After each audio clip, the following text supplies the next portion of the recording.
Min Jae-hyun was a low-ranking hunter, stuck in a life with no future. Everything changed when he found the lost eye of Odin, the only mythical item in the world. Even so, he died, but went back 10 years into the past, still holding the item. Now he chooses the path of magic, using the eye to predict enemies, find hidden treasures, and change his fate. He rises through the ranks, breaks records, and collects relics of the gods. But his true enemy isn't the monsters. It's the very gods who control humanity's destiny. The story begins with raiders, individuals who hunt shadow creatures and plunder treasures. They protect people. It's a dangerous job, but they are immortalized as heroes and are targets of envy. It's a job that inspires others. This is what it means to be a raider. And a curiosity about them is that a raider's heart beats faster when they're about to be eliminated. Then, a girl is introduced, encountering a voice swearing and asking if she's asking to be a meat shield. The boy with glasses says she shouldn't misunderstand, and also mentions that he needed money quickly. Hyung thinks it's strange that they're taking him to a dungeon raid. The boy with glasses is named Jong. He works at a raider agency and acts as a broker for raiders who don't belong to a guild, like himself. So, when Hyung was hired by him, the boy knew it would be his first job in a while. The protagonist wonders if Jong wants him to be on the front lines as a shield in a dungeon full of undead, thinking that this is basically asking to be a meat shield in case of danger. Asking why this is the only job available, he says that kids with a lower rank than his don't have problems finding work. Jong explains that even though Hyung has a high rank, there are few places that request raiders of the warrior class. He asks if he's being looked down on just because he's a warrior. The agency worker apologizes and agrees, saying that nowadays mages steal the spotlight, and warriors tend to take things slower and get injured more often, so they are not the first choice for clients. And that was the bitter truth. Comparing mages, who hunt monsters safely from the rear, warriors in the front obviously get more injuries. Not to mention that in large-scale battles, mages have a clear superiority. Hyung thinks he knows all of this, as things were very different 10 years ago, but there's no place for a warrior-class raider anymore, and he should have chosen mage back then.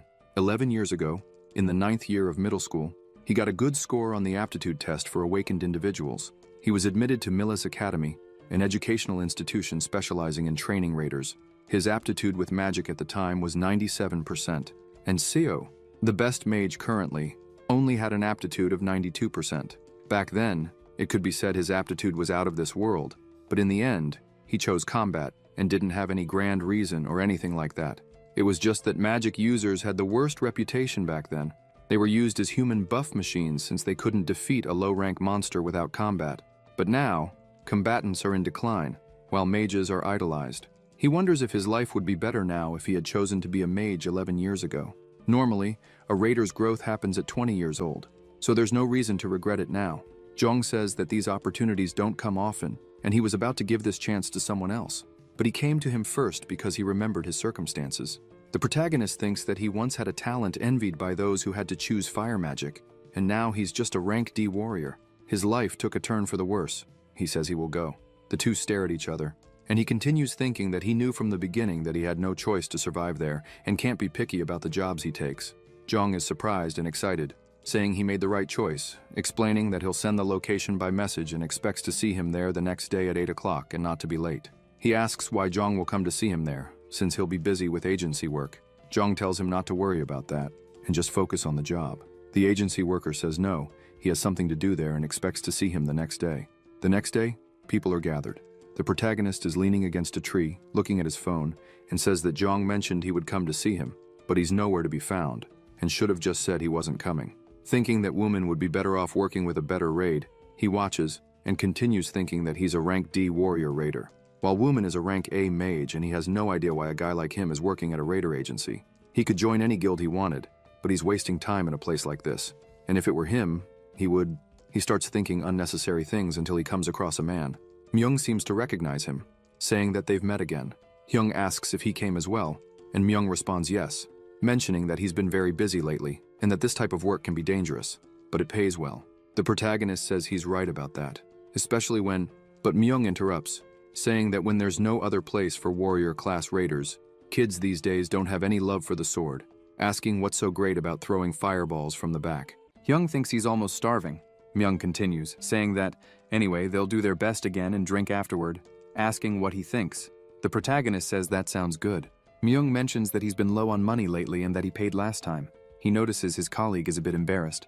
Then Myung says it's fine and that he'll pay this time. Hyung says he feels really bad because he's always taking advantage of him. The agency worker says for everyone to gather at the dungeon entrance. They enter in 30 minutes. The group, somewhat discouraged, walks. They watch while Myung says it's time to prepare. Meanwhile, the protagonist takes a deep breath, leans against a tree, and grabs his phone, thinking that when they enter a dungeon, raiders have to worry about two things. The first is finding unexpected luck. Luck that comes in dungeons can cloud the raiders' mind and lower their guard against the dangers that come with it, leaving them unable to think logically. The dungeon tests them to see if what they hold in their hands is really luck, or, in fact, a tragedy disguised as luck. The second is, but Myung interrupts him again, asking what he's doing, if he's looking at his phone again.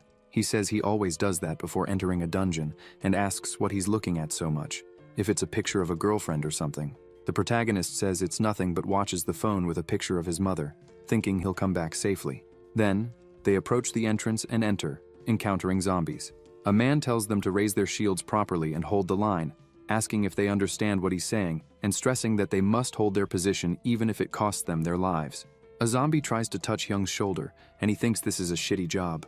A voice says, "For the radiant lights of Alphen, call upon Surtur, eliminate all enemies in sight." Then, several flames approach the zombies and burn them. The people watch. The protagonist looks to the side and thinks it's the Meteoro Guild, a mage guild that was called Rising Stars for a while, and that if they can do this, it seems there's nothing to worry about after all. They sit down afterward. Myung wipes his mouth and asks if the boss room is the only place left, saying that getting old isn't easy, and if he had known it would be like this, he would have played less as a kid and leveled up non-stop. The protagonist asks what's up and says that Myung is still young enough and at a higher level than him. Myung asks if he got any good drops and says that there are some good items dropping because this is an A-rank dungeon. Hyung says he's not sure and will check now. He looks around and notices something strange, finding several colored squares. Not understanding, he puts his hand over his face, wondering what that was, and realizes the system has crashed. Several notifications pop up saying this. He watches and thinks this has never happened before. Another notification arrives, saying the system failed to restart for unknown reasons. Still watching, he wonders if the restart failed and what it's talking about. He continues watching until something appears, telling him to follow the light. He watches, half scared and not understanding anything. The system notifies that an unknown presence is infiltrating the Aesir system, attempting repairs on the safe world but failing.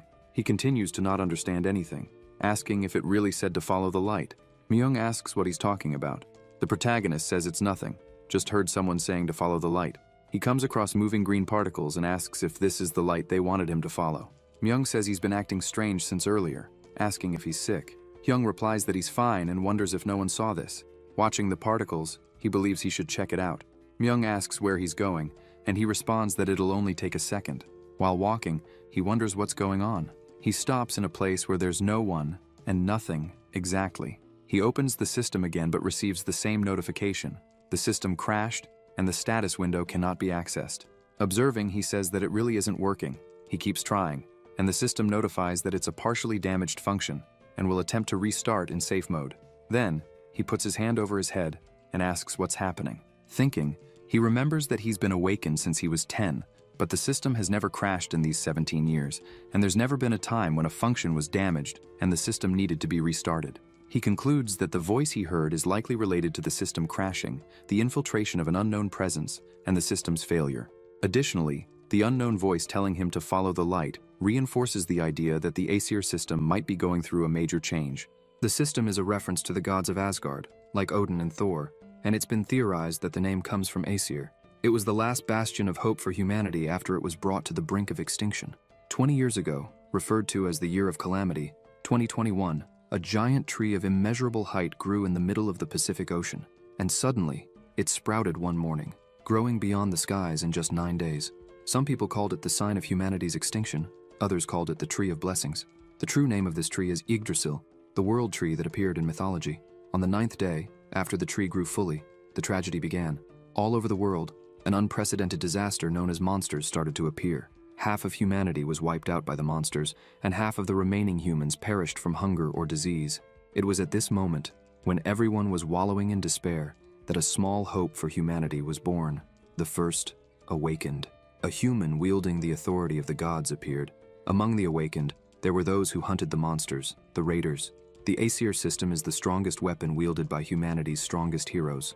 The protagonist wonders, what if something big changes the Aesir system?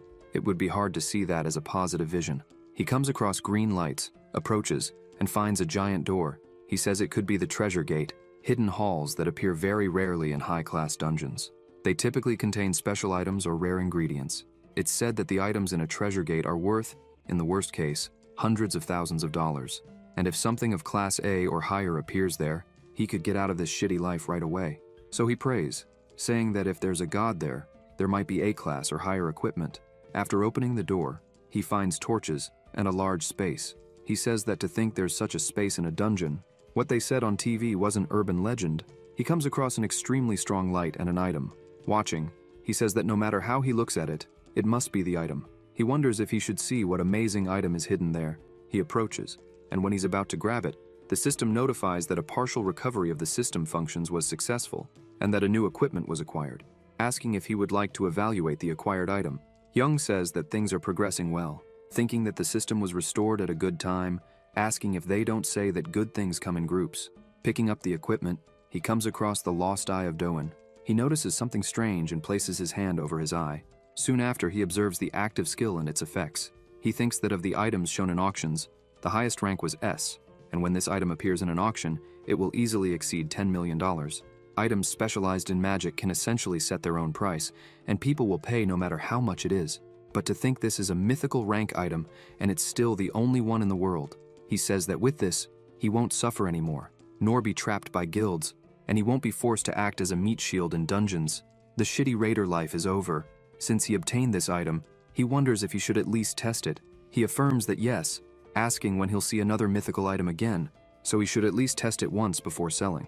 The system notifies that the lost eye links when equipped, asking if he would like to equip it. He replies no and requests immediate cancellation. He feels relieved and says he almost wasted the mythical rank item that was so hard to obtain, and there's no reason to equip it. If sold on the black market, it would be worth hundreds of millions of dollars. Thinking that, even with a good item, he doesn't want to keep raiding dungeons, since he's already over 20 years old. His level can't increase anymore, and he won't be very effective, even if he uses it. The system failure is the only unexpected complication, and he can say this is an unprecedented anomaly. However, he's used to these complications. And nowadays, where dungeons have become a reality, sudden situations occurring with raiders are very common. The situations that occur can be categorized into two different types. He wonders if he should start heading back, questioning if it's luck or tragedy. Meanwhile, on the other side, Myung says that he should be back soon, since it looks like he just went to check something, asking him to wait a little. He spots him and tells him to hurry up, as they're going for the raid soon. The protagonist apologizes for the delay, and the worker says it will be difficult if he acts alone. Next time, he hopes a situation like this doesn't happen. He responds that he'll be more careful next time. The worker leaves. Myung watches, leaning against him and saying not to feel down. Hyung says it's not that he's fine, and that he'll pay for the drinks tonight, because he can't always be a parasite, and starts walking. Myung wonders if he's finally matured, at 27 years old. The protagonist walks, feeling relieved, thinking that for now, he's escaped. He reflects that, since it's a dungeon, nothing that happens there will be exposed to the outside world, as it's a lawless place. Spreading the word that he obtained a good item there would be asking for his end. He decides to wait until the raid is over to sell the item, as planned. Now, the most important thing is to avoid suspicion. The worker announces that now that everyone is gathered, they'll head back to, but something strange happens, causing a huge impact and throwing people away. Hyung, not understanding, asks what's going on, until a purple smoke starts to move. He watches people coughing and wonders if it's poisonous mist, thinking that if he breathes it in for too long, it'll be the end for him. He decides that he needs to retreat. A voice calls him, and it's Myung saying they need to get out fast, as this mist seems dangerous. The protagonist, with his hand on his mouth, shouts that everyone needs to get out of there. Then, he sees his colleague with severe injuries, and not knowing what to do, falls to the ground. Watching, he thinks the only thing he can do is run, and starts running quickly, reflecting on the sudden explosions, the poisonous mist spreading through the dungeon, and the people who were eliminated.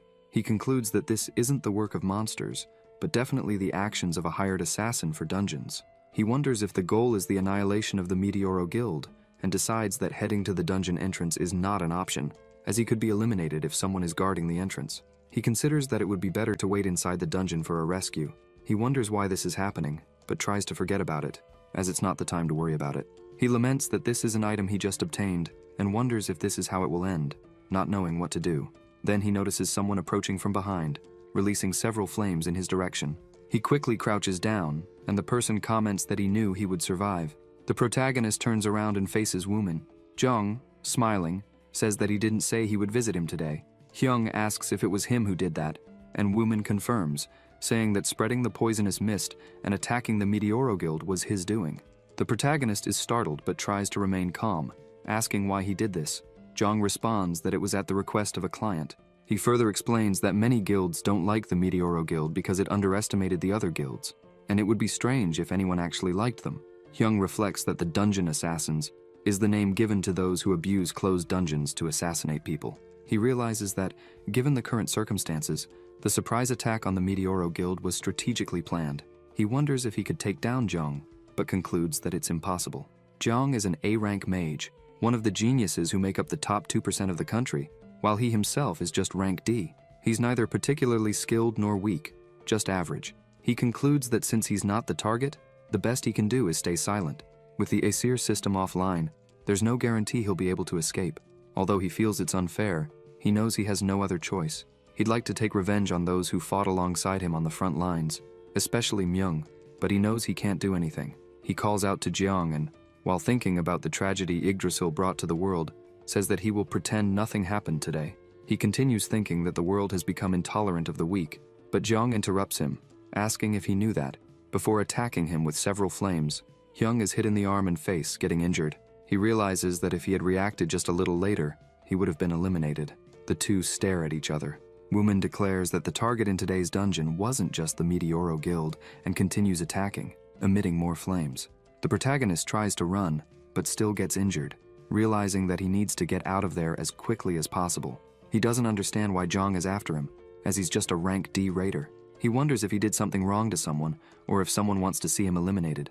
As he cleans his wounds, he continues thinking about what's going on, without finding answers. Who is this person? And who would...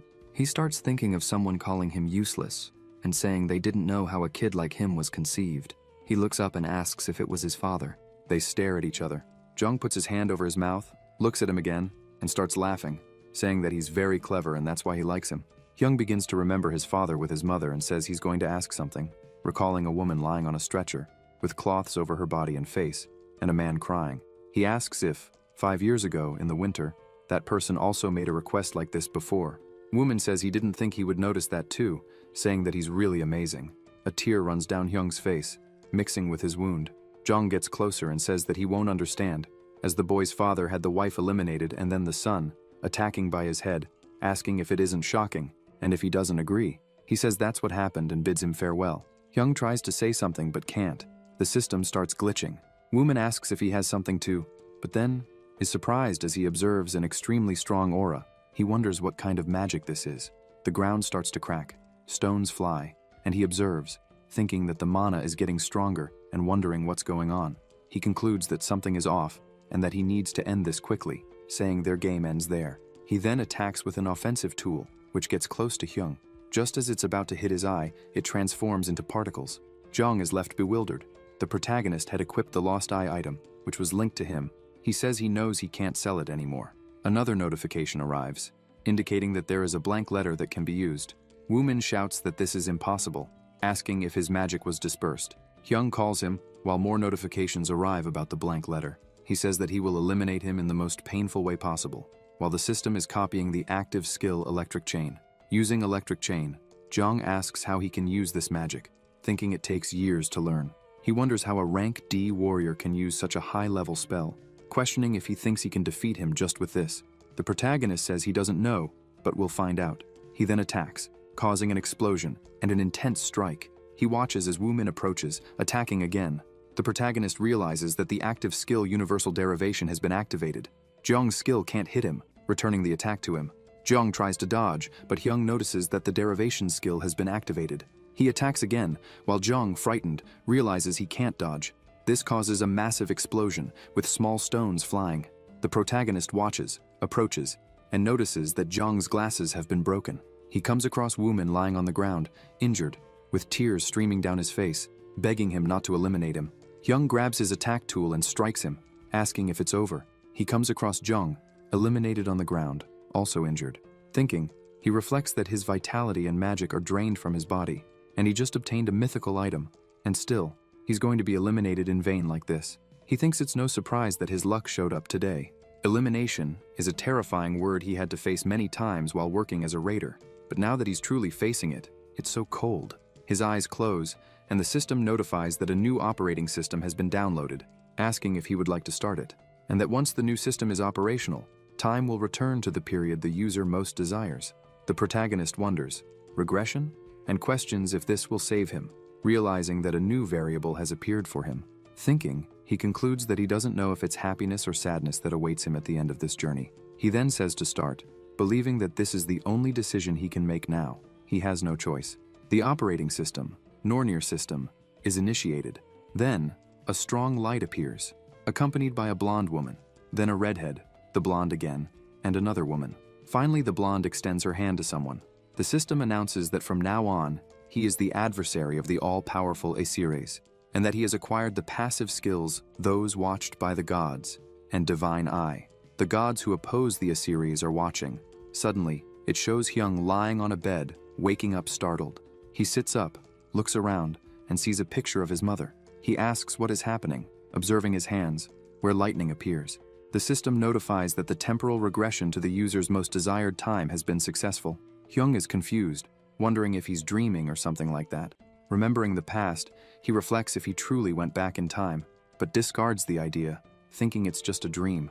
An image of his mother and father comes to his mind. He believes it's a long dream, until he comes across his mother. Tears stream down his face, and he quickly runs to embrace her with all his heart. He thinks that this is a dream he never wants to wake up from. The system notifies that the date is November 15th, 2020, and that the user has successfully returned to their most desired time. Hyung is on the bed, while the system continues notifying that limitations on non-combat activities have been removed, and that his body has recovered successfully by 20%. The protagonist, with his hand on his chest, asks if he's dreaming, realizing he's in his old home. Another notification arrives, informing that a new mission, Rest is the Friend of Success, has been automatically created. He observes the secondary mission, which states that, as a being who miraculously survived the end, he needs to recover. Hyung is confused, sighs deeply, and declares that he will start from the beginning. He then explains that he wasn't eliminated while fighting Wooman, and the reason was probably the system. That's how he was able to return to the past. He reflects that his mind is already accustomed to the appearance of Yggdrasil and the monsters, and that it's not the first time he's gone through strange things. He learned that in such situations, judging and adapting quickly to the environment is more than essential. Thinking that if the system's information is correct, this day is 11 years in the past, when he was in the 3rd year of elementary school. Another notification arrives, indicating that the operating system has been successfully changed to the Nornir system. He wonders if that's the name of the system, puts his feet out of bed, and reflects that, honestly, this time-traveling thing feels like a dream. He gets up, grabs the calendar, and confirms that one thing is certain. With the calendar in hand, he observes a date when he needed to apply to the OBS Academy and be in a combat class, no matter what. He grabs a pen and crosses out the part about being in a combat class, thinking that this is a new and valuable opportunity. He declares that he won't make the same mistake twice, thinking that he will be a mage in this life. Sitting down, he puts some food in his mouth and stares at it for a while. His mother watches him, wondering if something has been worrying him lately. She remembers hugging him tightly and thinks that usually he's so quiet, but now he's been crying so much. She calls out to him, asking if something is wrong. The boy responds that it's nothing, just that he had a nightmare. His mother asks, "A nightmare?"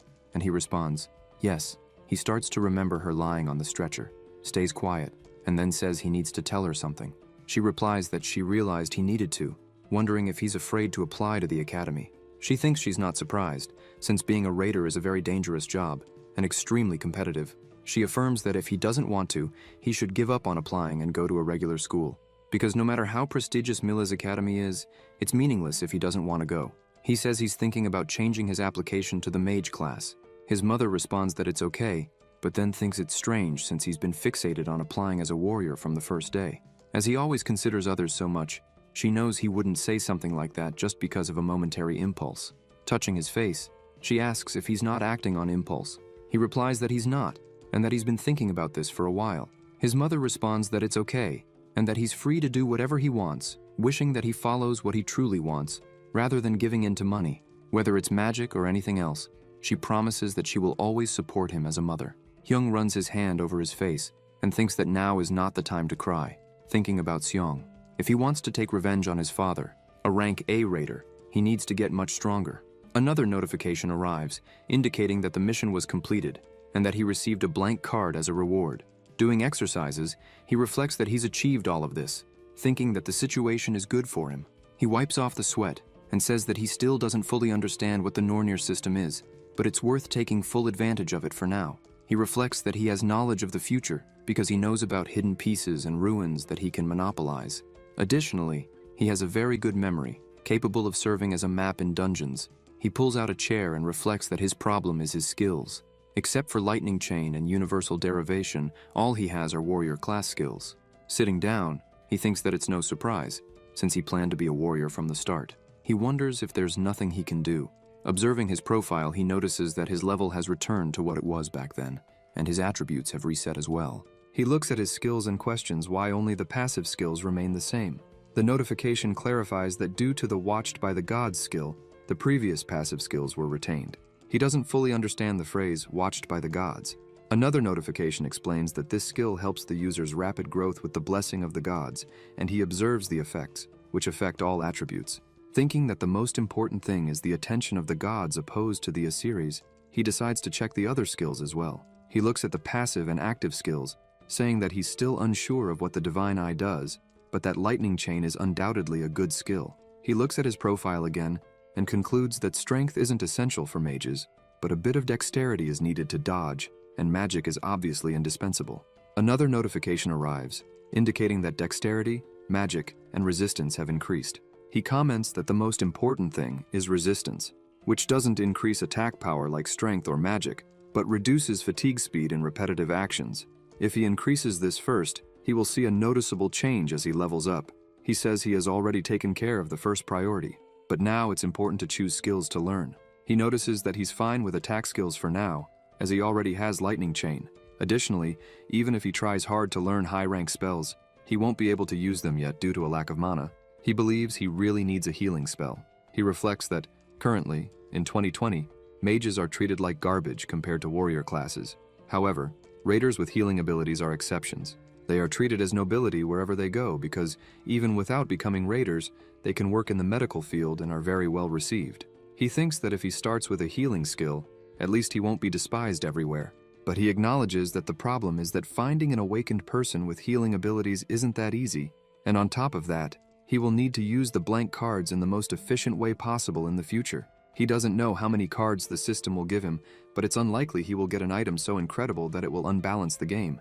He wonders if there's some option like that somewhere when his phone starts ringing. He picks up the device and notices it's Kim. She's a childhood friend. Since they lived nearby, they were always together. He remembers she's his best friend, and that they always dreamed of attending Millets. But then, he recalls her with an injured arm and tears running down her face.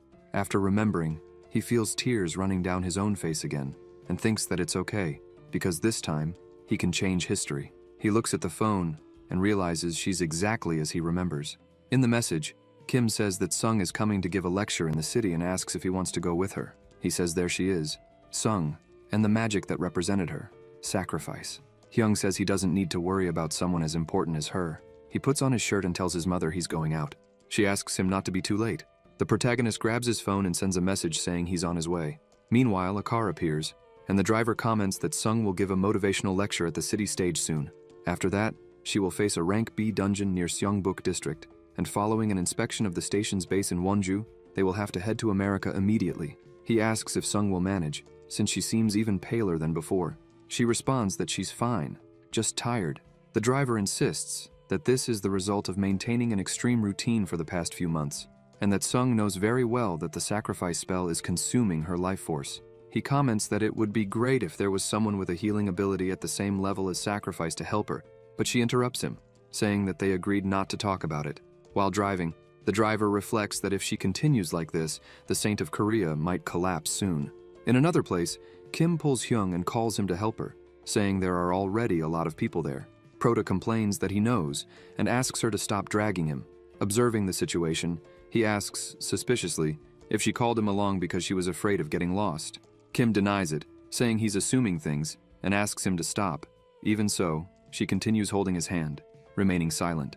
Hyung jokes, saying it's curious how such an incredible girl in both studies and sports always causes a stir for having difficulty finding the right path. She responds that, thanks to her, he gets to watch the speech and everything else, asking if he thinks it's easy to follow her. Prota thinks she's right. Moreover, he believes that if he manages to copy the sacrifice spell from Sung, it will be a huge help in the future. And who knows, he might also profit from it, gaining a valuable connection with someone so influential in South Korea. Sitting down, they watch the speech, and Hyung thinks it was exactly what he expected from Sung. He notices the poster next to them, which says, "Save the world and the people through healing magic." Sung Yeonhwa, the master of the Yeonhwa Guild, was a renowned healer, known not only in the country but worldwide. Even before it became common to work as a raider, she had been trying to protect citizens above all else. But then, Sung grabs the microphone. She greets everyone and introduces herself while the audience cheers at her presence. Hyung reflects that, in 2 months, Sung will enter a critical state during a raid in the Itaewon dungeon, and the cause will be precisely the sacrifice healing spell. He knows there's only one way to heal her. Kim calls his attention, telling him to look, but Hyung responds that Sung might be frightened if she sees him. She tells him to shut up. Sung begins to speak. She says that the current world is in a period of unprecedented disaster caused by the appearance of Yggdrasil. Millions of lives have been lost after the monster's appearance. Although the Awakened and Raiders appeared a few years ago, improving the situation a little, only 20% of the Awakened volunteer to become Raiders. Meanwhile, the death toll grows exponentially. She continues explaining that the world is at a crossroads between life and death. Even now, countless innocents continue to die. What she wants to convey is the need for courage. She tells all the Awakened that courage can change the world. She asks them to become Raiders and help make the world a better place, promising that the Yeonhwa Guild will be there to support them in this goal. Kim, moved, says that Sung is incredible and a true heroine. Hyung thinks she's right, but also reflects that fighting on the front lines against monsters isn't easy. Before his regression, he himself only wanted to sell items and live a peaceful life. Kim insists that Sung is more than qualified to be a heroine, but Hyung responds that he doesn't think she would want that qualification. Kim reprimands him, telling him not to ruin the moment. Hyung warns that he needs to take care of something and will leave first. Kim asks what will happen to her. He jokes, asking if it wasn't she who said she didn't need help. Kim calls him the worst, asking if he bullies people at school too. Hyung laughs, saying it's just a joke, and that he already told her mom he'd be home soon. She agrees, saying they'll return together in her mom's car, but asks if what he's about to do is really that urgent. Prota responds that he changed to the mage class and that she should teach him magic later, starting with the basics. Kim agrees, but wants to know the reason for the class change. She asks why he didn't tell her earlier and calls him heartless for leaving her there like that.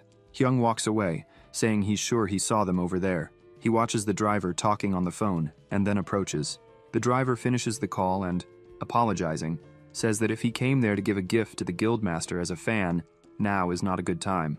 Prota responds that he came to meet her. The driver sighs deeply, thinking that he's just another fan crazy about these raider things. He warns Hyung to pay attention, saying that no matter how much he likes her, he can't just show up there out of nowhere. He comments that if he keeps acting like this, Seong will, but is interrupted by Prota, who explains that he came because he knows she has an incurable illness and knows how to cure her. The driver, confused and angry, grabs Hyung's shirt and asks where he heard that and how he knew she was sick. Hyung responds that he doesn't think it's wise for him to be shouting like that. People on the street begin to observe the scene. Seong lowers the car window and asks them to wait a moment, asking if Hyung can take responsibility for what he said. He confirms that he can, assuring her that he can cure her illness. Seong reflects that if he's lying, he will be caught quickly, but his confidence seems genuine. Asking the driver how much time is left until their next appointment, the driver answers that there are 2 hours left. Seong decides to let him in and head to a more private place, as there were many eyes on the street. In a quieter location, Seong invites him to sit, and Hyung thanks her. She says they'll resolve one thing at a time and asks how he discovered her illness. Prota responds that he's sorry, but he can't tell her. He adds that if she really wants to know, he can reveal it, but once he does, he won't be able to cure her anymore. The guildmaster finds him bold but decides to continue. She asks how he plans to cure her, and Hyung, being honest, responds that he plans to copy her sacrifice spell. Seong doesn't quite understand, but the driver, indignant, shouts that it makes no sense to keep listening. He asks if Hyung has any idea what kind of skill sacrifice is to speak like that. He explains that it's a unique skill of the guildmaster, something even they couldn't copy. He questions how Hyung intends to do it. Unique skills are one level above rank S skills. They can only be acquired through hereditary succession or by unique individuals. While normal skills can be learned through formulas, unique skills have no formulas, being monopolized by one person or family. Prota reflects that at least, this is common knowledge in society. He asks for calm, saying that if he weren't capable of doing it, he wouldn't have come this far. Seung intervenes, asking that they decide something after hearing Hyung. She asks if he's saying he'll cure her using his own sacrifice. Hyung confirms, thinking that to heal wounds caused by the penalty of a skill, another skill of the same rank or higher is needed. Since her illness was caused by a unique skill, there is no higher skill to cure it. The inherent principle of sacrifice is, as the name suggests, an offering to the gods. Because of this, the skill has the restriction of not being able to heal the user. This would violate the concept of sacrificing another's life force to heal oneself. Hyung says that if she's willing to continue, he will prove his words. Seung agrees. The driver protests, but a light begins to emanate around her. Prota thinks it's the perfect moment. He grabs his card, and a notification appears, saying that a new skill can be registered. It asks if he wants to register sacrifice on the blank card, and he confirms. Sacrifice is successfully registered. Hyung comments that, even so, it seems they still don't trust him. He decides to prove his ability to earn their trust. Another notification appears, informing him that the active skill sacrifice has been used. A light appears in his hand, and both of them watch in awe. Hyung closes his hand and asks what they think about starting a negotiation. He explains that since the skill was copied by consuming a blank card, the penalty is not applied. Seung asks what he wants from the guild.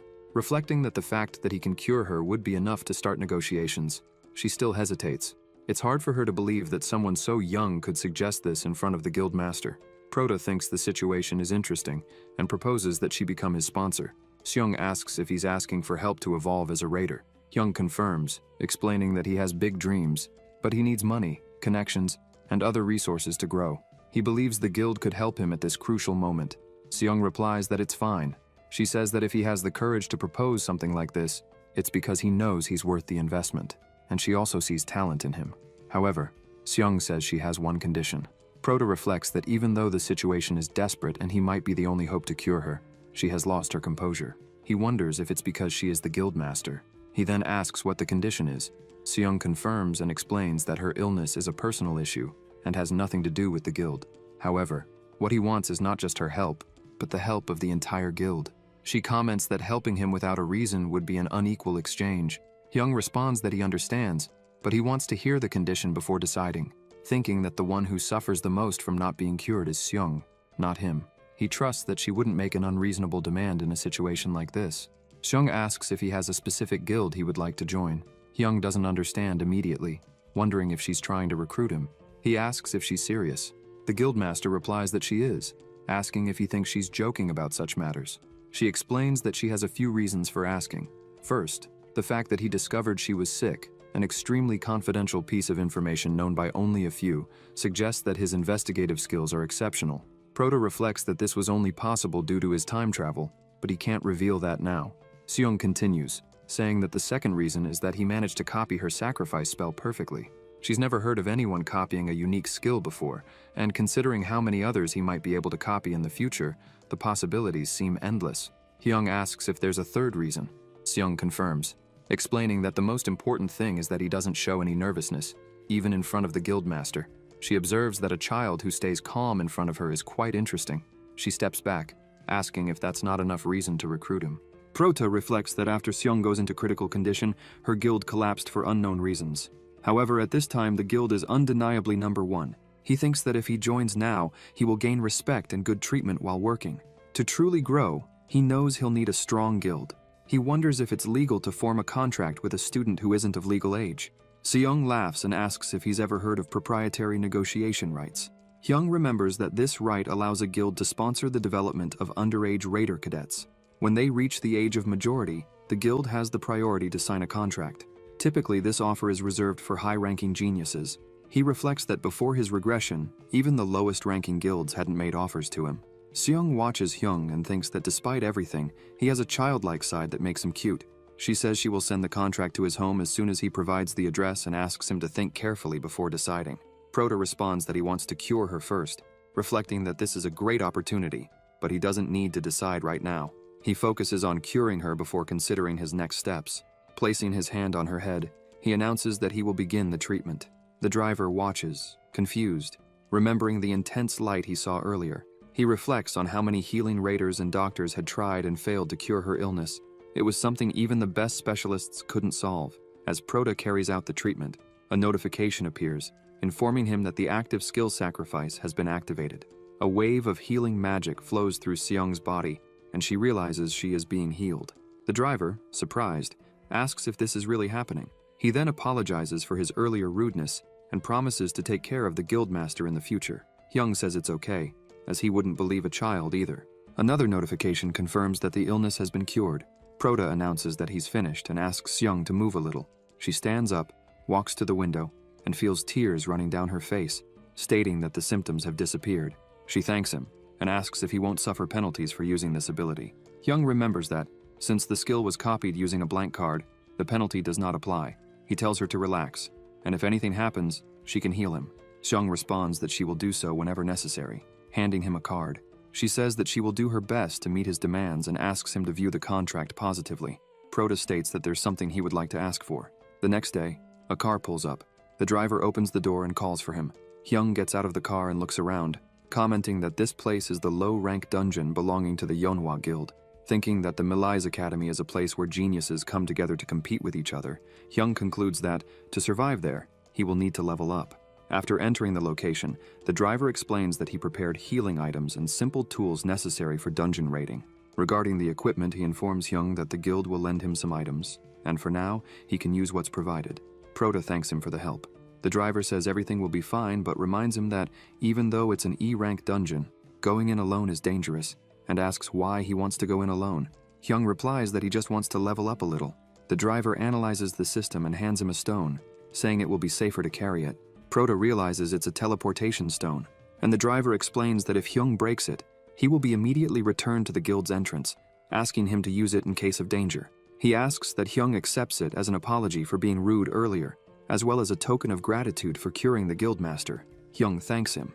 Standing before the portal, he feels the magical power of the dungeon, and concludes that, being E-rank, there shouldn't be any problems. The driver reinforces not to forget to use the stone if something happens. Prota replies that he's fine and enters the dungeon. Suddenly, purple smoke approaches and he becomes confused. The system notifies that, due to the Nornir system, the user is being teleported to a specific area, Helheim, the land of the eliminated. Meanwhile, in another location, Seong is sitting in a chair, thinking about the boy. She wonders if he will be okay inside the dungeon, recalling when he asked for something unusual, access to a low-rank dungeon from the guild to enter alone. She reflects that, even though it's an E-rank dungeon, it's nearly impossible for a raider candidate to complete it alone.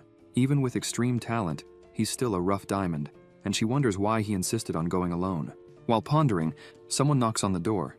Hana, the secretary, enters, saying that she brought what was requested, Prota's profile. Seong thanks her and begins to analyze it. Hana reflects that it's rare for the guildmaster to personally observe someone, and the boy must have something special to catch her attention. Flipping through the pages, Seong notices that he was a warrior-class applicant and wonders how he was able to use magic.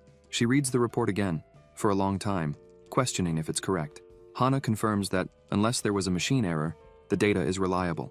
After thinking for a moment, Seong stands up, grabs the phone, and instructs Appa to immediately notify her when the boy returns from the dungeon.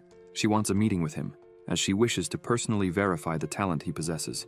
Inside the dungeon, another notification informs that the user has been teleported to a specific area, Helheim. Prota falls to the ground, coughing, confused about what's happening. He observes the environment and notices a skull with a bow that attacks him. Hyung manages to turn in time but gets hit by an arrow. Watching the skull preparing to shoot again, he wonders if the arrow is poisoned with paralysis. Commenting that this is problematic, his active skill sacrifice is activated. Then, he sees a giant hand, a man lying on the ground, and purple smoke. Frightened, he notices zombies as another arrow comes toward him. This time, he easily grabs the arrow, breaks it in half, irritated. In another location, Kim is lying in bed, cursing Prota. Angry, she thinks that, even though she knows he gets lost easily, he left her behind. She laments that she went to the lecture, and then he does something like this, clearly frustrated with his attitude. She complains about kids these days, remembering him saying he hated crowded places. She comments that the guy who said that suddenly changed his mind and went to the lecture. She remembers when they were kids, and he asked her what she was doing there, calling her to go home. She says that the guy who is usually nice by taking her places simply left her in that corner. She reflects that he still changed his application to mage and wonders what that was about. She thinks that he's always trained like a madman to become a warrior raider, and if there was a reason for this switch, it must be something very serious, because he threw away all of his training. She concludes that, besides that, there's no way to explain this decision. She thinks he is someone very cautious. Even when they go out to eat, he's so indecisive that it takes him 10 minutes to decide what he wants. But suddenly, he changed overnight. She grabs her phone and sends him a message, asking if he's going to forget that he left her that day, and calls him names. Inside the dungeon, Hyung, tired, wonders if it's because of the monsters. He takes a deep breath, thinking that he's already faced 4 encounters and questions if there's one of each: soldier skeletons and Draugr. He observes that this team is better than many he's seen out there and sarcastically asks if they want him to win this alone. Luckily, he brought his staff with him. Holding the staff, he emits a blue light while reflecting on Helheim, one of the 9 worlds of Norse mythology. This world is ruled by Hel, the daughter of Loki, and is known as the Land of the Eliminated. Hyung thinks that dungeons were formed after 7 worlds, excluding Midgard and Asgard: the world of snow, Niflheim; the world of fire, Muspelheim; the world of giants, Jotunheim; the world of elves, Alfheim; the world of dark elves, Svartalfheim; the world of the Vanir gods, Vanaheim. He remembers that in the deepest, coldest part of Niflheim, there's Helheim, an extremely difficult place for newcomers. The fear of facing enemies that have come back to life after being eliminated is indescribable, and it's almost impossible to carry out a raid there without divine power. However, Hyung thinks that in fact, this could be a good thing. If it's truly Helheim, it will be perfect for testing his new abilities. The sacrifice skill is initially a healing ability, a powerful area of effect skill that, when used against undead, transforms into an attack skill called Judgment of Light. Something tries to attack the protagonist, but he blocks it with his weapon. A zombie approaches, but without hesitation, he strikes it, knocking it to the ground. Still, he plans to rely on a wide area skill. He uses the skill, releasing multiple flames, and notifications start arriving, informing him that an apparition has been eliminated. More enemies approach, attempting to attack him. Thinking that he currently has no combat experience as a mage, he uses his skill and eliminates the zombies with a single blow. More notifications come in, indicating experience gains. Hyung crouches and says he can't waste an opportunity like this. He moves quickly, thinking that with all this experience, his current level is already more than enough. When he is about to strike with his weapon, the skeleton remains intact. Attacking again, his weapon breaks in half. More notifications arrive, informing him that a skeleton has been eliminated and his staff destroyed. He reflects on the fight, now that he has a moment to think, wondering how a mage is supposed to fight. More zombies appear. The protagonist says this isn't the time to relax and just farm experience points, and that breaking his weapon was foolish. But it's not as if the final outcome changes because of that. The sacrifice skill is activated, and the system notifies that it has detected the presence of undead, transforming sacrifice into an attack skill. He then uses the skill, Judgment of Light, eliminating a Draugr. Afterward, he eliminates an apparition, leveling up, and his stamina is restored. He remarks that, as he said earlier, it was going to be tough, but if he hadn't leveled up now, he would have been too weak. He reflects on Judgment of Light, wondering if it's because it's an S-rank skill, thinking that copying a skill onto a blank card means it must be, and there are some tricks to fighting as a mage. Without them, he won't fare well next time. Curious, he wonders if this place is a summoning dungeon, noting that Yonhwa wouldn't have let him in without checking something like that. The system notifies him that his current location is Helheim, the land of the eliminated. He debates whether he should use the teleportation stone until red smoke appears. He questions the ominous mana, noting that something is coming. Observing, he crouches with his hand on his neck, unable to breathe. He wonders what is approaching. Breaking a piece of wood, he thinks that if he doesn't move now, he'll be eliminated. He stabs the broken wood into his own leg, groans in pain but covers his mouth to avoid making any noise, thinking he must move discreetly, until he notices something wrong. Watching closely, he wonders if it's a shadow. He grows fearful. More notifications arrive, stating that it's a boss, Shadow of the Night, and that the level difference compared to the user is at a dangerous degree, urging the user to leave the dungeon. Hyung smiles, thinking he can't fight this. He opens his inventory as the shadow gets closer. He grabs the teleportation stone and tries to use it, but the shadow attacks, causing the stone to fall to the ground. Injured, he coughs, and another system notification states that his remaining HP is at a critical level, and that he should use a recovery item immediately. The shadow spots him. Injured, he doesn't know what to do. The shadow keeps approaching, standing right in front of him. He thinks he can't dodge it. Closing his eyes, he expects the worst but realizes nothing happens. Slowly opening his eyes, he's confused. He notices that the shadow's movements have stopped. A voice says, "You cannot do this." A figure emerges from within the shadow, saying that the child is an important guest, one she personally brought to this place. The girl who emerges from the shadow says, "So it's you, the child who bears the destiny of the adversary." The protagonist, unsure of who she is, asks if she's the one who caused all this. The girl says that thinking of him as the adversary, the one meant to defeat them, is odd, as she touches his face and remarks that he's just a child.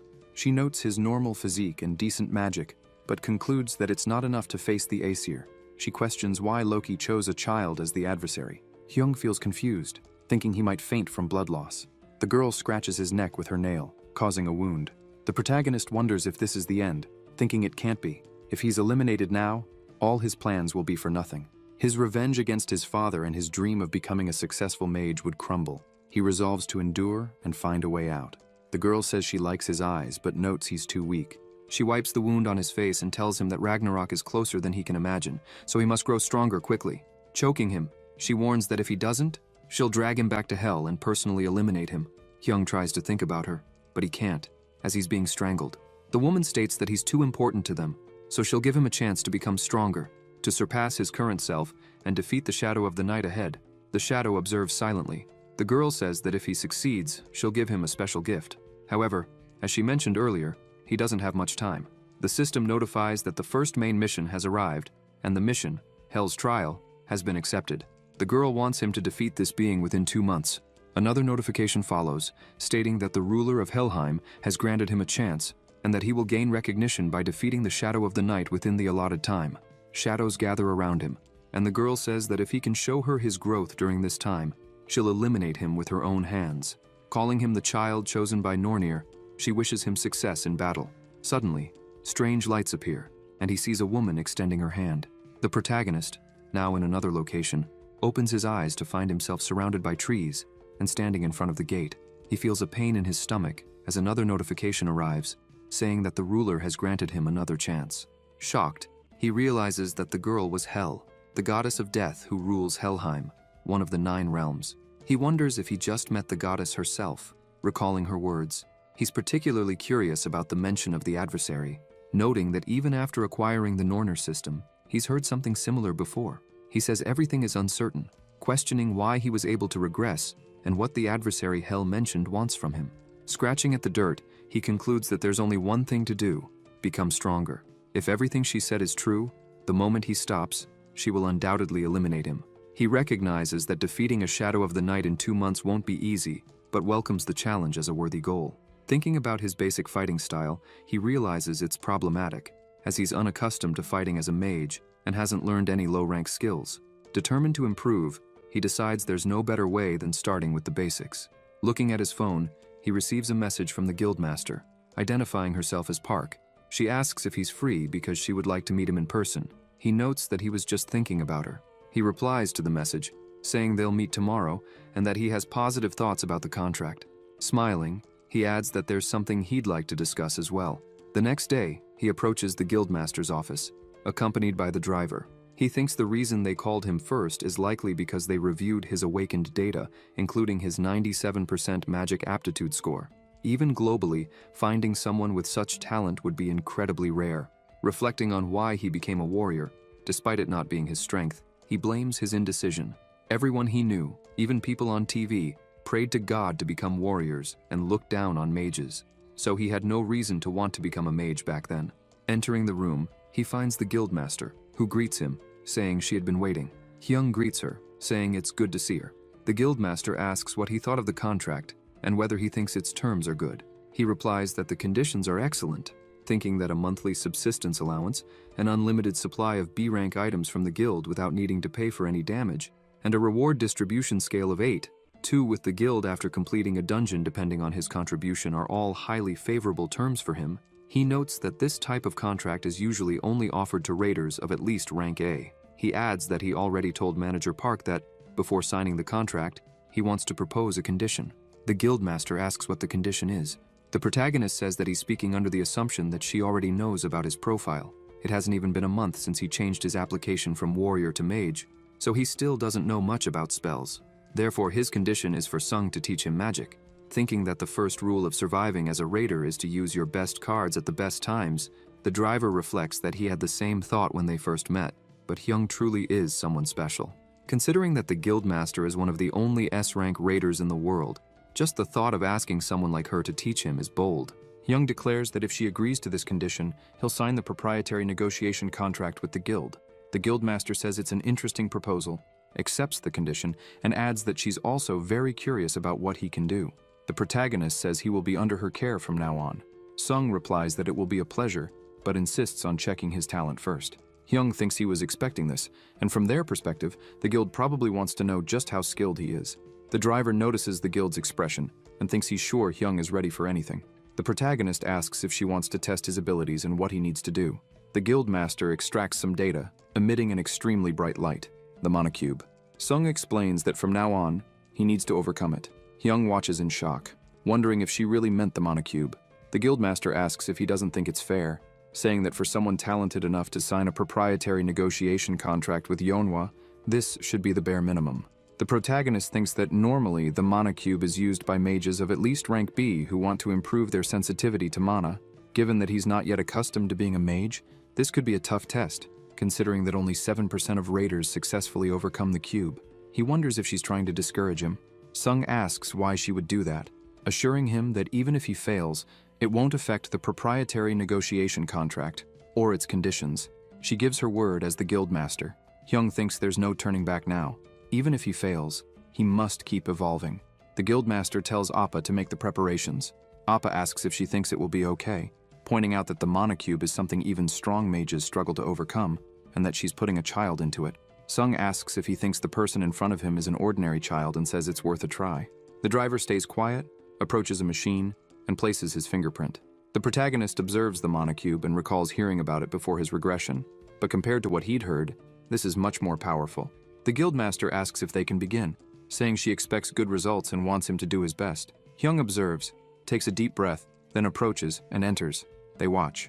Appa says he's worried, understands why there's so much interest in him, but can't ignore the fact that he's still just a child. Sung says he'll succeed. The driver asks if she has a specific reason to be so confident. The Guildmaster smiles and says she has a feeling he will. Observing, she asks how long it will take him to overcome the monocube and come out. Meanwhile, inside the cube, the protagonist wonders if this is a deep ocean filled with mana, relieved that he can breathe normally but worried about absorbing corrupted mana. He reflects that in this world, mana is similar to oxygen.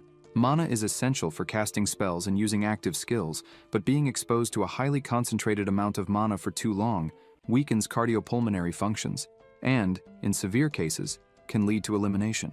There's nothing good about lingering here, and symptoms may not have appeared yet. Finding the exit is the priority now, and as he remembers, there's only one way to escape the monocube, finding the single door that connects to the outside among the whirlpools. He closes his eyes, realizing he needs to concentrate and sense the mana wavelengths. Amid the dizzyingly intertwined mana wavelengths, he identifies the path leading outside. Then he notices something strange. Still observing, he sees something glowing, approaches, and wonders if it's a crystal. Thinking that this is overwhelmingly powerful mana, it feels as though it contains an entire ocean of mana. Meanwhile, in the room, Appa remarks that she speaks as if the boy is clearly going to overcome the monocube. She replies that he will. The driver reflects on whether asking this is too much. Recalling that despite the short time the boy surprised them, he asks how long she thinks it will take him. Sung says it took her 40 minutes to exit. She was the fastest in the country. Appa, thoughtful, says that it's either one of two things. He won't be able to leave the cube, or they'll witness a new record.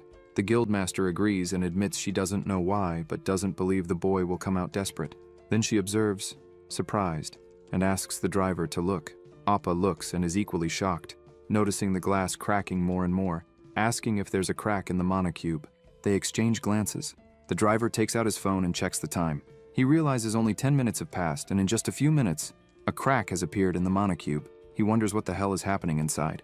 Inside, the protagonist notices that the mana from the crystal is much denser than its surroundings. He wonders if this is the core that keeps the monocube intact. If so, he can leave by breaking it and doesn't need to search for an exit. He approaches the crystal, grabs it firmly, and breaks it into pieces.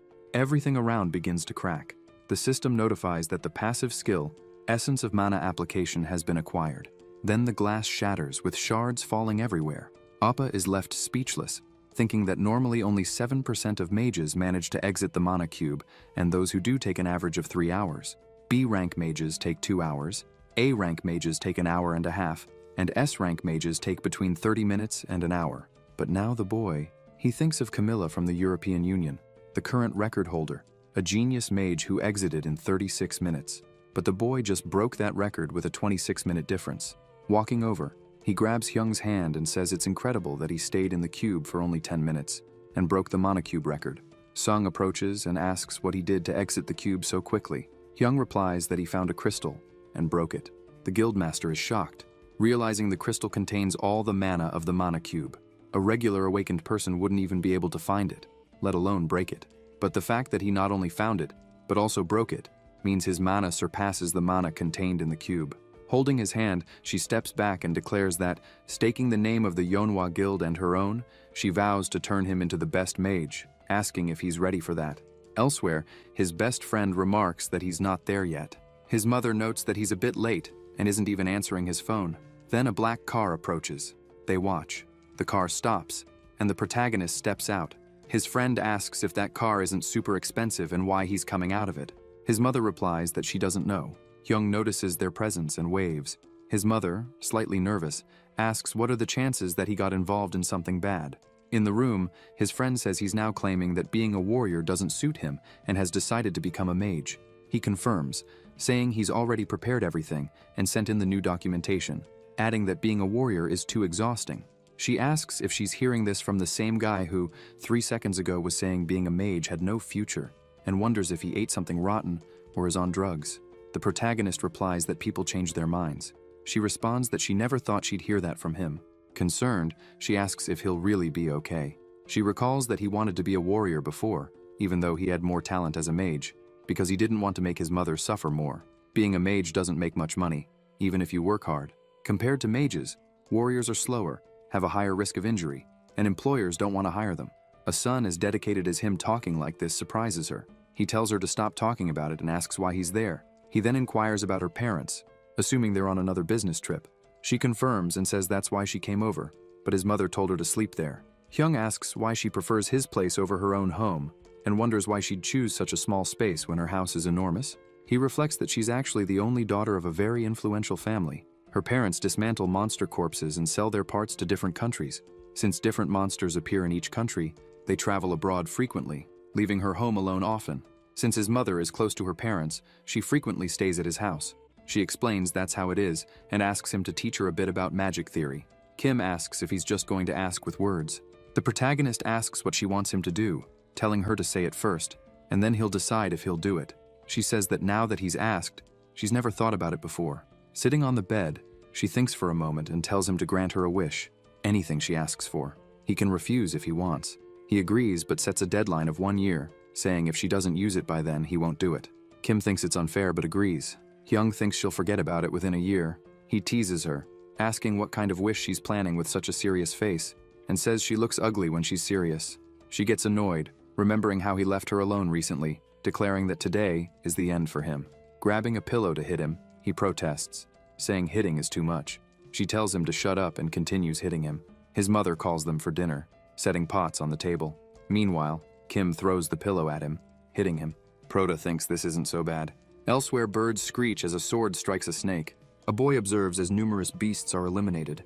A red-haired man in armor calls out to him, saying they finished the raid smoothly, thanking God, and adding that it's been a while since they had such a peaceful raid. The boy thanks him and attacks another beast. The red-haired man says it would be great if someone like him joined their guild, asking if the idea ever crossed his mind. He replies that he doesn't plan on joining any guild. The red-haired man touches him, telling him not to be like that. The boy observes. The red-haired man says if he joined, the Scarlet Guild would provide him with the best of everything. The boy calls him annoying. The red-haired man, confused, asks if he heard correctly and tries to touch him again but fails.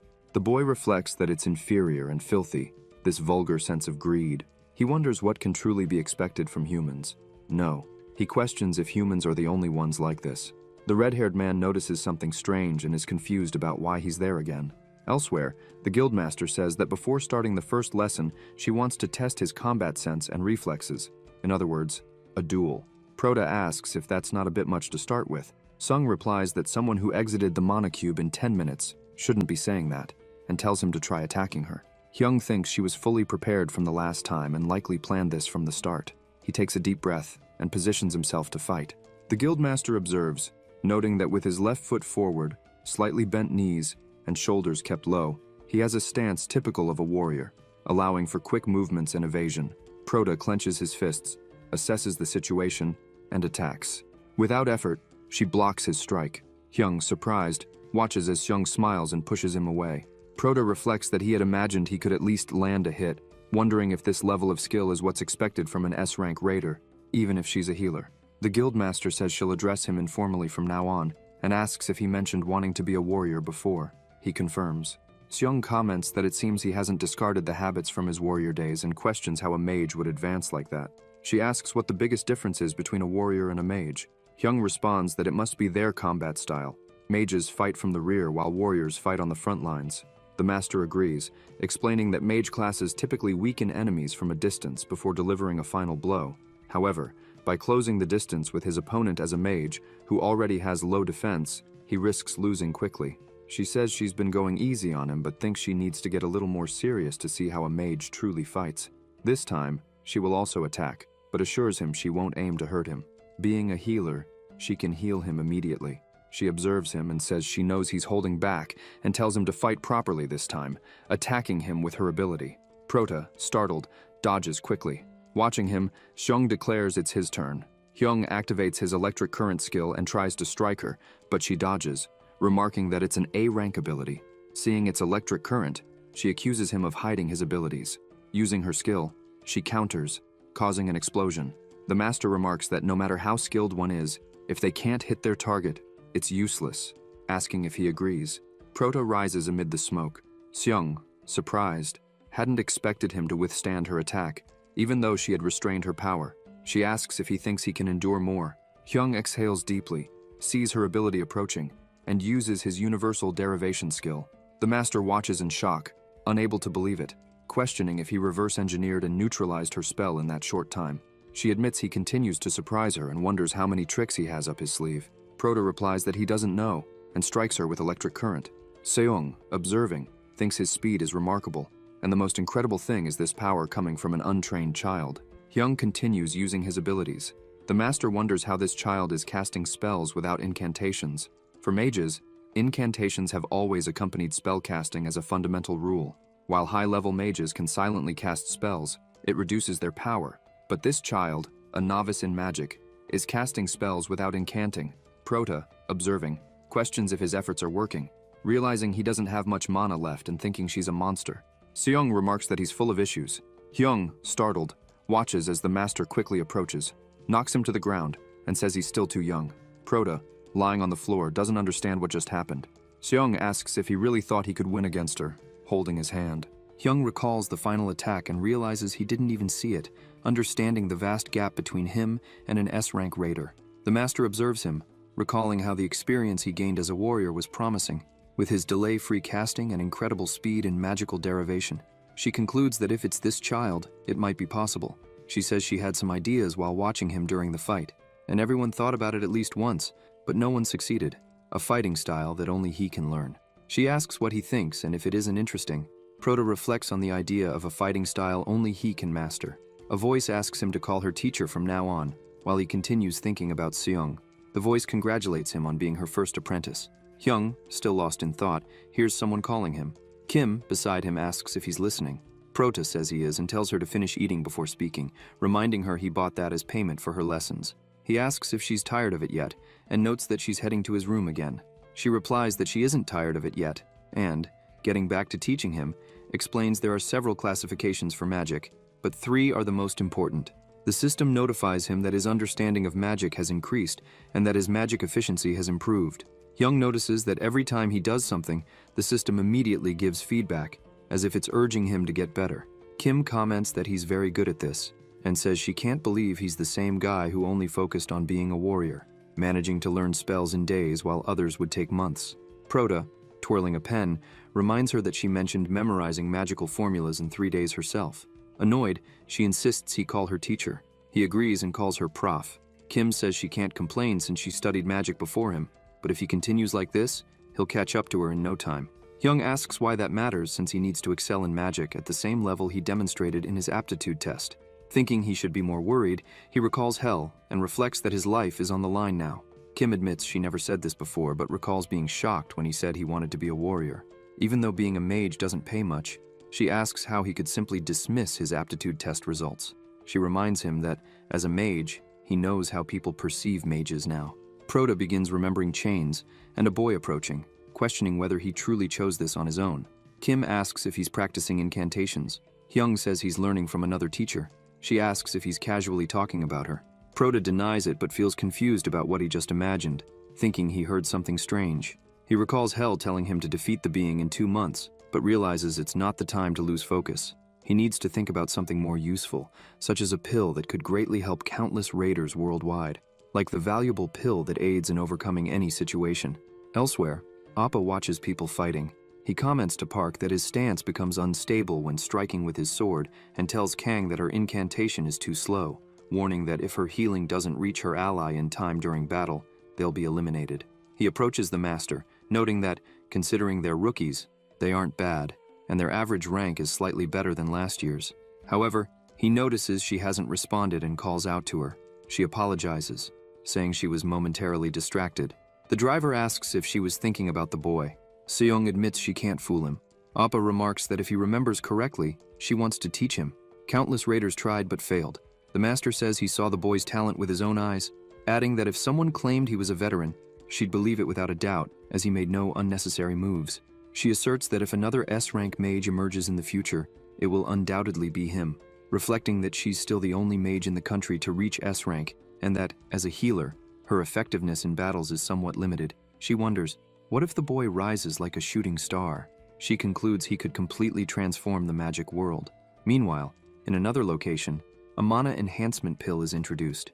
As the name suggests, it's a pill that permanently increases the mana of the awakened who consume it.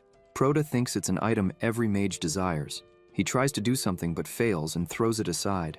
With his hand on his head, he wonders how many times he's tried this, realizing he's already used 3 sets of ingredients and, if this continues, he'll run out of money. He's certain the mixture must turn white in the first stage, but there's no one he can ask.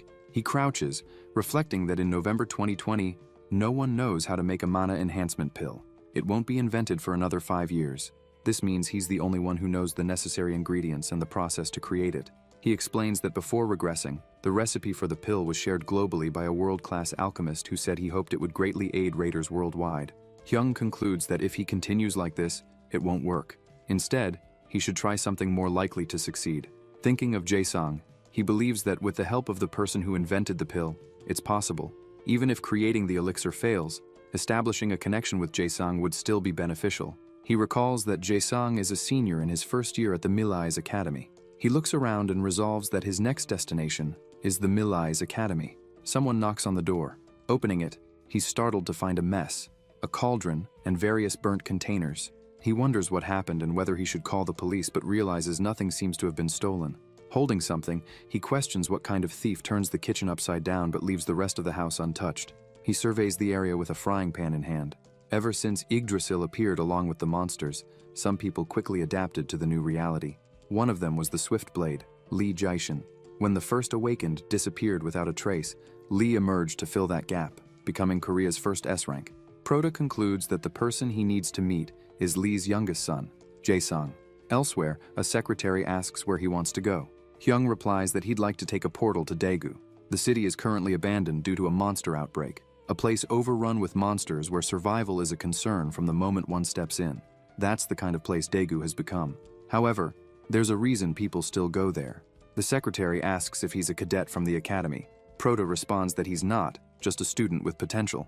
He takes a deep breath, noting that if he walks a bit further, he'll reach the main entrance of Millai's Academy, a familiar place from his youth, but one that holds many bad memories. He resolves to enter, seeing no reason to hesitate, as the area isn't safe, likely harboring undetected monsters. Once inside, he wonders where Lee might be. Though Lee is in the combat department, he wasn't particularly skilled, and it's unlikely he'd enjoy fighting or frequently use Milla's combat facilities. Proto pauses, thinking, and heads toward the classrooms to take a look. He hears noise, and, upon observing, notices a group of people gathered. Approaching, he overhears someone saying, "What if we help that stuttering guy and get screwed in the process?" He's confused about who the stutterer is. Observing, he decides a little chaos wouldn't hurt. He bumps into the boys, noting that no one seems inclined to stop him. Entering the classroom, Lee nearly falls but manages to steady himself. Lee apologizes. Proda observes, and the boy asks who he is and whether he's a friend of the stutterer. Hyung notices Lee shouting and looking at him, thinking he's found him. He asks if Lee is okay. Lee tries to speak but can't. A boy approaches, placing a hand on his shoulder, asking if he's the stutterer's brother, remarking they don't look alike and assuming the monsters must have eliminated the rest of Lee's family since he never mentioned them. They're having an important discussion with Lee. Placing a hand on his shoulder, the boy warns Proda that if he doesn't want trouble, he should leave. Proda brushes the hand off his shoulder. The boy watches in fear, and Lee is surprised. Hyung says it's better to go to the infirmary and asks if he can walk. The boy doesn't understand, grabs Hyung's shirt, and asks if he can't even comprehend when someone is speaking kindly. Proda observes and asks if this is already the second time. Lee looks terrified. Hyung says he doesn't know why people have started pestering him so much lately, and recalls Kim teaching him to have a clear image in his mind. He remembers to calculate the magical formula, construct the spell, and use it, the essence of magic. He also recalls the master saying to picture an arrow of light shooting like a spear. He attempts an attack, and a notification appears. The active skill Divine Arrow has been activated. He launches the attack, defeating his opponent with a single strike. Lee is stunned, unable to believe it, wondering if Hyung cast a spell without an incantation. Onlookers can't understand what happened, asking if anyone saw him chant. They find it nonsensical that it was just a divine arrow, questioning how it could break a warrior's arm, or if the boy is weaker than he seems despite constantly boasting. The bully thinks that if this continues, his reputation is at risk. Still injured, he moves to attack again, despite not knowing where Hyung came from, shouting insults.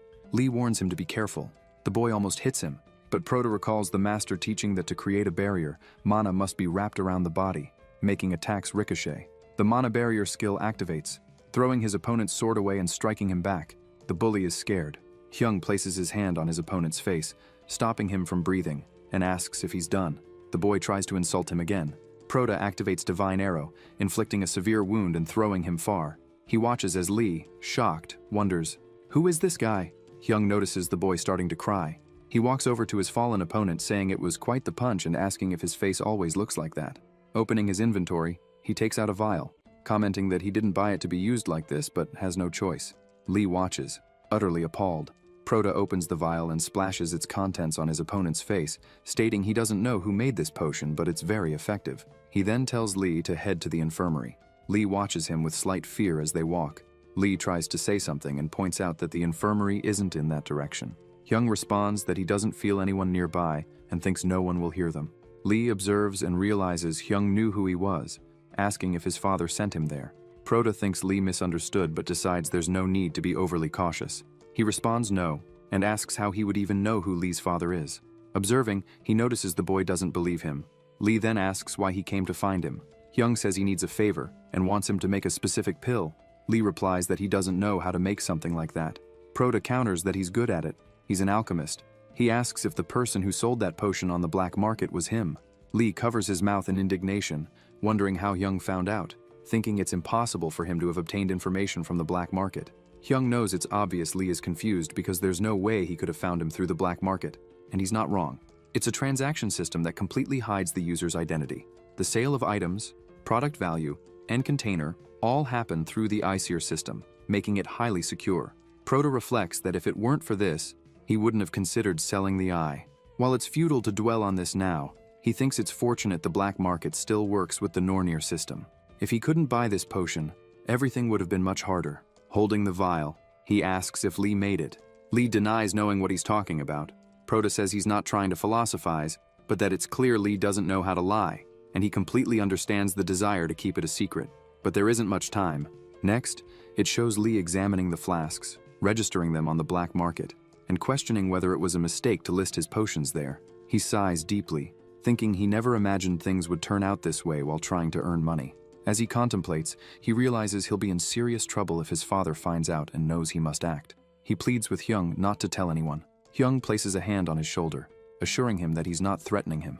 He hands Lee a flask and explains that he simply needs a skilled alchemist who can create what he desires. Lee reflects on what it means to be a great alchemist. questioning whether Hyung is lying or if his father is truly uninvolved. He asks who Hyung is. Proda responds that he's a prospective student at the Millais Academy and introduces himself. Holding the flask, Lee agrees to listen to what Hyung has to say. They walk into a room. Hyung compliments Lee's workspace, and Lee thanks him before sitting down. Curious, Lee asks which pill Hyung is interested in. Proda replies that it's a mana enhancement pill that permanently increases a raider's mana. Surprised, Lee asks if that's truly possible. Hyung affirms that it is, and explains it was an invention of his, permanent mana increase. He then asks Lee what ingredients are necessary to achieve such an effect. Lee mentions mandrake horn and asks about running water from Jotunheim, but dismisses it as insufficient. Proda notices Lee's demeanor shift. He's no longer stuttering and correctly identifies most of the ingredients just from their effects. Recognizing Lee's talent, Hyung knows he must win him over. Lee, deep in thought, states that for such an elixir, it would be better to consult another alchemist. Hyung insists he wants Lee to make it and promises to provide whatever is needed. While it's true other alchemists could create the pill with the recipe, none possess Jae-sung's unparalleled talent. If Hyung is to invest in something, it will be in him. He asks Lee for this favor. Lee agrees but expresses uncertainty about succeeding. Hyung assures him it's okay even if he fails. Lee hesitates, saying failure could result in losses. Proda explains that he's investing in Lee because he believes in his senior-level skills, and investing in someone isn't easy. It often comes with failures. Jae-sung reflects that even if he keeps trying, he might not succeed on his first attempt. Hyung expresses hope they'll work well together. Lee agrees and feels this is the first time someone has believed in him so strongly. The mission to establish connections is now complete. Later, Jae-sung sits on his bed, reflecting on Hyung and understanding his perspective. He wonders if anyone in his past life ever had such faith in him, recalling Hyung's words about working well together. Jae-sung considers how he's always felt like a coward without talent, unlike his brothers, and having lost his mother at a young age, he grew up alone without his father's approval. He feels he's never been good at anything. It's okay to fail, but Hyung's faith in him has touched him deeply for the first time. Tears stream down his face as he begins sobbing, overwhelmed by how profoundly this has affected him. Meanwhile, in another location, notifications appear indicating that the ruler has given Hyung a chance. The timer for defeating the Shadow of the Night shows the remaining time and difficulty. An attack attempts to hit him, but he evades effortlessly. Seung repeatedly tries to strike him, but Hyung dodges every time until a final blow lands. He activates his Divine Arrow ability. Seung blocks with her shield, but the shield cracks. She can't believe how much stronger he's become in such a short time. After both cease attacking, they stare at each other. Proda activates his electric current ability while Seung prepares her arrow ability. Just as the two are about to strike, Appa announces that time is up and that they've both given their all today. Looking around, the training room made of metal is in ruins. It's astounding, as an incredible amount of force is required to cause even a scratch. He thinks that if no one had intervened, the training room would have been completely destroyed. Seung comments that he has grown so strong so quickly. Compared to the beginning, the spells he can now cast, not to mention their power, are incredibly potent. She asks if he has been studying magic theory separately. He confirms and mentions that a friend has been teaching him. The master says that's good, but admits she was a little worried since she can't help much with theory. It seems his friend is very intelligent. Hyung agrees, recalling Kim and thinking she's indeed smart, though her odd personality is the problem. Seung asks if he said he wanted to raid a dungeon again. Proda confirms, stating that he wants to test the effectiveness of his recent training. The master remarks that with his current abilities, a rank E dungeon should be easy, and she encourages him to do his best. Hyung reflects that it would be great if it were truly a rank E dungeon. He reminds himself that decisions must be made with reason, not sentiment. He wonders if he's truly prepared, recalling that his opponent is a rank C boss. A monster a rank D raider would never be able to defeat alone. He asks himself again if he can handle it. With all preparations complete, only the battle remains. He resolves that he can do it. Lee, looking a bit exhausted, notices Hyung's arrival. Jae-sung is holding a pill in his hand. Proda greets him and notices the item. The system notifies him. It's the mana enhancement pill and displays its effects. He asks if it's safe to use now. Lee confirms. Hyung then consumes the mana enhancement pill, and the system notifies him that his magic has increased by 15 points. He marvels at the unbelievable effect, enough to make its bitterness taste sweet. He explains that alchemy is fundamental, deeper and harder than science. Even when producing the same item, the effect can vary depending on the alchemist's skills. If he had given the ingredients to a different alchemist, he might have gained 5 points at most, compared to Lee's 15. He reiterates that he had told Lee he had talent. Jae-sung says it's all thanks to Hyung believing in him and expresses his gratitude. Proda replies that he should indeed be thankful and advises him to rest since he looks like he hasn't slept in ages. Jae-sung agrees, saying he'll sleep and to let him know if anything else is needed. Hyung walks away, thinking that now he's 100% ready. The day is approaching to finally defeat the Shadow of the Night. The system notifies him of the remaining time, 9 days, 22 hours, and 47 minutes. Meanwhile, elsewhere, the commander remarks that a very important guest seems to be coming today. Standing at the dungeon's gate, Hyung equips the trial Valkyrie set complete with a ring, necklace, and earrings. He believes these items should suffice, and he's in excellent condition. The driver waits for him to enter. Once inside, the system notifies him that he has entered a dungeon. Due to the Nornir system, he is transported to a specific area, and his current location is the Deathland of Helheim. He lands on the ground. Walking forward, he notices an intense and terrifying aura concentrated in specific areas, which he assumes to be the Shadow of the Night's presence. If he defeats it, he'll meet her again. Suddenly, someone calls out. A skeleton with a bow tries to shoot him, but he defends with his shield, remarking that there are so many questions he wants to ask. He observes his opponents. Moving quickly, he reflects on what he intends to demonstrate: the Battle Mage combat style. Remembering Seung explaining that the Battle Mage style is a hybrid, combining magic and physical attacks, he notes that no one has yet specialized in it. It's not as powerful as long-range mages, nor does it have the full capabilities of close combat warriors. He advances toward his enemies, attacking, while thinking about the peculiar position that doesn't specialize in anything. Recalling Seung's words again, he concludes that, for him, it's a different story. Several notifications appear, indicating eliminations. Outside the gate, Appa is scrolling through his phone when he notices something unusual. He looks around and senses someone nearby, even though he hasn't received any notification about anyone being there. A car approaches and stops. A woman steps out, commenting that he's in such a remote place. She says it was hard to find him and that it's been a while. Appa asks why she's there and about her duties with the guild. She replies that she's also working and, while handling some guild matters, she wondered if she'd see him again. She decided to come since he wasn't at the guild. Appa wonders what nonsense she's talking about, recalling that she hasn't called him once since they graduated high school. He responds that he understands and that it's good to see her after such a long time, though he thinks to himself that she wouldn't come to such a remote place just to visit him. The woman observes the surroundings and asks if he's the one managing this dungeon. He dismisses her concerns, saying it's not something she should worry about. She remarks that it's strange because dungeon management isn't usually part of his responsibilities and jokingly asks if he's been demoted. Then she brings up a rumor about the guildmaster being ill and asks if it's true. Appa firmly denies it, saying it's obviously just a rumor, and asks where she heard such nonsense. She notes that there are many eyes and ears everywhere and that, as he knows, their healer guild deals with a lot of that. Appa suspects she's implying they hired spies to infiltrate the guild because they have the money for it. He sarcastically thanks her for sharing, saying now he has even more to deal with when he gets back, and asks if that's all. He suggests she return and start working on her own tasks.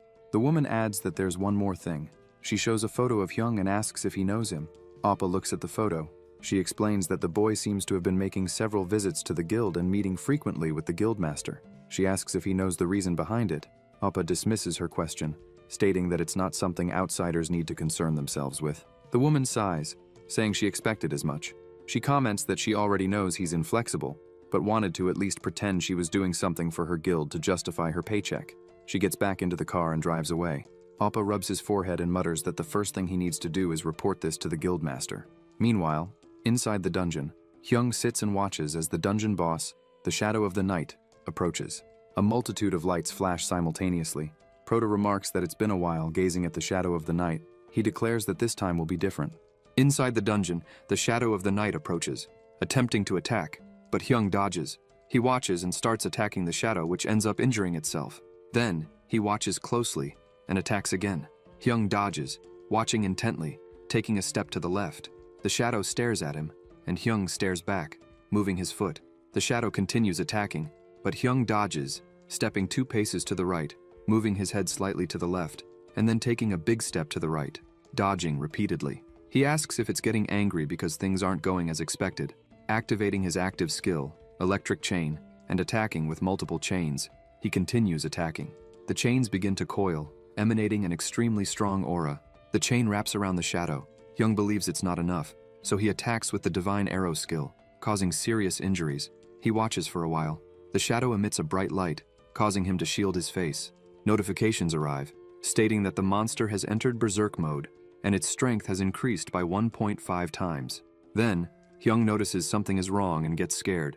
The system starts malfunctioning, and a purple mist appears around him. The system then notifies that if the stigma is not removed in 10 minutes, the user will suffer a penalty. Hyung thinks about it, as he has never heard of an instant end.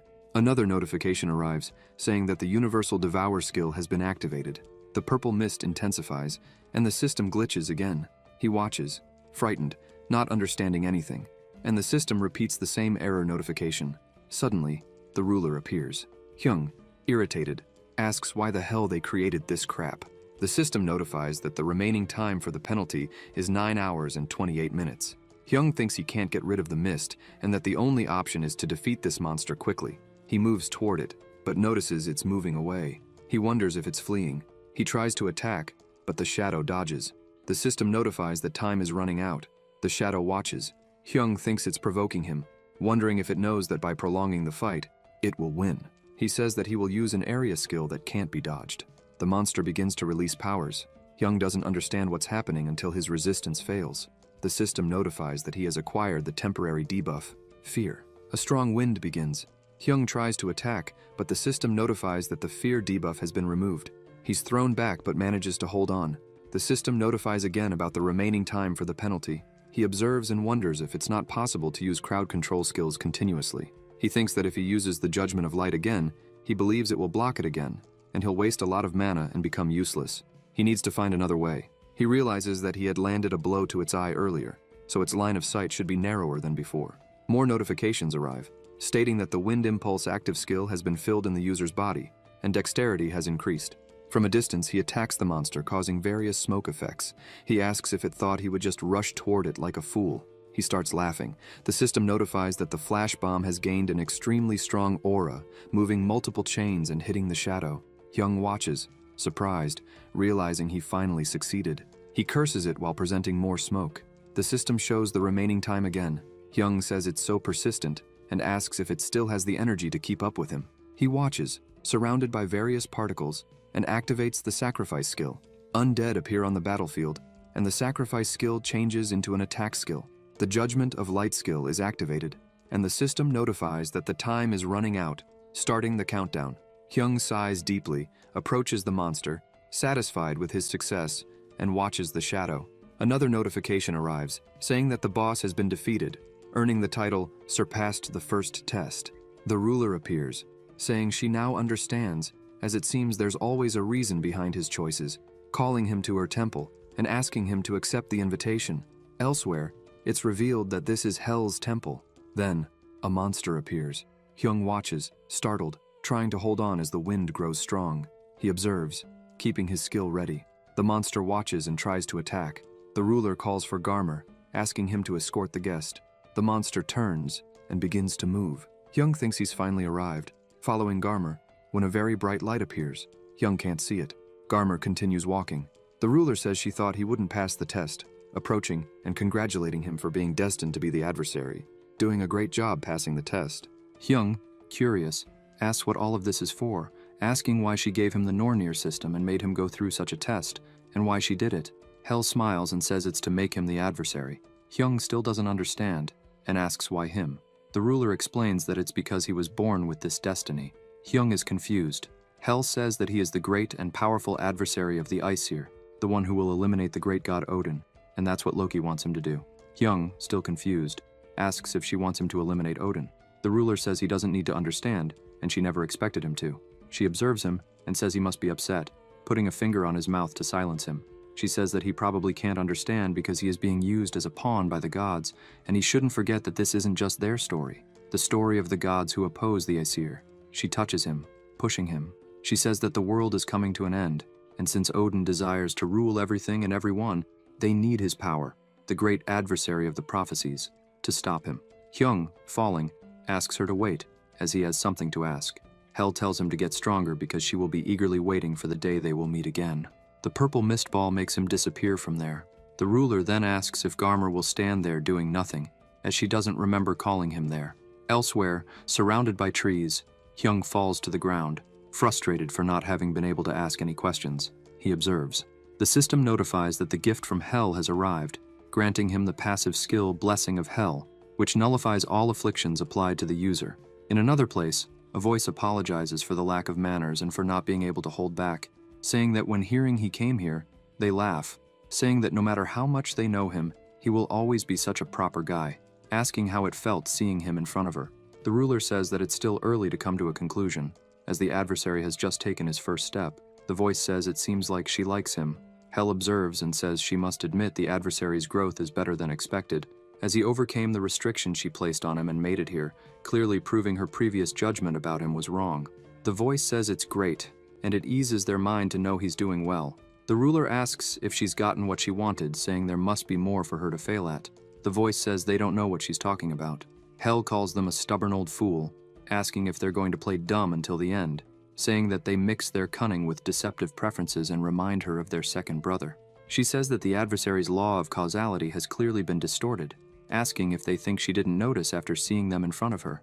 She says it's a shame for them, as it seems their title of the Giant of Wisdom is in the past. The voice tells her to calm down, saying they really can't deceive her. The ruler says it's not just that. The adversary's left eye is certain that Odin used it as a sacrifice to enter the Well of Wisdom. She asks if they won't say anything, or what they and Loki are planning. Mimir apologizes, saying he really wants to tell her, but it's still too early, and that's destiny. She responds that it's fine, and that she's used to waiting, but she can't sit idle. Mimir says it seems like she has an idea and asks what it might be. Hel says that the adversary is very immature according to the prophecy, with many difficult challenges ahead of him, and he needs a guide, someone to set him on the right path, even when facing insurmountable obstacles. Elsewhere, 7 days remain until the entrance to Mila's academy. Proda takes a deep breath. A girl comments that he doesn't look well and asks what he's thinking about. Hyung replies that it's nothing. She tells him to finish buying what he needs. Proda reflects that even after going through so much, all he's gained is more and more questions. However, at least he has obtained something amidst all of this. He observes the skill, Hell's Blessing, rank EX, and notes he has a few other EX-ranked skills. He examines the skill Observed by the Gods and God's Absolute Eye. He considers that these are ranks he's never heard of in the Aesir system. Extraordinary. He wonders if this really doesn't exist in the Aesir system, thinking that if the other skills are this extraordinary, God's Absolute Eye must also be a valuable ability. He questions what the gods opposing the Aesir want to give abilities like these, remembering the ruler saying he is destined to eliminate the great god Odin, and that's what she and Loki want him to do. A voice nearby says they'd like the item over there, a mana sword that costs a fortune. A man pays for it, and Proda is indignant that a mana sword costs 300 million won, wondering if he's buying a subpar item for that price.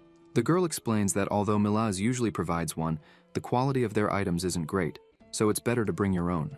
She checks her phone to see what they should buy next. Proda looks at it indignantly, questioning whether that's a list of things they plan to purchase. Another day, Hana introduces herself and says the guildmaster wants to give him a gift since his entry to Milas is closer than ever. Proda observes the bags in his hand and guesses they'd be elixirs or artifacts, thinking he should have expected something on this level from the Yonhwa guild. Hana tells him they're going to get armor. He asks her to wait, as he already has armor. He equips it, thinking that a rank B protective gear is hard to beat. He mentions stealth, thinking it's an ability-granting piece of rare gear. Hana asks if he needs an artifact that grants stealth, noting it's an item all raiders want, but finding such an artifact here would be tough. Hyung says he accidentally spoke out loud, adding that some people naturally learn the stealth skill. However, unless you're lucky enough to find it in a dungeon, obtaining one is challenging. Hana agrees, adding that the only raider with that skill in the country is her brother.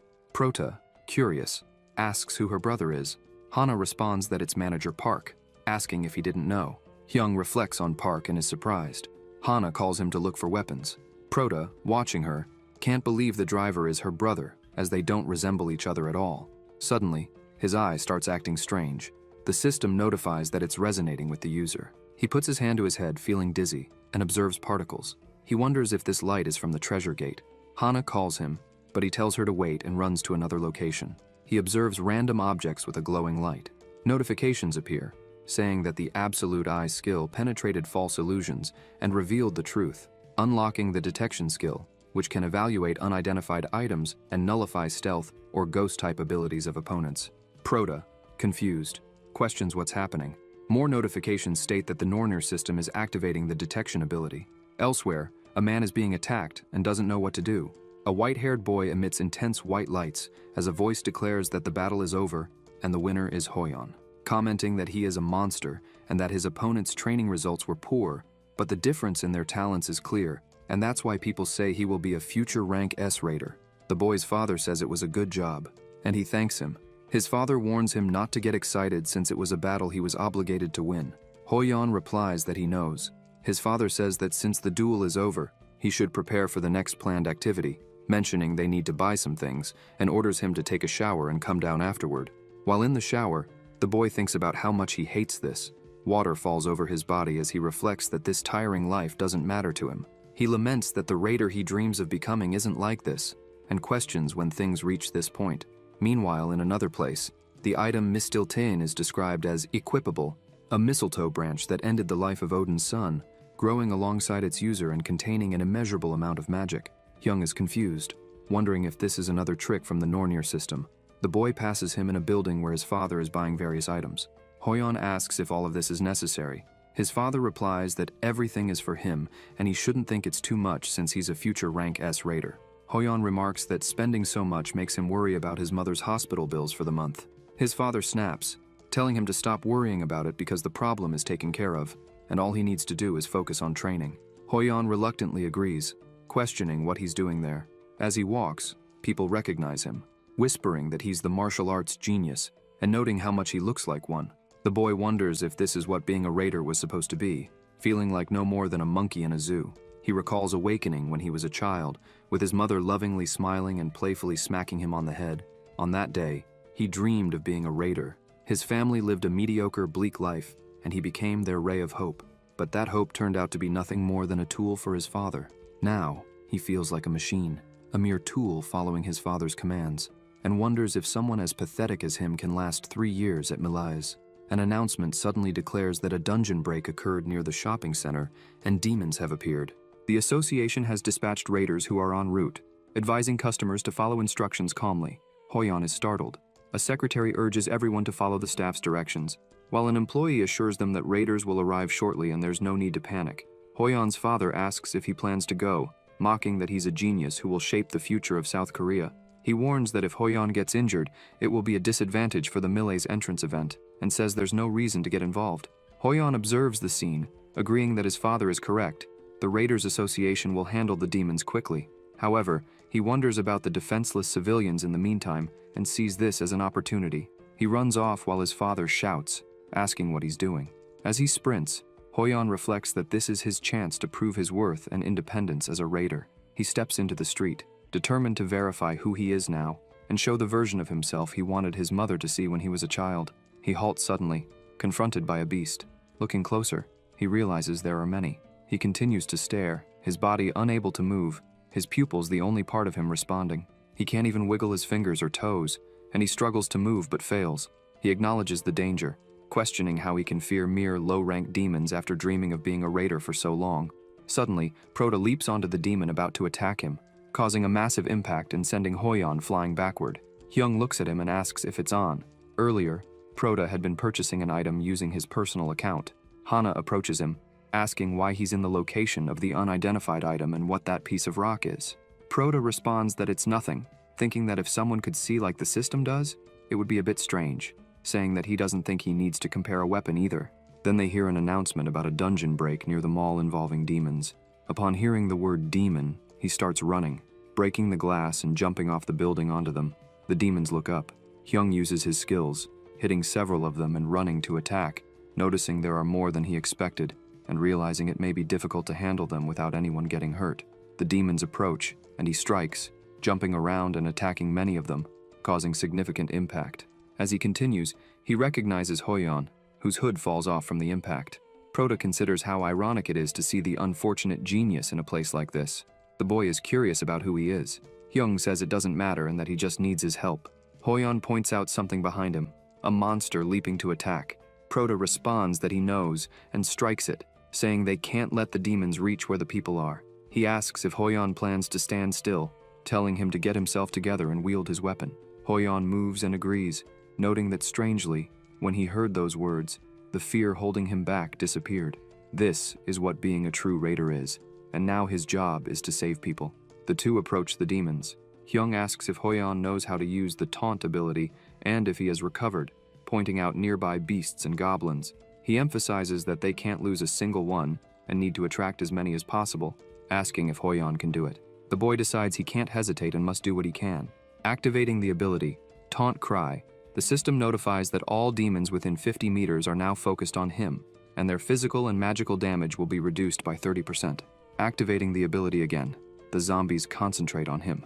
Prota observes that Taunt Cry is a much higher level ability than a regular taunt, and realizes Hoyeon's level is already high enough to use such a skill, considering that talented people are indeed different. However, even so, Hoyeon only reached rank B before his regression. Prota wonders if it was due to his weak mentality, as he just witnessed, or for some other unknown reason, which is why he was called the unfortunate genius. He thinks that it doesn't matter because a weak nature can be corrected. An has the potential to be very useful and needs to grow properly for his own goal. Calling him to finish this, Hoyeon replies affirmatively. Prota starts attacking with his electric current ability, while the boy also begins attacking with his weapon. After some time, they both observe that they've managed to defeat them all. A man appears, asking what's going on. The two stay quiet. The man observes and introduces himself as Gaeon, from the National Raiders Association Management Headquarters. He asks if the two took care of all the goblins. Hoyeon replies affirmatively. The man looks at their gray hair and eyes and recognizes Hoyeon, noting that he has heard a lot about him being a genius, but that he's still a high school student. He realizes the other boy seems to be about the same age and questions how the two managed to deal with all the demons alone, admitting he's unsure how to report this to his superiors. Hyung says that he was about to suggest something, advising Gion to report that the association handled all the demons, as no one would believe it was the two of them. Gion replies that this is against the law. Prota points out that no one is watching. Gion explains that they are linked to the government and cannot make such decisions independently, but if they don't want to attract public attention, he can handle it discreetly. Hyung says they'll be rewarded for the raid anyway, and that he's fine with Gion taking the credit for it while keeping his involvement a secret, thinking that he doesn't need money, and, as long as he's supported by the Lotus Guild, it's better not to draw attention before entering Miles. Moreover, it's beneficial to have the boy in his debt. Gion agrees to do it, asking if that's all. Hoyeon asks Prota to wait and questions what he's saying, pointing out that Prota defeated all the demons alone. The man observes, surprised. Hyung replies that he has his reasons, thinking that he doesn't want to risk being noticed by that bastard before entering Miles. Before his regression, he lacked talent as a martial arts raider, so it didn't matter, but now it's different. That person doesn't yet know he switched to the path of a mage, and if he finds out, who knows what he might try to do to stop him. For now, he needs to keep things a secret, and his revenge must be silent and discreet. He must grow stronger in a way that makes him unreachable and wait for the right moment to defeat him. Meanwhile, Hoyeon wonders what he should do, thinking that he wouldn't have been able to handle this alone and that it's not right to take credit for what Prota did. But with the money, he could better support his mother's medical expenses. He reflects that while he wants to be an upright raider, if failing to act means not being able to treat his mother in time and she dies, he doubts he could live with himself. Prota notices the serious expression on Hoyeon's face and considers whether there's another reason for his hesitation. Thinking it over, he decides to help him make up his mind. Prota tells him to consider this. What he did was meaningful, and if he had hesitated, someone might have lost their life. So he urges Hoyeon not to feel undeserving. Hoyeon agrees, realizing that hesitation was a mistake. He thinks about how losing someone important due to overthinking would make his dream meaningless. He declares that he'll repay Prota when the time comes. Gion observes them, impressed, thinking Prota is good at handling people and extraordinary. He agrees to move forward with the plan. Hyung says he's leaving. Hoyeon asks for his name and number at least. Prota says there's no need to be formal since they're the same age and both entering Miles, so they'll see each other often. Hoyeon is shocked to learn they're the same age. Preparations for Miles are complete, and it's the first day at the academy. People comment on Hoyeon, calling him a martial arts genius and saying he's in a league of his own. They also notice a beautiful girl, Seo, and ask about her. Prota observes and thinks she's already drawing attention, as expected from someone who will rank among the best raiders. He considers that it would be advantageous to have her on his side, but she's different, and he doesn't need to pursue this now since he already has Seong, An, and Lee. Kim, standing beside him, teases him for staring at the girl, saying it's awkward. Prota asks what she's talking about. She observes quietly. The president takes the stage, greeting the students and introducing himself. Prota recognizes him and glances at his friend beside him, remembering her feeling unwell. He encourages her to stay strong, knowing anything can happen at Miles. Kim asks why he's worried about her, assuring him that she'll do well. Proto reflects that she ranked in the top 3 of the mage class and vows not to let her fail. The president announces the start of the Mila's entrance ceremony, but mentions that, as they know, there's a special event prepared. It's a game where all old and new students try to steal each other's ID cards in an enclosed space. Thus begins the novice hunt. A light shines from the floor, revealing a magic circle. Kim is startled and almost falls. Hyung warns her of the danger of falling. Seo catches her hand. Elsewhere, the manager mentions that today is the boys' entrance ceremony. Seung remarks on how quickly time has passed, saying she planned to send an early message of good luck. She decides to send one now, asking if the novice hunt still lasts 3 days. He confirms it does, and explains it takes place in an enclosed space. The guildmaster comments that it's a shame they'll only be able to talk to him in 3 days. Appa replies that he anticipated she'd forget, so he sent a message on her behalf. She asks about the reply. The driver confirms that everything is fine. In a forest, Proda asks Kim if she's okay while she screams. Observing Seo, he notes her dark hair and hazel eyes, her magical aptitude of 92, and that she's someone who will change the current perception of the magic class and become a rank S raider after Seung. He visualizes an image of Seo in his mind. Meanwhile, in the master's office, the manager says the boy replied not to worry. At Milay's academy, in the central control room, people are lined up. A boy comments that there are some talented cadets this year, and Ho Yeon is so promising he's even attracting attention abroad. Among the mages, cadets Seo, Kim, and Lee all scored 90 or above on the aptitude test. The profiles of cadets who changed their class haven't been updated yet. The president tells him not to worry, saying that if someone changed their class at this point, there's no reason to be concerned about them, as this place isn't easy for indecisive people. He thinks the cadets entering the academy are talented, but even among them, there are those who stand out. Giving some simple examples, he mentions on. He explains that common talents often become stepping stones for geniuses, and they shouldn't waste opportunities on such cadets. He reflects that sometimes, a raider facing an unbeatable enemy or the brink of death gets another chance, a reawakening. Even if 100 rank C raiders are discarded in the process, they must train a rank A raider. A raider must constantly prove their courage. Those who fail this process simply aren't worthy. His ideal is to gather all the finest gems to offer. He can't delay matters further. The novice hunt takes place in a space created by magic, a semi-plane. In this space, things that are impossible in reality, like controlling time or removing spatial restrictions, are possible. Approximately 5% of cadets are defeated in this event. It's a tough challenge that highlights their limitations. Hyung thinks he can't let his guard down, especially near Seo.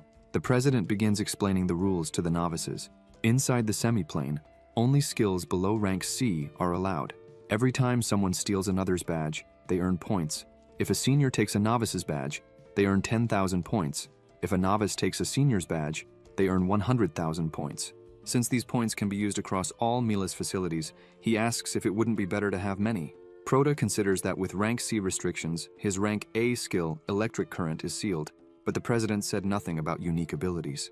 The president wishes them a good day and mentions that all skills will only have 1/10 of their power for safety, so they don't have to worry about injuries. Hyung internally curses, noting the lack of mention about unique abilities or attribute limits, thinking the president's goal is obvious, to filter out the weak and select only the talented novices. He calls Kim to leave, pointing out they'll be there for 3 days and need to find shelter. He thinks about the semi-plane, which has many resources for survival, like debuff traps, healing lakes, and the nightmare forest. The ecosystem allows people to find food and shelter. Despite these resources, finding a shelter is crucial for surviving 3 days, as it provides a base to plan strategies. Kim tells him to wait and asks if they shouldn't bring the girl along. He asks which girl. Kim points to a girl who seems to be a mage cadet and asks if it wouldn't be better to have another person with them. Proda wonders why Kim starts thinking rationally only in moments like this, considering that forming a team with Seo might be a good idea.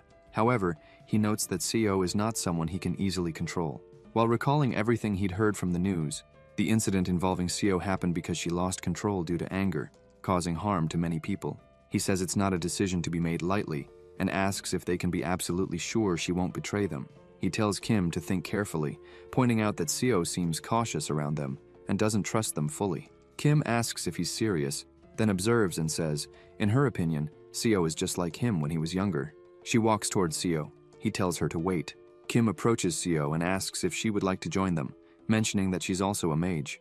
Seo looks at her, listening. Kim continues, explaining that this event is disadvantageous to novices, especially mages, and it's easier to fight when they have more mages together. Seo replies that she feels they might have to choose later and that she doesn't fully understand the situation. Suddenly, someone approaches, saying they never imagined they'd find 3 novices together. Shin comments that it looks like it's going to be easy to score points this year. Kwan, however, is confused, saying she only detected 2 of them and is surprised, wondering why she can't sense anything from the boy. Prota thinks to himself how obvious they are. Kim observes that the seniors are warriors and suggests fleeing. Hyung responds that they need to fight here because they won't be able to escape them. Recalling that Kwan has a unique ability allowing her to locate any target within a 300 kilometers radius, he concludes that if they don't defeat them now, there's a chance they'll call other seniors for backup. Shin calls Kwan to join him and says he's looking forward to eating fancy food with his points. She warns him to be careful, noting that the good-looking boy seems strange. Shin shrugs it off, saying it's not like they haven't participated in this event before, and approaches, telling her to watch how quickly he'll defeat him. Prota watches as Shin attempts to strike, but he dodges. Shin is shocked. Kwan mutters that she told him something was off about the boy. Hyung comments that it's been a while since someone tried to hit him with a sword. Shin brushes it off as beginner's luck, thinking there's no way a novice talented enough to dodge his blow would go unnoticed. He moves in for another strike, but Hyung dodges again. Frustrated, Shin wonders why he can't land a hit. Prota grabs Shin's sword, complimenting his skill but questioning how he'll survive with such a physique, breaking the sword into pieces with his bare hands. Seo looks on, surprised. Hyung tells Shin that if he hands over his badge now, he'll let him leave, giving him only 3 seconds to comply. Shin, scared, thinks this doesn't make sense. Prota is supposed to be just another weak novice mage. The way he's being looked at unnerves him. Prota says he gave Shin a chance, and now he'll have to endure the consequences, punching him in the face. Shin stumbles, scared, and flees. A notification announces Shin's exit from the event. An instructor remarks that the first fool has finally left. Another notification reveals that Hyung has earned 100,000 points. A teacher asks who this is, and if the announcement was accurate.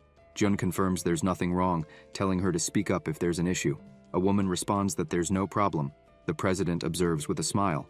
Elsewhere, Kwan is fuming. Prota calls Kim, noting that they still need 1 more badge, and invites Seo to form a group, asking for her acceptance. Seo hesitates but agrees, wondering if Prota is really that strong. Kwan seethes, upset that her plans have failed. Hyung reflects that even though he's the strongest, he couldn't win a 3-on-1 fight alone. Kwan grips her sword, deciding to take out at least one of them before fleeing. She moves swiftly toward Kim to attack. Prota notes that her decision wasn't bad, creating chaos among them before escaping, but wonders if she's faster than he is. Kim thinks her mistake was assuming there was someone weak enough among them to be concerned about. Kwan strikes with her weapons, aiming at Kim, who blocks with her shield. Hyung realizes he can't handle everything alone and needs help. As Prota prepares to use his lightning current ability, he notices Seo wielding the sacred sword of the elves. Fixating on it, he realizes it's her unique skill, the Sword of Alfheim. Seo attacks and eliminates an opponent with 1 strike. A notification announces the elimination, awarding Kim 50,000 points for assistance. Seo also receives 50,000 points and asks if she interrupted. Kim responds that she's fine, thanks to Seo. Seo asks if the previous offer still stands. Prota thinks he still needs to observe her.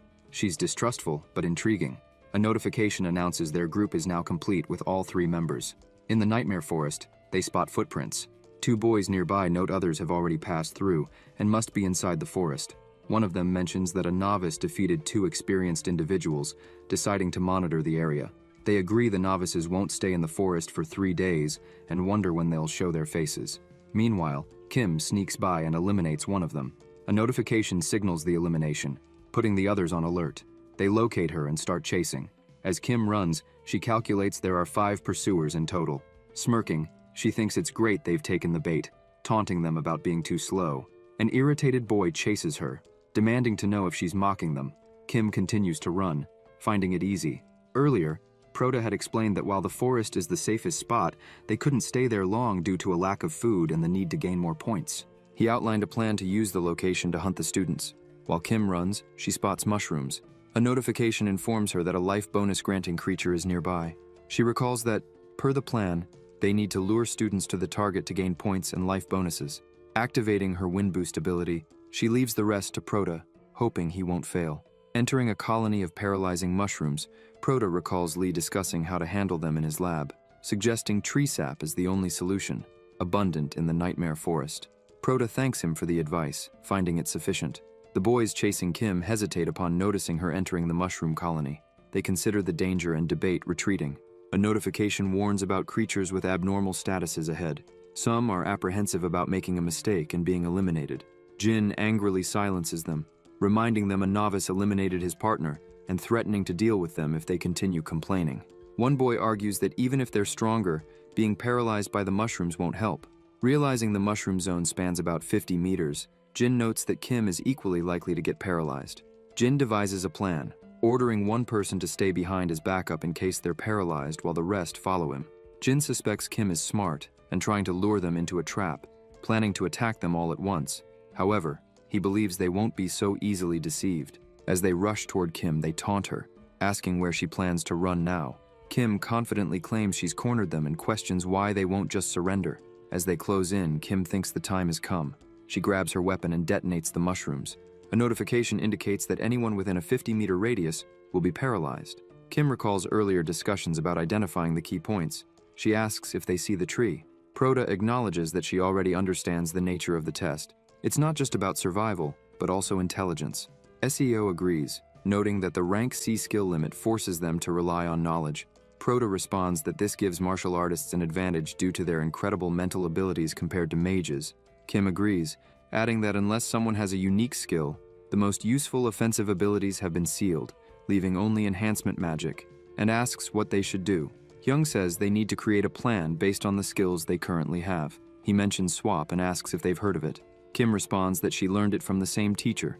Seo explains that swap is a magic that exchanges the positions of selected allies, asking if he plans to use it. He replies that he's finished preparing the tree sap, and with it, they can do something very interesting. In the forest, Prota tells them to get ready. Seo agrees. Near the mushrooms, an explosion occurs. The boys become irritated. Then, the swap ability is activated. Kim bids them farewell, saying her work there is done as she steps on one of them. Hyung appears, saying it's now his turn and attacks, leaping on them. Jin, holding a sword, asks if Prota really thinks he can defeat him, pointing out that he also encountered the mushrooms but took precautions by leaving a teammate outside the area, ready to finish them off once the effects wear off. Prota says he doubts the teammate will come. Jin asks what he means, and a scream is heard. A notification announces the elimination of participant Seong, with Seo holding the weapon used. Jin, paralyzed, is startled when Prota mentions he warned him that no one would come. Frustrated, Jin says they're in the same situation, and once the effects wear off, he swears he'll eliminate them. Prota questions same situation, and asks who said he was paralyzed. Jin is shocked to see Prota move, saying it doesn't make sense. Prota replies that it does, and tells Jin to start praying. A notification states that Prota's unique ability protects him from anomalies. Jin, terrified, begs him not to come closer, but Hyung mercilessly eliminates him. Looking at the rest of the group, Prota approaches and asks who's next. They scream for him to stop, but notifications of points earned keep coming. The teacher watching comments that it doesn't make sense. More notifications arrive, showing the rankings, with the 3 novices taking the top spots. In the forest, Kim drinks a liquid. Seo asks if she's okay, and Kim responds that she feels better now. Seo suggests they head to the meeting point, and Kim agrees. While walking, Seo comments that Prota seems to know a lot about magic, and his use of swap was something she had never seen in any book. Kim says that he started learning seriously less than 3 months ago, with her teaching him theory. Seo is surprised, noting that he initially wanted to be a martial artist. Kim asks if she can believe that a few months ago, he suddenly became obsessed with learning magic, having shown no interest in it before. She's also impressed that he knew about the tree sap's effect, wondering where he learned it.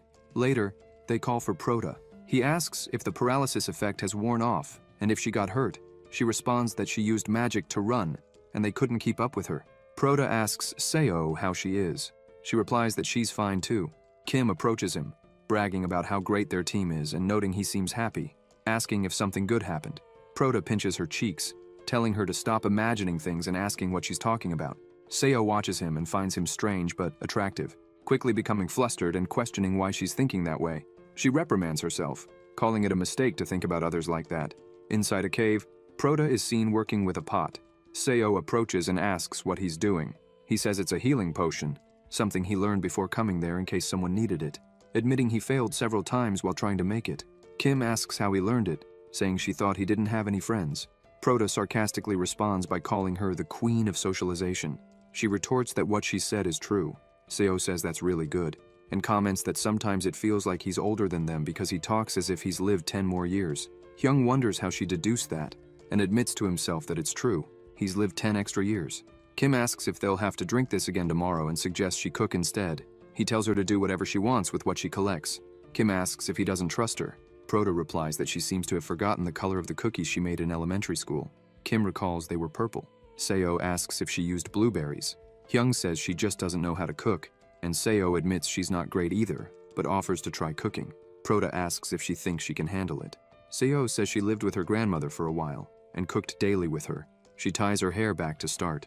Hyung observes her, realizing he knows little about her family. If she lived with her grandmother, he wonders if she had issues with her parents. After some time, Seo finishes cooking. The two taste it and are amazed. Kim hugs Seo, saying it's delicious. Proto asks how it could taste so good, thinking he's never eaten anything this tasty. Seo feels warmth, noting it's been a while since she felt like this. Elsewhere, the instructor remarks that, as expected, An is in 4th place. However, it's unbelievable that 1st and 2nd places are held by mages. A professor questions if there might be an error in the system, as it doesn't make sense. The president observes that historically, martial artists dominated the top rankings. Now a group of mages is eliminating the best martial artists in the school. He requests the instructor to review the mushroom scene, showing Hyung stepping on the boy's face. The president is impressed by his confidence and audacity, using mass paralysis as an advantage. Despite being a mage, it's hard to believe a novice is in 1st place. Reviewing Hyung's file, someone informs the president they've found the profile of the student in 1st place but claims there's an error in his records. The president asks what they mean. The professor hands over the file, revealing Hyung's aptitude at 97%. Stunned, the president laughs, calling it incredible and saying he wants to see this student's talent firsthand. The instructor asks if he'll test him personally. The president affirms, watching on the monitor and saying they'll make things interesting. In the forest, more notifications arrive for points gained. Kim says they've reached about 101 million points. Hyung responds it should be enough to secure 1st place. Kim asks if they should leave the forest. He agrees, noting students are avoiding it out of fear. Seo agrees they should leave to gather more points. Kim suggests heading out, wondering if they can rank higher. Seo says they've accumulated around 114 million points. Proto is impressed by Seo's contributions, thinking she's fascinating and a key to their success. Calling them to move, something unusual happens. He stops and tells them to wait. An attack strikes the ground, causing massive destruction. Hyung senses something approaching, questioning if such power could really come from a rank C ability. Notifications indicate instability in the subspace connection, temporarily lifting participant restrictions.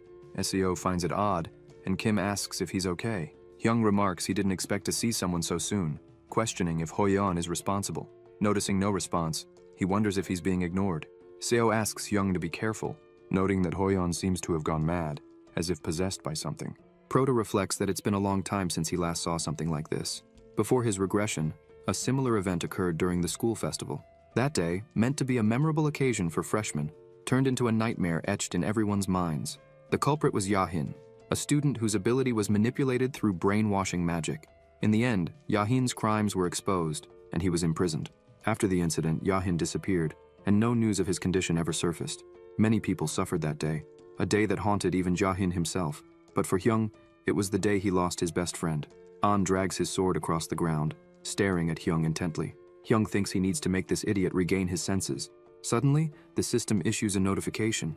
Shocked, he reads it, realizing the mission is to save Hoyeon from brainwashing magic. He wonders if this is a white card situation. If it's what he imagines, it might be critical.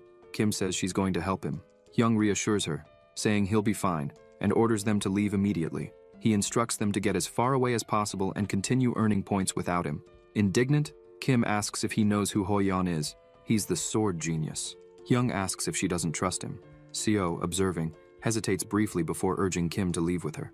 Kim protests, saying they can't leave him alone. Ina remains silent, and with that, the redhead accepts that they must leave. She says they will find a way to earn some points, asks Jae not to get hurt, and starts running, pulling Ina. While running, she says she hopes the protagonist can take him down and get his identification. He, smiling, thinks he shouldn't take too long there. Hoyeon begins to remember when he was peacefully resting in the forest, and wonders if he should have 600,000 points. saying that somehow he would survive these 2 days, and if he stayed just one more day, his life would have ended outside as well. He looks at the current ranking, and his position is in 4th place, and he says he thought he was working hard, questioning why he's not in 1st place. On continues, saying the 1st place will fall soon, because the magic in this world is limited, and even his team, which is at the top, will fall. He remembers the protagonist and says that even so, the protagonist is really cool. Hoyon closes his eyes and says he won't lose and will rest a bit while he still has time, until the director appears on a screen, eyes closed, saying hello to him. An doesn't quite understand. The director says he wants him to do a special favor. He opens his eyes, emitting a light, and says it's a small request. The light is emitted toward Hoyon's eyes, causing him to drop his sword, and the system starts notifying that his consciousness is under someone else's control. An places his hand on his head and starts feeling a great pain. He asks what he should do. Another notification arrives, saying that the user's mind has entered a state of confusion. The boy keeps his hand on his head, but understands. Then, after remembering, he knows exactly what to do. He starts attacking with his ability, but the protagonist dodges and keeps watching the boy, using Class A skill, Empty Cut. Hoyon runs toward him, trying to attack again. Hyung thinks that the last time he saw him, he hadn't reached this level yet. He dodges the strike, and keeps thinking that somehow, he's improved a lot. The protagonist, still dodging, thinks he doesn't know how they let him invade his brain like that. He positions himself while his opponent continues his attacks. Hyung makes quick movements, dodging, until a notification arrives saying the Wind Boost ability has been activated successfully. He uses his ability, emitting an extremely strong light, and appears behind his opponent, about to attack from behind. Both attack at the same time, but the protagonist still manages to throw him far. Hyung watches the dust moving and sees his opponent still intact. He thinks that his body reacted before he could even follow his movements with his eyes. The opponent keeps coming. The protagonist thinks that his opponent really has a great fighting sense and says it won't be as easy as he thought. He thinks he could just solve the brainwashing using absolute control. However, there are people watching them, and even if the instructors don't notice, his director is in control of An and must be wanting to see what he's capable of, and must be laughing right now. Hyung laughs and wonders if he'll end up sad if things go his way, thinking he'll give the show he wants, and that the price he'll pay for this show will be high. While the teacher watches through the screen, she asks if this is really happening, or if it's a dream, because magic users have never been able to fight face-to-face with a martial artist before, and he's underestimating his opponent, asking if he's really going to defeat the sword genius. She says this is ridiculous and doesn't make sense. She starts to get nervous and clenches her arms, wondering who this boy is, thinking that magic can't defeat martial arts, something she's always seen in the world of magic, and he must be hiding something from them, wondering what's different about him. She says it's funny. While outside, a sword is stuck in the ground with injuries. An is bent over, leaning on his sword. The protagonist says he barely touched him, and since he's strong, he should get up soon. Then, he glances deeply to the side, and the light bomb ability is activated, while the screens inside turn completely white. Seok says something happened, and asks why the screen turned like this. Meanwhile, the director quickly takes control from the girl's hands and tries to move it to see if he can change anything, but the screens remain white. The employee says it seems like he used some ability that's blocking their vision of the subspace, and that it seems to have been a light bomb. The director, angry, breaks the control in half and calls Seok, telling him to deal with Jae, and says that when this mess is over, he should call him, as he'll be in his office. Seok says that if they keep interfering with the event, but the director interrupts him, pats his shoulder, and again tells him to take care of Jae, and that they can't let him change the results they've always had there. He asks what they think will happen if a magic user wins this event. The director grips his shoulder tighter and says that if he doesn't want to lose his place there, he'd better obey. Meanwhile, outside, An is still leaning on his sword, bent over. The protagonist smiles and approaches his opponent, touches his head, and uses absolute control. The universal derivation skill is activated, then he removes the brainwashing effect. Hoyon looks shocked. Jae asks if he's feeling better. The boy tries to get up and says he's fine, but falls to the ground and starts screaming in pain from his body. The protagonist says he's sorry, but he was the one who came at him first. An asks if he attacked him and why. Hyun replies that it was a mental manipulation spell. The boy doesn't quite understand, tries to remember, and thinks he can't remember well but believes he heard a voice. He says that this kind of magic is always above rank S, even the simpler ones, and he thought he had the restriction that only allowed him to use rank C magic or below. Jae says there must have been some bug in the system, and that someone interfered with the event. Hoyon thinks that even if there was a problem in the subspace, not many students can use mental manipulation magic of that level, and asks if he has any idea who did it and why. Hyun smiles and says no, but that if someone has a skill like that, they must be in a high position. He thinks that once you go through this kind of thing in Mila's, you realize certain things, one of them being who the real Gu is.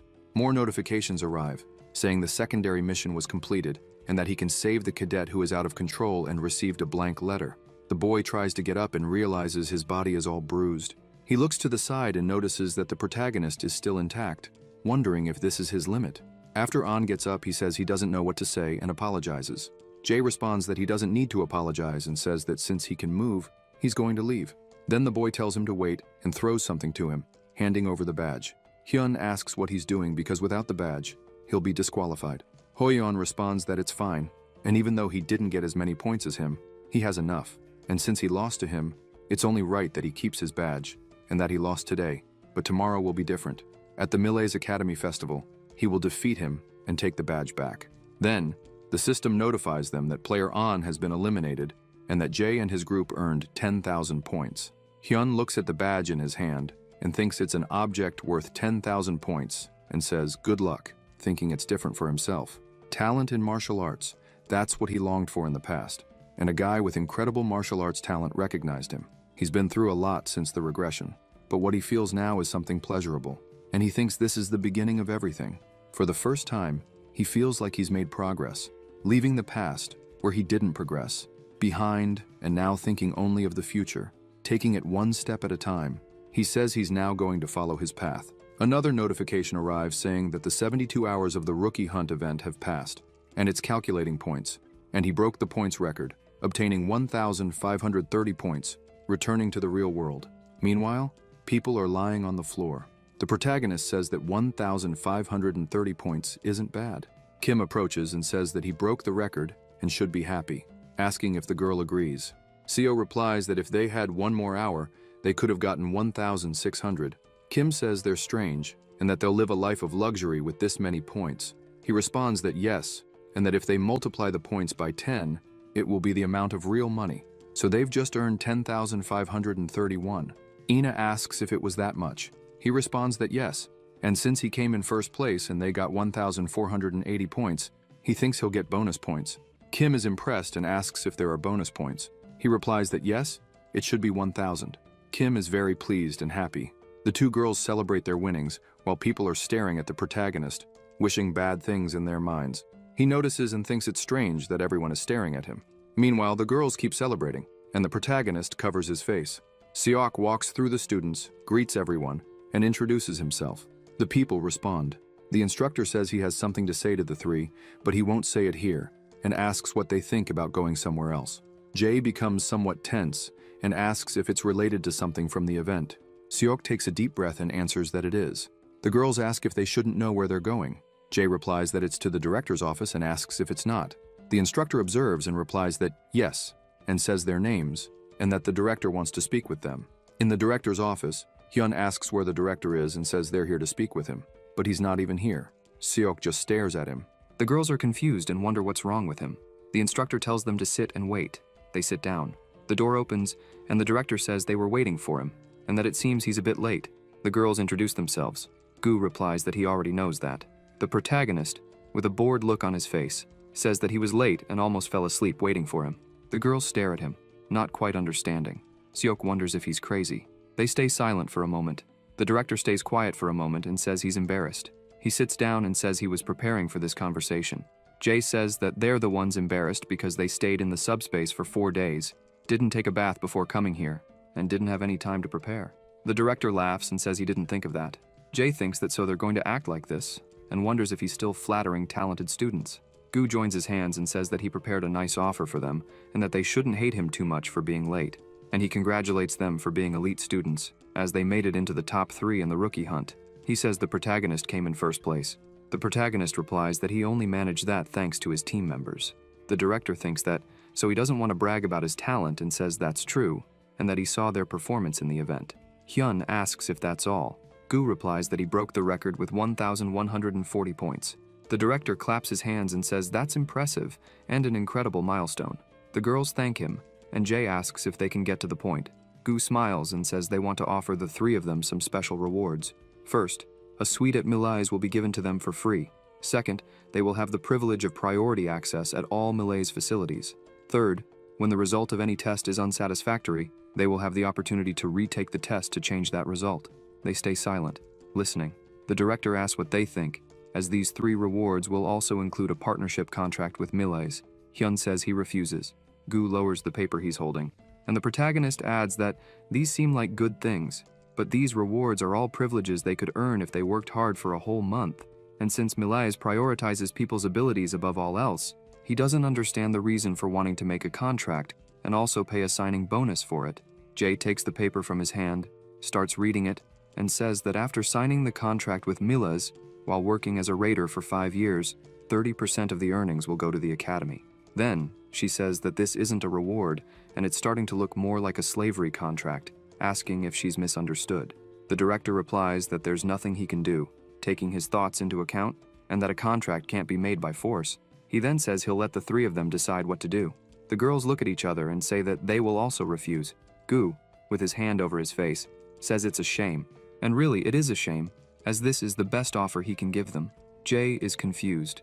The director says he'll give them another chance, since they might be uncertain about something. He takes his hand off his face, with a different aura, and calls for the protagonist, asking if he hasn't changed his mind yet. The system notifies that someone is invading his mind. Hyun thinks he knew it, so the Blessing of Hell ability prevents the invasion. And the protagonist, with a letter in hand, says no. Gu is in disbelief. Hyun says he thinks he's going to leave. Another notification arrives saying that he obtained the brainwashing skill, which invades the mind of an enemy weaker than himself to control them as he wishes. Jay calls the girls to leave and says he's starving because spending 4 days in the subspace wasn't easy. Then, they leave. Meanwhile, the instructor is sweating profusely, and they say their goodbyes. After they leave, they stay quiet for a moment. The director calls for Seok. While the instructor is sweating heavily, he responds. Gu says he can leave and starts complaining about the student, asking if he resisted his unique ability, and says he's an interesting boy. At dusk, Hyun asks if they're sure they'll be okay. Kim asks what he means, and he replies that they refused his offer. Yoo Jung says that she liked her at first, but what he said is true, as it's certain that the director was trying to deceive them through conversation, thinking they're too young to understand things. Seo says the contract seemed a bit unfair, and thinks it was good to refuse, and that if they start having privileges, others will start to hate them. And even if it takes some time for that, it's better to earn the privileges on their own. Jay thinks that, hearing her talk like this, she seems completely different from the person he imagined before his regression, and says he's happy about that, and, to be honest, he wanted them to refuse the contract too. Kim asks if that guy isn't a bit strange, because the look he gave when he responded wasn't very normal. Ina says she was also scared, especially after that incident in the subspace, and neither Gu nor Seok talked about it. The protagonist thinks it's a good intuition. Seo asks if he knows anything about the director. Hyun stays quiet for a moment and asks what made her think that. Ina replies that he was very calm for a rookie, but when he started talking to Gu, he started acting rudely. Kim tells him to say what he knows. He replies that he's not sure if it's true, so it's a bit difficult to say, but he can tell them one thing: don't trust anyone, even if it's the director or any instructor. Seo asks if this applies to him too. Jay stays quiet. Kim says not to trust him either, because he's bad, and abandons his friends in the middle of the street. He asks why she's bringing that up and says it's in the past. Yoo Jung walks toward him and says she almost got lost. The protagonist pushes her head and tells her to get out. Then they watch the sun.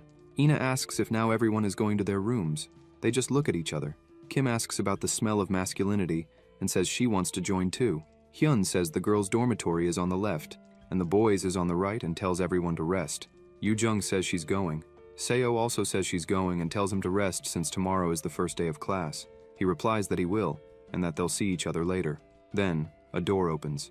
Jay enters the room and says it's been a long time. He notices the musty smell, the noisy floor that hasn't been renovated in years, and the miserable atmosphere left by the talentless student who lived there for a while. He lies on the bed and says it's been a long time since he felt this. He says he'll have to look for a place to stay after classes because going through hell once is enough. The next day, the protagonist is running on the sidewalk. He starts breathing heavily and says it's enough for a warm-up and that he'll go back and get ready for the first class.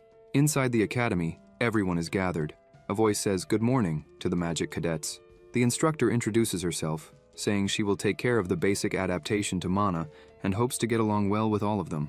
Hyun thinks he doesn't remember her, considering she was a warrior in the past, but doesn't have many memories of her as an instructor. He thinks she might be one of the instructors who will leave soon, and that it won't take long to find out. And becoming an instructor at Miles isn't easy, something most of the awakened ones know. The instructors still at Miles are like Seok, who fell for greed by taking the crumbs Gu was willing to give. Ji-yeon closes her eyes and hands and says she's sure they must be wondering why the first class isn't in the classroom but in such a large facility. She opens one of the doors and says the reason for that is very simple. People are surprised when they see. The instructor continues saying it's to test their sensitivity to mana.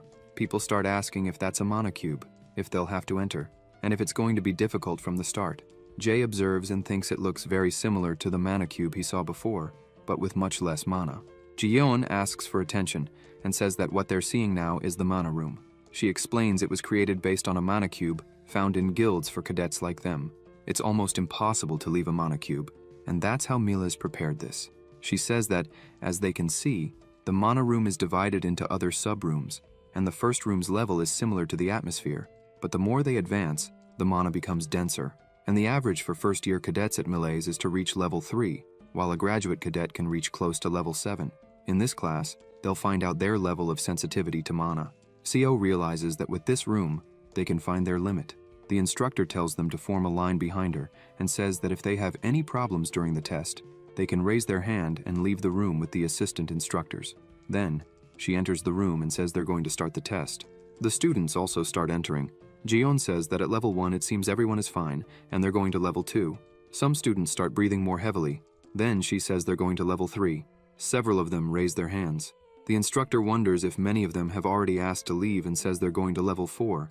Then, level 5, and more people raise their hands. At level 6, other people raise their hands, and they leave the room. Kim asks if he's also feeling like he can't breathe. The protagonist replies that he isn't. Seo observes and notices that he seems fine. She thinks she'll try a bit longer. The teacher looks to the side and notices there are only 4 cadets left: Jae, Kim, Aina, and Suhyok. Ji-yeon thinks they are rookies who came in first in the rookie hunt event, and that cadet Hyun, in particular, has a reason for the director to have told her to keep an eye on him and report everything they know about him. And of course, she doesn't plan to follow the orders easily. Then, she says to continue to level 7. They form a line to enter, while the students outside watching ask if they're made of steel and if the instructor didn't say that only graduates could reach level 7. The instructor says they're going to level 8 and asks if any cadet is having trouble. They stay quiet. Then, she enters, and they follow her in. The students comment that they're already on level 8.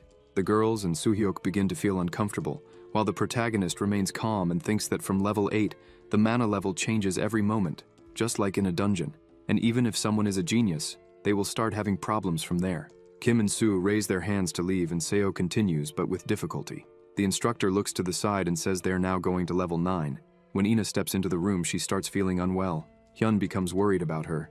The instructor looks to the side and remembers the director telling her that no matter what situation the cadet faces, never offer help before they ask. Danger is nothing more than a new opportunity for a cadet, and if that opportunity is taken away in front of their eyes, he wonders if it wouldn't be heartbreaking. Ji-yeon thinks this is a pure lie. Meanwhile, Hyun is asking if she's okay. She responds that she is, but her vision starts to blur. Ina thinks that she doesn't want to lose and that, so far, everyone's been saying the same thing. She remembers people saying that nowadays, only the strong survive, and that even if she has talent for magic, she won't be able to do anything other than bow to a warrior. And the weak have no future, and this is the only place where she can receive recognition. But once again, she lost. Then, the medical team takes her away on a stretcher. The protagonist says she lost, and moves on to the next room. The instructor enters level 10, and notices that even she started to falter and asks if he's okay. Jay turns and says it's getting pretty bad in there and that he'd like to leave. The instructor says to follow her and wonders, "Pretty bad? And why are you still breathing normally?" As they exit the rooms, Ji-yeon tells everyone to applaud the protagonist, who made it to level 10, which means he's on the same level as a rank B raider or even higher, and everyone should give their best to try to catch up to him. Hyun asks if she's okay. Ina replies that she's fine, and apologizes for making them worry. Kim says they mentioned that it's a common symptom of mana poisoning, and that she probably did too much on the first day. The protagonist says it's a relief, it's nothing serious. Kim asks if he's okay because a while ago, he seemed a little off. Jay replies that he's fine and tells her to take the towel off his neck. Yoo-jung gets irritated and says she was worried about him. Hyun asks about her and if she's not feeling any pain. Kim boasts and says no. Kim asks why he's looking at her like that and if she's so beautiful, asking if she's sure she's okay, because to say things like that, she must have bumped her head somewhere. He continues thinking that he doesn't know what the effect of his actions will be in the future, in this constantly changing environment, and that if he wants to stay a step ahead of everything, he must prepare for it, and thinks he'll speed things up a bit. Suddenly, a towel hits him, trapping around his neck, and Yu Jung tells him to repeat what he said.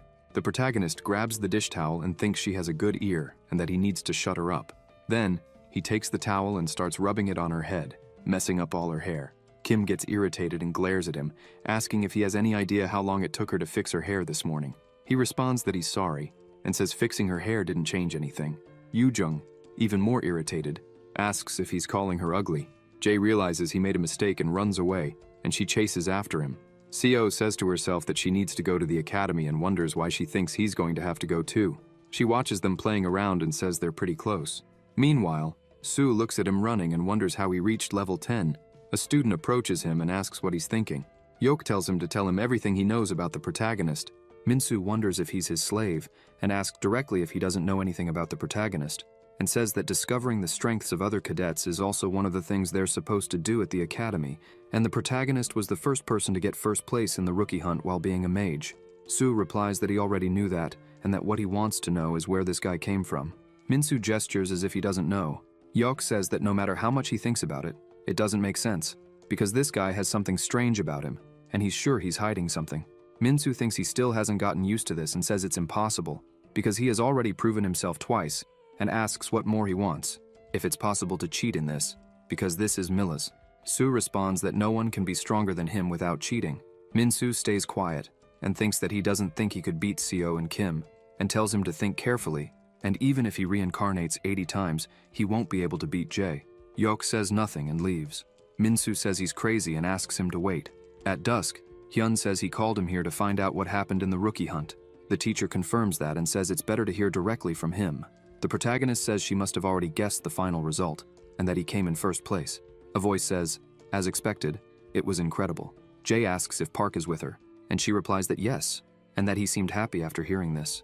She says she noticed that the environment he's in is very good for a rookie, and that earning many points is a great accomplishment, congratulating him and saying he took the best first step in Milla's academy, which is known for being difficult to survive in. As his teacher, she's very proud. He says he was afraid she would eliminate him if he came in second. The teacher asks if there was any cadet who caught his attention during the rookie hunt. Hyun asks if she's thinking about recruiting them, and she replies yes, and that they are planning to offer a reward for any information they provide. The protagonist says it won't be bad, but just imagining that he'll be rewarded for it, asks if she's not being too generous. The teacher replies that it's because she knows that in the future, he won't collaborate, even if she offers twice what she's offering now. He agrees to speak and names Seo, Kim, and the warrior An, saying that these are the 3 cadets who can be recruited by Yeonhwa, and that he's not a rookie, but knows a student from the upper classes who would be good to recruit, asking what she thinks. The teacher replies that she will welcome him and says she will hang up first. They say their goodbyes. After hanging up, the teacher ponders and says the name Jaesung, remembering her conversation with the protagonist over the phone, and mentions that she also knows that name and that he is the son of the rank S raider Yaisen. He confirms that's correct. The teacher says the child wasn't as talented as his siblings, and she also heard that he doesn't get much attention from the family. But family is family, and if Yeonhwa picks him up, it could cause some friction with Jason's guild, asking if, despite the risk, he wants them to recruit this child. Jae responds that yes, and that this guy will become the best alchemist in the future. She thinks about this for a moment until Park arrives, announcing that Beck has arrived. The teacher tells him to bring him in. Then the door opens, and Beck enters. The manager sighs. The teacher says they arrived at the right time. Beck says he also has something very valuable for a merchant. She extends her hand and says it's been a while. Seong says she doesn't think they're close enough to greet each other so casually, but tells him to sit down. She asks what the master of the curator guild wants with her. Beck says she's getting straight to the point, and that staying close to her will be difficult. But things like that don't stress him. They can reduce the time spent doing this. And the teacher asks again what she's here for. Beck smiles and says that recently, it seems Yeonhwa has been taking good care of someone, and asks about the value of that boy. Seong stays quiet and is impressed. She then asks what they should do, as the Yeonhwa guild doesn't think its members are like merchandise that can be bought and sold, and asks why she doesn't look for this elsewhere. Beck asks if that child thinks the same. The teacher asks if she understands that there are things that can't be bought with money, and says she thinks she doesn't know that. Beck observes her, takes a deep breath, and says she didn't expect her to make an offer, and that she doesn't care either. She only came to inform her that she needs to be polite, as the current education is extremely inappropriate, and that's truly a shame. Baek stands up and says since it's getting late, he'll leave, and that it seems she doesn't want to talk much either. Xiong replies that she's glad he noticed. Baek puts on his glasses and says, of course he noticed, and that this is a basic trait of a salesperson. The next day, it's the day for the resistance test results, and everyone is waiting for the results.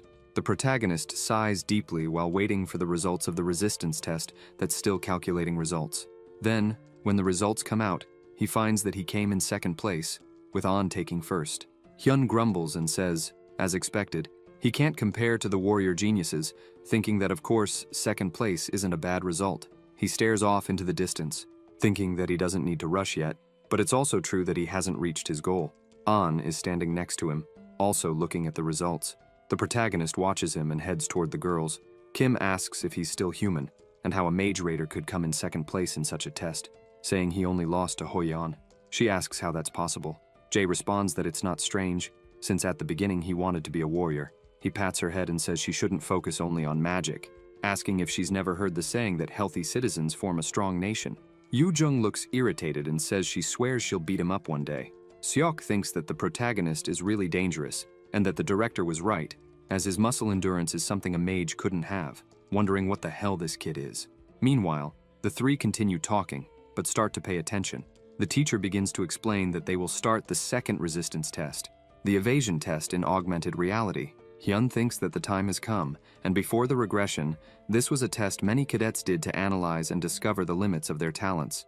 Seok says that this is where the best facilities of Milay's academy are integrated, and it's called the Augmented Reality Test Room, where the evasion test will officially take place. Kim asks if it's an invasion test. The instructor confirms it is. Simply put, this combat measurement system in front of them will test all the cadets' abilities through virtual battles with opponents created in augmented reality. The students continue to pay attention.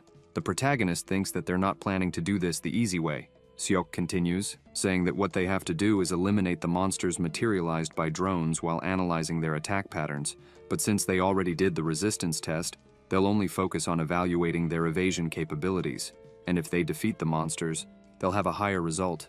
Jae thinks it's true, and that normally, being a raider means working in a place where people hunt monsters, look for equipment, elixirs, or artifacts, and that's why raiders without offensive power are useless. Then, the instructor hands them something. Kim asks what it is, and it looks like a headset. Hyun answers that it's a receiver, a device that analyzes and records combat simulations. Seok says it seems like he's well informed, because that's correct, and that it's a receiver used to implement augmented reality and stimulate the brain. Using this device, it can create illusionary realities of a monster. Augmented reality combat system, through cameras and drones, 3D images are made around them simulating that there's a real monster in front of them, and the use of these devices is for the user's safety. Although the monsters are virtualized and still just illusions, there's no chance of getting hurt, and that's why the receiver stimulates the brain to receive 1/5 of the opponent's attack. But the point of this isn't to stimulate the cadets, but rather to create a certain level of danger to increase their survival probability in a dungeon. The instructor says that the augmented reality system has a total of 100 levels, and they can choose their level manually, but today they will be evaluated up to level 10. The test will be done in teams of 4, and they are asked to gather and will be called in order to take the test. Then, the test begins. Team 3 is made up of 2 warriors and 2 mages. Hyun thinks it's well balanced until he hears someone calling him and finds Soo asking if he's the J. The protagonist responds that he is.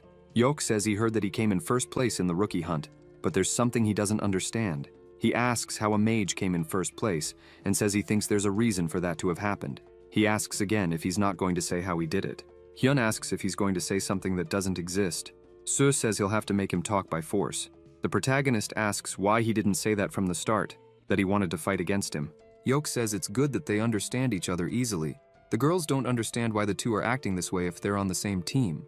They try to change the subject until Seok calls Team 3 to go to the area. So, they head over there. Soo watches them before going. The team gathers, waiting. The system then notifies that the Level 1 Augmented Reality Evasion Test will begin in 5 seconds. The countdown begins starting from 5. While they wait, a skeleton soldier appears with his sword. Yok thinks he'll go first but looks to the side and notices a quick movement. He's impressed. The girls also watch as the protagonist runs.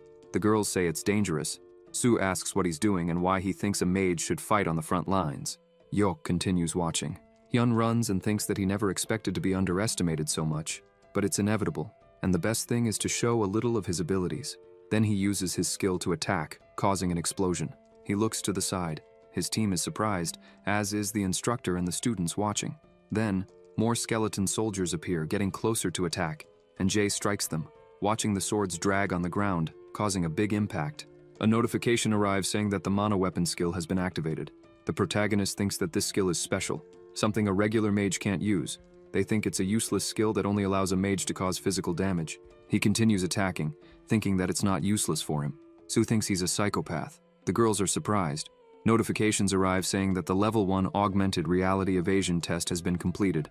All opponents were defeated, and additional points have been granted with the level and contribution of Cadet J at 100%.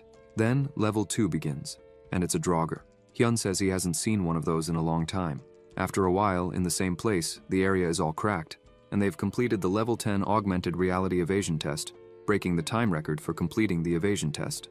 Yok wonders if he can believe something like this. The protagonist looks at his hands and thinks that it's not bad at all, as even his body seemed lighter when he started using the fighting techniques Sung taught him.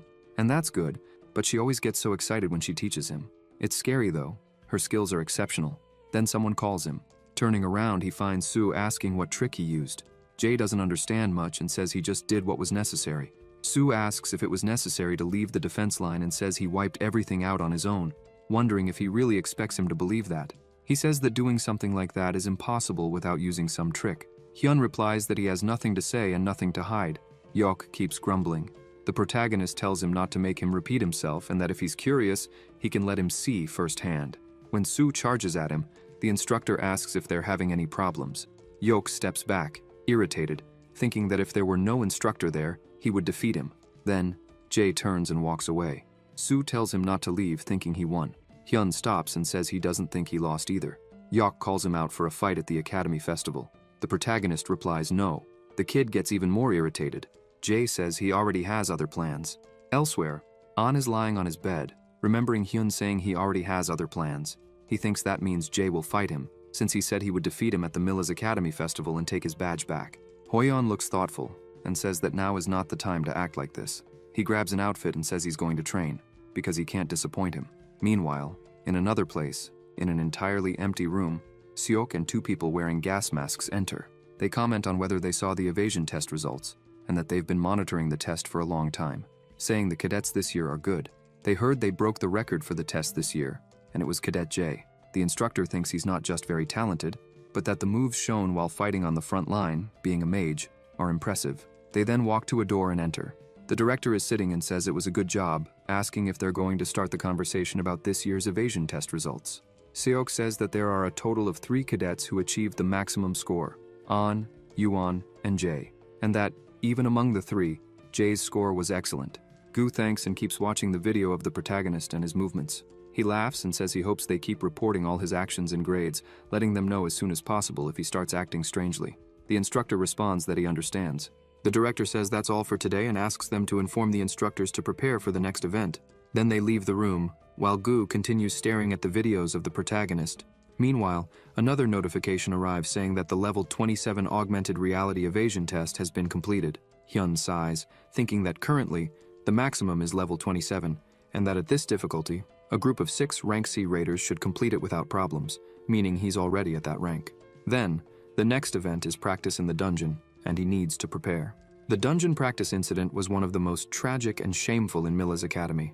Countless cadets lost their lives in this event, and the protagonist and his teammates were in the middle of it. In the end, he was the only survivor from his team. Even hearing many times that it should have been him eliminated, he couldn't leave Milla's Academy because he didn't want to disappoint the people who believed in him. Meanwhile, Hyun is in a store, thanking for the purchase. As he leaves the store, he wonders if he will have a different life this time. He couldn't protect anyone before and lived pathetically, having a life as disposable as an item, but this time, he doesn't plan to live that way again. Living in regret once was enough. Dungeon practice D1. The teacher says that's all for today. Someone calls for the protagonist. He looks and sees Kim telling him to come together. Jay sighs. Yoojung asks what they'll do the next day since it will be their first dungeon practice. Seo says she didn't sleep well that night. Hyun says they're all the same, since it will be their first time entering a dungeon. Kim asks if he's ever been into a dungeon for a stroll.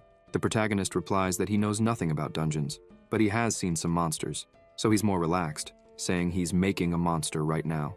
Yoo Jung is about to hit him, saying she'll defeat him. Ina just watches, while Kim remains irritated with him. Seo feels awkward as Jae pulls something from his pocket and says that if they're scared, they can take this. He hands it to the two girls.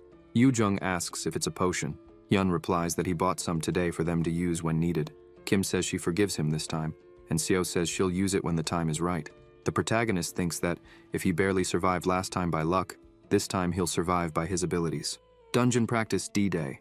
Jae is breathing deeply, sitting with his eyes closed, with an intense aura. He thinks that warming up before entering a dungeon is very important, and no matter how good a mage's mana capacity is, if they overuse high-level spells, they'll have mana reflux. And if mana reflux occurs while casting a spell, it can be disastrous. It will cause damage to the user's body. A mage who uses many high-level spells is prone to mana reflux, and electrical current and sacrifice are high-level abilities. He continues thinking that if he doesn't train his mana regularly, he won't be the exception, and he's not sure how dangerous it'll be in today's dungeon practice. Jae sighs deeply again, thinking that he doesn't know if he or his teammates will be eliminated. He says that besides that, if he keeps his mana gathered like this in his abdomen, he can use it to quickly increase the strength of his spell or body. He stares at something intently, and starts remembering the system notifying that as soon as the new system starts running, time will return to the era the user desires most. He thinks that it's the era he desires most. Then, he starts seeing a notification. He observes closely that the main mission says that the first crossroads, he successfully returned to the era he most desired and will be able to choose between letting it happen again or changing everything. And there will be rewards for making the same choice as before and a different choice than before, and there's a remaining time. The protagonist says that a strange thing appeared again. He watches closely again and thinks that the Nornir system was clearly trying to help him evolve since they need him to get what they want. He wonders if they want him to choose what to do and can't understand what's happening.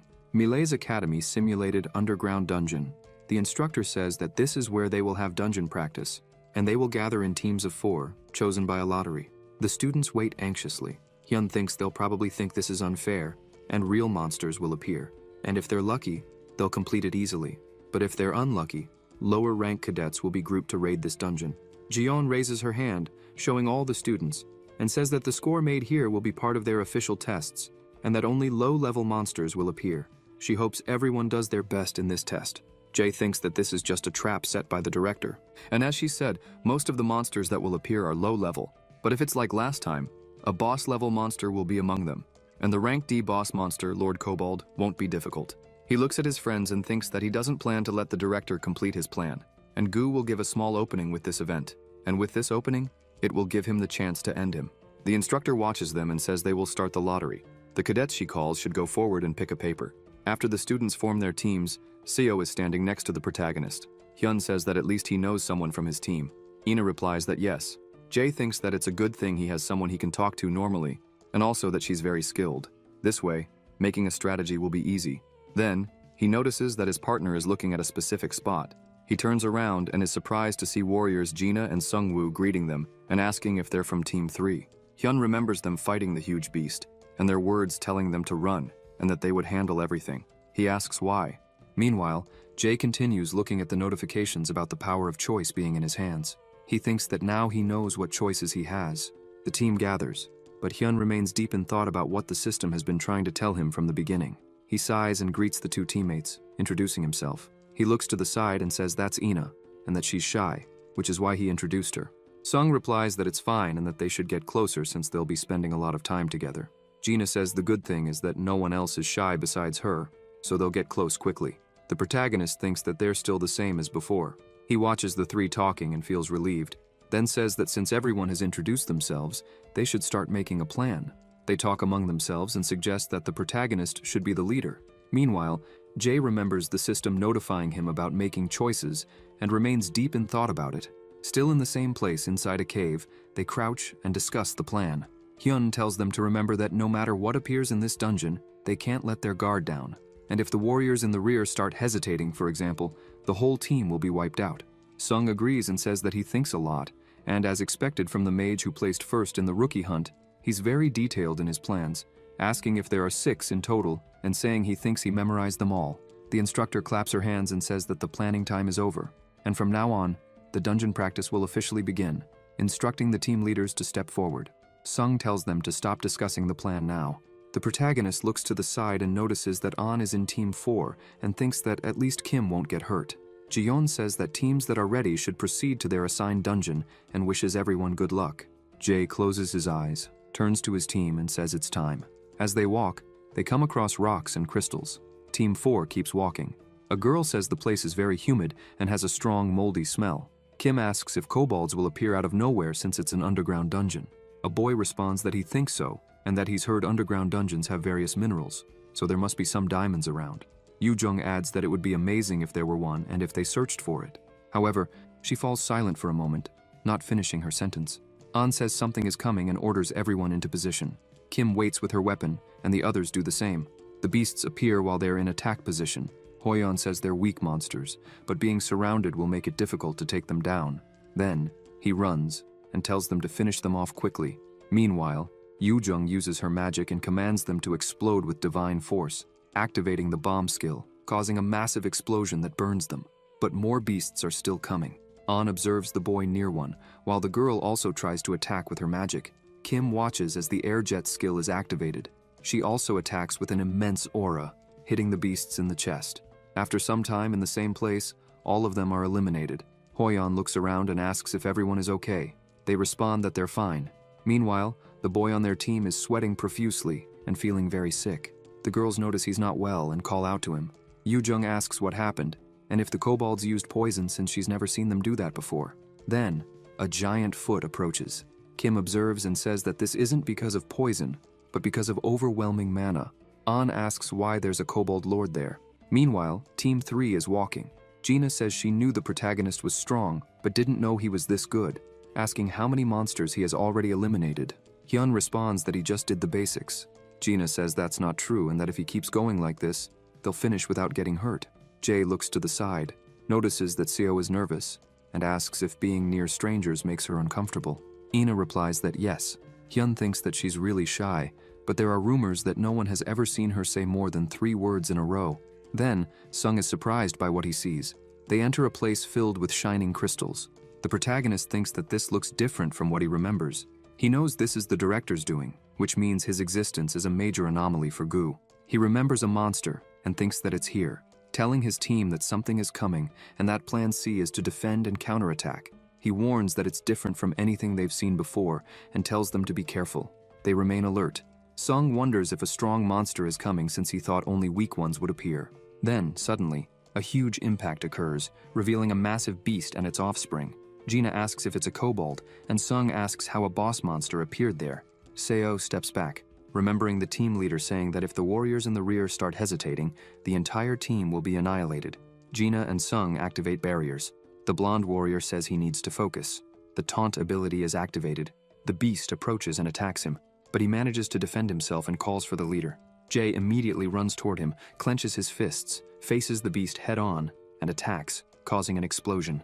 Ina watches and thinks about how strong he is. Meanwhile, the smoke moves. Hyun looks and laughs when he sees slimes on the ground.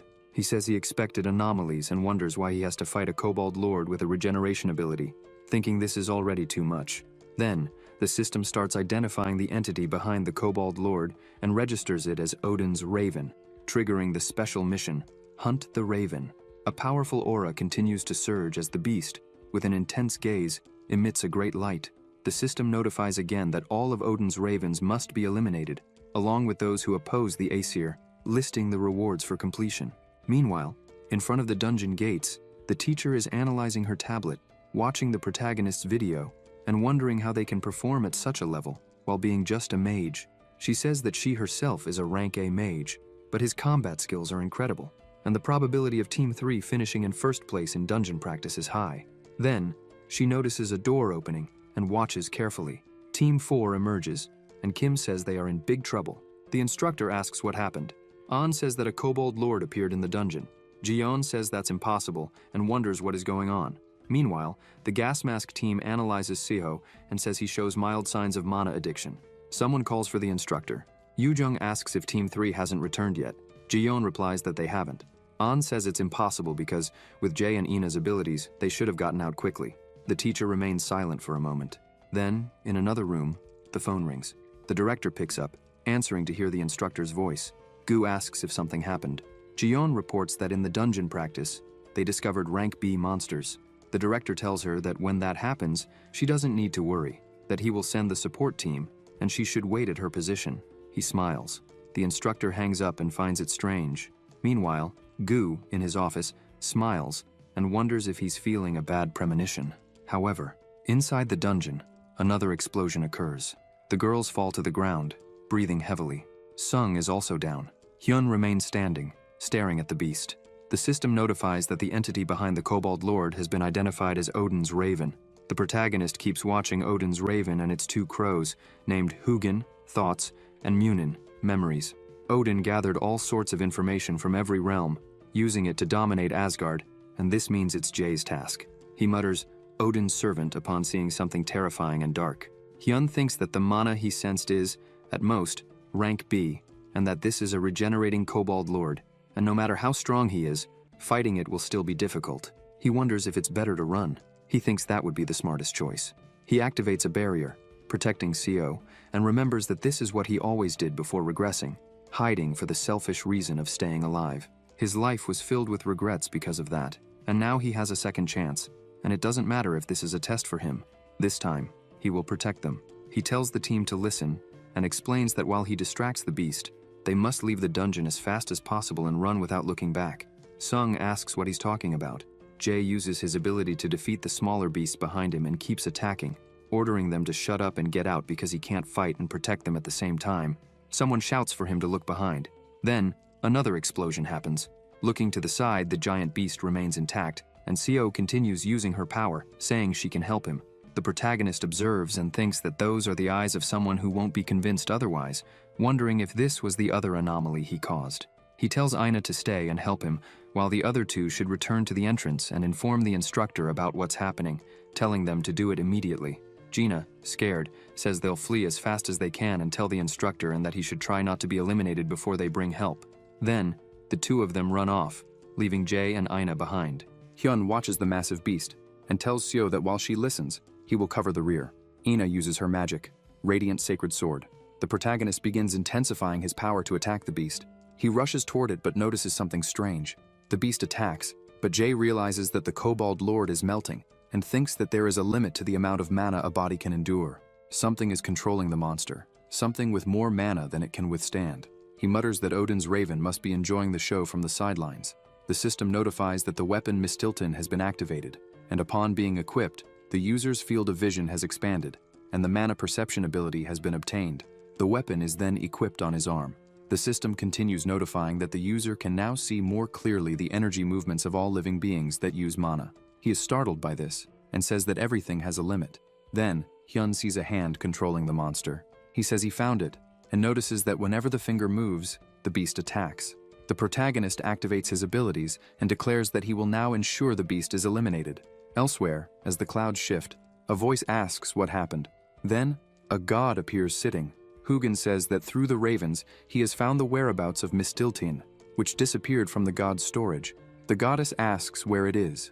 Hugin responds that it is in Midgard, and that the one in possession of it is the adversary of the prophecy. The goddess doesn't understand very well, and asks if it's Mimir. The red-haired god laughs and says she is worrying too much, asking if they didn't make an agreement with the anti-Aesir forces. The blonde goddess says he is too complacent, and asks if he has already forgotten that in the last war, Baldur was eliminated by that very mistletoe, Mistiltian. The god calls for Hugin, and orders him to find out if the adversary of the prophecy has been in contact with the anti-Aesir forces. Kneeling, Hugin replies that he has. In the director's office, Gu asks how things are going. Seok sits down and replies that it seems no one has noticed yet. Meanwhile, in the dungeon, Hyun is fighting the beast. And back in the director's office, Gu responds that, that's good. He smiles and thinks that, fortunately, he borrowed his power before, and no matter how much he tries, soon, he will be in his hands, saying that all of this is for the sake of Odin and the Aesir. Inside the dungeon, they continue fighting. The protagonist keeps attacking the beast, but the monster strikes back. However, Jay dodges, flipping away, and asks if Ina can cover him and prevent its attacks from landing. Seo replies that she will try. Hyun thinks she must already know that even if they defeat the Kobold Lord, the chance of her being eliminated is still high. He wonders if she still wants to help him and why, thinking that this is his second chance, and he decided not to trust anyone. Since this world is completely filled with injustices against the weak, he declares that they should end this. He becomes reflective, considering it his last chance. Then, he focuses and attacks with his abilities, emitting chains. Meanwhile, the beast is being attacked by Seo. Notifications arrive that the mana shield has been activated. Ina keeps attacking with her hands extended, while Jay runs towards the monster and recalls someone saying once that nothing is worse than being eliminated for not trusting one's teammates. He keeps running, jumping and attacking, thinking that now he will prove he was right. He briefly sees Seo watching and thinks he never imagined he would use this as a movement ability. Hyun wonders how skilled one must be in controlling mana to make this possible. The beast looks up as Jay is about to leap onto it. The protagonist sees the monster's arm with a weapon and pulls it back. Ina is surprised. Hyun keeps pulling with his ability. He smiles, leaps again, extends his hand to grab something and takes hold of a sword. He starts moving with it and jumps once more with the sword in hand. Still in the air, he makes a move with it, attacking the monster. But then the sword breaks. Jay keeps staring intently as Seo looks on in shock. More notifications arrive stating that the mana threads connecting the Kobold Lord to Odin's Raven have been severed. The protagonist lands on the ground, observes, and, walking forward, says he will see what it wants. As he approaches, he hears a strange sound and notices a raven crouching on the ground. Then, Hyun steps closer and asks what Odin wants. He places his foot on the raven and notices a chain with triangles. The raven keeps making noises. Jay asks what the connection is between Gu and Odin. The raven, with its red eyes, looks scared. The protagonist thinks it has no will of its own, so it's better to end it now. Then he lifts his foot and stomps down. Just as he is about to say something, Seo calls out to him. Hyun turns around and tells her that it's not over yet and to be careful with mana reflux. Suddenly, he feels something strange. Ina watches in shock. More notifications arrive, stating that corrupted mana has accumulated in his body. Jay starts feeling unwell and notices that Seo is also struggling. Another notification arrives, indicating that thanks to the purity of the user's mana, the corrupted mana has been cleansed. Still breathing heavily, the protagonist sees additional notifications stating that the maximum amount of mana he can store has increased by 5%.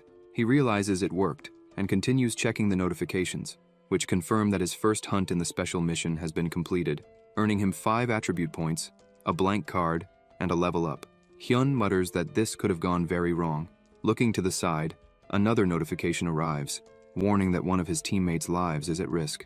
He notices Ina collapsed on the ground. The notifications continue, stating that if she doesn't recover immediately, she will soon be eliminated. Sometime later, Seo opens her eyes, still disoriented, wanting to know what happened, and noticing that Jay was asleep. He wakes up and asks if she's awake and how she's feeling.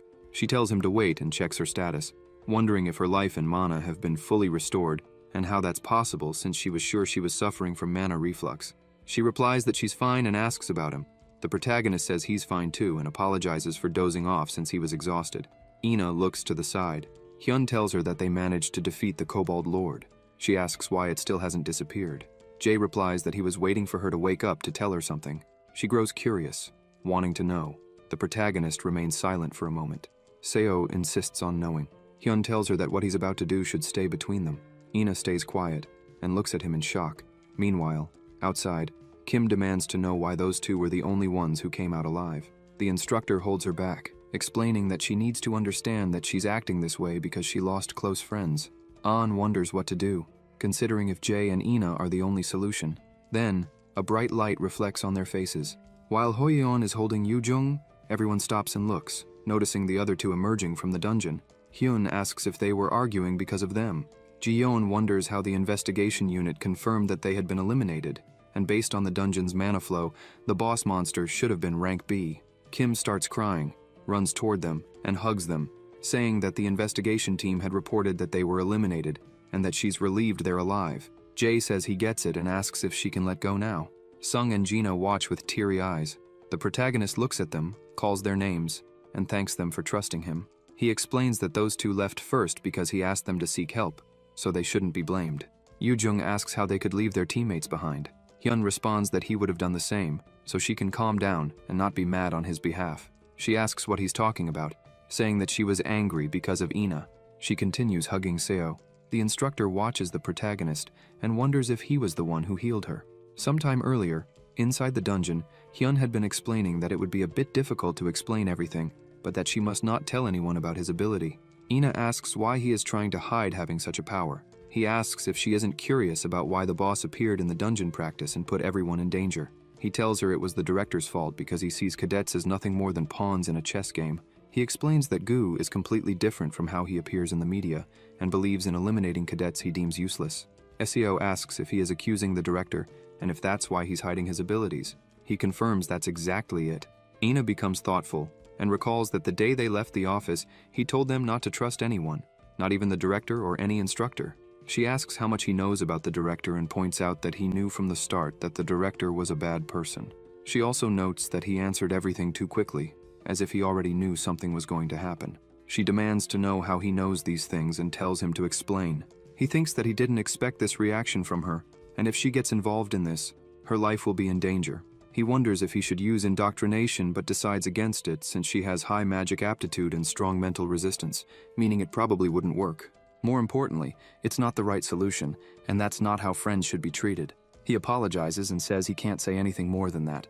She asks why. The protagonist responds that if she digs too deep into this, she could be in danger.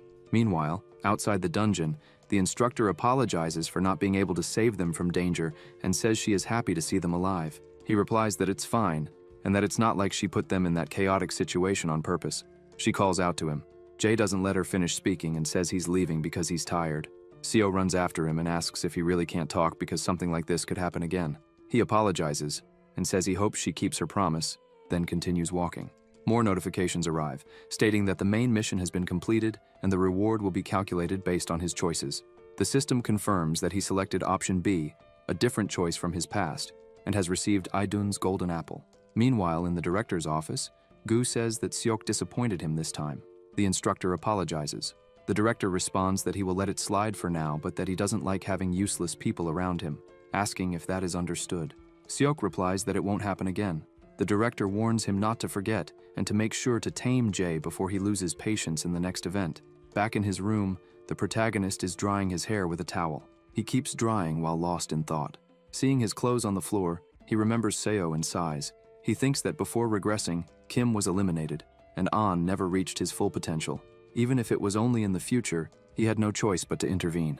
But since Ina was different, even without him, she would become incredible. He decides to keep minimal contact with her, because he doesn't know how that might change in the future. He turns on the television and thinks that he needs to prioritize finding a connection between Gu and the Asir. This dungeon is just the beginning, and now there will definitely be even more dangerous situations. He needs to get stronger quickly to handle the anomalies that will appear. On the television, a program is discussing how, besides normal dungeons, there are other types of dungeons. The hosts ask what kind of dungeons they are. It is explained that there are thematic dungeons, different from normal ones, which can be completed not just by defeating the boss, but in a very peculiar way. One characteristic of thematic dungeons is that they cannot be exited in the middle of the expedition. Hyun walks forward, places his hands on the table, and says, "That's it." On the television, they continue explaining that those who enter thematic dungeons must play a character according to the theme and fulfill a special condition to complete it. It could be considered a kind of role play, and what makes raiders pursue these dungeons are the rare item rewards. Jay keeps walking and thinks about the secret pieces, particularly the item called the Designation of God. Among raiders, this is why, even though these dungeons have complicated conditions to complete, they still seek them out. He thinks that this could be his best chance to get what he wants most right now. In another location, in the kitchen, a mug sits on the table. Ina apologizes for making Kim worry. Kim responds that what matters is that both of them are alive. She also mentions that since Jay always acts like a bully, she thought he would have been bothering her, considering he always behaves that way when he's around more than two people. Seo remains quiet. Yoo-jung observes and asks if he said something to her. She replies that it's not that, just that he seems to trust her a lot, and she thinks it would be nice if he trusted himself a little more. She says that everything would work out if she were just a bit stronger. Kim looks at her, stands up, extends her hand, and asks if she wants to forget about him for a while and go eat something delicious. She mentions that there's a place she's been wanting to visit for a while and invites her to come along. Ina looks a bit confused but also extends her hand. Yoo-jung tells her to come along and pulls her with them. Meanwhile, elsewhere, Hyun holds a glowing apple in his hand. The system notifies that it is Idun's apple. the fruit of the goddess responsible for the immortality of the gods, which slows aging after consumption and drastically increases natural healing abilities. It is also an item that cannot be sold or transferred to others. Jay observes it and thinks that an item that slows aging and enhances natural healing is already extremely rare. With those two effects alone, it could be sold for billions of won. He also realizes that it's another item bound to the user. He says he'll check the rest first and recalls that before his regression, a rank A thematic dungeon is set to appear at an amusement park in Seoul. That's where he can obtain the item Thialfi's Thunder, which is said to have been used for one of Thor's servants. Thanks to the ability to drastically increase the user's agility attribute, he says it's an item that every warrior wants. The protagonist bites into the apple and thinks that if that's really the case, he can balance his attributes while still focusing on endurance and magic. He keeps eating and thinks it just tastes like a regular apple. The system begins notifying that the effects of Idun's golden apple have started to be absorbed. Vitality and magic have increased, aging has slowed by 50%, and magic aptitude has significantly improved. Hyun says he's glad the effects aren't as plain as the taste and feels lighter. With his current attributes, he thinks he might be able to attempt something. He picks up his phone and calls the instructor. Sometime later, in a park, Jay comments that the place feels 3 times more outdated now that he's returned after his regression. He keeps walking. The attendant asks what type of ticket he would like to buy. Hyun extends his hand over the counter, places a card, introduces himself, and states that he is a raider from the guild, mentioning that a thematic dungeon is about to appear. Meanwhile, at the hotel, the instructor asks if student Jay has left. The secretary replies that he did, saying he left last night, mentioned he was going on a job, requested an exit pass, and asks if he got into any trouble. Ji-yeon replies that he didn't do anything wrong but thinks that he's acting completely normal even after what happened. He just joined their academy, is truly skilled, has a strong mentality for handling trauma, and his courage is incredible. She asks the secretary to tell him to meet her when he returns. The secretary agrees and says she will pass along the message. The instructor thanks her and leaves. Stepping outside, she looks around attentively, picks up a device, places it to her ear, and starts speaking with Song, asking if he can hear her. He responds that he can, and asks how the investigation is going. The instructor replies that the investigation into the dungeon incident is complete and that the director openly admitted to being involved. Song asks if that means the director planned the incident and comments that the situation doesn't look good, telling her to continue monitoring the director and Seok and to call if anything happens. Ji-yeon agrees and adds that there's something else to report. There's a student who seems to know something. Meanwhile, at the park, an emergency announcement is made, repeating for all representatives and everyone still inside the park. Hyun thinks they acted quickly, all thanks to the Yeonhwa Guild, and comments that it's taking a while. He checks his phone and recalls the guildmaster saying he must have a reason for being so sure about this, so she'll send him in the name of the guild. He thanks her, but she says there's a condition. If anything dangerous happens, he must prioritize his safety above all else. The protagonist asks if that's really the condition. The guildmaster says it's not that she doubts his skills, but what kind of master would she be if she let her student be in danger? You never know what might happen inside a dungeon. Then, at the park, the thematic dungeon appears. Notifications arrive, stating that if he completes 3 consecutive missions, he will receive a special reward, and the special mission Big 3 has been created. The difficulty, reward, and time limit are displayed. Jay says that finally, it's exactly like his memories, recalling a girl saying it was easy to figure out that the Viking ship was the mission's location. The haunted house and the parade were easy to find once they discovered that. She always boasted about her incredible thought acceleration ability, saying that as long as they used their heads, there was nothing they couldn't do. He had high expectations since it was a thematic dungeon, but it turned out to be quite boring.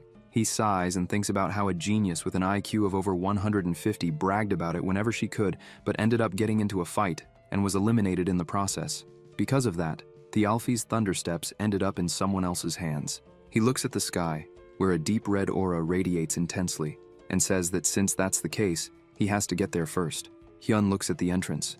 A notification arrives stating that he has found the first mission of Big 3 and asking if he would like to start the Viking adventure. The protagonist says it's great and asks if they should begin. The system announces that it is transporting the user to the Viking dungeon and that he can change the outcome of the story. He watches as he steps through the entrance and appears in a different place. Meanwhile, at the entrance, a girl watches him. However, the synchronization process is loading. Then, synchronization with the character is complete, and he assumes the role of Thialfi, a warrior who survived the Viking invasion. The first mission, Thialfi's Grudge from Big 3, begins. He opens his eyes, The mission is to rescue the kidnapped sister who is being held hostage to rid himself of this grudge. Then, everything around is shown in flames, with a mother holding a child in her arms. Thialfi, one of Thor's servants, the fastest in the 9 realms, was once human. Having lost his family to the Vikings, he came to hate the Aesir, the gods they worshipped, with all his might. The protagonist wonders how Thialfi could have hated the Aesir, and thinks that, from what he knows, the story isn't like this. This must mean there is a problem between the Aesir and Nornir. Then, someone calls for Thialfi, telling him to wake up. He wakes up a little confused, and realizes they are on a boat to save Roskva, and Frederick was the one who planned for them to take one of the boats. He says he's fine. The boat crashes. They fall onto the ship. Several boats approach, and a group of armed men board their vessel. They don't like what they see. The protagonist thinks he doesn't understand what's happening, but maybe he'll have to delay his meeting with Roskva. He says to leave it to him. Then, he starts walking. Frederick tells him to come back, but Thialfi keeps going. He observes and sees the men watching him too. Then, he jumps onto their ship. One of them says he's an idiot for jumping alone onto the enemy's boat. The men start calling him crazy. The protagonist notices something and sees a pink-haired girl tied up with ropes. He remembers her from the video and wonders what she's doing there. Then, another notification arrives, stating that he has found Thialfi's younger sister. Suddenly, a girl starts talking, introducing herself as Hyun, saying that if she had to describe herself, she would say she's a genius and will become one of the greatest hunters in the world, and that she's a good person. She then explains why she's tied up there, and that the chance of a portal appearing there and leading into a dungeon is 0.6%, and the chance of getting trapped in a thematic dungeon with no way out is 0.0003%. She thinks she's overanalyzing and decides that the best thing to do is find a way out, assuming that some guild must have already arrived, and someone should be around. Then, she notices someone in front of her and immediately hides, thinking he doesn't seem to be part of a guild and wondering what he's doing there. She decides to follow him for now. The protagonist observes the girl and thinks this is bad. He sent multiple warnings for everyone to leave the park, and of all the people in the world, it had to be her who ended up here. The men prepare their bows, saying they will let him taste the pleasure of their arrows. They take aim at him. Jay defends himself and tells them not to get in his way. He activates his ability and attacks them, causing an explosion. Hyun keeps moving forward and realizes he needs to think positively. Even though Seo is an idiot, she might help clear the dungeon faster. Meanwhile, a bald man is about to attack, but he dodges and keeps thinking that since he can't ask for help from outside, he has to use everything he can inside. He rushes and strikes the bald man, knocking him to the ground. The protagonist thinks he has to finish this quickly and get Seo. The men are frightened. Jay says he doesn't have time for this and that it's way too annoying. He just wants to get out of there. After some time on the ship, he defeats all the men and approaches the girl. He asks why she's pretending to be asleep and if she is Roskva. She responds that she is, and that she knows him, assuming he is playing the role of Thialfi. Hyun replies that he is, but it doesn't matter. He punches the object she's leaning against and says he knows exactly what she's planning, so she should stop thinking nonsense and do exactly as he says. The girl, scared, replies that she understands. More notifications arrive, confirming that he has successfully completed the first mission, Thialfi's Grudge, from Big 3. Then, leaving the current scene, the reward is sent. Elsewhere in the park they are sitting. Jay watches. The girl also watches him and thinks he is a magic user, but his movements are those of a martial artist, and they are the same age, but his personality is horrible. Now, she's stuck with a stranger. Hyun asks what abilities she has.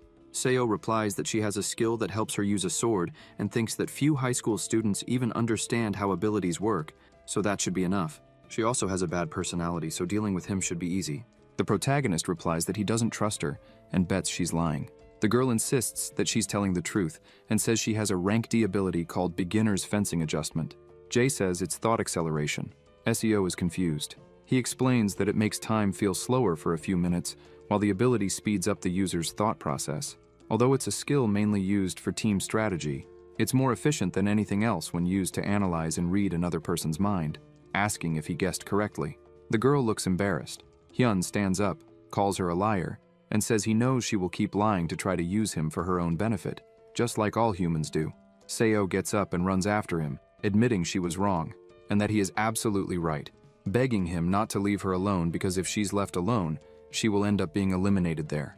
The protagonist asks how he can trust her. She responds that she will do whatever he wants.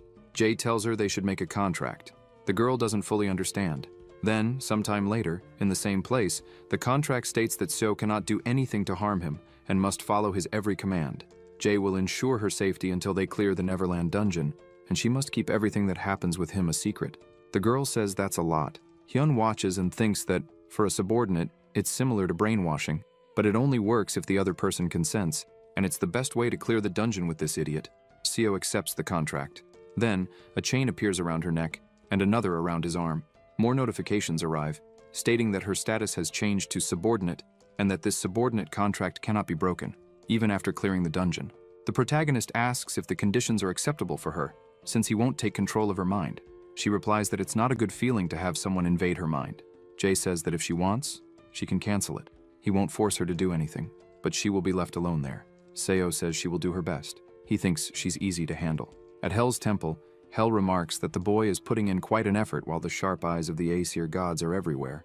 Her beast remains lying down, and she comments that since they're out causing trouble, she wonders what should be done.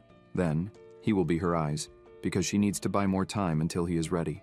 Meanwhile, at the park, they keep walking. The girl asks where they are going. Hyun replies that the haunted house is their first stop. She asks, "Haunted house?" Jae asks if she's scared. She asks why she would be scared, claiming that someone like her wouldn't be afraid of such things. The protagonist says it doesn't look that way. She insists she's not scared. Hyun says that if she says so, then fine, and tells her they're going in now, so she should be ready. Seo watches in fear and asks him to wait and let her catch her breath first. Then, the second mission of the Big Three, in the haunted house, is about to begin. They both observe the place with its old wooden doors, eerie and dark. More notifications arrive, stating that they must reach the mansion without breaking 3 specific rules and that some abilities have been sealed. Hyun asks what her character is, holding a camera in her hand. She says she thinks she's the cameraman and asks about him. Jae responds that he's the streamer filming horror videos. Then, a man says it's been a long time since they've had visitors and welcomes them. They both watch attentively. The man introduces himself as Alfred, the butler of Count Flanders, the owner of this mansion, and says he will guide them according to the Count's instructions. Another notification arrives, stating that the mission is to capture the entire truth about this place on camera, reveal the truth, and escape the mansion. Then, in the darkened setting, the butler opens the gate and invites them in. The protagonist walks inside. Alfred says that the Count has requested that he show them the mansion in the best way possible, and since they must be hungry after their long journey, they will go to the dining hall first. Something catches Jae's attention as he enters the house. He notices a flower vase with a note and stares at it. Meanwhile, Seo comments that the painting is beautiful, depicting a girl with a dog.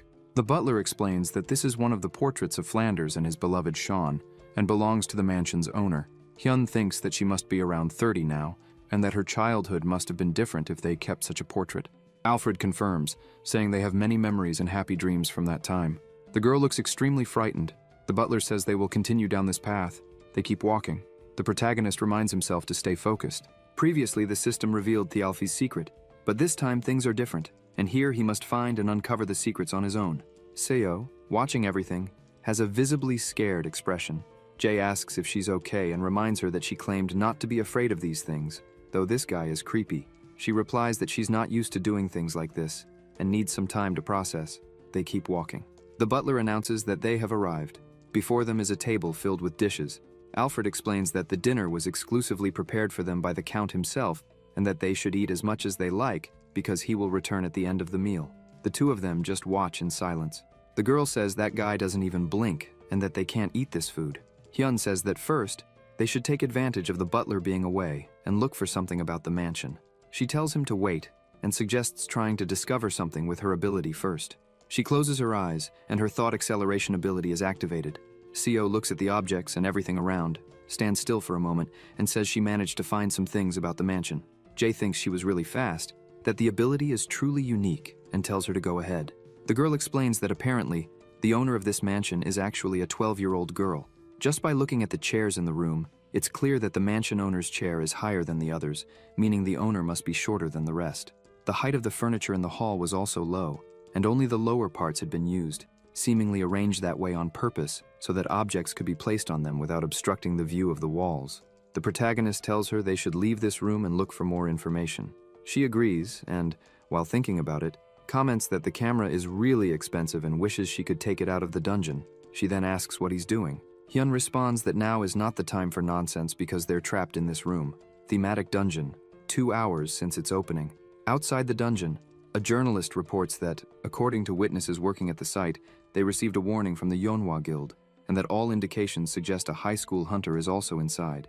She explains that if they pay attention to the dungeon's missions and complete them properly, they can leave safely. A young man grumbles, saying he just got promoted, and now something like this happens. The blonde man responds that this is how things work, and who would have thought a thematic dungeon would appear right in the amusement park? The young man says he's going to see what the council thinks about this, mentioning that even he, who got promoted during the goblin incident, almost got demoted, so there's a chance he might lose his promotion now. He lights a cigarette and says they'll cover the situation and should first check the list of the 2 people trapped inside the dungeon. The blonde man agrees, but is surprised to see that it's Jay, and wonders if the guild informant who entered the dungeon is this kid. He recalls hearing recently that Jay just entered Millis Academy and wonders if he's already been recruited by the guild. Song laughs and tells him to look at this, asking if there are 3 people inside instead of 2. The man replies that it's impossible, and explains that this is a thematic dungeon, and now he has no idea how they'll clear it. Meanwhile, inside the dungeon, the girl's eyes fill with tears. Hyun wonders if things will be like this now and thinks it's incredibly annoying. Seo says they can't be trapped there, or they'll end up stuck in the dungeon too. Jay tells her to calm down, that this is a dungeon, and there is always a way out. The girl agrees, saying there's no dungeon without an escape route, and she'll take a look around. The protagonist thinks that first, the owner of this mansion doesn't seem to be very friendly toward them, and they can't open the door with their current physical stats. However, the Seo from the past managed to complete this alone, so brute strength isn't necessary to get out, meaning the escape routes must be different. The girl calls him over to see something. Hyun asks what's wrong. She says there's something off with the camera. Jay hopes she's not just joking again. He looks and is surprised to see Alfred, eliminated and covered in wounds. Seo says that's the butler who led them to this room earlier. The protagonist says it must be fake. Another notification arrives, stating that 70% of the secret has been discovered. Hyun thinks that things have started now and wonders if this is it. He suggests that the camera might be showing things they can't see. The girl asks if that's why she was assigned the role of cameraman, suggesting that the camera is the key to solving the case. He agrees and asks if she discovered anything else, thinking that, essentially, they don't need brute force to complete this mission, and knowing that makes him feel more at ease. He picks up the camera and says all they need to do is analyze the mansion using it. They've already discovered that the current butler is fake, but they can't tell if what's being shown in the camera is the past or the future. It must be one of the two. The girl says that actually makes sense, and since the mission is to uncover the mansion's secrets, there would be no reason to show its future. That means she observes the butler's wounded hand through the camera and realizes it's showing the past, meaning the camera reveals what happened previously in this mansion. The girl looks at the food on the table, and her eyes fill with tears. Seo says, "What if this food is his meat?" Hyun replies that it's better not to eat anything, just to be safe. He looks at Alfred's body, calls her over, throws the camera to her, and tells her to hold it. The protagonist thinks that earlier, he felt a very weak magical presence for a moment, but it's not unusual to sense something like that there. Illusion magic. It appears as a trap in some dungeons. He moves his fingers and activates his ability. The absolute ability is triggered. However, a notification arrives saying that the absolute analysis process failed, and the use of the ability in the current location has been denied. Jay says he didn't expect it to be this difficult, and asks what she's doing. Seo, looking under the table, replies that she's searching for a device that might open the door for them. The only thing different in this room through the camera is that the food is actually the eliminated Alfred. So judging by the current situation, this must be a clue to escaping. Hyun gets an idea and says that if that's the case, he thinks he can try something. He activates magical sensitivity. Then, one of the dishes begins to glow with a bright light. The protagonist thinks he understands now. Normally, sealing spells are linked to objects or equations, so to break this magic, they just need to find the object tied to the seal on the door. He says it looks like the answer is inside the gelatin. The girl freezes for a moment, scared, and asks, "Inside the gelatin?" She remembers the butler and starts sweating. Hyun asks if she's afraid. She denies it, saying she'll do it. She rolls up her sleeve and reaches into the gelatin. While searching, she realizes she found something and pulls a key out. The system notifies that the second secret of the mansion has been uncovered, revealing that illusion magic was being used, and additional rewards will be given upon clearing the dungeon. Meanwhile, the butler walks through the mansion, picks up a crystal ball and says that the guests didn't seem to like the dinner. They need to take better care of their guests, and failure is not an option because, after all, he is the butler and cannot disappoint the count. He continues walking. Meanwhile, still inside the haunted house, Seo looks through the camera and notices a room filled with toys. They walk in, and the protagonist asks if there should be something in this room. The girl responds that, without a doubt, since they were served dinner, the next logical place would be the guest room. She also sees wounds through the camera and is sure that's the place. She keeps observing the camera. Jay tells them to take a look and see if anything seems strange. She asks if he's really going in there. Hyun says they need to do this to complete the mission and asks if she prefers to be trapped there forever. Seo says she doesn't want that. The protagonist tells her to stay quiet, go in, and report if they find anything. When they enter, everything seems to be in place. Jay says they need to check all possible clues. The curtain starts moving stronger and stronger. He looks to the side and sees a girl in a white dress approaching, pointing behind him, where Alfred is. Hyun begins seeing wounds forming around and notices something strange with Alfred's widened eyes, filled with a powerful energy. Seo approaches and asks if he's okay. Dizzy and collapsed on the ground, he tells her to try not to scream, or it might come. The protagonist rubs his head and thinks that his magic is too restricted in this place. This dungeon is harder than he expected. The girl says she can try using thought acceleration to find an exit and locate him. It feels like they're in a dungeon, as the place is very damp. She also notices signs of torture. There are iron shackles on the side. She says it's terrifying to think that a butler has access to things like that. Jay looks through the bars and says there's probably a key in the room too.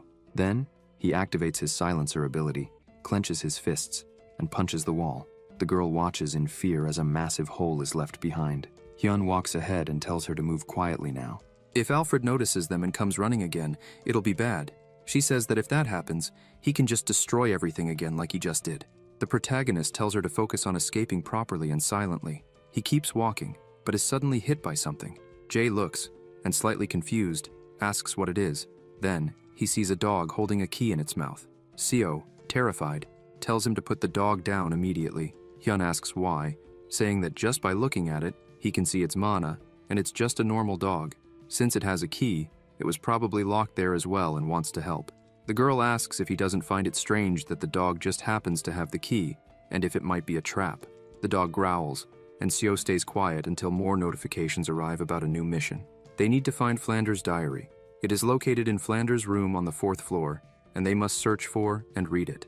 The mission details appear, showing the reward, difficulty, failure conditions, and time limit.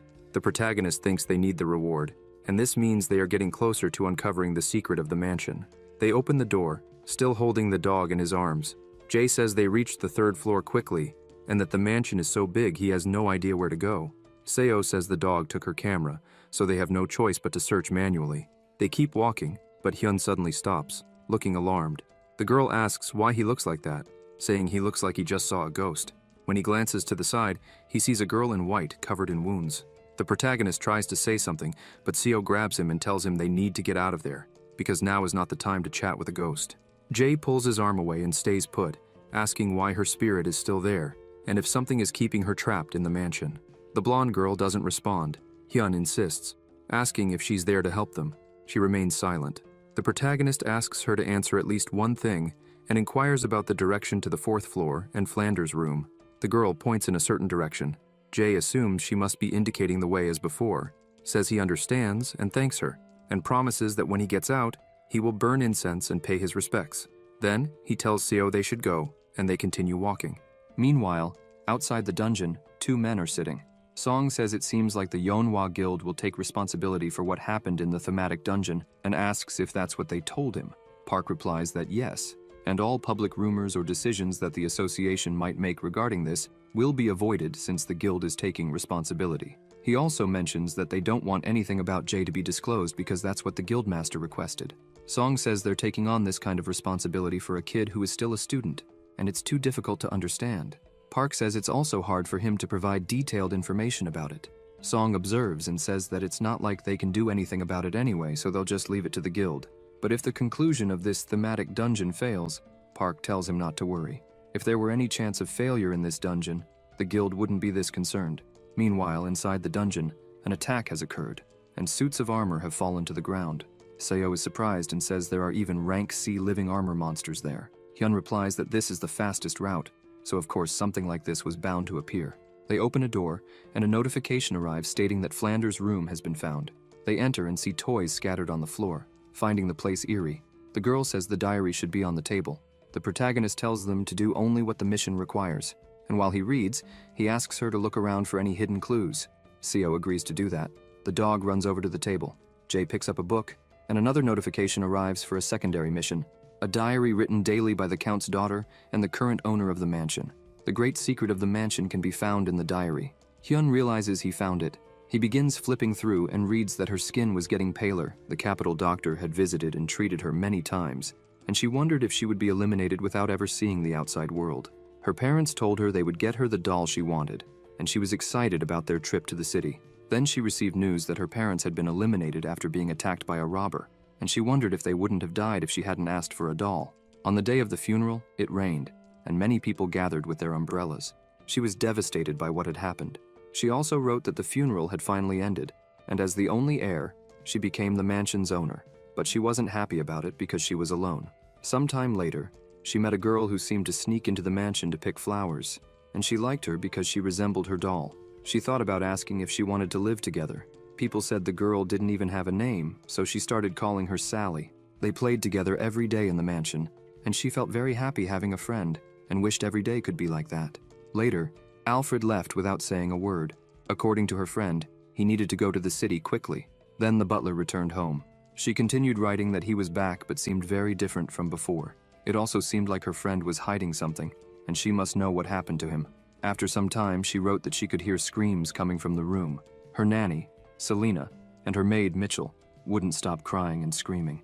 She wondered if she was dreaming, and wrote that she didn't know if any of this was real. She was scared and didn't know what was happening. Sally and Alfred had been locking her in her room every day. They seemed to want to eliminate her, and she didn't know what to do. Then, Hyun closes the diary. More notifications arrive stating that ability restrictions have been lifted, and all abilities can now be used. The protagonist realizes he understands now and thinks everything changed when the Flanders were executed. They must have believed she had stolen the mansion and that she was an imposter. He looks around and hears a voice asking if this is the work of a doppelganger. When he turns around, he sees something terrifying staring at him. Suddenly, an impact occurs, and he sees multiple Alfreds along with a monstrous figure. More notifications arrive, stating that the butler's secret has been discovered, and that the user has successfully uncovered all the mansion's secrets. Now, they need to escape safely. The monstrous figure approaches, trying to attack Jae, who quickly dodges while still holding the dog, staying on high alert. He says that it's finally revealing its true form and wonders how difficult it must have been to endure this, as it seemed to be at its limit. The eerie creature says he has sharp eyes for a human. Hyun replies that it's nothing special. He's just smart. The monster's eyes widen. The protagonist continues, saying that he thinks the monster is the one who's too stupid. The creature gets angry, approaches him, and calls him an insolent human. A while later, still inside the haunted house, an extremely strong aura fills the space. The lights flicker as a massive attack takes place. Hyun, holding the dog, dodges while the monster keeps closing in. Jae uses his chain ability, attacking and piercing through the creature, causing an explosion. The dog looks completely dazed. The protagonist thinks that this monster is a rank B doppelganger, a dangerous entity capable of copying the appearance and abilities of others. However, if someone is at least rank C, they can defeat it. The monster claims it will take his body for itself, repeatedly begging him to hand it over. The creature gets closer, standing face to face with him. Hyun asks how it feels to pretend to be someone else and toy with people's emotions before striking it with his chains. As the monster is attacked, it groans in pain. Jae watches as it begins to melt, crying out in denial, repeating that it is envious and that it wants to be human. Suddenly, a burst of smoke explodes. Hyun looks at the dog and playfully asks if it's a great pet. The dog growls. The protagonist walks toward the door, saying that now they can leave, provided it's open. He touches the door and notices a strong light emitting behind him. When he turns around, he sees the blonde girl. Jae smiles, says goodbye, and exits. Notifications arrive, confirming that the second mission has been completed, rewards have been added, and he will be sent back to the real world. Meanwhile, at the park, they sit together, with Seo eating while Hyun checks his notifications. The protagonist continues reading, thinking it's a shame that he doesn't have many support abilities for the team, but illusion magic is good. Depending on how it's used, it could change the course of a fight. Seo says that if she had known she would turn into a dog, she would have bitten him immediately. She was too scared to do anything. The protagonist replies that at least she survived. She insists that it was still unfair. Jae tells her to stop whining so they can move on to the next mission. She asks if he's really going already since they just completed 2 missions back to back and should take a break. Hyun asks if it's too much for her, saying she's exhausted despite doing nothing in the dungeon. She asks if he even understands what mental exhaustion is. The protagonist replies that he knows exactly what it is, but points out that she can still move and orders her to get up. The girl screams in frustration. In another location, surrounded by greenery, Jae drinks something. She asks if it's a potion. Hyun confirms and says it's the last one, adding that since they don't know what might happen, it's better to be careful. Then, a megaphone announces that they are all welcome to Neverland, and that it will guide them during their visit. Fireworks explode in the sky while masked people watch. The Master of Ceremonies invites them to the parade and welcomes the two of them, acknowledging that they have completed 2 missions and worked hard. The protagonist gets straight to the point, asking how the final mission of this dungeon will work. The presenter replies that the last mission will take a bit longer. CO asks if it's hide and seek. The presenter confirms and asks if they see the portal behind him. He explains that a monster will emerge from it and search for everyone, so they must hide well. Jay asks if that's all. The presenter grins, saying he is quite perceptive but explaining that this game of hide and seek is different. Depending on the number of challengers and their abilities, the monsters that appear can vary. Hyun realizes this will be difficult, judging by his abilities. This time, the monster might be stronger than the previous ones, and he will have to fight while protecting Seo. The presenter first needs to evaluate their abilities. He extends his hand, asks for permission, and analyzes their stats. Then, he congratulates them and declares the challenge will be rank S. Both of them are shocked by his answer. The presenter ominously tells them to run. Flames burst from his body as he wishes them good luck. The two look on in fear. Another notification arrives, stating that the festival mission has been accepted. The objective is to survive and reach the base, or defeat the monster. The flames intensify, and the thematic mission details appear, displaying the goal, difficulty, reward, failure conditions, and the number of participants. A secret mission is also listed. Execute the monster and eliminate any other threats. The reward is undecided, but an unparalleled achievement may be obtained. Hyun observes the number of participants, realizing something doesn't add up. Something is definitely wrong. The gigantic monster, covered in flames, begins to approach. The protagonist recognizes that the monster is Surt, the guardian of Muspelheim, the land of the fire giants. Even before Ymir, the first giant, was born, these beings existed with a single purpose: to burn everything in their path. Wielding a flaming sword, it is said he could incinerate an entire world in an instant. The protagonist grumbles and pulls the girl along. Seo panics, saying there's no way to escape him, and that she can't even think straight. He tells her to shut up and run if she doesn't want to be eliminated. As the park is engulfed in flames, a cat sits atop a floating orb and muses that this must be happening because of him, wondering if he should help. A voice responds that it's boring and that they don't think the two need any assistance. Hell insists on leaving them alone, wanting to see just how capable they are of surviving. Meanwhile, inside the dungeon, the intensifying flames continue to destroy everything around them. Jay assesses the situation, realizing that confronting Surt head-on is too dangerous and that their only option is to flee to the base. Seo points out that the carousel appears to be the base. Hyun agrees and urges her to run faster. His acceleration ability activates. The monster watches them, gesturing with his hand to make the flames grow even stronger.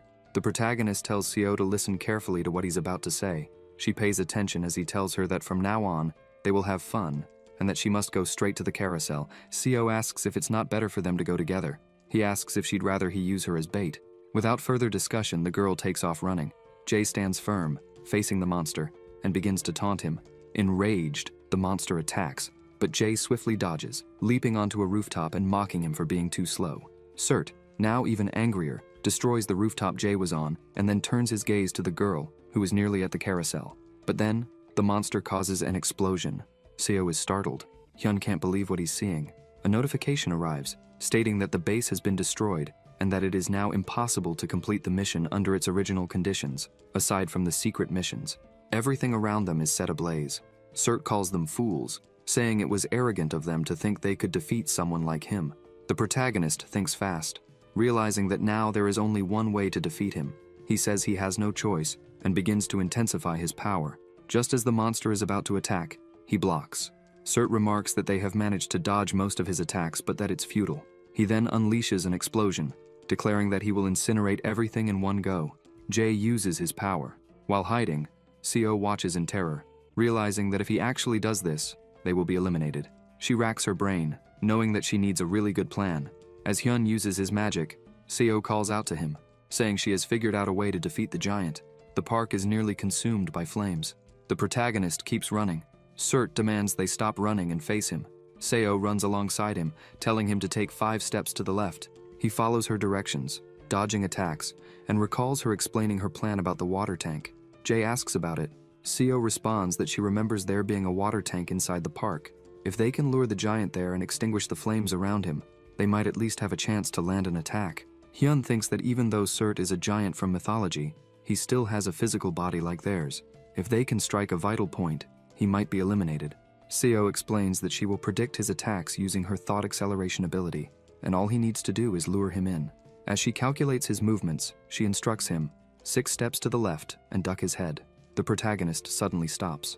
Surt notices and assumes he has finally given up, calling him weak. Jay laughs, asking if he's really running from him, and mocks him by saying that the Aesir gods stole from him, leaving him as nothing more than a guard at a door. The monster is confused. Hyun presses further, asking if he is afraid of the gods as well. Furious, Surt attempts to strike, but at that exact moment, water crashes down onto him, successfully activating the illusion ability. The monster grumbles in frustration. Jay seizes the moment, dashing forward with a sword in hand and thrusting it towards the monster's heart. Surt tries to say something but fails. Jay, feeling triumphant, exclaims that he's finally cooled down and that victory is his. The monster calls him arrogant, warning that even if he defeated him this way, next time, it won't be so easy to defeat his true form. Then, Surt vanishes, and the mission is completed. Notifications arrive, indicating that rewards have been added and that an unimaginable achievement has been obtained, acquiring Surt's inextinguishable flame. The girl who had been hiding sighs in relief, saying it's finally over.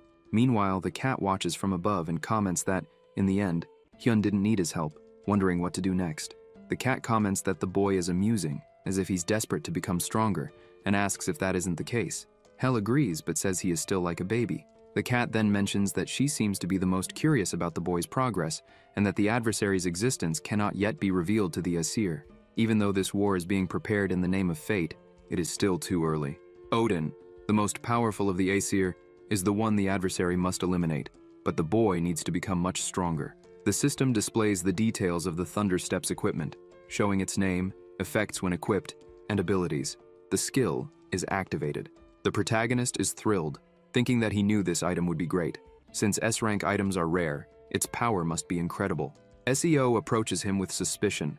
Jay can tell that she thinks she can hide something from him and commands subordination. She says that the item she obtained is the Roskva seal, which grants a plus 50 bonus to strength and allows her to use the courage ability. Hyun doesn't fully understand the ability. She explains that it grants resistance to fear and temporarily increases strength and speed. The protagonist thinks that it's not something he particularly needs since he doesn't worry about abnormal status effects, and that thought acceleration would be more useful. He decides to let her keep the item, knowing he can summon her whenever he wants. The presenter asks if he enjoyed the reward. Jay replies that it was difficult to obtain and that he now wishes to leave. The presenter walks up to him and advises him to be careful, saying that he was born with the fate of the adversary. Hyun quickly turns around and demands he wait, but the presenter continues walking and disappears. Outside the dungeon, a large crowd is watching when the dungeon begins to crack and then shatters. A journalist reports that the survivors are emerging, and there are only 2 of them, appearing unharmed. As the 2 walk through the crowd, Song pushes through, saying he needs to interrogate the survivors, but then realizes something strange. Jay has disappeared. He orders them to question the girl and check her physical condition. The blonde man asks if Jay hid among the crowd. Song says no, and according to Yeon's report, the protagonist is a mage. The blonde man finds it hard to believe that a mage could have moved like that. Song corrects him, saying Jay is a battle mage. The blonde man is confused. Song explains that Jay is what they call a battle mage. Elsewhere, the guildmaster is on the phone, thanking someone for their hard work, and saying they may leave now until next time. She hangs up and remarks that disappearing so effortlessly into the wind, he really is no ordinary child. Seong ponders, wondering who taught him all of this. She examines a document from the Mila's Academy regarding a guild experience notice, and thinks that she will have to address this soon. Meanwhile, Hyun is watching something and notes that, fortunately, there are no articles about him, meaning the Yeonhwa Guild must have handled everything. He acknowledges that the power of such a guild cannot be ignored. He hadn't expected so many people to be outside waiting, but thanks to them, he was able to test the power of Thialfi's Thunder Steps. He recalls his exit from the dungeon and realizes that his speed increased far more than expected. If he can adapt to it, he will become even faster. The protagonist acknowledges that it was difficult but not too bad. And in addition to that, he obtained something he hadn't anticipated. A notification arrives about a consumable item, Cert's inextinguishable flame, which, when used, pushes the user's strength to its limit and imbues them with fire. He clenches his fist, thinking that this will be extremely useful, but he is still too weak. He needs more power to defeat his enemies without any risk. He knows how to pressure his opponents, but he still has to surpass that untouchable power. Deep in thought, Jay recognizes that more than anything, he must protect his family and friends. That is what matters. All he has to do now is keep getting stronger. This is only the beginning. In another location, the director, seated, remarks that this is all there is for now. Zhang listens and assures him that she will never disappoint him. From the next class onward, she will report all of Jay's movements to him. She leaves the office. Alone, Gu ponders, saying that to cultivate a garden of flowers, one must first remove the weeds. He smiles, expressing his excitement for the next event, saying that they need to clean things up and get rid of what is unnecessary. Scattered across his desk are numerous sheets of paper containing images of a girl and the protagonist. At the academy, Kim demands to know where Jay has been, complaining that he ignored them and disappeared for the entire weekend. Hyun responds that it's not like he did it on purpose and tells her to be quiet. Yoo-jung asks if he has any idea how worried they were when he disappeared, and says that since she covered for him, he owes them a meal. Ina asks if he's okay or if he was sick. The protagonist replies that he's fine and tells them not to worry. Kim asks about his bad luck, and if he did something to anger God. Jay wonders, annoy God? He thinks it's more like protection. Then, someone arrives, saying they smelled annoying people and asks if it was them. Hyun stares while the two girls look confused. The boy asks if they never get tired of chatting and says they are persistent. Ina asks if he knows him. The protagonist replies that he doesn't. The boy introduces himself as Hyuk. Then someone arrives and orders him to sit down and stay quiet in his classroom. The instructor passes by, holding her book. Hyuk grumbles as he sits down. Hyun observes. Inside the classroom, everyone is seated. Jong introduces herself and says it's a pleasure to be there, teaching them about magical operations throughout the year. She promises to do her best to help them improve their skills and hopes they will enjoy her class. The protagonist thinks she is too young to be an instructor, but at the same time, the academy doesn't hire based on age. Jong explains that in her class, they will learn more about magic, particularly how to handle arithmetic expressions. She shows a screen and asks if anyone can explain what they've learned about magic so far. Hyuk explains that magic is considered a supernatural phenomenon that can be manifested through the insertion of mana into an arithmetic formula. The instructor says he is correct, and that magic is a science derived from a phenomenon through an arithmetic expression. Meanwhile, Hyuk is staring at Jay from his seat. Jong says she will hand out the book they will use in class, explaining that it contains basic equations for casting D-rank spells and the fundamental pillars of all magical equations. She expects them to learn everything in the book, as they will be studying it throughout the semester. The students start murmuring that their books are blank. When the book is handed to the protagonist, he looks at it and smiles. The instructor notices and asks a question. She calls on Jay and asks if he can read what's written in the book. He replies that it's a magical rune. Jong says that's correct and thinks to herself that the content of this book only becomes visible if one can decipher its arithmetic formula. Normally, students are too weak to decipher something like this, but this boy is more talented than the director described. She then asks another question. The rune written on the book's cover, does he know what it means? Hyun thinks this seems like a joke from the Nornir system, but it could also be something from the Aesir, and that Odin's life is the foundation of runic language. Meanwhile, elsewhere, a voice exclaims in frustration. Seo, lying in bed, wonders if it's because of that idiot, and whether he even knows how much she was dragged around because he left her alone. She recalls what happened inside the thematic dungeon, what he did there, what item he got, and various other things. She remembers him saying he had something important to take care of, and asking her to handle the reporters for him, telling her not to mention anything about him. Still wearing the chains around her neck, she gets irritated, saying the era of slavery should be over by now. But then she notices something and realizes that even if he disappears, she can still find him because of this. Elsewhere, the protagonist is flipping through a book, finding it more interesting than he expected. All arithmetic expressions change depending on how they are applied, and he can test this with the thunder chains. Since they use the lightning attribute, he can combine the arithmetic formula of mana chains with them. He closes the book and continues thinking that if he learns more of the basics, his knowledge of magic will grow and become more versatile. Just as martial artists refine their swordsmanship by perfecting the basics, in magic, the more one understands the concept of arithmetic formulas, the higher they can reach. Jay looks to the side and sees them struggling to read the book. He comments that somehow he managed to read it. Kim complains, saying she was sure she was much better at magic than her friend. Hyun says it's like the saying, a disciple must surpass their master. Ina closes the book and announces that she finally managed to read it. The protagonist tells her she worked hard and congratulates her. Ina then lowers her gaze and places the book over her face. Jae thinks she's acting strange, probably because of what happened during the simulated dungeon. Yoo-jung gets frustrated, exclaiming that she's the only one who still can't read it. People are watching. Hyun apologizes for the noise. Meanwhile, a crow is outside, watching him through the window, and then flies away. Elsewhere, at the first potion shop naming meeting, the prize is a box of potions. The students watch. Jae looks. While everyone is sitting around a table in groups, Ina says that this is harder than she thought, but they still don't have a potion shop. Kim asks if they can't just open it and mess everything up. An says that survival is the most important thing for an adventurer, and they can't let this venture go to waste, and they know that very well, and this will be a revolution. A few days ago, the protagonist is happy that he passed the magical theory test without any problems, and he can spend some time without worrying about exams. He spins his pen and says that now the only thing left, but doesn't finish his sentence and goes quiet for a moment, thinking that if he wants to get stronger, he can't hesitate, even if it costs millions of dollars. After all, to win, you must lose something, and money is indispensable in this. He says that, of course, you can't rely solely on that, and he can't lose the chance he had to turn back time. And maybe, having an idea of the future is perfect for knowing how to make money. While they are in groups sitting around the table, Hyun watches Lee and thinks that in the future, the thing that will be most valuable in the market will be potions, and if he can make that, he will make a lot of money. Then Seo walks in, irritated, opens the door, and says that he needs to keep his word and do what he promised. Jae is confused. The girl says he can't just cast some weird spell on her and disappear afterward. The protagonist remembers that subordinates and masters can track each other's locations. Kim, not understanding anything, asks what he did for this girl to talk like that. Hyun says that since she came to him, she might as well sit down because he will treat her very well. Seo gets scared and raises her hand, asking what they think about the demon heavenly potion, and continues talking non-stop. Then, Jae says subordination and makes her quiet.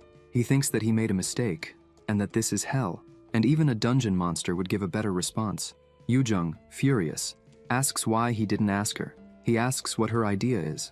Kim replies it's the Elixir Workshop, and asks what he thinks. Elixir is an alternative name for potions, created by an alchemist in the past, and he said an elixir could heal wounds and even revive the eliminated. Lee gets excited, and says that name seems appropriate if they want to promote their brand and increase its market value. The protagonist says that she saved their lives. She tells him to stop looking at her like that. Hyun gets up and says that the shop's name will be Elixir Workshop. After a while in class, a voice says that runes are a magical language. Jae is standing and says that, if interpreted better, they can be considered elements that complement a magical equation and an object that works from an arithmetic expression. It's the basics of magical theory. The instructor replies that that was amazing, and that it was a great answer. Meanwhile, Hyuk is glaring at Jae. Jong says that the class ends there, and they should continue making efforts. Then, the students stand up. Someone calls the instructor. Turning around, they find Jae asking about something from a magical book he borrowed. He hands her the book. Jong is surprised to see that it's a rank 4 book, which doesn't make sense, and it's difficult even for instructors to read something of that level, and wonders what his true identity is. Meanwhile, in the library, Hyun closes the book and says that it's completely blocked, thinking that even though he asked the instructor, he doubts she'll give an answer, but he needs the fundamental magical principle to read it. He stands up and leaves. The library staff takes note in the corner of the page that student Jae borrowed a rank 4 book. Elsewhere, 2 cups are on the table. The master asks why he's there ahead of time. The protagonist says that actually he needed to go as soon as possible, but he was a bit busy with a kind of academy test. The master picks up a cup to drink and asks if he wants her help to read a rank 4 book. Hyun responds yes, and thinks that creation is what they call doing magic, and destruction is the act of returning magic to its original state. Amplification is how to increase the power of magic, and he says that both the equation and the theory are hard to understand, so he can't do it alone. He thinks that until now, he's relied too much on his Odin's Eye, but if he wants to get stronger, he needs to learn more about magic. Seong says she understands, but it's not like she knows what to say. Jae looks confused and asks what that means. The master replies that it's what she said, that the concept of a rank 4 book won't make any sense unless he learns it himself. So to be able to read it alone, all he needs to do is reach an A rank in magic. Hyun thinks about A rank. Seong says he came here to ask for help. She extends her hand and says that in this case, she'll give him at least one training method. The protagonist asks about the training method. The master answers yes, and that among the 3 magical concepts, what he should learn now is amplification. She asks if he's interested. Jay extends his hand and responds yes, and that if he can get stronger, he'll do anything. In the AR battle system room, Hyun is sweating, facing opponents. He stares intently and activates his magic arrow ability to attack his opponents. However, his opponent dodges effortlessly and attacks back. Meanwhile, the protagonist is exhausted, sweating a lot, and remembers her telling him to use the magical ability repeatedly while equipped with this item.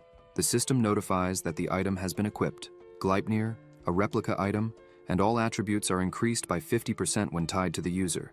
If the knot of the tie comes undone or breaks, the attributes will return to normal. The ribbon is on the table. Jay asks if it's just an ability. The master answers that it is, and tells him to analyze the formula of this ability whenever he casts it. Hyun asks what this has to do with amplification. She replies that it's up to him to figure it out, and that a difficult ability would be hard to bring to the 4th amplification. That's why magic arrows should work. Meanwhile, the protagonist extends his hand with the ribbon and realizes that his entire body feels heavy and slow, and the system notifies that the user's attributes temporarily dropped by 50%. Jay thinks this is worse than he imagined. Meanwhile, in the classroom, Kim asks if he's really okay. The protagonist responds that yes. Yoo-jung says she can detect the smell of painkillers from meters away and asks if he realizes he's living in the AR test room. Ina says it's not about overloading yourself. Hyun gets up and thanks them for worrying about him and asks if they know there's a test in 2 days and that Kim said she hasn't finished decoding yet and heard that Ina will have extra lessons if she doesn't pass this test. Yoo-jung says it's already time to go to the library. She pulls Ina and says they're going now. Jay sighs. Meanwhile, in the training room, he is crouched, breathing heavily and extremely exhausted, and the system notifies that he has perfectly completed the level 41 test. His understanding of the formula has increased significantly, and he has gained a passive skill, formula understanding. The efficiency of magic arrows has increased significantly, and this skill is leveling up, and he learned magic arrows level 2. The protagonist thinks that now he understands what amplification in the rank 4 magic book means. That amplification is the increase of an ability. In other words, leveling up. A feat that depends on how good your proficiency is with a certain skill and how deeply you understand the magic formula. He looks at the ribbon in his hand, and the ability is activated. Magic arrows shoot arrows with concentrated mana to attack the target. Jay thinks this is around the peak of rank B, or the beginning of rank A. He sweats a lot, and remembers the master saying that the concept of a rank 4 book won't make any sense unless he learns it himself. Hyun thinks that at first, they came close with the intention of using each other, but now it really feels like she's a teacher and he's a student. Elsewhere, Seok knocks on the door. The director tells him to enter. Then the instructor enters while Gu continues to look at the paper in his hand. Seok thinks that his reputation hit rock bottom because of the dungeon incident and needs to recover it, and says that the preparations for the guild experience event are finished. The director is interested and says that it's earlier than expected and asks if there were any issues with that thing. He answers yes, and ensured everything is fine. Gu puts the paper aside and says that everything has a use, even if it seems useless at the moment. The instructor doesn't say anything but looks nervous. Elsewhere, the protagonist is walking, messing with his phone, and continues walking, encountering trees. The surrounding area doesn't seem to have anyone. He stands there and asks if it's going to appear or if he'll have to go after it. Then, a very intense aura approaches, with a person in a hood in the middle of the aura. Hyun smiles. Then someone moves, approaching. Jay moves quickly, stepping back, defending himself, attacking, and causing a big explosion. Jay says he thinks the guy hasn't heard that his colleague went to hell last time. He notices more people approaching and thinks it's those idiots again. And for them to have come after him at the academy, he assumes Gu is behind it. The protagonist activates his ability and says they messed with the wrong person. The magic arrow's ability is activated. He immediately attacks the two, causing another explosion. He watches and is shocked, realizing this is dangerous. In the middle of an aura, he keeps looking and notices feathers falling, feeling confused. He keeps staring as a man says it's been a long time since he's seen him and calls him son. Hyun immediately activates his ability and attacks, but the man dodges easily. However, the protagonist keeps attacking. The man places his hand on his sword, still dodging, watching him, and swiftly counterattacks, causing wounds. Jay thinks he didn't even see him draw his sword and looks at the massive hole in the ground, completely confused. The man, standing away from him, says he was looking forward to seeing him after so long, but notices his personality has become much more aggressive. Hyun questions the word son and tells him to shut up, saying he never saw him as a father. The man responds that he must be in his rebellious phase and tells him to stop the nonsense, asking why he came there. His father says that the reason he's there is strange. Even if he possesses the power of prophecy, there should be a limit to how strong he can get. The father approaches and says he has a question to ask. Has the Aesir resistance contacted him? The protagonist is confused. The man says he understands, draws his sword, and swings at him. Jay moves back and defends with a barrier, but the barrier begins to crack and shatters. He thinks he wasn't even hit, but it was still incredibly strong, wondering if this is really the power of an A rank, and if he was the only one hiding his true abilities. His father comments that he's gotten stronger. Hyun wonders how he knows about the Aesir resistance, what he's been hiding, and asks if he intends to eliminate him. The man responds that he does not, and thinks that the enemy's growth rate is unbelievably fast. At this pace, he will become a major obstacle in the near future, an obstacle either to his plans or to the Aesir. He plans to use divine power to prevent the enemy's growth and says he'll only take his limbs. Then the man unleashes an intense attack, but someone steps in to defend him. When Hyun looks up, he sees a cat in a tree. The man asks if the contract between the Aesir and the Aesir resistance has been broken, or if this is just an open challenge against the great Odin. The cat responds that he has no idea what he's talking about. Hyun is shocked that a cat just spoke. The cat jumps from the tree, transforming into a girl, and says she still has business with this child. She smiles.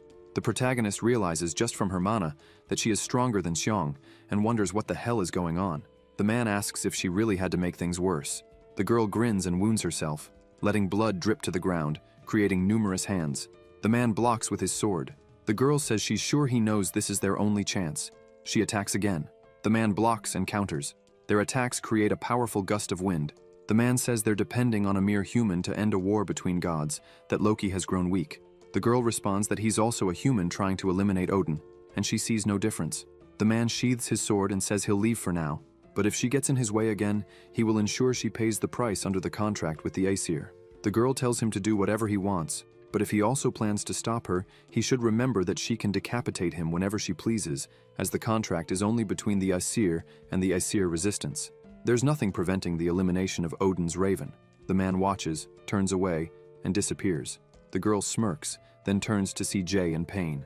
She greets him and says it's a pleasure to meet him, introducing herself as Hel's alter ego, Hela, his observer, and guide through the 5 trials. Elsewhere, the protagonist, with his shirt lifted, emitting a glow, is writhing in pain. Hela tells him that if he's curious about something, he should ask now, as she will answer what she can. Hyun asks who Min really is. The girl responds that he's not his real father, that his true name is Hugin. Hugin is one of Odin's ravens, a mystical creature that controls and feeds on the human mind to make things happen. He borrowed the power of memory manipulation from another raven, Munin, and has been lurking around him, pretending to be his father, with the sole purpose of keeping an eye on the great enemy of the prophecy. Jay asks if that man isn't his father. Hela replies that it will be easier if she shows him. She snaps her fingers and the protagonist begins recovering his locked memories. Then, a voice echoes, calling him useless. Hyun wonders if this is the house he lived in as a child. He watches as his father says he doesn't understand why someone like him was even born. Jay then recalls that his father was furious when he awakened, and that from the moment he manifested his mana, his days were filled with violence and insults. He continues seeing his memories, with his mother stepping in, her eyes filled with tears, asking why he was beating him again. The protagonist stares ahead, looking at the door, and a voice reassures him, saying it's okay. His mother embraces him, tears streaming down her face, repeating that everything is okay.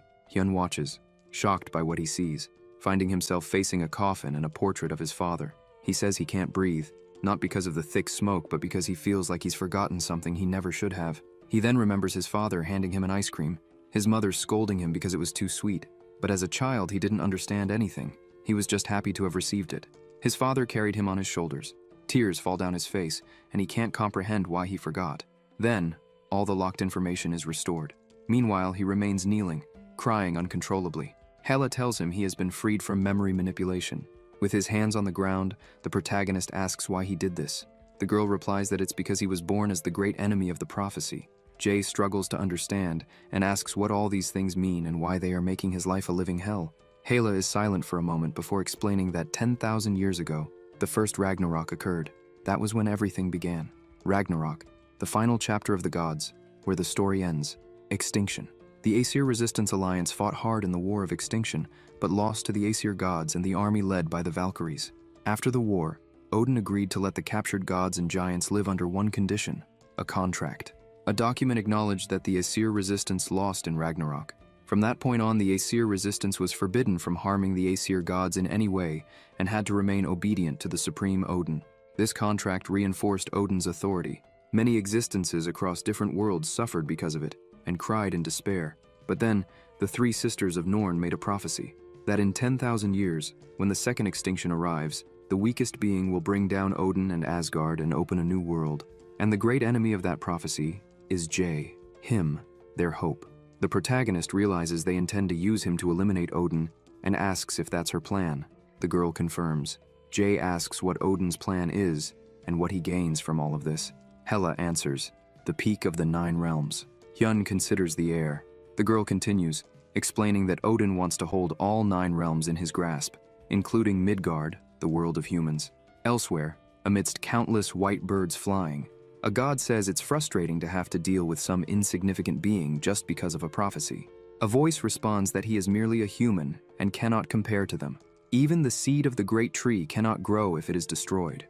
The god declares that the Aesir resistance is determined, and they cannot show weakness in such a crucial matter. He says he will temporarily grant authority, and believes Heimdall understands what that means. Heimdall smirks and says, of course, he can finally go beyond Asgard.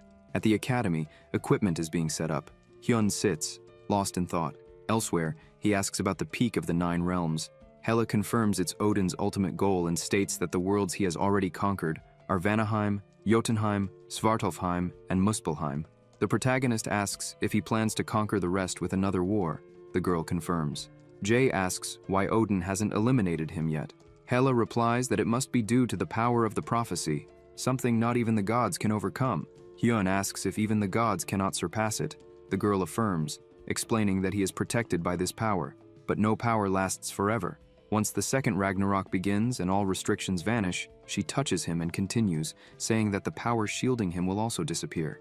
Then, the Aesir gods will eliminate him. She clarifies that, more accurately, he has already been eliminated once.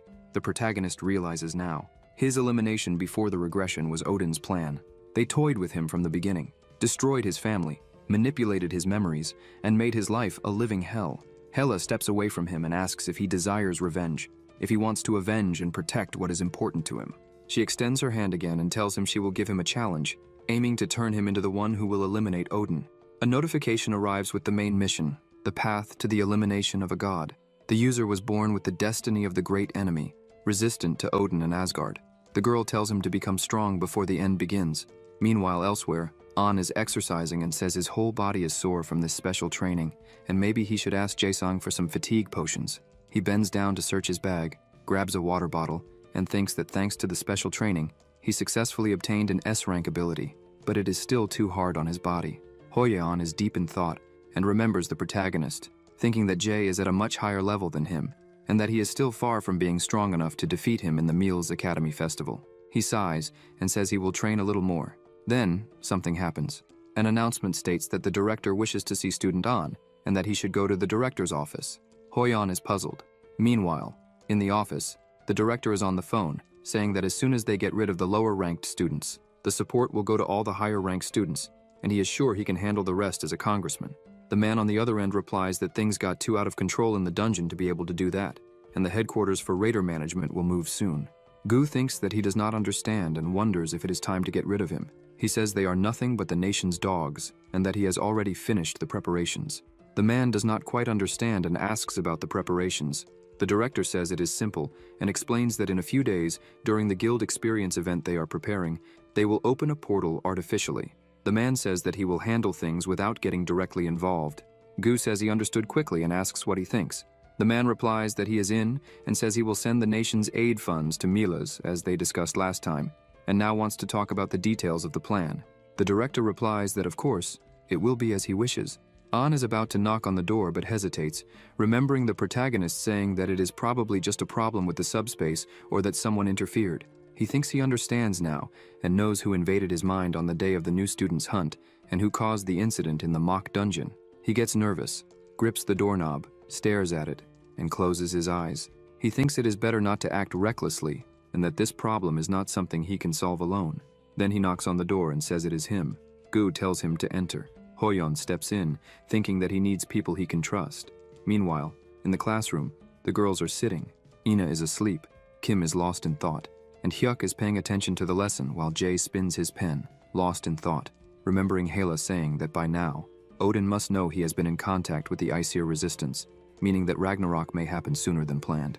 Then, the instructor says that is all for today, and has an announcement, waking up the sleepy students. They wake up. Hyun realizes it is time for the next event. Jong says she already announced that the guild experience will take place in 3 days, and this event will be a great opportunity for everyone to see how guilds work and hunt monsters. She adds that it was specially prepared by the director for them. Jae thinks that sounds unlikely, remembering that before his regression, he was sent to an E-rank guild and just sat on a couch doing nothing before leaving. Now, thanks to his achievements, he can go wherever he wants. He thinks the Neptune Guild would be the best choice, and would like to see the guild that was Korea's #1 before his regression. The instructor says that some students have been named on the priority list. The guild priority list is when a guild offers an experience to a student they covet, and if the student accepts, they are awarded a special place. Hyun thinks that cannot be. Jung announces that students Jae, Ina, Kim, and 3 others were chosen by the Lotus Guild, and student Hyuk was chosen by another guild. Yoo-jung is surprised and asks, "Lotus?" The protagonist remembers the guildmaster saying that it is important for a guild to recognize potential, and realizes that is why she asked who the most talented students were. The instructor tells them to make their decision by midnight and submit their files. The students stand up. Kim is super excited and says she's going to join the Yusungun Guild and feels like she's dreaming. Hyun sighs, thinking that An was probably called too. Then, the 3 of them hear something and become alert. Yoo-jung asks if it's a message for all 3 of them at the same time. They check their phones and see a message from An, saying it's an emergency, and they need to go to the Jaesang workshop immediately. However, at the workshop, they are seated. Kim says that, in other words, the director wants to eliminate all low-ranked students with poor grades during the guild experience period for the sake of the awakened students. Hoyeon confirms that's exactly it. Lee says his problem with corruption is evident every year. Ina says this is too much, playing with people's lives. The protagonist thinks that the guild experience is a much more dangerous event than he had imagined. In his past life, they said some students were eliminated due to an accident. An says they are the only ones who know about this, meaning they are the only ones who can prevent this tragedy. Jae crosses his arms, thinking that they can't jump to conclusions, as acting rashly might get them eliminated. Hoyeon says he can't pretend he doesn't know when the lives of the students are at stake. Hyun thinks it's noble to want to help others, but they need to distinguish bravery from recklessness. Kim, deep in thought, stands up and asks if now is the time to hesitate, saying that the lives of other students are on the line. Lee agrees and says it's scary, but he'll do whatever it takes to help if he can. Ina also says that she won't stay still if it's something they can avoid. The protagonist looks surprised, lowers his head, smiles, and thinks that these guys are hunters. Hunters who go after treasures and monsters while protecting others. The system notifies the main mission. The second turning point has been added, and the second point is to avoid the director's plan and save the students. The Aesir resistance is watching to see what decision he will make. Jae stands up and says they need to come up with a plan. The 2 boys get excited and the 2 girls do as well. Hyun says it's a plan to screw with the director. In the classroom, the instructor is asking if he has already mastered a 4-star magical text and if she's supposed to believe that, saying it's impossible. The protagonist asks if it's not true. Jong watches in shock and thinks that this student is dangerous and that something is wrong with him, and the director's plans were to use him as a pawn, but this student is not someone who can be manipulated. Jae says she seems quite angry for someone who passed knowledge onto him as a teacher, and asks if she's planning to tell all of this to the director again. The instructor, still shocked, asks how he knows about that. Hyun touches her face and says that actually he needs to ask a favor and wonders if she can listen. Her hair starts to move and the active ability, brainwashing, is contaminating the target's mind. The protagonist thinks that it was just as he imagined, that it was much stronger than her. He smiles and realizes that the most efficient way to win this type of battle is by taking control from within. They stare at each other. Jae says that from now on, she will be his classmate. Jong repeats the word, classmate, and he says that now they can talk. Hyun touches her shoulder and asks why she doesn't speak to him, asking what absurdities the director is planning to do for the Guild Experience event. 3 days later, on the day of the Guild Experience, Kim says he's doing a tour of the Lotus Guild building. A voice welcomes the students. The students pay attention. Park introduces himself as the guild manager and says he will be their guide for the tour today, asking them to follow him. They pass through rooms. observe everything around them, and continue observing until they stop. Park says that in the end, it's here. They look. The master says it's a pleasure to meet them and introduces herself. On the table are some dishes with food. Seong says to sit down. Meanwhile, Yoo-jung is with her head down and suddenly stands up, saying that she finally got to see her up close, is a big fan of hers, and asks for an autograph. The master gives an autograph, thanks her, and says that motivation comes from people like her. The protagonist thinks that she really is a big fan of the master. Seong says that he has already made so many friends, and he replies that it's not much. An asks if they're already acquaintances. The master answers that of course he's her student. Kim is surprised and asks, "Student?" Seong says that he's heard a lot about them from the protagonist and called them there because of him. And to be honest, Lotus and some other guilds are already aware of the director's corruption problem and just haven't done anything because of the absolute power he holds. Jay says that otherwise he wouldn't be so obvious with his schemes, and it seems that he even has the ability to open dungeons. The master says that most of his abilities are kept secret, and not even he knows all of them, and a very precise plan will be necessary for this. Park says that this shows the mana fields around the guilds involved in the experience event. Then, a blue hologram is projected onto the table and appears in a circular form, and the manager explains that, compared to other areas, these have a lot of concentrated mana, and if a dungeon were to appear, it's likely that it would be in one of these locations. The master says she will send some people from Lotus to patrol these areas, and if something seems strange, they'll have to evacuate people and isolate the surroundings. Hyun says it's a good plan, but knowing the director, he probably has a very meticulous plan and will be much more assertive if he finds out that Lotus is involved in this incident. Seong asks if he has an idea. The protagonist answers yes, and says he has to save those students alone. In another place, they walk. Some people are walking. A boy with the blue hair smiles and thinks that they're all trash, and they all humiliated him for not being talented. But now it's different, and the reason the director personally chose him to be there is because he finally saw that he had the potential to be a great hunter, until someone says to wait. Seon stops and asks if something happened. The girl asks if the place doesn't seem a bit strange. Seon asks what she means, and she seems unsure of how to say it, then says that a hunter guild has many buildings, and asks if the place doesn't look like it's been left aside for a while, as if it were an abandoned building. While walking, they come across boxes. Seon notices the spider webs, and the other students with him also look around. The instructor says they've arrived at their destination. They're startled. Seok uses his flame ability and says he didn't realize his ability's effect would end so quickly and has no choice. He uses his ability with extreme aura, forming a circle around the students, and says that here is where they say goodbye.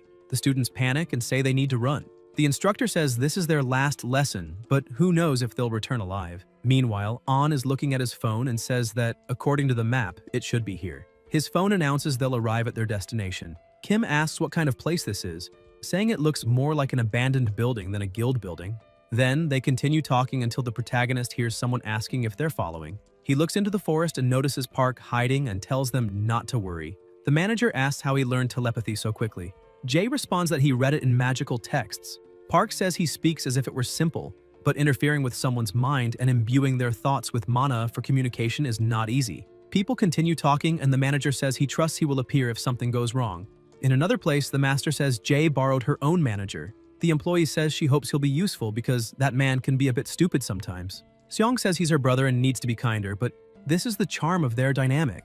She picks up her cup but notices something strange and wonders where this threatening mana near them is coming from. The master looks to the side through the window and remembers the protagonist saying that the guild the director wants to involve in the dungeon explosion is Kane, and she responds that, as far as she knows, this is a guild the director himself created. Hyun replies, "That's right." Seong says it's strange, and that Kane is a guild located in the middle of Seoul and also far from the Lotus Guild. She asks if they're going to cause such a big incident so openly, saying it's not something the director would do. Jay answers that he's sure because this information comes from someone who works for him, and he must be planning something. Then the master, still looking out the window, asks if her secretary has taken a look at the guild Gu created. Hana responds that yes, and that Kane is actually a front guild. Seong doesn't understand much about a front guild. The secretary responds that yes, and explains that there are guilds involved in tax evasion and other types of corrupt activities, and they don't register their activities, and it seems the director created this guild for that purpose. The master says her student was right and wonders what Gu is planning. She stands up and says they should prepare their equipment, as she doesn't know what might happen. Seong walks and realizes she's preparing for the worst-case scenario and thinks she hopes things will be fine.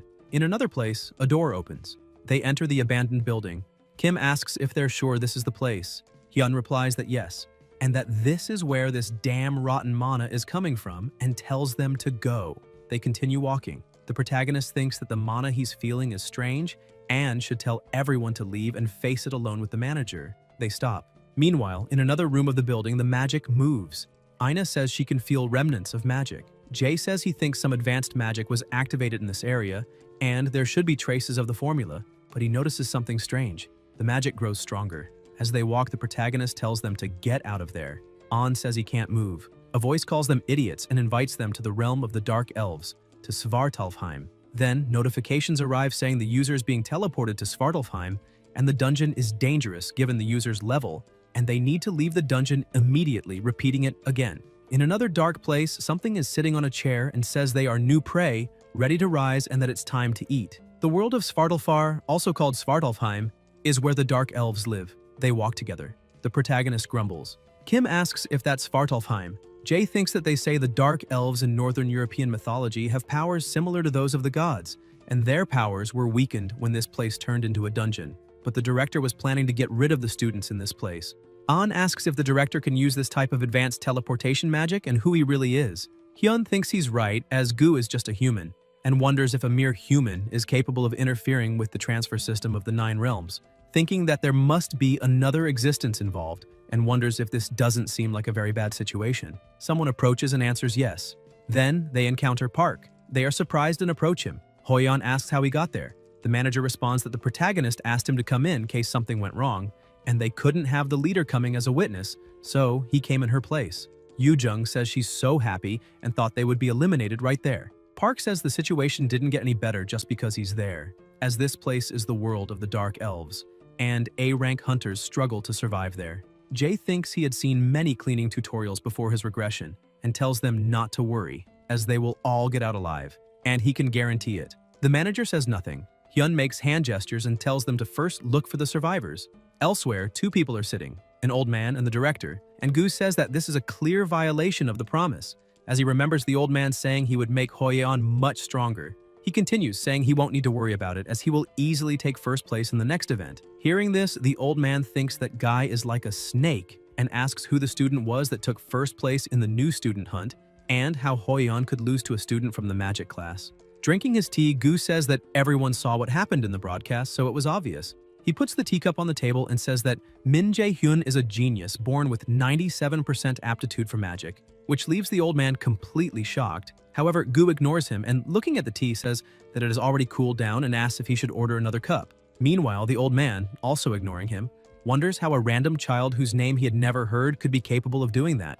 Then he replies that he doesn't need another cup as he's leaving, and while walking away reflects that Seoku used to be an army officer, thinking that he has deep connections with the central government, which is why he's valuable, but there's no reason to interfere.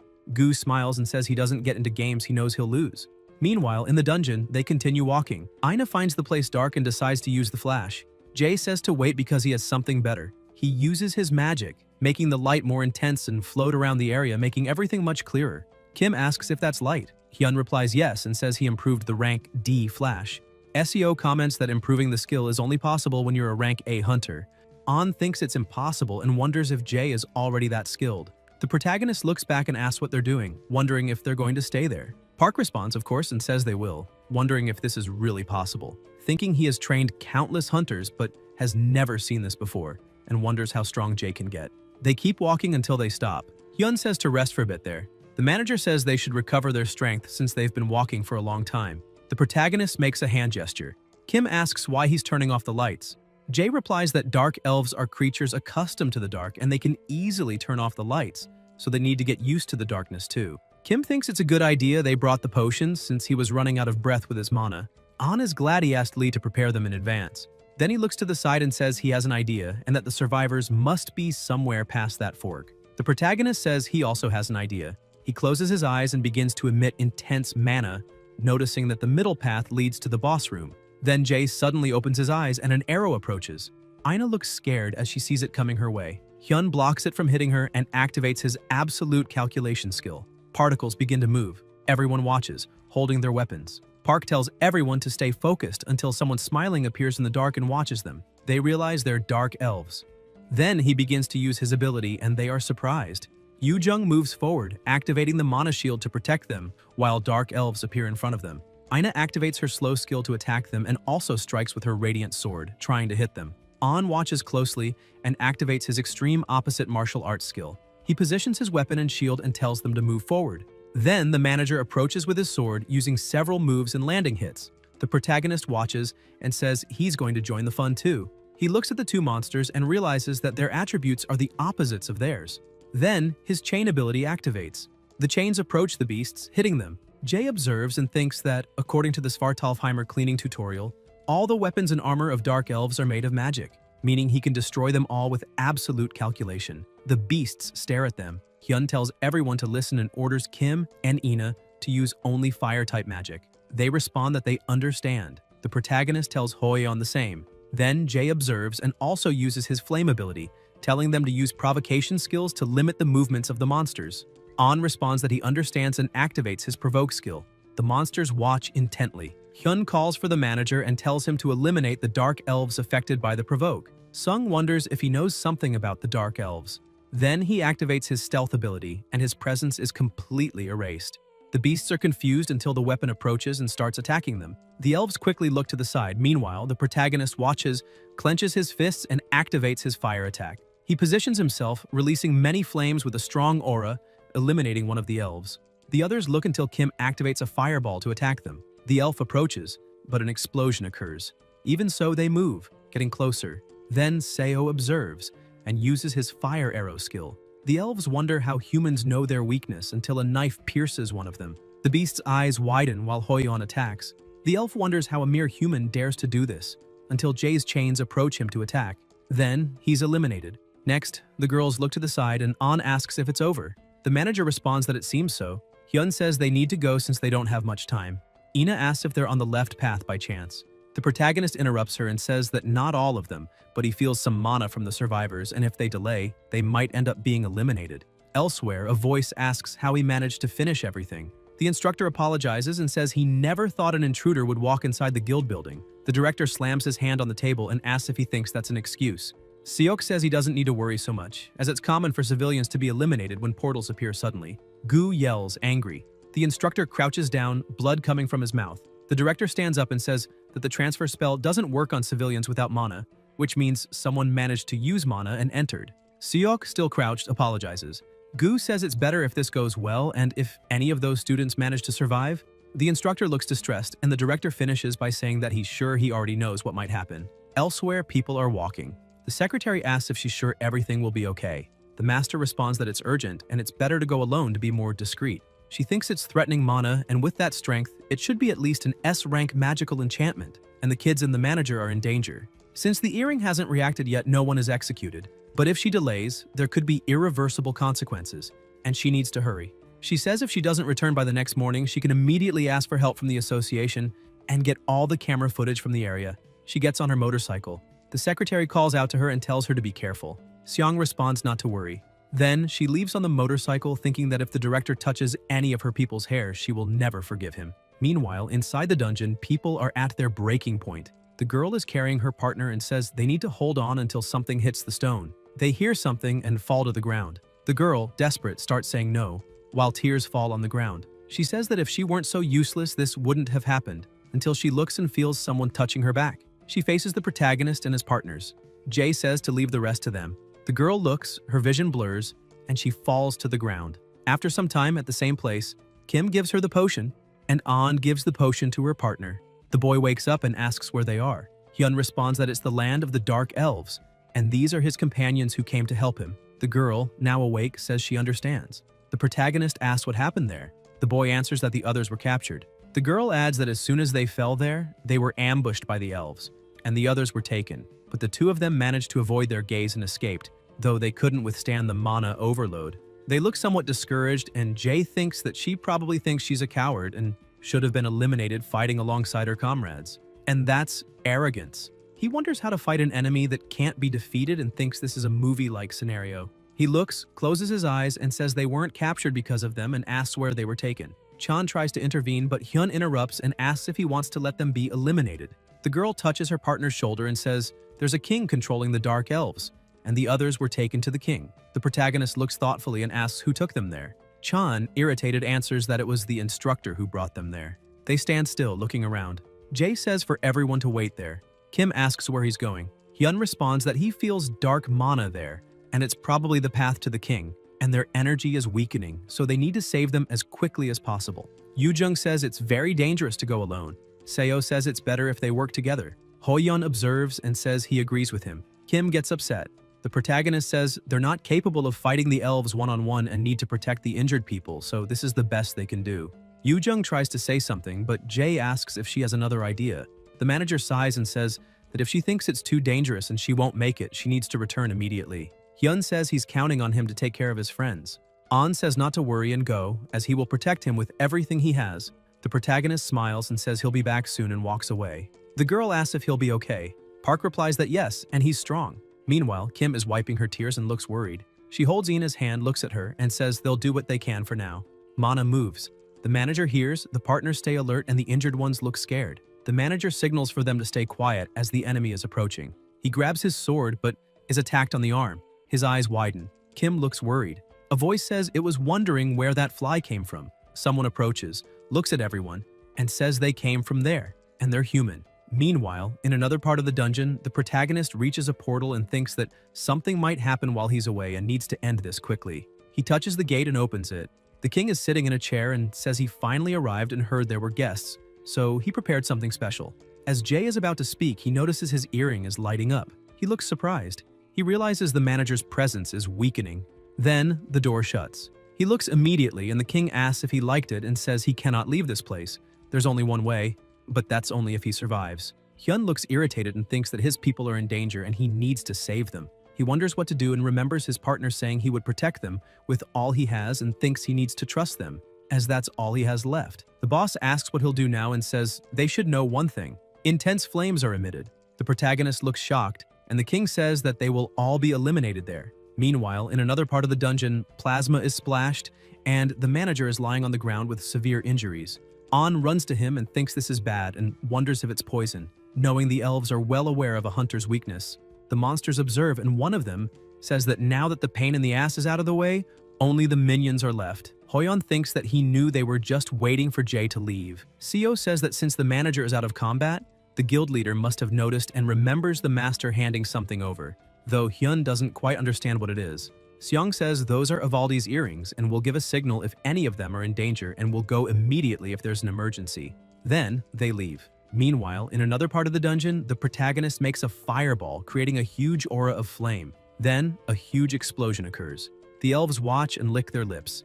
Jae says they'll have to spit out what they just ate, and remembers someone saying they don't have much time, and his partner asks if they only have 10 minutes. Hyun observes and thinks determination, and that's the face of someone insane who has already made up their mind, as he's seen that expression countless times in his past life and can't trust those eyes.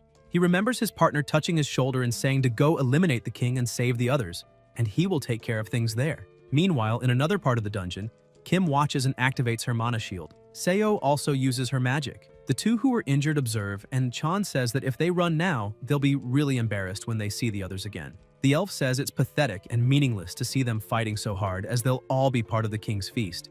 Ina thinks he's fast. An observes the weapon approaching him but blocks it. But the elf keeps trying to attack, and Hoyeon keeps blocking with his shield and grabs his sword, activating his extreme opposite martial arts skill and attacking. But they dodge. He says he thinks he's not that useless. An thinks they're stronger than the elves they faced before and asks what he is. The elf replies that he's Kel, the captain of the royal guard who protects the noble dark elf king and is also of royal lineage. Kim realizes he's a royal dark elf and must be stronger than an A rank. Hoyeon thinks in respect and remembers the first time he met him, when he stood in front of him to protect him. It seemed like he was looking at the incarnation of all the good things he had forgotten about being a hunter, and that Hyun paved his own way, not caring about the other voices, and this was the dream he wanted to achieve. He thinks he can't be eliminated in a place like this and needs to reach him no matter what. He takes something off his arm, slamming his shield on the ground. The girls look surprised. Kim asks what he's doing and looks startled as she sees him walking out of the protection. An looks and says that's what he should have done from the start. He remembers his partner saying that a hunter has more than one heart, the upper chi center, middle chi center, and lower chi center. He thinks to open it and emits a huge aura. The elves watch, not understanding, and ask what all this mana is. A strong wind begins with intense mana around Hoyan. He starts attacking and hits the elf. The monster can't understand how he's capable of this. Then An activates the body and sword union ability. Then his mouth starts to bleed and he sweats cold while becoming gravely injured. Aina tells him to stop right now. Hoyan holds his sword and the system notifies that the skill level is too high for the user, and that the flow of all the blood in his body has been reversed. It needs to be cancelled immediately, and if he ignores the warning, he will be eliminated in 6 minutes and 36 seconds. Kel says to capture him alive even if they have to tear off his limbs. An observes and continues attacking with his skill, while his mouth drips plasma. He thinks he managed to obtain an S-rank skill during training, but it's still too much for his body. Body and sword union, once reaching the pinnacle of fencing. He remembers the movements. Hoyan observes and emits his great aura, attacking them and thinking that the human and the sword become one. He attacks, causing a great impact, and wonders if he said his name was Kel. He thinks that, having just awakened this new realm of strength in an unstable manner, he's no match for him, and all he can do at this moment is buy time. But if that's still useful, Kel tries to attack him, but he blocks and throws him away. But the elf approaches again. An observes and thinks that if he really is a hunter, he needs to keep going. He blocks again. Kel says that all this effort is almost funny and asks if he really thought he wouldn't notice the state he's in. Hoyan thinks that he has to keep his promise and delivers a powerful attack. He thinks that he needs to. He observes and thinks that no one else but him would understand, and says that Kel will never know the reason he's doing this. An steps back, positions his sword, and releases his skill. Just as he's about to reach the alpha's face, Kel quickly positions himself, trying to hit him from behind, but Hoyan moves, dodging. Kel calls him a little rat. An repositions his sword, moves, and gets closer to him to attack. The impacts clash. The elf throws him far away. Hoyan watches, shocked, lying on the ground with severe injuries. The system notifies that his body is breaking and he's in danger and needs to undo the skill immediately. All the muscle fibers are tearing and all the blood vessels are twisting, until he notices an attack. He looks back and sees Kel approaching and attacking. Stones fall to the ground. An gets up and realizes his body can't take it anymore. He holds the sword and thinks this attack will be his last. Then, he stares intensely and releases all his power, causing a great explosion. Then, Kel gets injured. Blood falls to the ground. Hoyan watches the elf. Kel calls him, and says not to worry, as he was quite useful. An, on the brink of death, insults him. The elf quickly approaches and attacks him with his sword, piercing him, and Hoyan becomes severely injured. Kel looks at him and smiles, and An's sword falls to the ground. Kim watches, shocked, and covers her mouth upon seeing everything. Meanwhile, in another part of the dungeon, things are being broken and cracked around. The protagonist continues attacking with his chains. He sighs. The survivors are behind bars, and plasma begins to drip. Jay remembers his partner again, telling him to go eliminate the king and save the students, that he would take care of things there. He stares still until an elf approaches from behind with his weapon. Then, Hyun emits a large fireball in his hand, turns and immediately attacks him, hitting him with powerful flames. He continues to watch. The boss starts laughing and calls him a fool, asking if he really thinks he can defeat everyone. The protagonist asks why he can't. The king says he's very arrogant for a useless human and insults him. Jay says he heard that a lot while growing up, heard it so much, until the elves begin to grow uneasy and Hyun emits a strong aura and says he's tired of this. The king stands up and asks what they're doing. The protagonist, with his flame skill, activates hell chains, emitting multiple flames and chains. As the elves begin to groan in pain, the chains move, growing more intense, and approaching with flames surrounding everyone. Jay approaches, attacking them, causing a massive explosion and destroying everything around. And he says he really wanted to try out the new skill and thanks them for the opportunity they gave him. The king watches while the elves are screaming from being burned, and insults him again, asking if he thinks he'll leave him alive after what he just did. Hyun watches, shocked, as he looks at the bars, the blood dripping, and the survivors there. Meanwhile, all the elves are eliminated. The boss asks if he's serious. He watches and thinks this is impossible, a mere human being this powerful, and he's no match for him. He says that he will regret this, and that even if he eliminates him there, the other 7 kings will surely... However, the protagonist interrupts him, moving toward him and striking, causing a great impact, asking who said this is his problem, and he says they can come after him themselves.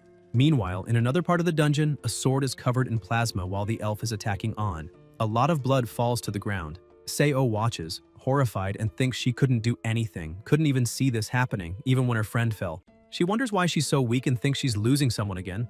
Kel looks aside and says only the leftovers are left. He grabs Aina by the neck and says it's fine if she proves one. Someone calls for her. Seo says she can't lose.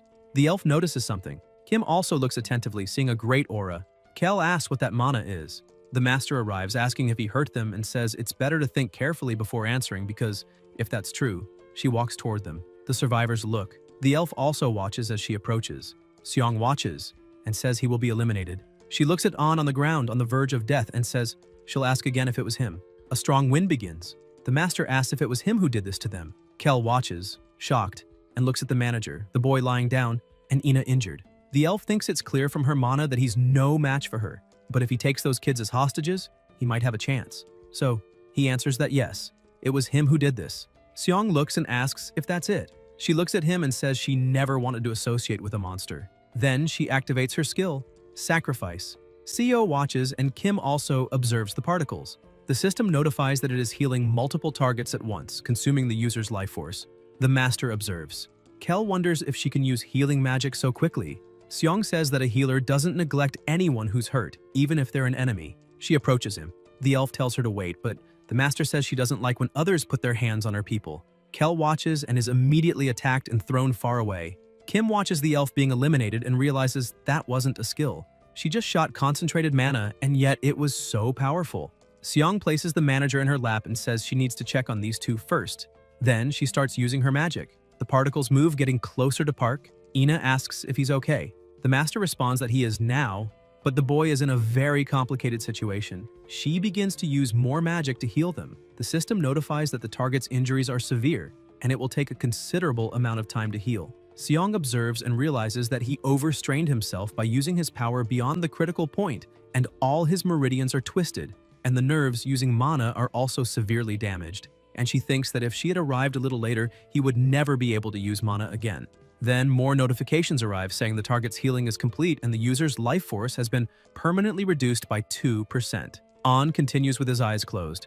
The master thinks that this skill takes a lot from her, and she would have been eliminated a long time ago if not for her student. Kim asks if Hoyun will be okay. She replies that yes, and it will take a few days for him to wake up, but they don't need to worry. Yoo-jung breathes a sigh of relief. Seong asks about her student. Everyone falls silent for a moment, then Chan says he went to the boss's room alone. The master looks and says she's not surprised and that he'll be fine, not to worry. Kim says he went to eliminate the boss alone, and how can they be sure everything will be fine? Seong says he wouldn't be eliminated that easily, and that assures her, and that the dark elves use magic to attack and are no match for her student. Meanwhile, in another part of the dungeon, the protagonist is saying that they can come after him if they're pissed, and if he manages to get out alive. Impacts are caused while the king is lying on the ground, groaning, thinking that he's losing to a human, and that this isn't the time to think about his ego and needs to tell the other brothers about this. Then, he gets up quickly, moving, until Jay makes a hand gesture, moving toward him, activating his skill again, and striking him,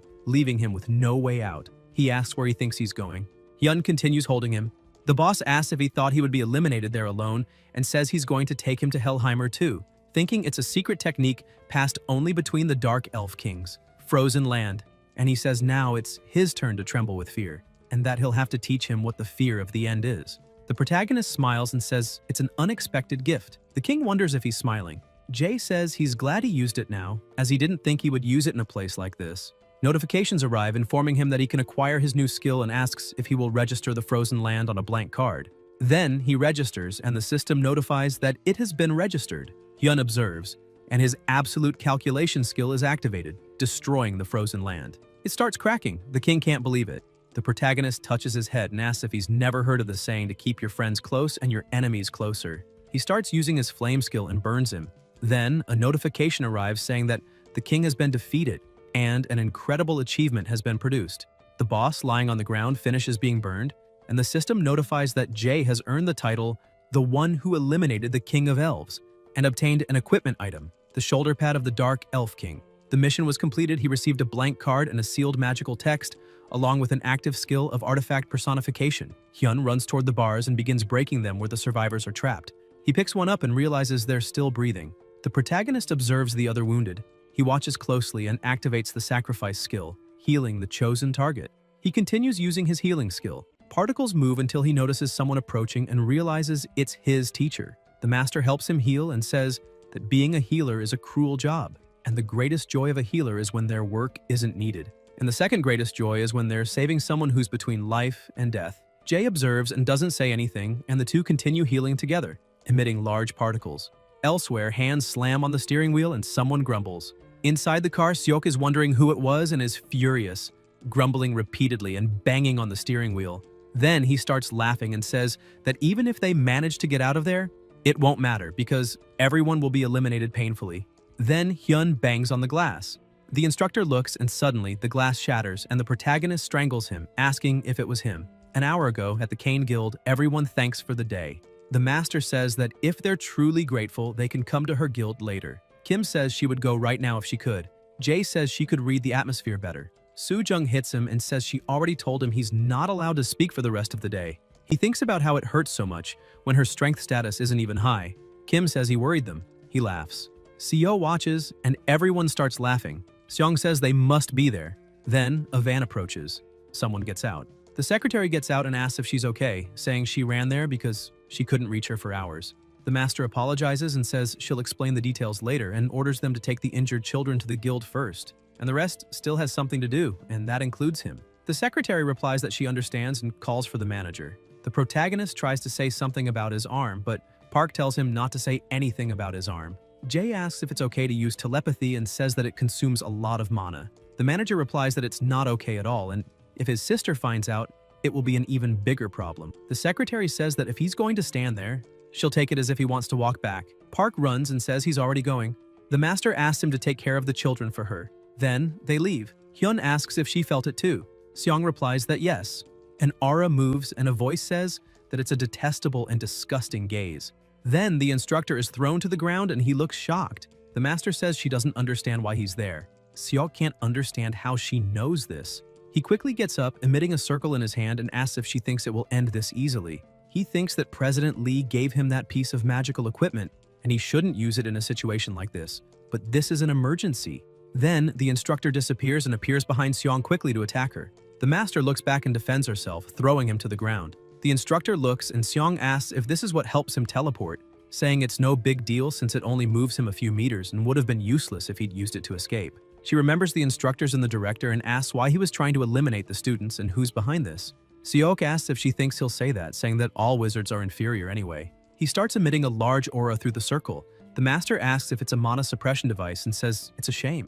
The instructor remembers the director turning around and saying that it was enough, and that he had been a very useful pawn. He looks shocked. Seong asks if he really thought he could defeat her with this thing. Seok looks indignant and thinks that he knew it, and that's why he couldn't detect the cell beforehand. The protagonist calls him stupid. The master says it doesn't matter if he won't say who's behind it, because she already knows it's the director's work and she wasn't expecting him to answer anyway. She says that the mana suppression device is easy to destroy by putting enough mana to overload it, and that means he will be eliminated right there. She begins using her mana, which becomes extremely intense. The instructor looks shocked. A great light approaches, and he begins screaming in pain as he is attacked. Jae observes, surprised by the magic, and thinks this is the active skill called Lightning. It's an A-rank skill, a lightning-type magic where the strength depends heavily on the user's power, being the same rank as his Hell Chains, but the strength is on another level. The suppression device falls to the ground, breaking into pieces. Seong watches. Elsewhere, Seo is hugging a pillow, lost in thought, remembering Hyun, who protected her. She continues thinking about how he was able to create reverse magic in such a short period of time, and says she still has a long way to go. She smiles and says she'll be sure to thank him later. In another place, reporters are asking what the Academy has to say about the situation, and would like a word from the director. Several people are gathered in front of the Academy, and the Academy's reputation has taken a hit. Gu is sitting. The instructor arrives saying there are speculations that he created the Ghost Guild to get rid of the students.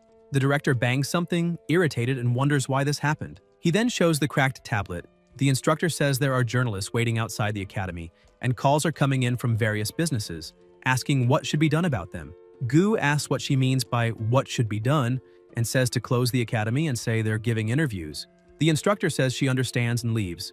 The director, still irritated, thinks someone is seeing through his plans, and that there's a traitor inside Mila's because such important information leaked, and Seok is probably eliminated because there's no way a greedy guy like that would have made it this far unless he's dead.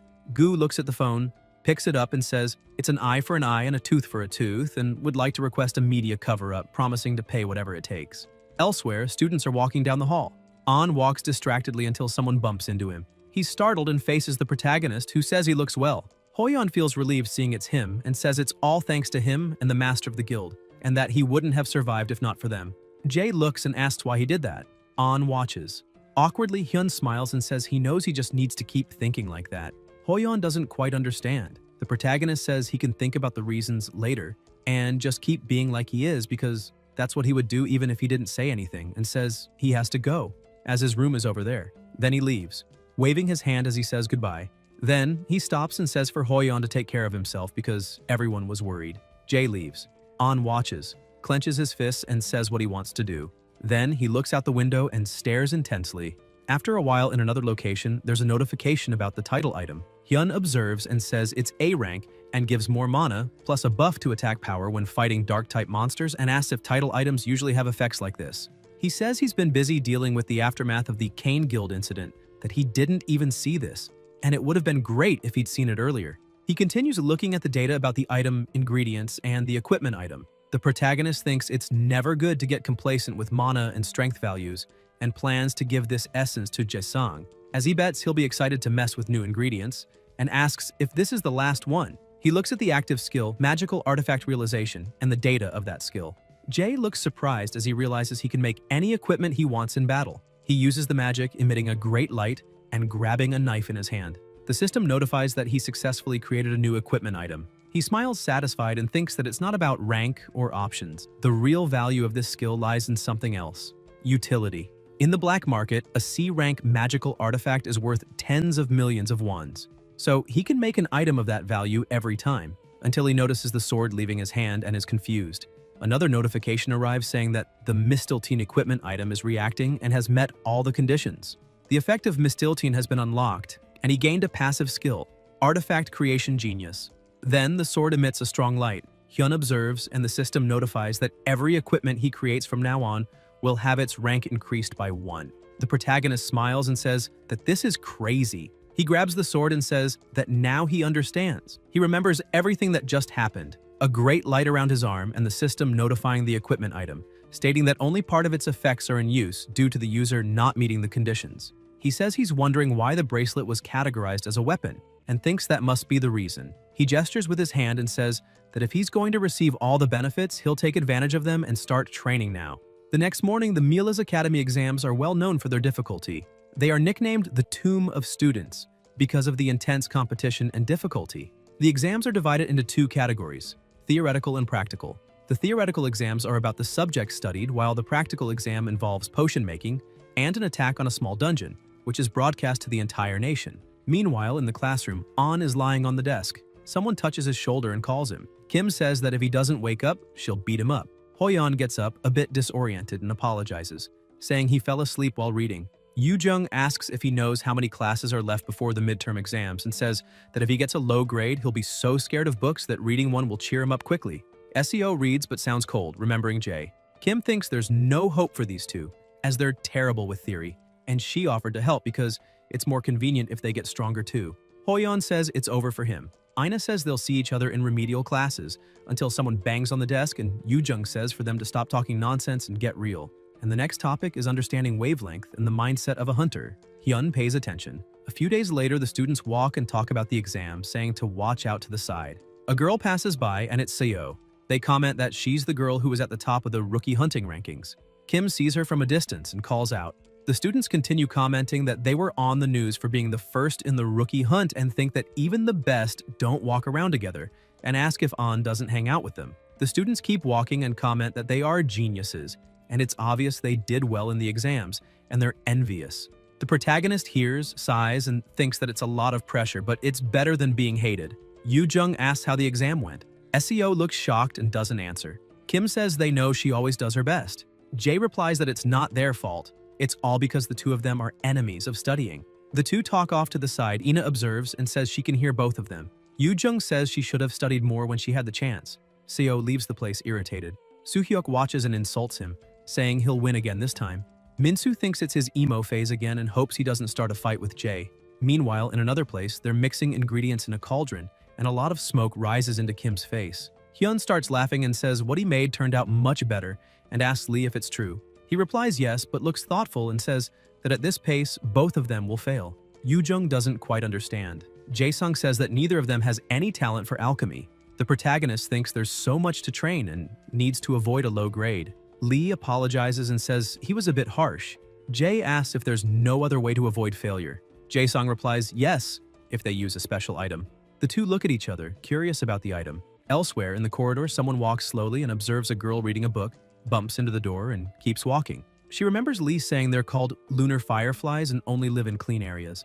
And even 100 of them don't appear on the black market every year. And if they create a powder from their exoskeleton, it can maximize the effects of the potion. Then, Hyun asks if she's Soyeol and says he hasn't seen her in a long time. Sunbae looks and recognizes him, also recognizing Kim, and asks why they're there. The protagonist says he needs a favor. Soyeol says she won't do anything for him. Jae asks if she's really going to reject a guy without even hearing what he has to offer. Sunbae says that whatever he offers is probably just a few points. He responds that it's 30 million wons. The girl looks surprised. Hyun says it's in money, but they can also sign a contract. Soyeol observes, irritated, and says that for that amount, of course, she'll do it, and that she'll listen to what it is. Jeollabukdo Muju, near Mount Daeogyu, Yoo-jung is super excited and says it's a refreshing breeze. The protagonist asks if she's on a trail, and she tells him to leave her alone. Lee looks awkward, and Sunbae sighs. Meanwhile, an hour earlier, Soyeol says that this seemed possible, but even with her inspection ability, she still needs traces of the target to find anything, and asks if he's thought of a way to do that. Jae responds that he's bringing a very talented alchemist with them, so there's no need to worry. Sunbae asks who. They look to the side and Jae-sung pops his head in the door and enters the room. Soyeol asks if that's the talented alchemist. Hyun asks if she knows him. She replies yes, that they were on the same team during the first student hunt. Lee laughs. Sunbae says it's unexpected, as he thought he was nobody and was forced to take a martial arts course. Jae-sung responds that he wasn't much help back then. Then, in the forest, the protagonist shouts that they need to go. Soyeol says it seems like he's changed since then and looks like he's having fun. Lee looks a bit confused and the girl walks off. He asks her to wait. Lunar fireflies can be monsters, but they are considered nature's monsters that usually appear in the real world. Some of them pull a bush, and they watch. Jae-sung says there's a lot of debate about how monsters are formed and about their ecosystems, but most say that the mana left in the atmosphere and on the surface after the monster's appearance is what transformed animals and plants into monsters. Lee says choosing this place was a good idea. The protagonist says it's the easiest place to find fireflies. Sunbae comments that it's already getting hard to see the path. Kim looks and says the alchemist is doing well. Jae says that before they entered the portal, he said he liked insects. Yoo-jung finds it kind of weird that he likes insects. Jae-sung gets excited and says he found it. He shows a tree with traces of lunar fireflies. They look at each other and Soyeol says she'll do her job. She starts using magic with intense mana. The system notifies that the inspection skill has been activated. Then, the traces go past the mortal until they find a rabbit, and another notification arrives saying that the trace of lunar fireflies was found and is guiding the user to the target. Then, Sunbae keeps emitting magic and says she thinks she got it. Kim asks if it was that fast. Lee immediately approaches her and says if she doesn't stay quiet, the fireflies might escape. They walk until they stop. Hyun observes and says he doesn't think this is the way they came from. Yoo-jung also says she finds it strange and scary. Soyeol says the skill is guiding them there. Jae-sung stares. The protagonist tries to say something, but doesn't because he's surprised to see a huge waterfall. Kim also looks surprised. They walk and something is glowing in the air.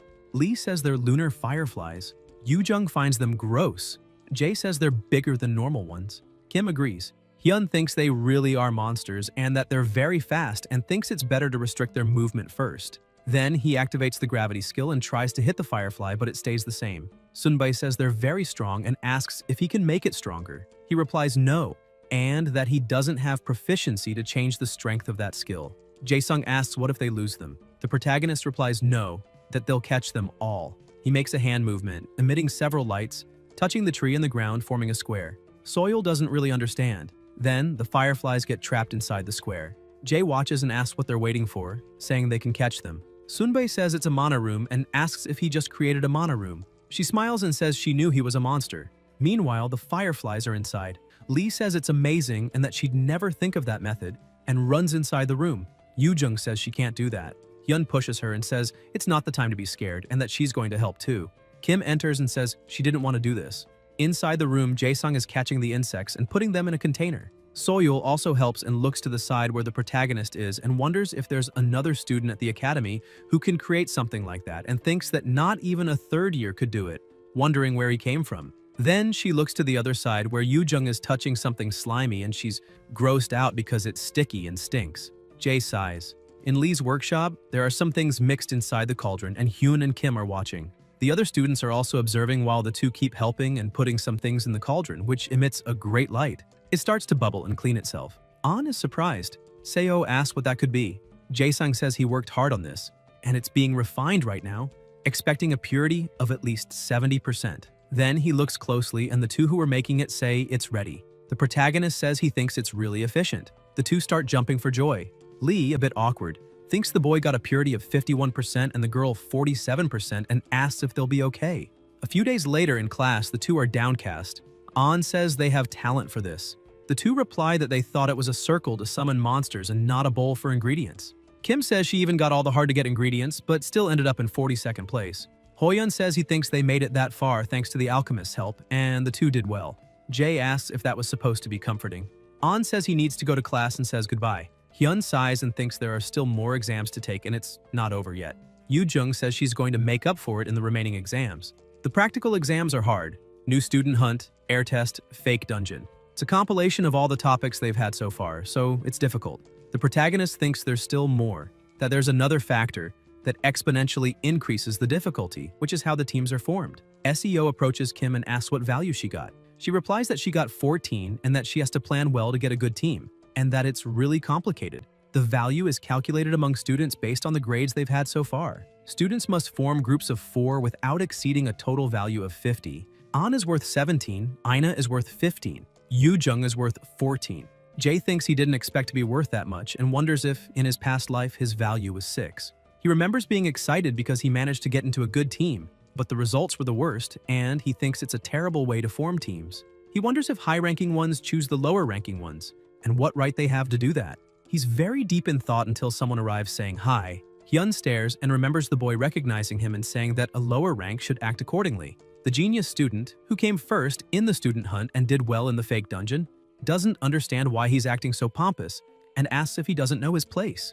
Starting to laugh. Still in the room, the boy introduces himself as Chu. The protagonist asks what that has to do with anything. Han-sung wonders why he's so defensive and says he'll get straight to the point, asking what he thinks about forming a team with him. He says his value is lower compared to his skills, and since he's worth 20, it must be hard to pick team members, so he'll help. Jae stands up and thinks there are guys like this, who, wherever they go, scumbags hunt the weak and flatter the strong. He says it's a shame and that he doesn't want to team up with him, asking why he doesn't look for someone else. Chu asks if he even listened and says his value is low but his skills are good. Hyun replies that he knows but doesn't care and can complete the test alone. Plus, he considers him too weak. Han-sung gets irritated. The protagonist turns and walks away but then stops and asks if they've considered his idea. Chu looks furious while the two students say they agreed. Han-sung watches and thinks those two were the ones who abandoned Jae in the mock dungeon and ran. Hyun says he's glad they accepted and looks to the side seeing that Chu is looking extremely pissed. Han-sung thinks he chose them over him,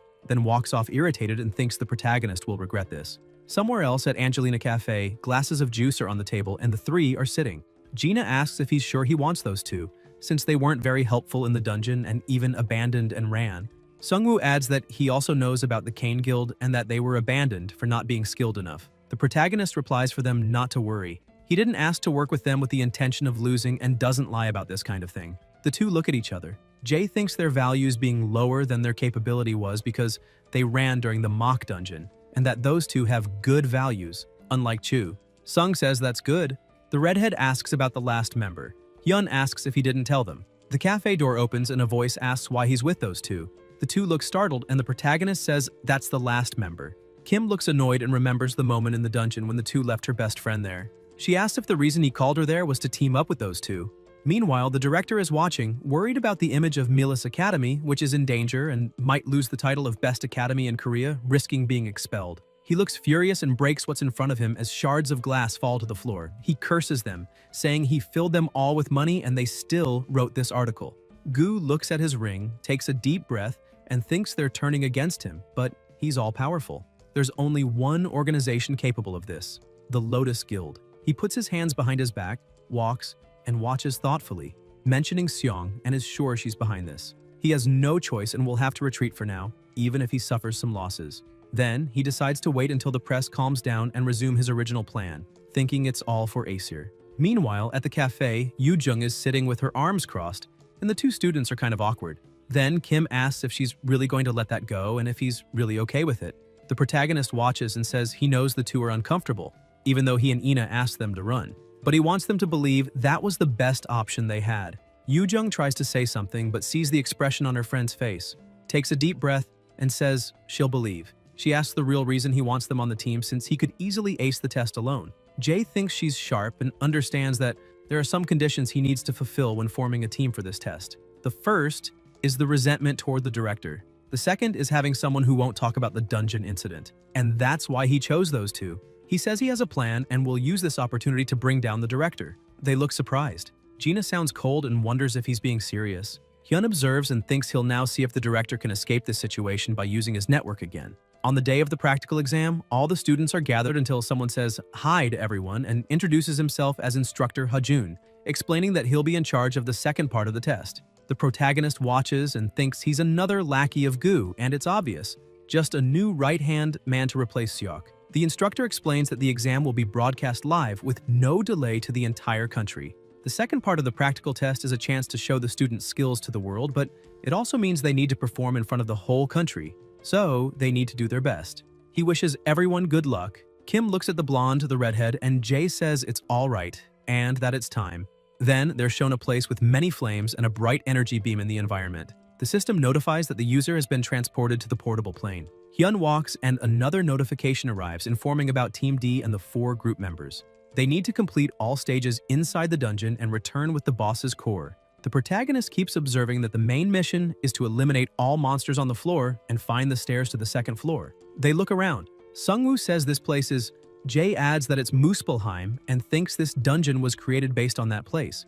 Then they observe the environment filled with flames. Kim tells them to look at the fire pillars everywhere. Hyun says they'll start by mapping the dungeon first and need as much information as possible to handle unexpected situations better. And he also has some items he'd like to collect. Gina asks about the items.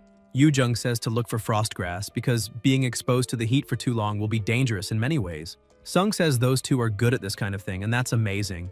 The protagonist says it's the basics of dungeon exploration, and that survival in a dungeon is the top priority for a hunter. The system notifies that it's activating the mana detection skill. Jae starts using his magic all around and finds the result in a plant. Hyun says he found it. Kim thinks it was really fast. The protagonist calls them and says their time there is limited. In another place, various plants appear. Gina says so, that's frost grass.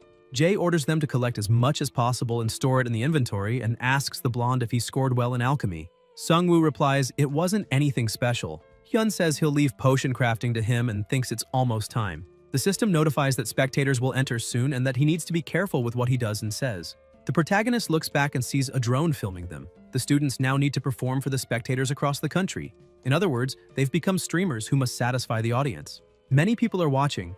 Jae thinks he doesn't like the idea, but it's useful in some ways and says 4 monsters are approaching, rank C. The redhead, the blonde, and Yoo-jung stay alert. Hyun orders them to use Formation B. They take their positions, waiting for the monsters to get closer. Sung positions himself with his sword and shield, activating the Provoke skill. The leader orders them to fight using items to keep the monsters at a distance, since they explode on contact. Kim uses her water spirit and everyone gets ready. Yoo-jung calls the leader. He responds, not yet. Gina grabs her sword and the blonde too, and they move in. The system notifies that the channel is being created and spectators enter. Lots of people start watching. The protagonist orders them to advance. Then, Kim activates her water shot skill and attacks them, piercing them. The redhead gets closer and makes a move to strike them. Jae thinks there's no better environment than this place to use frozen earth. He looks at the drone and smiles, using his magic. He thinks he shouldn't make things this exciting so soon, but will do it when the situation heats up. Then, he activates his ice rain skill and wonders if this will actually make things more interesting. He attacks, causing a huge explosion. The people watching the broadcast ask if this is real, they can't believe it, and think maybe it's a mistake. Hyun watches and thinks this is just the beginning. He reflects that these spectators will be his strongest weapon to take down the director. Somewhere else, someone is watching the protagonist attack and the chat comments about how they can't believe it. The person puts their hands in their pockets. The man says he's not even sweating despite using an A-rank spell. Then, the guy keeps watching and comments that, according to what Agent Jion said, the boy also has a terrible relationship with Gu, and on top of that, Lotus is backing him. If he uses this kid, it won't be hard to expose the director. He snaps the stick and wants Jae to show what he'll do from now on. Meanwhile, in the dungeon, Hyun keeps observing his own attacks while the team members look surprised. Seeing the destroyed beasts, Kim says she's not even surprised anymore. Gina asks if it's not getting a bit hot. The protagonist turns and says he thinks they got rid of all of them and asks what they think about drinking the potion. Yoo Jung agrees and says it's way too hot there, and they'll look for a cooler place. The blonde looks to the side and asks what they think about that spot with less energy coming from the ground. Jae thinks it's a good idea and asks if they're going to build their shelter there. Elsewhere in the dungeon, a hand is using magic. It's Seo, making hand movements and attacking the beasts. She observes as An runs toward the beast with his sword and starts attacking, defeating them, and asks if those were the only ones. Ina asks if this dungeon isn't too easy. Hoyeon says he thinks the monsters are weaker than he expected, and that it's easier than the simulated dungeon. The other team members wonder what they're talking about and think they could have failed with a single mistake, yet they're fighting lava slimes in close range without taking any damage. An says he bets Jae already got rid of all of them. Seo agrees and tells them to hurry up. The other two on the team look at each other and wonder how strong Jae must be for them to talk like that. On the other side of the dungeon, there's a tent and Team D is sitting around a cauldron. Sung says it'll take about an hour to make the potions. The protagonist says that's fine, that it's already good enough. He replies that he'll try to finish as quickly as possible. Yoo Jung says she thinks this dungeon really was inspired by Muspelheim. Hyun says as expected from her, giving him subtle hints to hurry up. She replies that's not what she meant.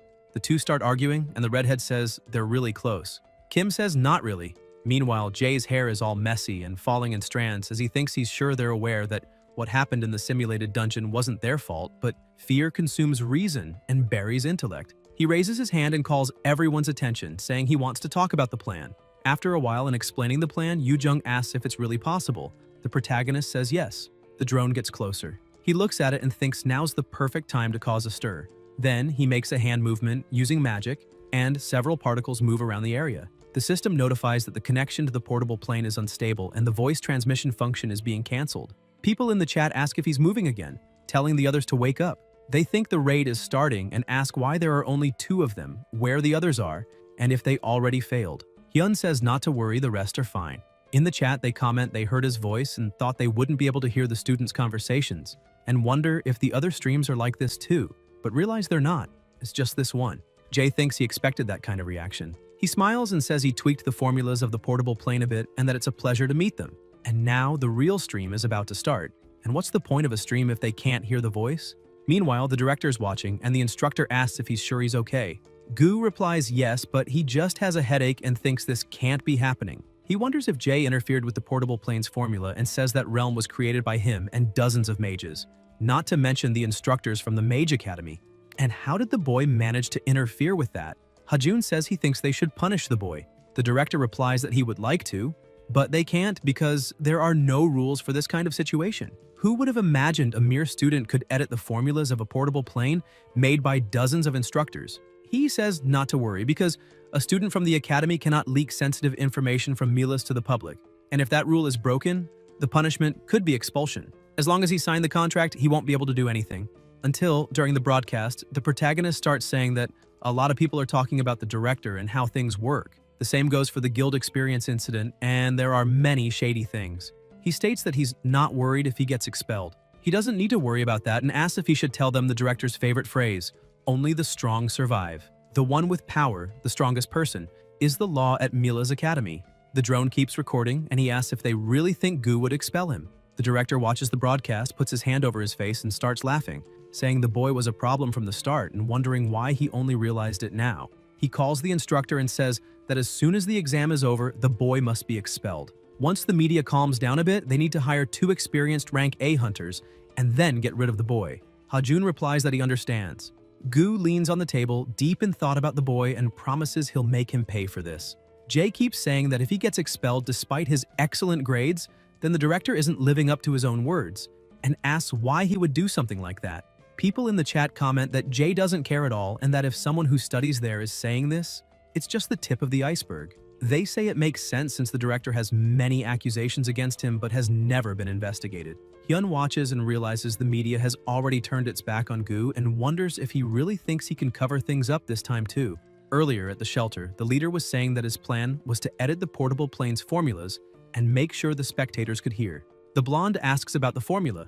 The protagonist explains that the first step to taking down the director is communication, and they can get the spectators on their side just by giving them what they want. Kim asks if he's sure this is right and what will happen if something goes wrong. Jay says not to worry because they have the spectators, and there are no rules saying they can't tamper with the portable plane's formulas. They're going to start the real live raid in a dungeon, and this is an event they prepared especially for them. People comment that the guy is a natural streamer, and they wouldn't be surprised if he had a channel on the purple site and they think this is going to be interesting. Kim calls the leader and says she's a little scared of those people. They comment that they heard the boy's friend is a good fighter, but it doesn't seem true. Others say they heard they were on the same team during the rookie hunt, and that she took care of that thing really fast back then. Yoo-jung gets embarrassed, turns off the screen, and says she feels exposed and that it's unpleasant. Hyun tells her to hang in there a bit longer because it's part of the plan. Kim says she knows. He looks and thinks he understands how she feels, and that there were countless times when he wanted to be eliminated out of hatred. He observes and says, it's time to go. They still have things to do. Somewhere else in the dungeon, they keep walking. The chat wants to know where they're going, thinking they already wiped out all the monsters, and ask if there's something else there. They see many flames around. The protagonist says they have business to handle there and are planning to show something interesting. They're going to find the hidden part of the portable plane. People comment why there would even be hidden parts there. Jay says they're about to begin. Kim draws her weapon and activates her steel skill and wind boost. Particles swirl around Hyun as the gravity skill activates. He keeps walking and thinks it's time to show them how a regressor raids a dungeon. Behind Mila's academy, Jiyeon is on the phone with someone and says she'll contact the boy as soon as he finishes the test, asking if they're sure about this since he's backed by the Lotus Guild. The man replies that that's the problem, which is why they need to contact him as soon as possible and bring him to their side, letting him take control of the terms. The instructor listens, walks, and thinks that if Raider management pulls this off, it'll be a huge long-term advantage. The problem is that the director is after him too. She keeps walking, thinking she'll need to check the situation. Meanwhile, inside the dungeon, the protagonist is walking. He touches his friend's waist and says it's time to go. Kim tells him to wait. They move quickly, and one of the viewers comments that they thought a romance was coming, but it looks more like a fight, and that he even went for a chokehold. They jump over the flames. The chat can't understand why they're jumping. Then they leap, but don't touch the flames. People ask if they just jumped mid-air. Yoo-jung says it's just like he said, there's a hidden platform there. Jay tells her to hold on tight and cast the spell and not to mess up the calculations. Kim says she got it and tells him not to let go. She starts casting magic around them. Hyun thinks he's almost impressed with the first person who discovered this hidden spot, just like the director who hid it even though it's something sponsored by the nation. He really didn't want any student to find it. Still surrounded by flames, something starts to glow. They stop and look around. Yoo-jung asks if that's the item he was talking about. They look at something glowing and the bubbling flames. The protagonist says yes, and that those little orbs will be the key point for clearing the dungeon. Meanwhile, the director watches in outrage. The flames keep bubbling. Jay says he knew the item was there thanks to the mapping, but he didn't expect it to be that well hidden. He thinks he already knows where everything is in the dungeon. Then he activates his ice skill and starts casting a series of ice attacks over the flames. The flames stop bubbling. Hyun tells them to go down. Then he jumps. Kim jumps too, and the two approach the orbs. The protagonist picks one up and asks if they know what they are. People in the chat start asking if it's an artifact. Another user says he's not going to reveal it yet, and everyone gets curious. Jay answers that it's a fire essence and says they got lucky since it'll be one of the most important items for clearing the dungeon. The system displays the data of the unique item, Fire Essence Rank B, an item that temporarily increases fire resistance exponentially, but its effect won't trigger again after the first use. Hyun thinks this creates an environment as close as possible to a real dungeon, and then motivates the students with great rewards, which is why the piece was hidden, but it's something common students could never obtain. The chat says they've seen those in shops before, but they were super expensive, and that the academy must be filthy rich. They ask who would even be able to find that item there. The protagonist smiles and says to keep moving because they got what they needed. He thinks that's one less thing to worry about and wonders what kind of expression the director's making right now, hoping he's not satisfied with just that and remembering he still has many more presents to give him. First night of the midterm exam, second round of practicals, someone screams. Then a liquid is shown. Kim says it's really bitter. Jay says he knows it's bad, but she has to drink it because it'll make clearing the dungeon easier. Yoo-jung says it's hard to swallow that stuff. Sung says everything that's good for her seems bitter. Kim looks at the bowl and downs it all at once, but immediately falls to the ground. Hyun asks if he poisoned her or something. The blonde replies, of course not. The leader says that since they're almost done with the first stage, they need to find the path to the second floor and hurry with the preparations. In the academy's control room, the instructors are gathered. A voice asks how things are going to Hajun. He turns around and sees Jiyeon. She says she knows he's in charge there and asks why he's there. and if he thinks she's not capable of handling her duties. The instructor replies, maybe. He watches her but says nothing. Ji-yeon calls him an idiot in her thoughts and thinks that, with Seok's disappearance, the authority over the second round of practicals was hers. But the instructor managed to cut in front and took the position. Hajun says that as co-workers, they were meant to cooperate, but he ended up getting ahead of her and apologizes for it.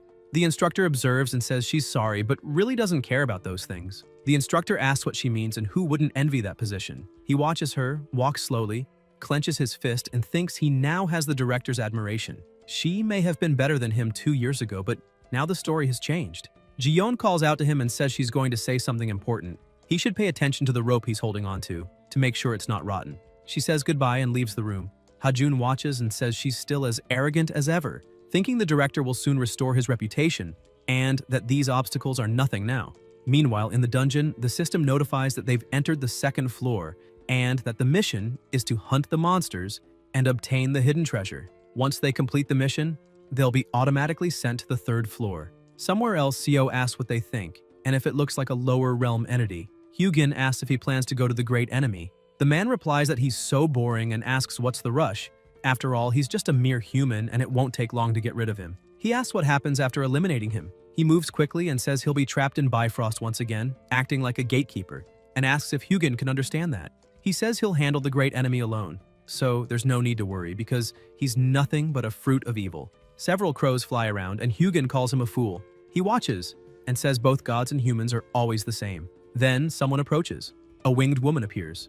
Hugin says nothing has changed and never will, and that he'll prove it soon. He watches her and calls her Moonin.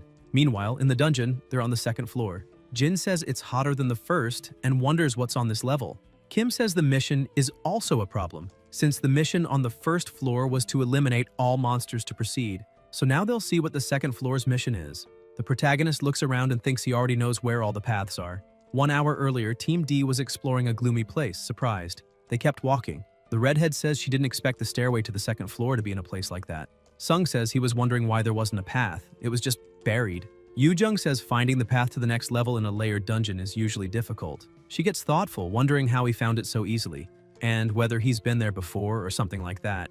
Kim notices something, and when she looks, she sees an insect. She jumps into her partner's arms and starts screaming. The chat says they nearly had a heart attack. Jay watches, and a user comments that she's got a scream that puts others to shame. Magic surrounds the insect. Hyun captures it with a magic spell. People in the chat ask why he caught that thing. The protagonist says he's capturing it in case they need it later. He says there's something they need to prepare before moving forward and shows the fire essence.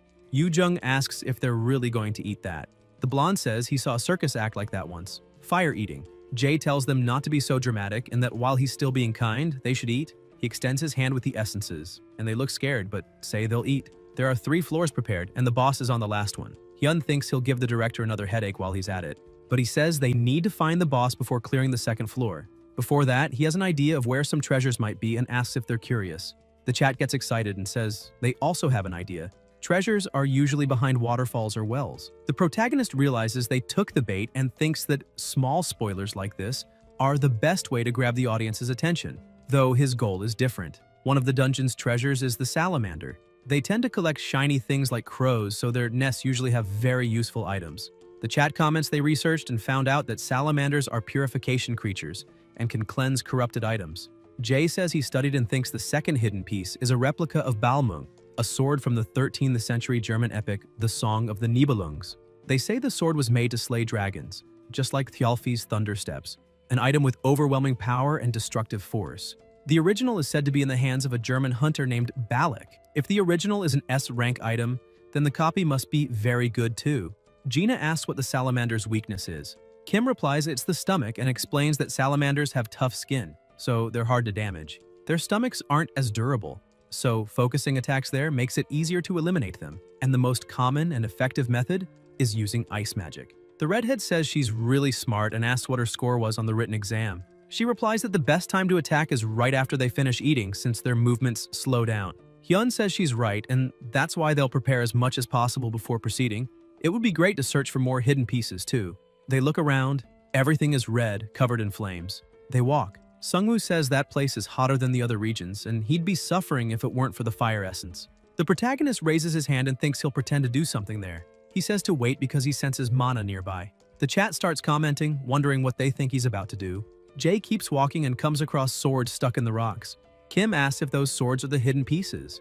Gina replies that they're all unregistered items. Hyun observes the number of swords and thinks this is the essential hidden piece of the second floor.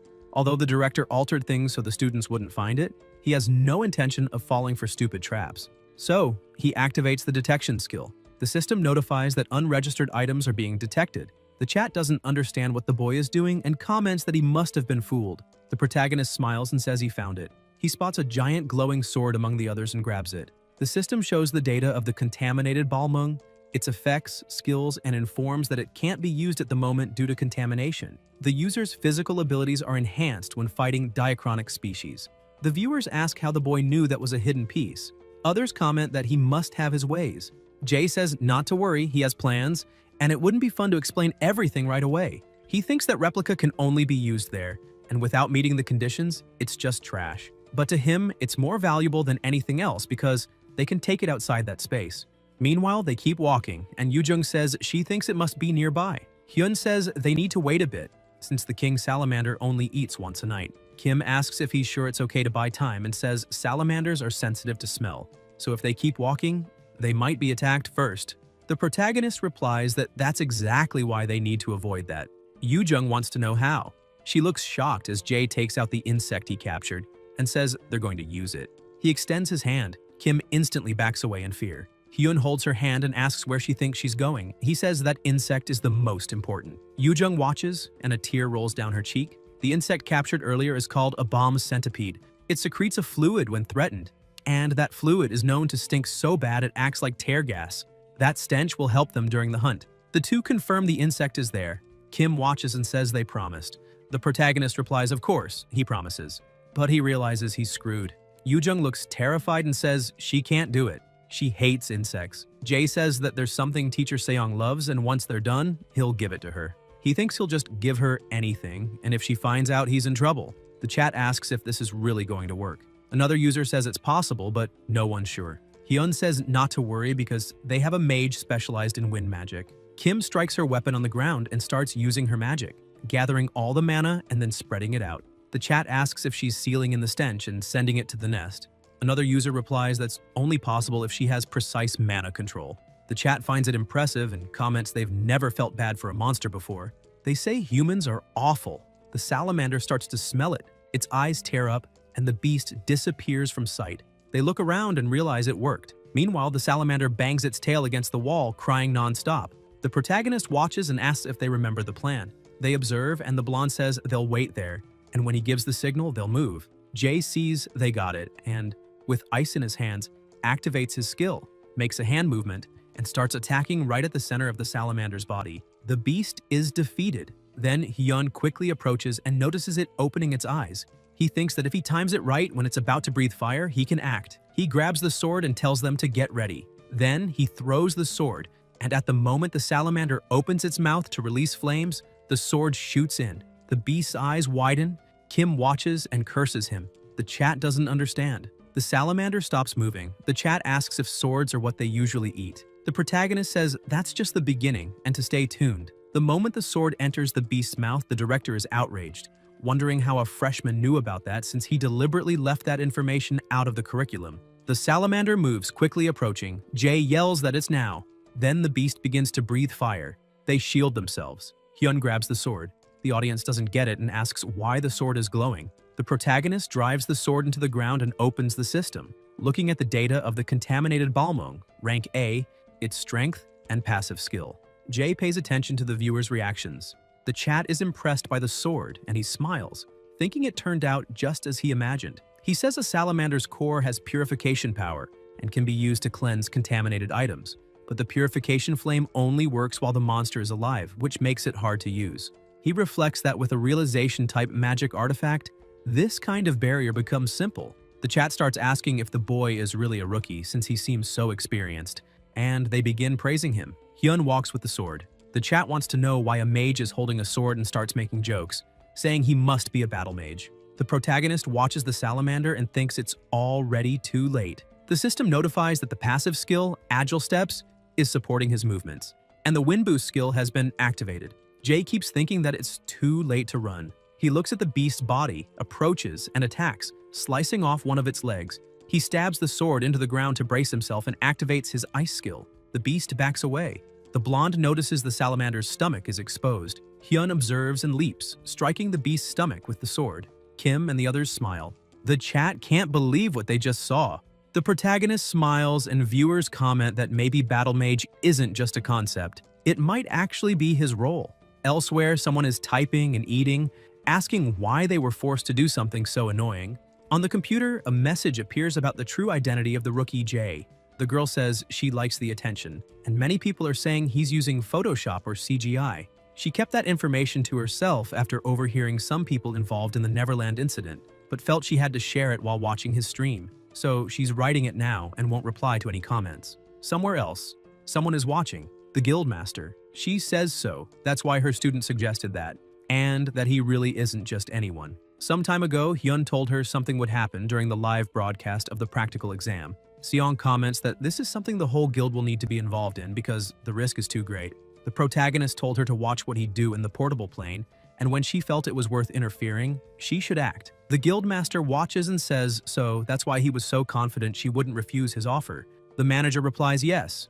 Seong tells them to contact the reporters. Park asks if now's the time. The Guildmaster answers that she thinks the director is about to drown according to her student's plan. Meanwhile, elsewhere, the view count on the video revealing Jay's true identity keeps rising. The pink-haired girl says she likes this, that it makes her popular, and asks why he asked her to do that. Before the second round of tests, she had asked why he was doing all this. At the time, Yun stopped reading his book, closed it, and replied that it was because he planned to take down the director. Seo asked why, and he said she'd see, and that he was too busy to explain everything. The pink-haired girl says she's even more curious now since he didn't explain anything, and she thinks she at least deserves an explanation if he wants her to do stuff for him. The chat asks if it was her, saying she seemed smart in the interview, but there's doubt about her appearance. Seo sees it and types that she's seen her in real life, that she's a goddess, and the more people see her, the more they fall in love. She says it's done now and she won't say anything else because she's going to grab some snacks. Meanwhile, in the dungeon, the protagonist, with the sword still lodged in the beast, says he found it. Yoo-jung gets curious and asks what he found. Then Jae shows the Ring of Transcendence. The system notifies that the Ring of Transcendence has been equipped and displays its data and active skill, Drain, which amplifies mana to increase skill power. He thinks this is an item given by the Academy as a reward for the midterm exams, and even though there are penalties since the Stone of Transcendence isn't attached, there's only one ring. He asks if they want to play rock, paper, scissors. Gina replies no, and that the person with the highest contribution rate should keep it. The blonde agrees and says they can't keep it. Kim adds that he was the only one who fought, but if he buys them snacks when they get out, they'll accept that. Hyun puts on the ring. Another notification arrives indicating that he received the reward and the group members are being transported to the next floor. Then they arrive on the third floor. The barrier will disappear in 1 minute and the boss fight will begin. They wait for the barrier to disappear. Yoo-jung touches it and says it feels like glass and as if it could break easily, until she notices something attacking the barrier. She quickly steps back. The protagonist watches with no reaction while the others look scared. One of them trips. It's Kim. She falls and looks terrified upon seeing the giant monster. Jae asks what she's doing. Yoo-jung says it's definitely solid. Gina asks if the leader has a plan. Hyun replies that he doesn't. Kim gets nervous at the answer. The protagonist says they need a plan and that he'll handle it alone. The barrier begins to crack and the system notifies that the boss monster has appeared, the lava golem. The chat asks what he's doing and says the basic thing would be to gather intel on the enemy while maintaining group formation. Another user replies that he talks too much for someone who knows nothing. Jae thinks that although it changes every year, 70% of students fail at this point. The monsters vary but are always between rank C and rank B. Another notification arrives. Defeat the lava golem and obtain the core. Hyun looks to the side and thinks he assumed they would clear everything out of the area for the viewer's convenience, and because of that, the place is very barren. He says that doesn't matter until attacks start coming in. The golem watches as the protagonist clenches his fist and approaches. The team says it's dangerous. Kim says it's okay. The blonde doesn't quite get it, and Yoo-jung says he's really strong and that this type of monster is nothing to him. Then Jae attacks, and their strikes clash. He then steps back. Gina observes and thinks that a lava golem is a rank B monster and should be difficult for him, but her friend must have her reasons for trusting him. The monster clenches its fist. Hyun watches and just as he's about to be hit, dodges, moves back, and activates his wind boost skill. He thinks it's time to end this and also activates his ice wall skill, forming a massive barrier. The golem starts hitting the ice wall repeatedly. The system notifies that the mana detection skill has been activated. The protagonist looks shocked as the golem's hand comes at him, and he dodges. The golem prepares another strike, but he evades again. The chat is impressed he's dodging every hit and asks where the guy who was criticizing him earlier is now. Jay thinks golems are tough and have heavy attacks, but there's a way to beat them. Then he activates his restraint skill, casting chains and binding the golem's arms and legs. Hyun then activates his ice rain skill, bombarding the monster with multiple attacks while it's unable to defend itself. The protagonist thinks the restraint only lasts a few seconds. The golem is now covered in ice shards. Jay activates his magic and thinks it's enough. He smiles, activates his water ball skill, and strikes the monster, causing serious damage. The golem begins to crumble and collapses to the ground. The system notifies that they've successfully defeated the boss of the Portable Plains dungeon. Hyun approaches the golem and says, "They did it." Viewers are amazed by the result, and his teammates look surprised. Kim calls him crazy and thinks her friend keeps getting stronger every time she sees him, feeling like he's far beyond her level now. More notifications arrive stating that the 3 floors have been cleared and the golem's core has been obtained. The protagonist thinks the test isn't over yet and that there's still something to do. He promises the director will fall. The system asks if he wants to return to reality. He replies, no. The system asks again if he refuses teleportation back to reality. He says yes. Viewers don't understand why he doesn't want to go back. Jay looks at the drone and asks if they're disappointed the fight was short. He says he's glad because there's still something he needs to show them, all of them, and that he'll fight the hidden boss. Still inside the dungeon, they keep walking, and the chat wants to know why they're still there. Hyun says he can sense a strong mana presence nearby. He looks to the side and his team looks a bit uneasy. He watches, confused. Kim asks if he's sure everything is okay. The protagonist says not to worry, that they won't be eliminated there, no matter how painful it gets. They walk and find something glowing. Jay picks it up and says, this is it. They continue walking and the system notifies that they've found the hidden floor and that a special mission is being created.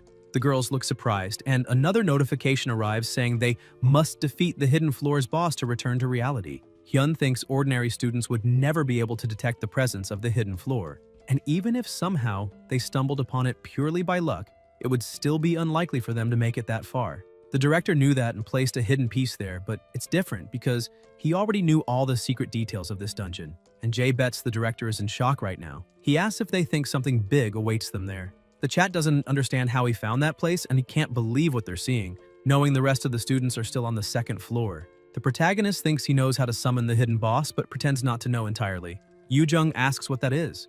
Jay looks and thinks it's perfect timing. The rest of the team looks surprised and ask if that's an altar. They say it looks familiar and look at the leader. Hyun tells them to think a bit more and asks if they have no idea at all. Kim says she recognized that pattern. Then, the protagonist extends his hand with an orb and asks if the golem's core seems like the answer. Yoo-jung replies yes, that nothing else would fit perfectly.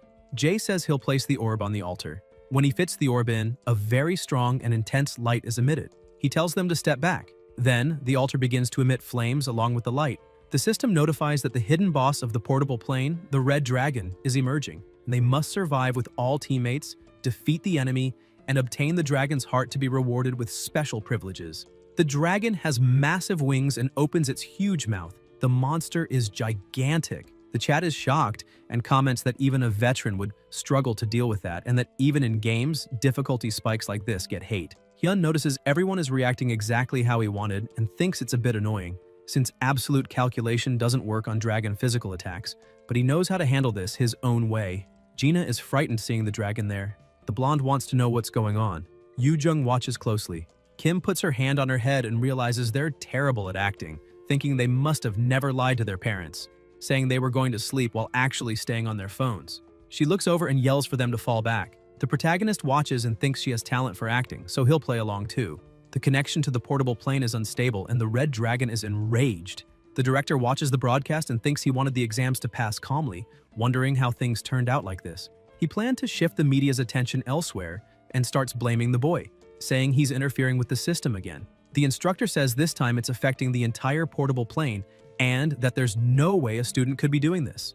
Gu says there's no other explanation. It must be the boy. Hajun thinks that if he supports the director during his lowest point, he might get promoted quickly, so he tells Gu not to worry, the worst-case scenario won't happen. The director replies that he's glad it's the boy. The instructor doesn't really get it. Gu explains that if the boy's goal is to get an item, it's not a big deal. Giving it up is better than tarnishing Mila's Academy's honor. He thinks that if they clear the dungeon, the backlash might be minimized. What's worrying him is that the dragon is enraged. He assumes the boy doesn't know another method and says they need to hope he defeats the dragon. Then he looks startled as he sees Kim injured in the broadcast. Jae says he'll leave her with the rest of the team. Yoo-jung says she's fine and tells them not to worry. Hyun asks if she'll be able to move with a wound like that. The blonde comments that the injury is serious and thinks the protection system of the portable plane is broken and they need to get out of there. The director looks panicked, thinking everything is going wrong and that he has a strange feeling like he's forgetting something. Viewers get worried because they thought it wasn't possible to get injured inside the portable plane. The system connection starts to fail. The chat worries they might actually get eliminated for real. Meanwhile, Ha-jun asks what they should do. Gu, furious, says the protagonist's name, slams the table and curses him. The connections are unstable, and in the dungeon, Jae wonders how the director feels, being manipulated and having things staged, just like he always does. The chat continues saying all the other groups are fine and only this one had problems, and asks if the director is even managing the academy's infrastructure. They start saying maybe the boy is doing it on purpose, and how can they call it a school when they push students to the brink? In the dungeon, Hyun asks if his friend is okay. Kim replies that she is, and that she's a great actress. The protagonist smiles and thinks none of the viewers knew that. In truth, his friend repelled the dragon's attack and is pretending to be injured using blood effects. He was stunned by how good her acting was, almost too good, and remembers when she was faking intense pain and heavy bleeding while he was panicking, thinking maybe he should have gone to acting school and that it's a shame to trap his beauty in the academy. He thinks Korea is losing a potential celebrity, and not to make him laugh, he's supposed to look sad. Kim asks why he's laughing. Jae says he's going to defeat the dragon and that she can protect the other two. She replies that she's a patient now. Hyun looks over and thinks he could easily defeat it, but that wouldn't be fun. The dragon watches and starts breathing fire, destroying everything around them and creating a strong gust of wind. Then the protagonist jumps and activates his mana weapon skill, telling the others to just focus on defense. However, he opens his inventory and pulls something out. It's the sword. The chat starts asking if it's the weapon he picked up earlier and says maybe with that, he can win. The sword becomes surrounded by intense mana.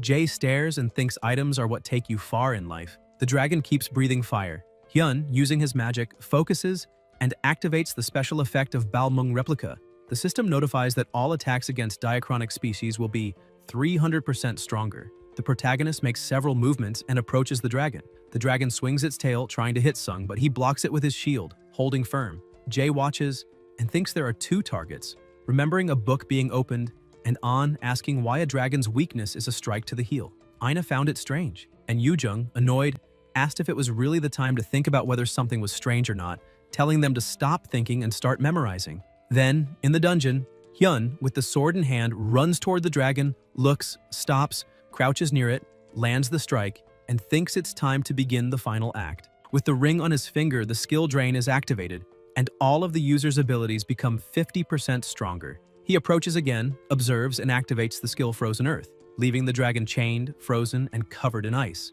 Ice shards spread all around. The viewers ask what skill that was, since they don't know of any rank A ability that looks like that.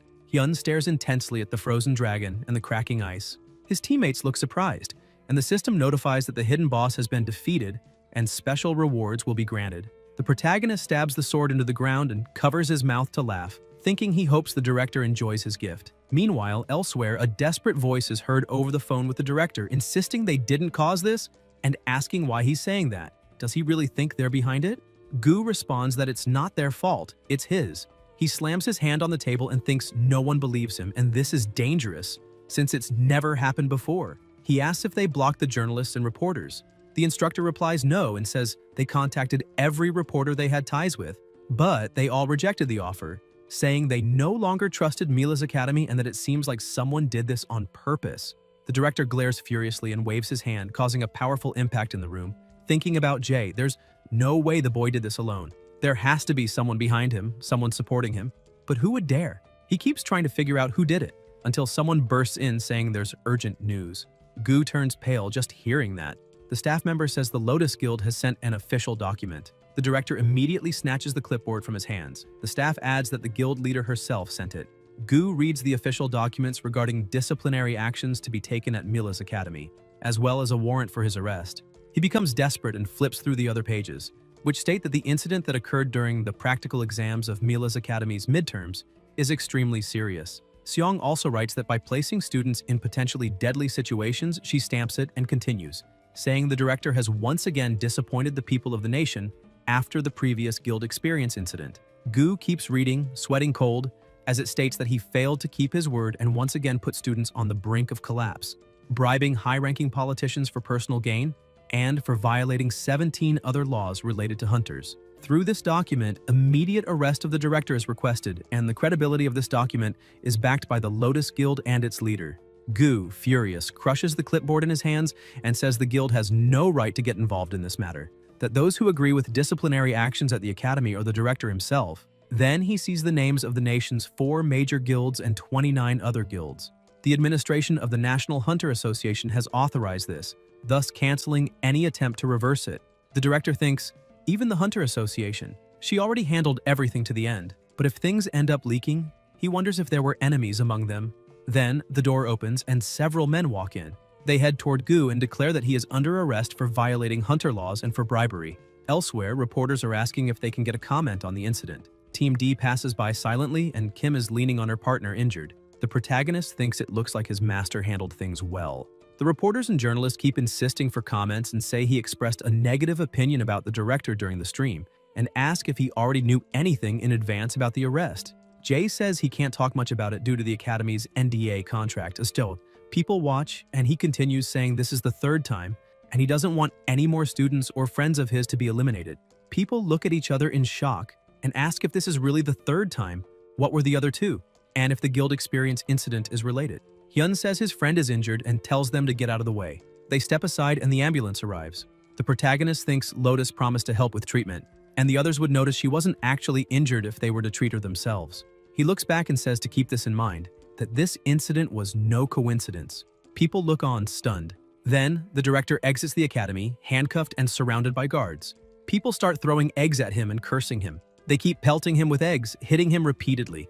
The angry crowd also throws papers and continues insulting him. Jay wonders if the director really thinks all of this happened by coincidence and thinks he was just very unlucky. He looks back and says it obviously wasn't a coincidence. Inside the ambulance, Kim is lying on the stretcher, surrounded by her team and the guildmaster. She moves and starts laughing out loud, saying her friend is terrible at acting. Hyun asks if it was really that bad. Yoo Jung asks if she's okay. Seong replies that the guild experience incident was a big deal too, and asks what he was thinking when he did this, saying that if things had gone wrong, they all would have been in serious trouble. The protagonist replies that he learned something from that experience, that his safety is important, but saving others comes first.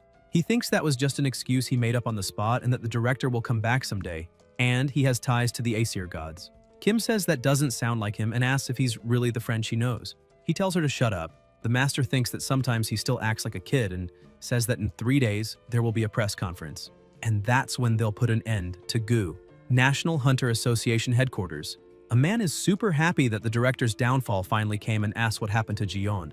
The staff member says she'll return as soon as she can. The man remembers when he was on the phone, asking if they wanted him to prepare this in advance so they could arrest the director. The person on the other end said yes, and that the rest of the process would be up to them. The man also asked about the matter he mentioned earlier. The person said they'd try to prepare a place. The man said understood, hung up, and felt relieved. He looks at the computer and reads about the academy director, corruption, and infrastructure negligence.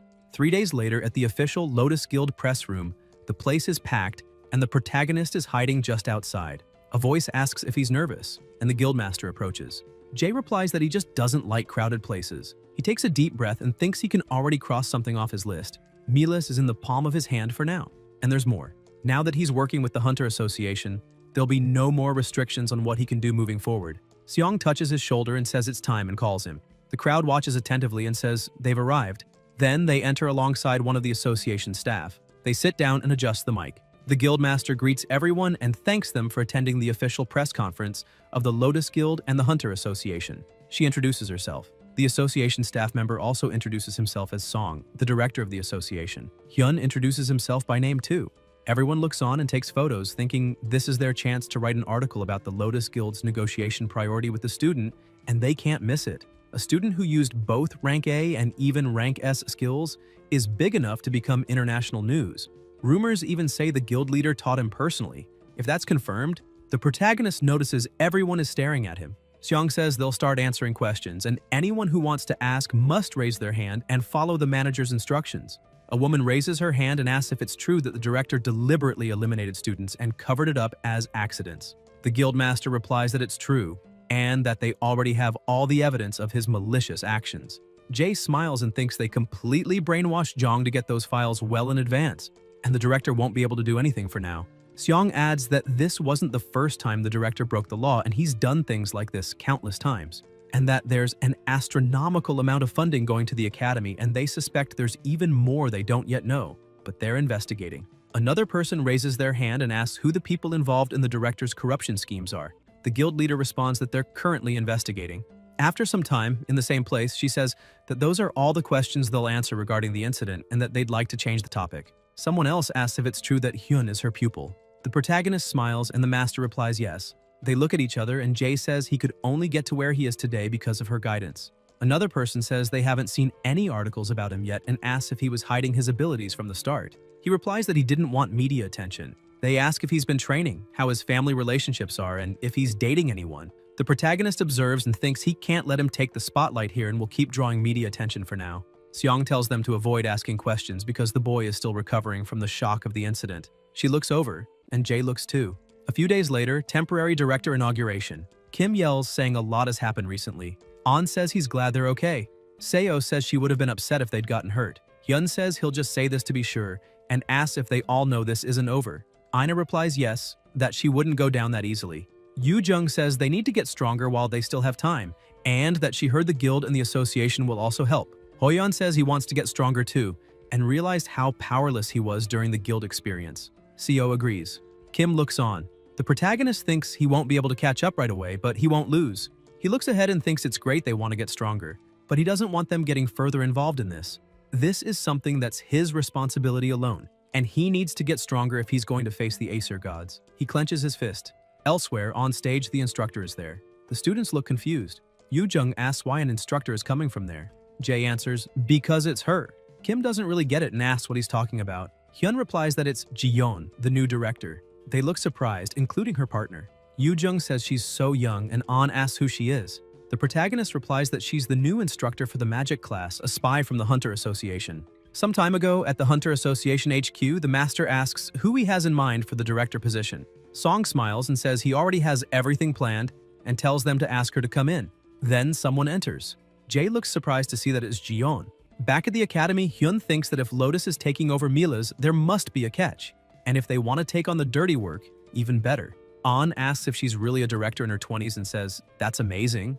The protagonist says all the instructors were arrested and she was the only one with nothing to hide. And being from the association, she's trustworthy. Jiyeon adjusts the microphone and greets everyone. She introduces herself and says she'll be the new director from now on and might be inexperienced, but she'll do her best. Elsewhere, the score is showing on a big screen. Jae watches and wonders what's going on, thinking he was finally about to rest. A few hours later, someone knocks on the door. Hyun yells to wait because he's getting dressed. Then he opens the door and it's his 3 friends. Kim asks if he forgot the promise they made to go to karaoke once exams were over. Hoyeon says they already made a reservation nearby. The protagonist asks if it's now. Back to the present, they're sitting around a table singing. Jae thinks he ended up being dragged there and says that since he's there, he might as well have fun. He grabs the microphone and starts singing. His friends stare and voices ask who's singing, because it should be a crime to sing like that. Ina says so he's human after all. An says people can't be perfect at everything and thinks the world is a bit unfair. Then the score drops to 10. Hoyeon thinks he'll never ask his friend to sing again, and karaoke is off the table from now on. Hyun asks who's next. Seo says it's her. When she goes to grab the mic, she looks surprised as it nearly slips, but the protagonist catches it and asks what's wrong, saying she wasn't usually this clumsy. He holds her hand and gives her the mic. Ina watches, a bit embarrassed. Jae asks what's up. She replies it's nothing and thanks him. Then, the screen resets. Seo says she's a bit nervous and not to expect much from her. Kim tells her to relax, saying it can't be worse than her best friend. He replies that was mean and says he actually did pretty well this time. They keep chatting. Later, Hyun watches and wonders how well she sings, thinking he'll applaud no matter what. Ina watches and starts to sing. The protagonist is shocked and wonders how she can be that good. Elsewhere, a boy walks toward a building with a cat on top. He looks to the side and the cat is no longer there. He stares ahead and walks through the construction site. A voice asks if Heimdall is following her. Heimdall tells her to stop hiding and show herself. The cat approaches and transforms into a woman, saying not to be so rude, that she just stopped by to say hi and asks how the little trip is going. Heimdall watches, and Hela says the resistance against the Aesir gods did something quite interesting this time, like something that could rival Odin and the Aesir themselves. The boy asks if she's still clinging to that useless presence. The great enemy of the prophecy will appear and free them all like a hero. She replies, "Who knows?" The boy starts laughing and asks if a mere human would defeat all the Aesir gods, saying, "Yeah, right," and begins walking away. But Hela steps in front of him. Heimdall tells her to move. She replies that she can't let him go meet the great enemy of the prophecy. The boy asks if she's trying to get herself eliminated. Hela replies that he can't use his powers there, and that gives her the upper hand. The boy says if she plans to eliminate him, she better be ready to be eliminated too. The girl says that's not her job. Her role there is to buy time for a short break. Meanwhile, at karaoke, Aina continues singing while the protagonist watches intently. She finishes. Seo asks how she did. Kim asks how she can be that good, and An asks if she hid that from them the whole time. Jae asks if she takes singing lessons. Aina says no. Everyone is shocked. Yoo-jung asks if that's what people call talent. Seo asks if they liked it. They all respond obviously. They start asking her to sing more songs. Aina looks shy, thanks them, and says it's only the second time she's let others hear her sing. Hyun watches them all laughing and thinks this is peace. He closes his eyes and thinks it's not bad to go out once in a while. A few days later in Seoul at the protagonist's house, someone delivers a bag and says it's a gift. A woman looks curious to see what it is and is surprised when she opens it, asking if it's a bank book. Jae replies that it is, a savings account. His mother thinks her son has grown so much and that he's at the age to have fun, but instead, he was thinking about her. She looks at the bank book and asks if everything he earned was by himself. Hyun replies yes and says it's all hers, thinking he finally said what he always wanted to. He wanted to hug her and say, "I did it," but back then he was too busy to take care of her. He clenches his fist and keeps thinking that many things have changed since his regression, and his goal is to protect his family and friends and eliminate Odin and put an end to all this misery. He won't let Odin steal the life he just regained. He stands up and tells her she can now live comfortably without worrying about money. His mother stands up, walks to him, hugs him, and says it must have been hard. The protagonist's eyes fill with tears, and his mother says she knows everything. Jae hears her and says nothing, and tears stream down his face. Then someone knocks on the door. Hyun says he'll get it, and when he opens it, he sees it's Seo. Aina greets him. The protagonist wonders how she knows where he lives. Then Kim appears too. Jae asks what's going on this time. Yoo-jung replies that they're having a barbecue and came to invite him. Hyun asks if her parents are back. Kim says yes, and that her mom told her to invite him since he always helps them. He says that's true, and that she's such a burden. The two start arguing again. The protagonist thinks it's that time of year again and that it's been 2 months since they returned to the academy. A lot has happened since then. Yoo-jung asks if he's coming because her dad's excited to see him. Jae says he'll go. She says she'll see him at 6 in the evening. Then he heads back in and says goodbye. But Seo calls out and asks if he was crying. Hyun replies no, that his clothes are wet from doing dishes. Aina says she understands. The two look at each other but don't say anything for the moment. The protagonist says he'll see her later. The two girls leave and he calls out to Ina, saying she's very observant. Somewhere else, Jae arrives at his friend's house and thinks she's filthy rich. Seo asks if he's there already. Hyun says yes and that he's a bit curious, asking why she's there. Did her friend drag her along? Ina replies that she had nowhere else to go. The protagonist says he's sorry and thinks she doesn't have a family now. Yoo-jung calls for her dad to bring the meat. Jae thinks that's why she brought Seo. She can be thoughtful when she needs to be. Then a voice approaches, saying it's been a while since they've seen him. Hyun turns and sees his best friend's father. Her mother also comes over quickly asking if he's arrived. They greet each other. The protagonist thinks they were very kind the day he lost his mother before the regression. His friend's dad playfully punches him and says he's gotten taller. Jae wonders if being violent runs in their blood. Her father asks if his daughter still bullies him, saying she always used to hit him and he'd run to tell on her. Hyun laughs and says that was a long time ago. Then someone hits his foot. Kim tells her father to help instead of talking nonsense. He says okay and asks how she plans to get a boyfriend acting like that, then asks Hyun if he wants to volunteer. Yoo-jung gets embarrassed. Seo also watches, and the protagonist feels awkward answering. Her father says she's a bit stubborn but kind and smart. Kim, irritated, pushes him and tells him to stop talking nonsense and help with the chores. Him and her friend too. Her father says she's scary. Jae just watches, embarrassed. After a while at the same place, excellent dishes are on the table. Hyun says he's really a good cook. His friend's father says he used to be a professional chef and that this is nothing. Kim says it would have been nice if their other friends had come and asks why the protagonist's mother didn't come. He replies that everyone's busy and there's nothing they can do about it. Seo agrees. His friend's father says he's really surprised and thanks him for helping with the midterm exams. Jae says it wasn't a big deal and thinks it was all just an act and feels a little guilty. Yoo-jung eats and waves her hand at him. Hyun smiles. Her mother says she's also glad to see him doing well and admits she was surprised when he said he was going into the magic class. She even wondered if he did it just to stay close to her daughter. The protagonist says that wasn't the reason and thanks her. Meanwhile, Seo watches a little jealously. Her friend's mother says he's gotten more handsome and that she wishes her daughter would bring home a boyfriend like him. Kim gets annoyed hearing that and tells them to hurry up and eat. Ina stops eating. Jae notices and asks if something's wrong. She says no. Hyun thinks her expression was cheerful just a moment ago. Then Yoo-jung hands her some food. Elsewhere, a voice yells asking if he even knows what he did. It's On's father, asking if he saved the students because he felt sorry for them, and he insults him. Hoyeon looks down, discouraged. His father thinks that if he had taken any longer, he would have been arrested along with the director, and all because of his son. He keeps saying unnecessary things. On calls him, but he tells him to shut up, saying he has to become the greatest hunter in Korea, that everyone should be at his feet, and that he must destroy Jae no matter what. Hoyeon tells him to stop. His father looks surprised.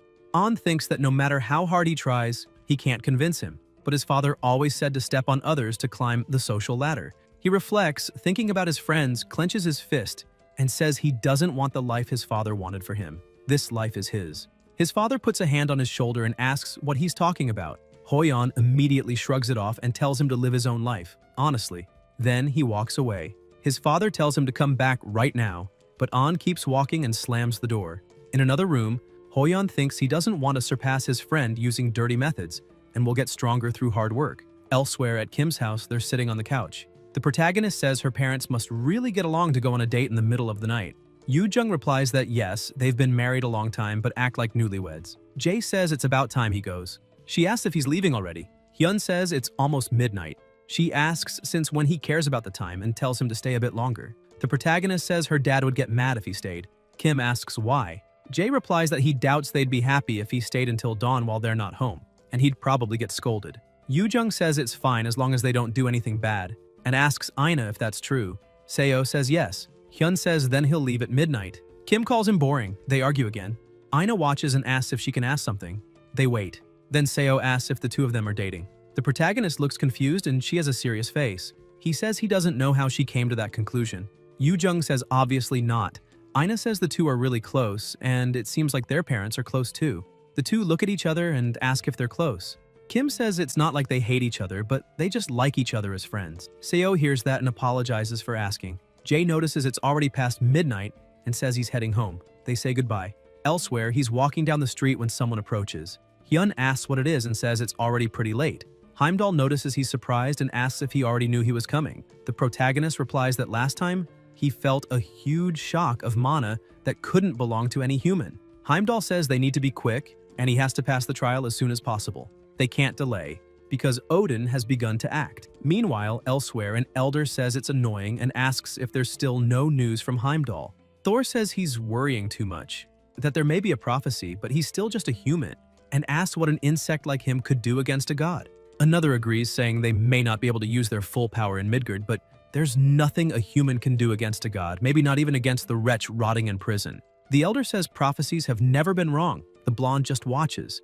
And another girl asks if he really considers that human a threat, saying he's overthinking. Odin says humans are beings that learn and grow constantly, or at least the ones he's seen. Sometimes knowledge is granted to the weak instead of the strong. At the moment, they can't eliminate the great enemy. The power of the prophecy will only protect him for about 10 years at most, but they shouldn't discard the possibility that he grows stronger during that time. One of them asks if that wasn't the reason Heimdall was sent, that disabling a human shouldn't require much divine power and would also stop the great enemy. The girl says the power of the prophecy protecting the great enemy is weakening rapidly, and they may not have to wait the full 10 years. She might be able to eliminate him with her own hands. The god says all plans must be precise, and fate has never prophesied their victory. Elsewhere, the protagonist says that the power protecting him from the Aesir, the power of the prophecy, is weakening, and asks if that's what she's saying. Hela replies yes. Jae asks how that's possible, saying that in his past life, when he turned 17, Young, who had been investigated by Hugin, came to eliminate him. So why is the protective power so weak in this life? She answers that the reason is simple. A large portion of the prophecy's power was used to send him back in time to this era. Going against the flow of time isn't allowed, even for a god. It's a surprise the power of the prophecy lasted this long. She wonders, who had to pay the price for all of this? Hyun senses something off and notices he's hearing strange sounds again and says he probably doesn't have much time left. If he wants to grow stronger, he needs to pass the second trial. Hela says he's quick to understand and asks what he thinks about going somewhere else to finish this conversation, where they can talk about the test he has to take and the enemy he'll face soon. However, elsewhere, the protagonist asks about Heimdall, the white god who seems to see the near future and carries a large horn. Hela confirms and asks if he knows him. Jay replies he studied about the gods, and if she's already acting in Midgard, he asks if there's time for this trial. The girl says not to worry, she bought them time, while Heimdall is stuck in a pitch-dark place, asking how she dares imprison him in a place like that, and that she won't be able to keep him trapped in such a weak prison. Hela says she had to use a lot of power. Hyun asks where the trial will take place. The girl says it'll be there and shows the TV with breaking news. Unfortunately, the 11th attempt to conquer the Great Ruins has failed once again. Balak, from the European Association, joined the attack, raising hopes, but the first challenge, called Qualification Trial, could not be completed again. The association expressed doubt about the next attempt. Hela says, Iceland, the center of mythology, and where the secret of the giant of the Great Ruins is hidden. Jay thinks about Iceland. The girl explains that the Great Ruins were made for him in the first place, an area precisely designed to raise him and shape him into someone who can defeat Odin again. He asks what she means by again. Hela says that's strange and asks why he used that word. He asks how he's supposed to know. The girl says that without the qualification trial, he wouldn't be able to enter either. Hyun asks about the qualification trial. Hela replies that he's the only one who can attempt it too, and that it will open the path to the Great Ruins. Meanwhile, elsewhere, the news continues to report the urgency of the attack on the ruins, and that the first challenge, the qualification trial, still hasn't been completed, and the association is not confident about the next attempt. Balak watches and wants to know what the hell kind of ruin that is, one they can't even reach. He calls for Camilla and asks if she's sure the mages are investigating properly. Camilla approaches and says she already told him not to doubt others and to stop being so restless. After all, it's the only great ruin in the world, and she wants to complete it too. Balak asks how to prove oneself if someone wants to enter, and how they're supposed to prove it. She replies that she doesn't know either and wonders if maybe there's a key. Balak glares furiously. Camilla says she was just joking and tells him not to look at her like that.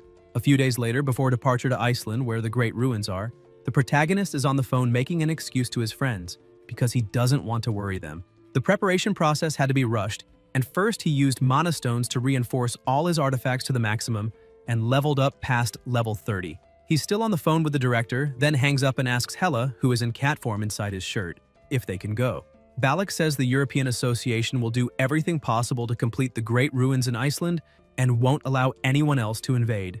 Jay observes and says the Great Ruins protected by Balak will be his first real test against a rank S hunter. He notices that what Balak holds is the real dragon-slaying sword Balmung. Hela thinks that now she can see the great enemy standing beside him, and this will decide whether she made the right decision or not. At the ruins, mysterious graveyards that suddenly appeared around the world. After being cleared by hunters, it was revealed that hidden artifacts existed in these places. It was a chance to get items ranked even higher than those found in normal dungeons, which caused fierce competition among hunters. Governments had to intervene. Hela says Misteltein, the bracelet on his wrist, was an item hidden in one of the ruins, and she doesn't believe it was just coincidence that he was the one who found it. When the ruins were being cleared one by one, the protagonist remembers himself running desperately and thinks she must be talking about those light orbs. He keeps thinking, and now that he reflects on it, the beginning of it all had that strange light too. He looks at the cat in his shirt and smiles. Hela asks why he's looking at her like that. Jay replies it's nothing and says he's been wondering for a while if those ruins were created by giants. Hela replies yes, and explains that 10,000 years ago, his guardian and Thor's rival, Hrungnir, created them for the great enemy of the prophecy and also for the countless humans who fought against Odin's army. Hyun says it makes sense the ruins are full of riddles and puzzles, and thinks that in legends, giants are portrayed as wise beings, described as confident even before an Aesir god, and that their end wasn't so spectacular. He says they're almost there and that he's nervous. He even reserved an expensive hotel, since it seemed like the best place around. Hela tells him not to let his guard down. It's his second test. The protagonist says he never lets his guard down and prepared everything he could. He checked that the Norner system's translation function is working well, and that now he's got a great item with him. Before traveling, he had the item in his hand, Shadow Mineral, which enhances shadow equipment. The system notifies that the shadow mineral can be used to enhance the shadow armor. He says that ever since defeating the Night Shadow, he acquired the shadow armor and has worked hard to achieve this. Mana begins to flow. The system notifies that shadow mineral is being used. The mana intensifies and more notifications arrive. Miss Tiltine activates the passive skill Armor Creation Genius. The shadow armor is now rank S and evolves into Abyssal Armor. The system begins to show information about the Abyssal Armor. It notifies the equipped item, Abyssal Armor, said to have been forged in the abyss of Ginnungagap. It includes physical defense, an active skill, and a passive skill. The passive skill, Shadow Sync, synchronizes the user with shadows to create an afterimage and deflect enemy attacks with a certain probability. Hala says there are other alternatives. Jay asks if she's talking about the key and says he doesn't have time to explore other options.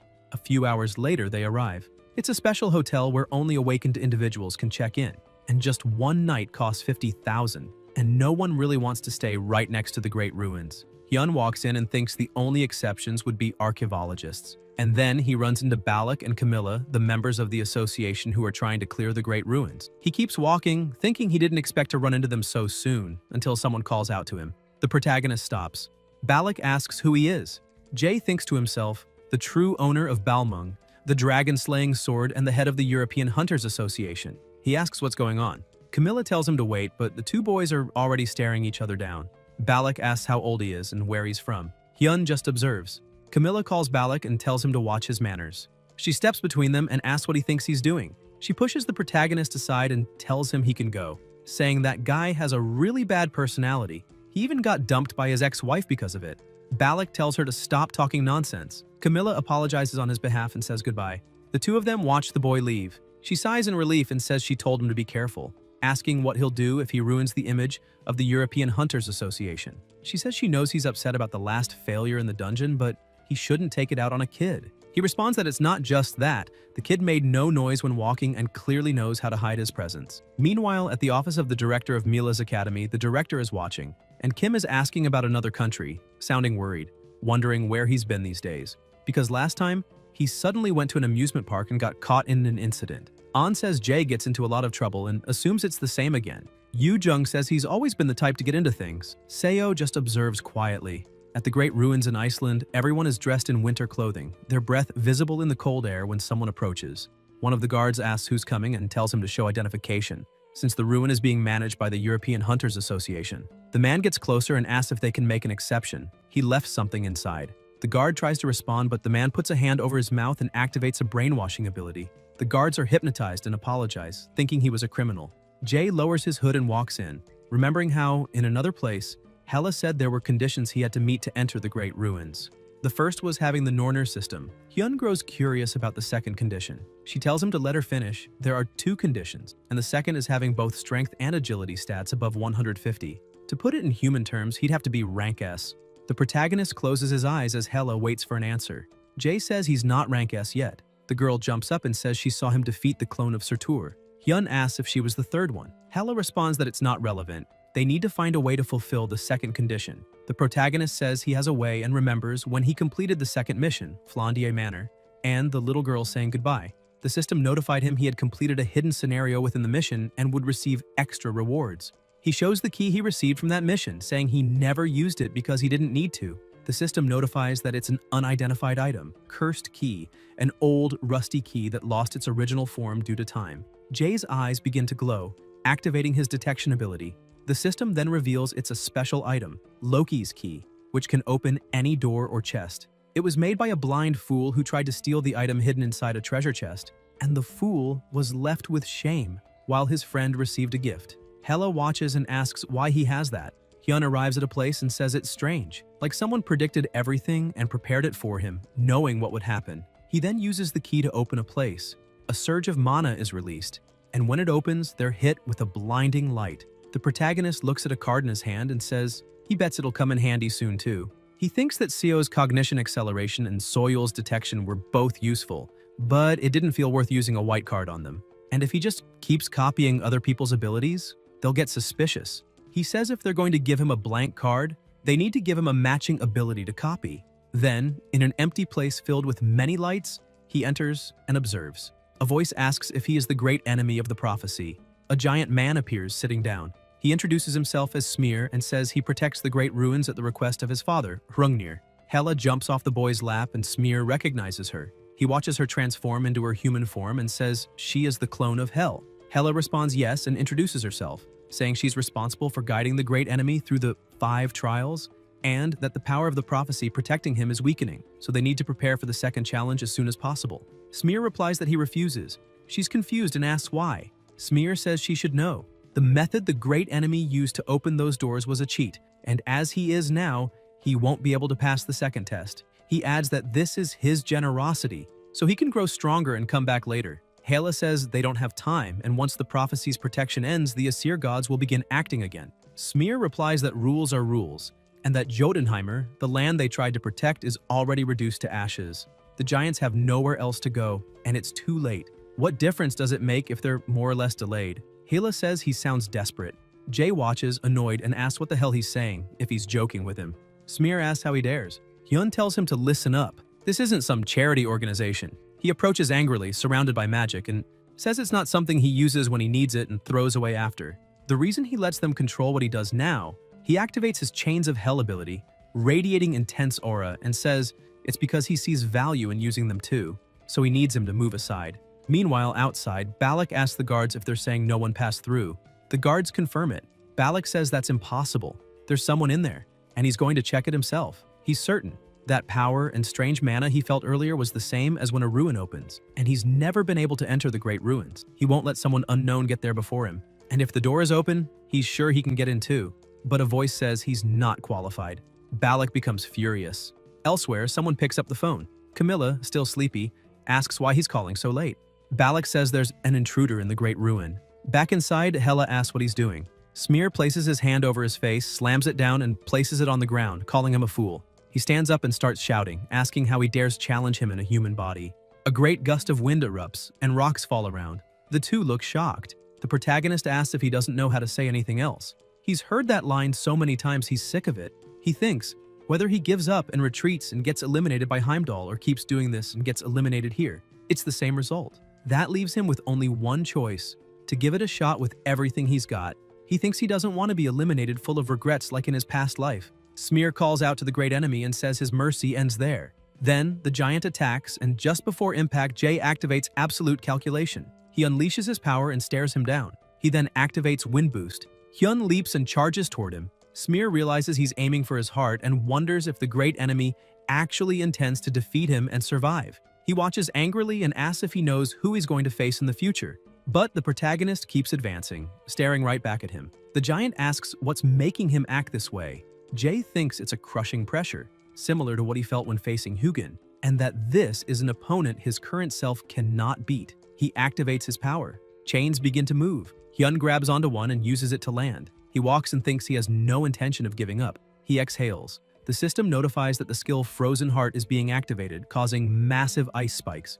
Smear watches and asks if that's the secret ability of the Dark Elves, saying he doesn't know how he got his hands on it. The giant strikes the ice and says he's still weak. The ice is shattered in one blow. The protagonist watches and smiles, asking if that's because he's dumb and has no tactics. He activates his flame ability and says things are going just the way he wanted. The fire begins to melt the ice and airburst activates, creating a massive fireball that blasts the flames across the melting ice. Smear dodges. Then, Jay activates his stealth ability. The giant asks if he really thinks that trick will work. Smear steps back, dodging more attacks, watching closely, and realizes the boy has vanished. He looks around the ice and surroundings, wondering where he went, while the cat remains hidden. The giant keeps searching, walking around until he's almost attacked near his feet, but manages to dodge. He looks irritated and sees the boy approaching again. Hyun strikes him. Meanwhile, in the master's office, a voice brings up Jay. A blonde woman says she heard the boy as her disciple. Seong confirms and says she assumes the woman saw the interview. The blonde says she'll be direct. She wants him. The guild leader replies that reading the room is also a virtue of a merchant, and that's something the woman once said, asking if they need to repeat a pointless conversation. The blonde says there's no need to be harsh and that she's willing to pay the price for the boy. The master replies that he's not an object. The blonde brings up the claw of Nidhogg and asks, "What if I give you that?" Seong thinks about the claw. She heard the healer had gotten his hands on it, but didn't expect the woman to offer an S-class item. She wonders if the woman wants him that badly and realizes she's not here to joke around. The blonde responds that they don't treat their guests as a joke. The leader asks what would happen if Lotus refuses, if the blonde plans to try persuading the boy directly with it. The blonde replies that Seong would make a great merchant too. She smiles and says the master is very good at reading the room. The guildmaster says she should have gone straight to the boy. The blonde replies that they must resolve the issue in a chivalrous manner and will wait for the decision. She extends her hand and realizes she won't be greeted, feels awkward, and leaves saying she has business to attend to. Seong watches and smiles, as the blonde was openly saying she would take a member of his guild and even his own student. Elsewhere, the protagonist and his opponent are exchanging multiple attacks and blows.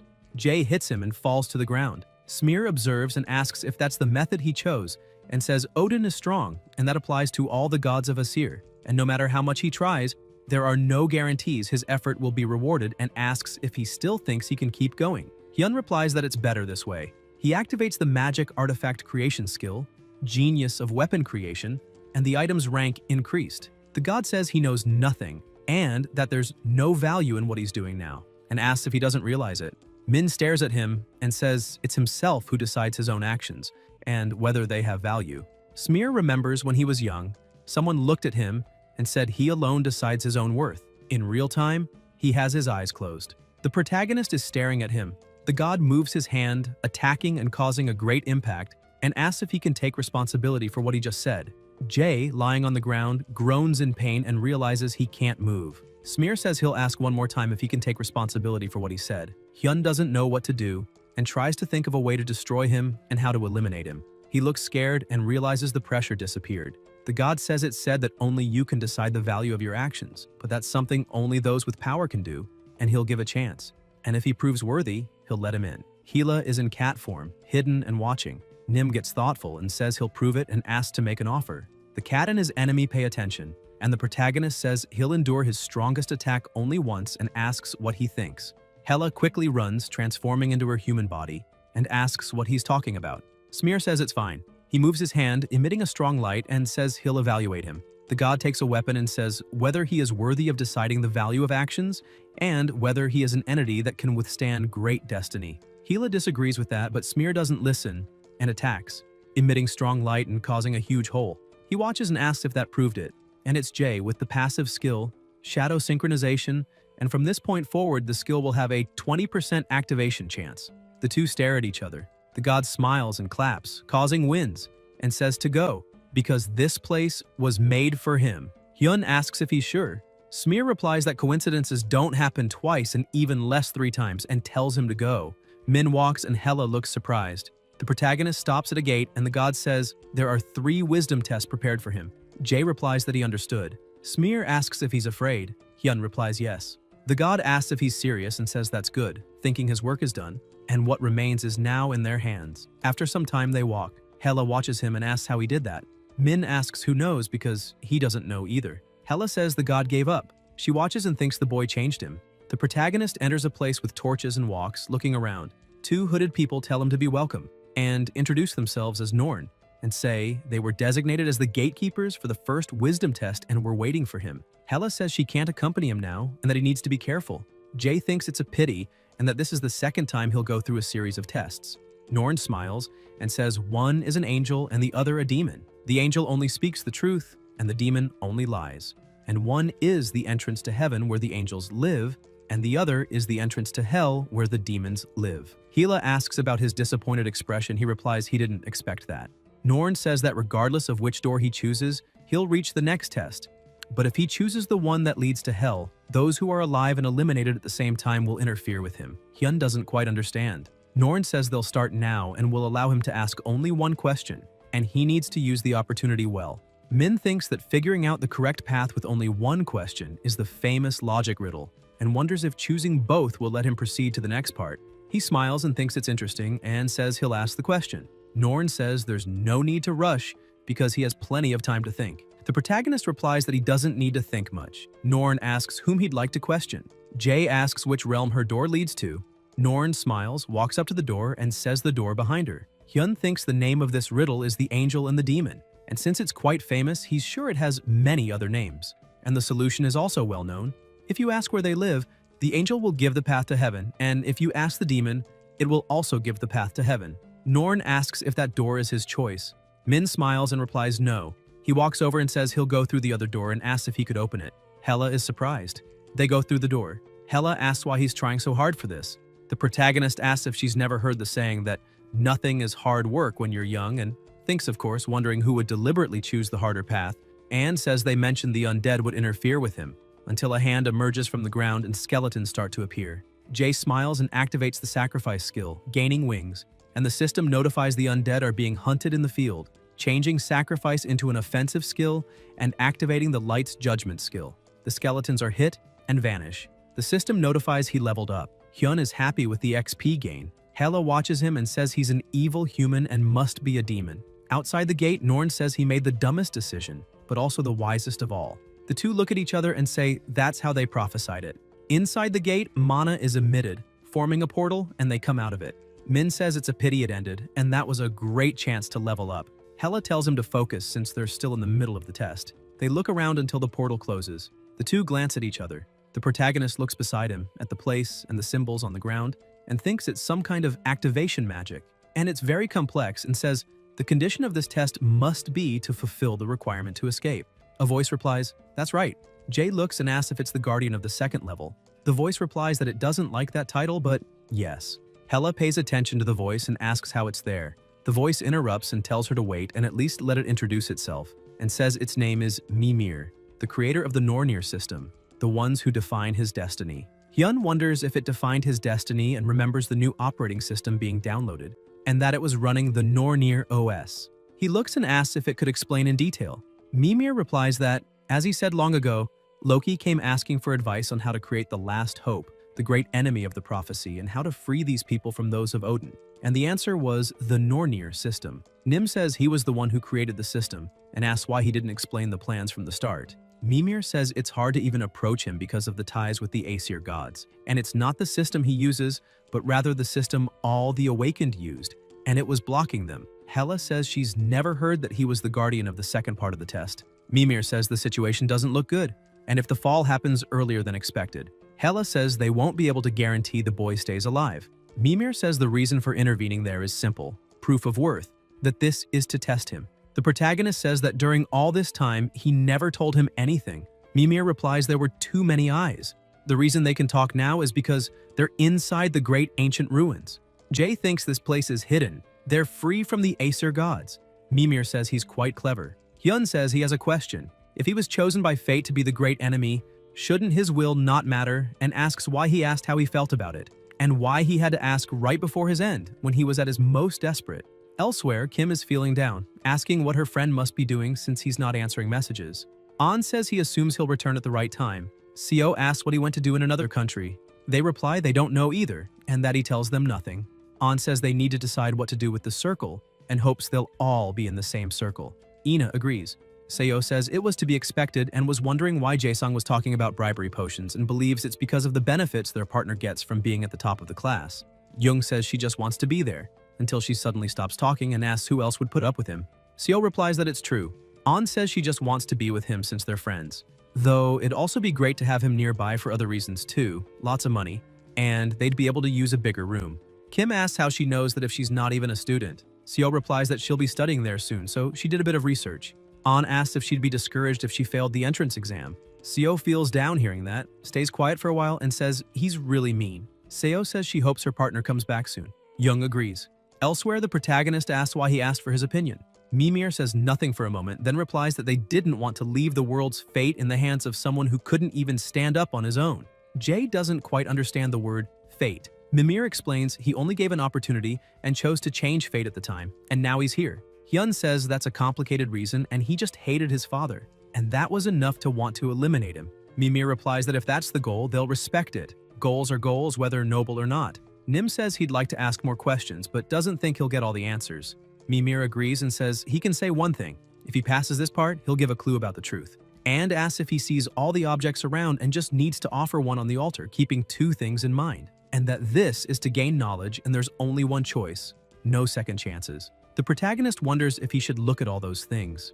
Mimir says he knew he'd react that way. He replies that it's not a good feeling to have your mind read. Mimir says he'll give 2 hints for the test. The first, he already has the wisdom he could gain from this altar. The second, He entered the runes 2 days earlier than planned, and today is Monday. And now he must show knowledge, and if he fails, he'll be eliminated. Jay thinks he's hearing this just to understand that he's a real son of a bitch. Mimir laughs and says human insults are refreshing. He has 1 hour to complete the test and has given all the hints he can. He'll be waiting for his answer. Hyun watches the time pass and thinks the wisdom he already has is what that clue means. Wednesday, and wonders what that has to do with the challenge. They'll calm down and go back in time to where it all began, but he'll try a few things first. He activates mana detection, releasing mana around the place and the objects, and thinks it's nothing special. He thinks that's not how it has to be solved and he needs to calm down. He can't give up now, and the wisdom he already has. And Wednesday, he thinks for a while. Min stares at the hourglass for some time, sighs, and thinks this is the only option left. He looks at a spear and takes it in his hand, then sees the system message asking what he will sacrifice to the altar. He looks on blankly and says himself. The system says he only has 1 chance and asks if that's his choice. The protagonist smiles and replies yes. Mana starts to rise along with wind and the symbol on the ground begins to crack. Mimir says that's right. Jay thinks the wisdom he already has refers to the knowledge of runes he got after obtaining Odin's lost eye. Second, it's Wednesday. That was the main clue because Wednesday is Odin's day. Woden is another name for Odin, and it said Odin sacrificed himself to gain knowledge about life after the end. If that's related to this test, there's only one thing that makes sense to place on the altar: himself. He stares ahead. Mimir says it's incredible, bearing the great burden of fate, and asks if he knows the meaning of the choice he just made. Hyun replies that Odin was hung upside down on Yggdrasil and pierced with spears for 9 days. He moves the spear and says he's someone willing to risk his own life to get what he wants. An aura fills the area. Hela watches and says to wait, asking what he's trying to do. Nim, with the spear in hand, stabs it into his own body and asks what he wanted to see. He thinks that sacrificing himself means enduring the threat of the end, and the pain that's coming will be far worse than this. He says this is a waste of time and asks if they can end it early. Then he activates the magical artifact manifestation skill, grabs the spear, and continues stabbing himself. Hela repeatedly tells him to stop. The protagonist watches, taking the spear again until Mimir tells him to stop. Jay reaches out his hand, returning to the circle. Mimir says he's changed a lot and doesn't need his advice anymore. Hyun realizes the wound is gone. Mimir says this is the end of the test and that he proved to be better than expected, and he thinks it's time to fulfill his promise. He replies he was waiting for that and thinks he finally got the chance to dig deeper into the truth the gods are hiding. Mimir says he'll give 4 words that will form a sentence again and guide him toward the truth. Min says he's using an indirect method to answer his question. Mimir says it's to avoid the eyes of the Aesir gods and asks for understanding. And not even the boy knows about this. Hela asks if it's something not even she knows. Mimir replies yes, a piece of information very well hidden. Hunter, brightest eye. The protagonist looks and thinks that sounds random and wonders what it means. Mimir says he'll give 1 last piece of advice to doubt the system, and again he believes he'll reach the truth. He says he'll see him next time. Hela watches. The boy sits on the ground. Jay thinks about all those words, they're talking about him. And Hunter is his class. And eye refers to Odin's lost eye, and his present is brighter than his past. It's much more vivid than back then, when he knew nothing and ended up eliminated as a human shield, and wonders why the words brightest and why he should doubt the system. Hela touches him and says she'll also think about what it might mean and tells him they should leave. They leave. A voice says he's passed all the tests and now the last part awaits. Hyun asks if this mirror is the final test. Smear replies yes, and that this is Urd's mirror, the first of the 3 Norns. It's an artifact that shows the past and he'll see the memories of a Jotun. He must watch the memories and return to give the answer he found, and once that's done, he'll have passed the test. Nim asks if there's a specific answer he should give. The god replies no, and whatever answer he finds, it's not for him to judge. The final test is to find his own answer, and he can place his hand on the mirror whenever he's ready, and the mirror will show the past. The protagonist looks startled upon seeing a red-haired woman, and she says he finally arrived and she's been waiting for him. Jay recognizes her, and the redhead tells him to say her name once more. Hyun replies, Urd. She smiles and agrees that is her name, and that this is a fated encounter and also an inevitable reunion. She waited a long time for this moment, holding on to this shattered past. She looks at him and says, this is a fragment of the past the ancient beings wanted to show him, and will now reveal the first piece. Then Min appears in another place and asks where this is. Hela replies it's the land of giants and asks if he knew that woman before. The protagonist replies he's not sure. Urd says the past they must observe isn't in their minds but right in front of them, and they can watch but not change anything, because that story is already over. and this is nothing more than an echo of the past sent by Hrungnir, the once great. She walks toward him and says that's why he must listen to the story he wants to tell. Then, Smear's father appears asking what he thinks makes a good lord. Smear replies that he must be strong to protect others. His father says that's an important fact and that a good lord must know how to share with others and take care of them, while also being able to recognize his flaws. And he hopes he becomes a Jotun like that someday. Smear replies that he's weak, afraid of many things, and also scared of Thor's hammer, and asks how he could have any value as a lord. His father touches his shoulder and tells him not to try judging his own worth so easily, and that the only person who can decide one's value is oneself. Hela looks and says that's why Smear let him in. Then, still in the memory, someone approaches saying Thor and the Valkyries have invaded. Smear's father touches his shoulder and says not to worry, he'll do everything necessary to protect them. The redhead says it's a dark past, but the misery didn't end there, and now comes the second piece. Jay looks to the side and appears somewhere else with his eyes closed, then opens them, and the place is engulfed in flames. And he realizes that everywhere he looks, there are bodies and blood covering his sight. Hela says this is the war of the end, just before the contract was written. And that man is the god of thunder and lightning, Thor. Hyun thinks it's a rumbling thunder echoing across the vast skies, and the symbolic hammer in his hand. And he's strong, much stronger than himself at this moment. And even if he reaches Rankus, he won't be a match for a monster like that and wonders what he must do to become that strong. Hela replies that he must pass all 5 tests, and that will lead him down the right path. While in the memory, Thor says he has always hated giants, that they still haven't given up and are trying to fight, and that they deserve his respect for being such honorable warriors. He says that if Hrungnir fights him one-on-one, there will be no further massacre of his kind and asks if he accepts. Hrungnir looks and asks if he would spare the others at the cost of his head. The god of thunder replies yes, and that he swears on his name. A weapon strikes the ground. The king of giants says it's fine. Thor smiles and says he'll see him soon. Hrungnir says he won't be taken down so easily. Nim watches. Urd speaks about Thor's change of heart and the giant's sacrifice. The war between Jotunheimer and Asgard ended with Asgard's victory. Now only one piece of the past remains. The protagonist says nothing for now. Still in the memory, a finger emits a call and it's Hrungnir. Smear approaches and tells him not to go, saying it's a trap. The giant replies that he knows and that he must go. Smear's face streams with tears, asking why he has to do this, saying he's the only family he has left. Hela says this place is Asgard, the world where the Aesir gods live, including Odin, the one he must eliminate. Meanwhile, in the memory, his father asks if he remembers what he said some time ago, to not worry, and he's sure he'll do fine without him. Smear cries. The giant says the great enemy of the prophecy will come to him. Smear doesn't fully understand, and his father explains that the great enemy will free them, just like all the other species from the Aesir, and that's why he must protect his tomb, the Great Ruins.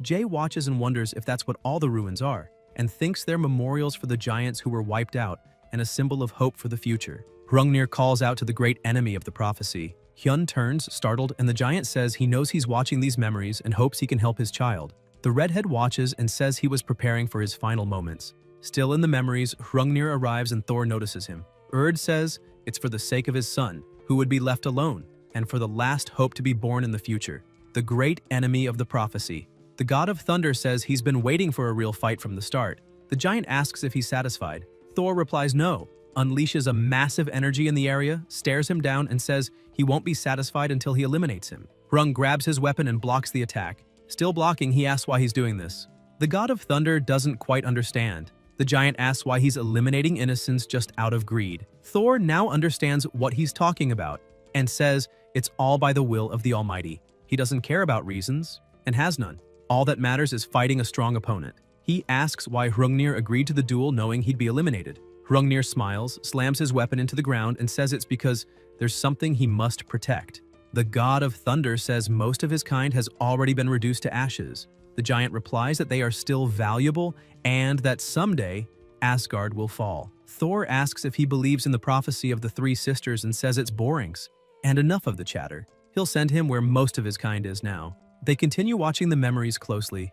Hrungnir pauses and asks if the great enemy is listening, and if so, to never forget what he's about to say, that the path he walks is unique, and that he must have a strong mind.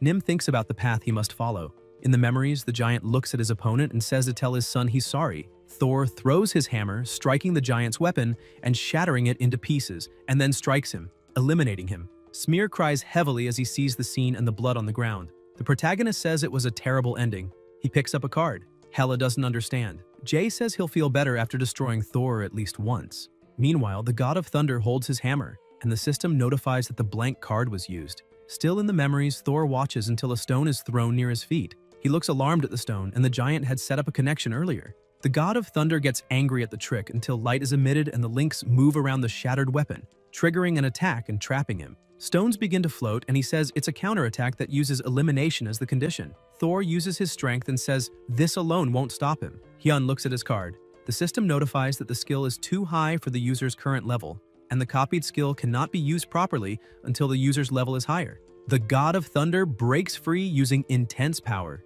He looks to the side and sees a stone coming toward him and blocks it. However, something approaches in front of him. He looks frightened until he's hit. Jay watches the God of Thunder fall. Thor stands up with a wound on his head, emitting light. He walks until he stops, blood running down his face, and asks if this was what he wanted from the start, an item that suppresses his power, and takes back what he said earlier about it not being fun, saying this is fun. Smear watches his younger self and says they don't even know the great enemy of the prophecy will appear, and even if he does, they don't know what kind of entity he'll be, and wonders if his father's sacrifice was in vain. He asks what he should do. Hyun looks at the card and the system notifies if he wants to register the passive skill, Power of the God of Lightning, into a blank card. Hela asks how that's possible and how he can use a blank card on someone inside a memory. Replies it wouldn't have been possible if this were just an illusion, but as she said, this is a fragment of the past being passed on to the next generation. Hela wants to know what that means. The redhead says Hrungnir's sacrifice wasn't in vain. Nim continues standing, staring at the card, and the system notifies that the Power of the God of Lightning skill was registered and displays the information about the skill, which possesses the lightning of the God of Lightning and greatly enhances the efficiency and power of all lightning-type skills. Hela says he won't be able to handle that kind of power at his current level. The protagonist replies that he just needs to get stronger to handle it, and she's going to help him with that. Watches and smiles, saying the time allowed there is over and they need to say goodbye once again, and she never gets used to it. Jay asks what happened. The redhead says there's no reason to try to figure it out now, and that he should look ahead, rise above this broken past, and forge a new future, and that she'll pray for him in this shattered past. Even if there's no place for her in his future, she wishes his journey to be full of blessings. Hyun closes his eyes from the strong light and then opens them, finding the mirror completely shattered. Smear says he's back. Nim removes his hand from the mirror and replies, yes. Hela looks somewhat disheartened. The god says this is the final test and will ask just one thing. He kneels and asks if he's capable of not straying from the path, even if he loses someone important to him. The protagonist looks down and remembers his mother, his friend, the guildmaster, the manager, his academy friends, and and replies no, that he would suffer and feel sad and in pain, just like he did, but he'll rise again and keep going forward. Smear smiles and says he understands, and that he passed and is qualified to complete the test. Multiple notifications appear saying he passed all parts of the test, leveled up, earned the title, the one who overcame the second test, and received a gift. Jay says he received everything he had to. The god asks if he's leaving now. He replies yes, that he finished everything he needed to do, but there's one thing he forgot. Smear asks what it is. Hyun replies that he's sorry, and those were the words his father wanted him to hear. The god looks back. Nim says he'll be going now. Smear watches them leaving and says he never held a grudge for what he did. Outside, the place is packed with people. The gate opens, the protagonist asks if it's already swarming with people. Hela replies they're quite skilled and it'll be hard to slip out quietly. Jay thinks it's unsettling being treated like a thief, but that's because only he knows the reason, and he understands why the Union feels that way, and the amount of money they invested into the attack rights was astronomical, and he can't handle 2 rank S at once with his current abilities. He says he'll buy some time and that she should take care of things. Hela replies she'll send a signal and distract them. Hyun watches and finishes opening the gate. Everyone looks at him coming out and tells him to stop right there. Balak approaches him and asks if he completed it. Nim asks, "What if I say yes?" A sword is pointed at him, and it's Balak holding it. He stares at him and thinks there's no mana coming from the ancient ruins. And the boy really completed it, and wonders how. The protagonist looks and realizes that's Balmung, the dragon-slaying sword. It's not a replica, but a real rank S artifact.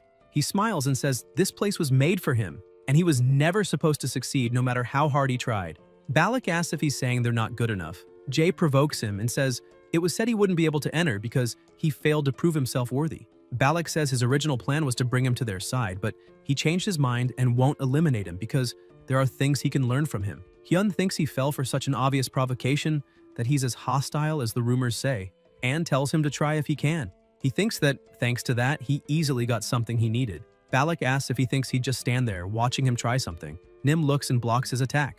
Balak looks shocked. The system notifies about the item, Balmung, and says there's nothing stating that two Balmungs can't exist. Balak raises his sword trying to land a strike. The protagonist smiles and steps back, activating the light step skill, dodging all his opponent's attacks and says he's slower than expected. Balak looks furious and sighs, thinking there aren't many who can dodge his sword, even among rank S hunters. He stares at him and wonders who this kid is. People watch until someone arrives calling him. It's Camilla, telling him to be careful because that sword not only looks like Balmung, but also has the same mana. Balak says that just raises more questions and that he won't eliminate him like he said, but will eliminate his companions. Jay tells him not to say that, it's triggering. Balak doesn't understand. Hyun tells him not to be so slow and that he's telling him to shut up. Anne saw in an article that he'd just gotten divorced, and wonders what the reason was. Camilla says he's going too far, and that the reason for the divorce is that Balak has a shitty personality.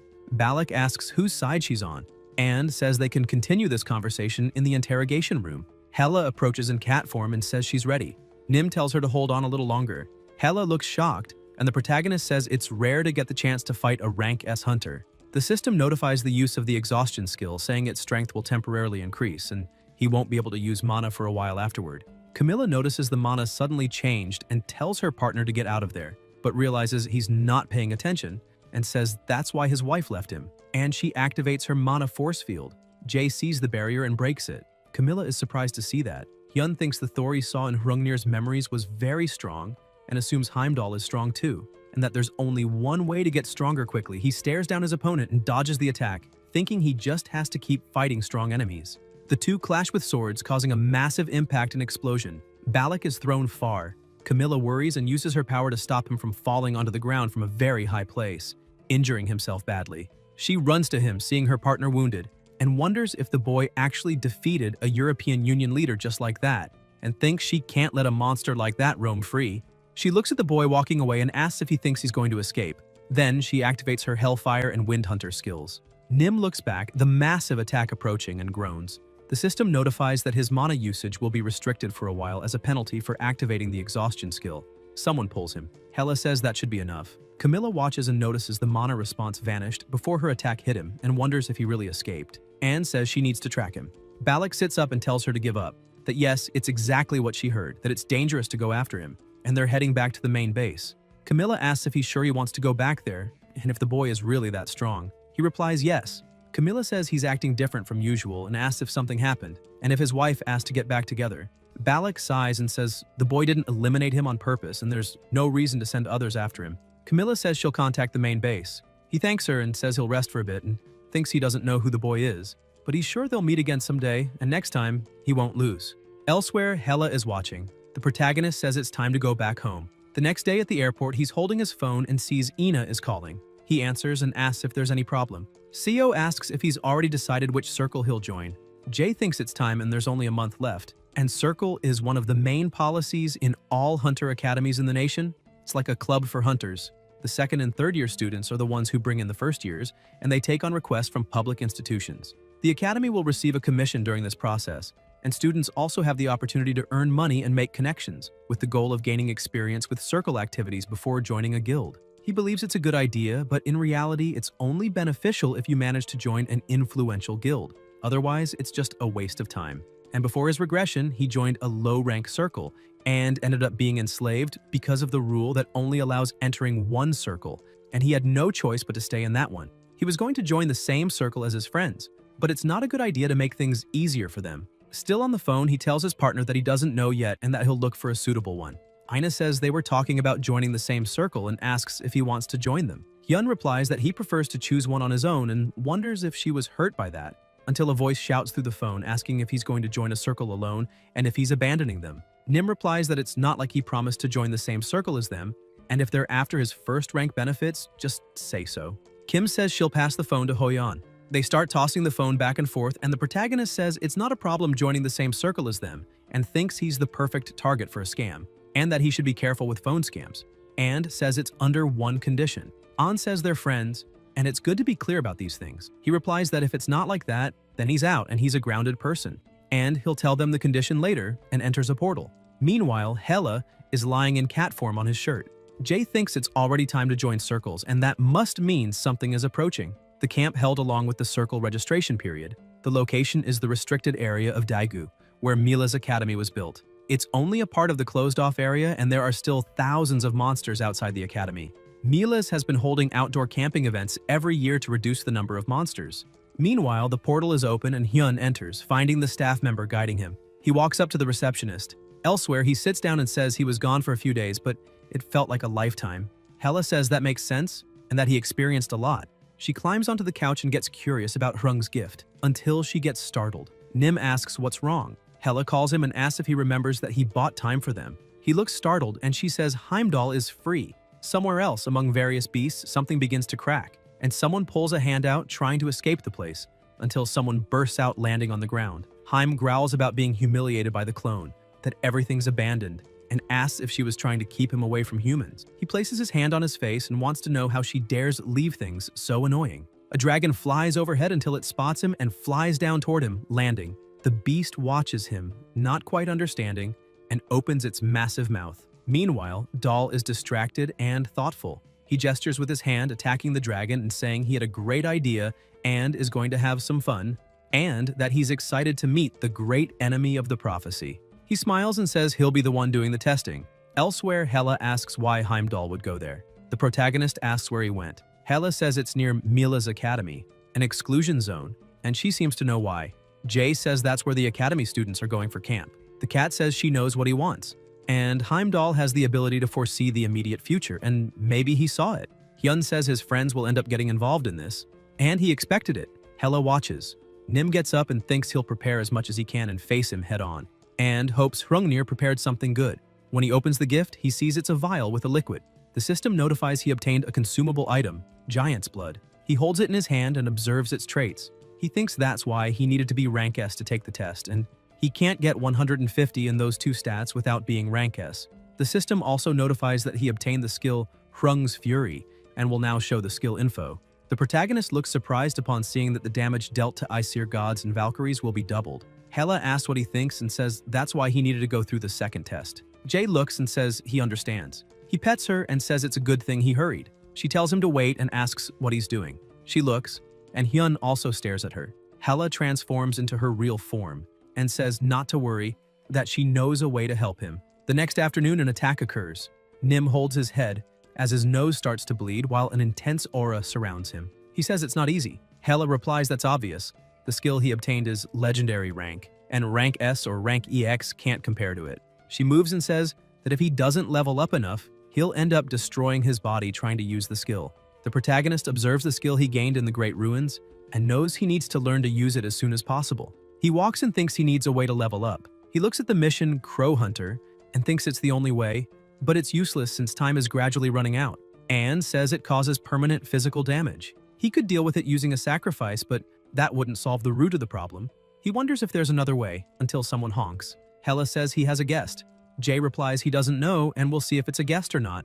A blonde rolls down the window and says that was so cool and that it's such a coincidence to meet in a place like this. Hyun thinks this person is the master of the Curator Guild. She says she heard he signed with the Lotus Guild and asks if they're treating him well. Nim thinks he understands why she's here and asks if she isn't too busy for this to be just a coincidence. Beck says they can call it fate. The protagonist looks at her, smiles, and says that's the word he hates the most, and asks if she looked into his records or something like that. Hela says this seems personal and excuses herself, saying she has to go elsewhere anyway. Elsewhere, behind a wall, the manager's hiding. He calls the Lotus Guild master and says that curator has made contact with the boy.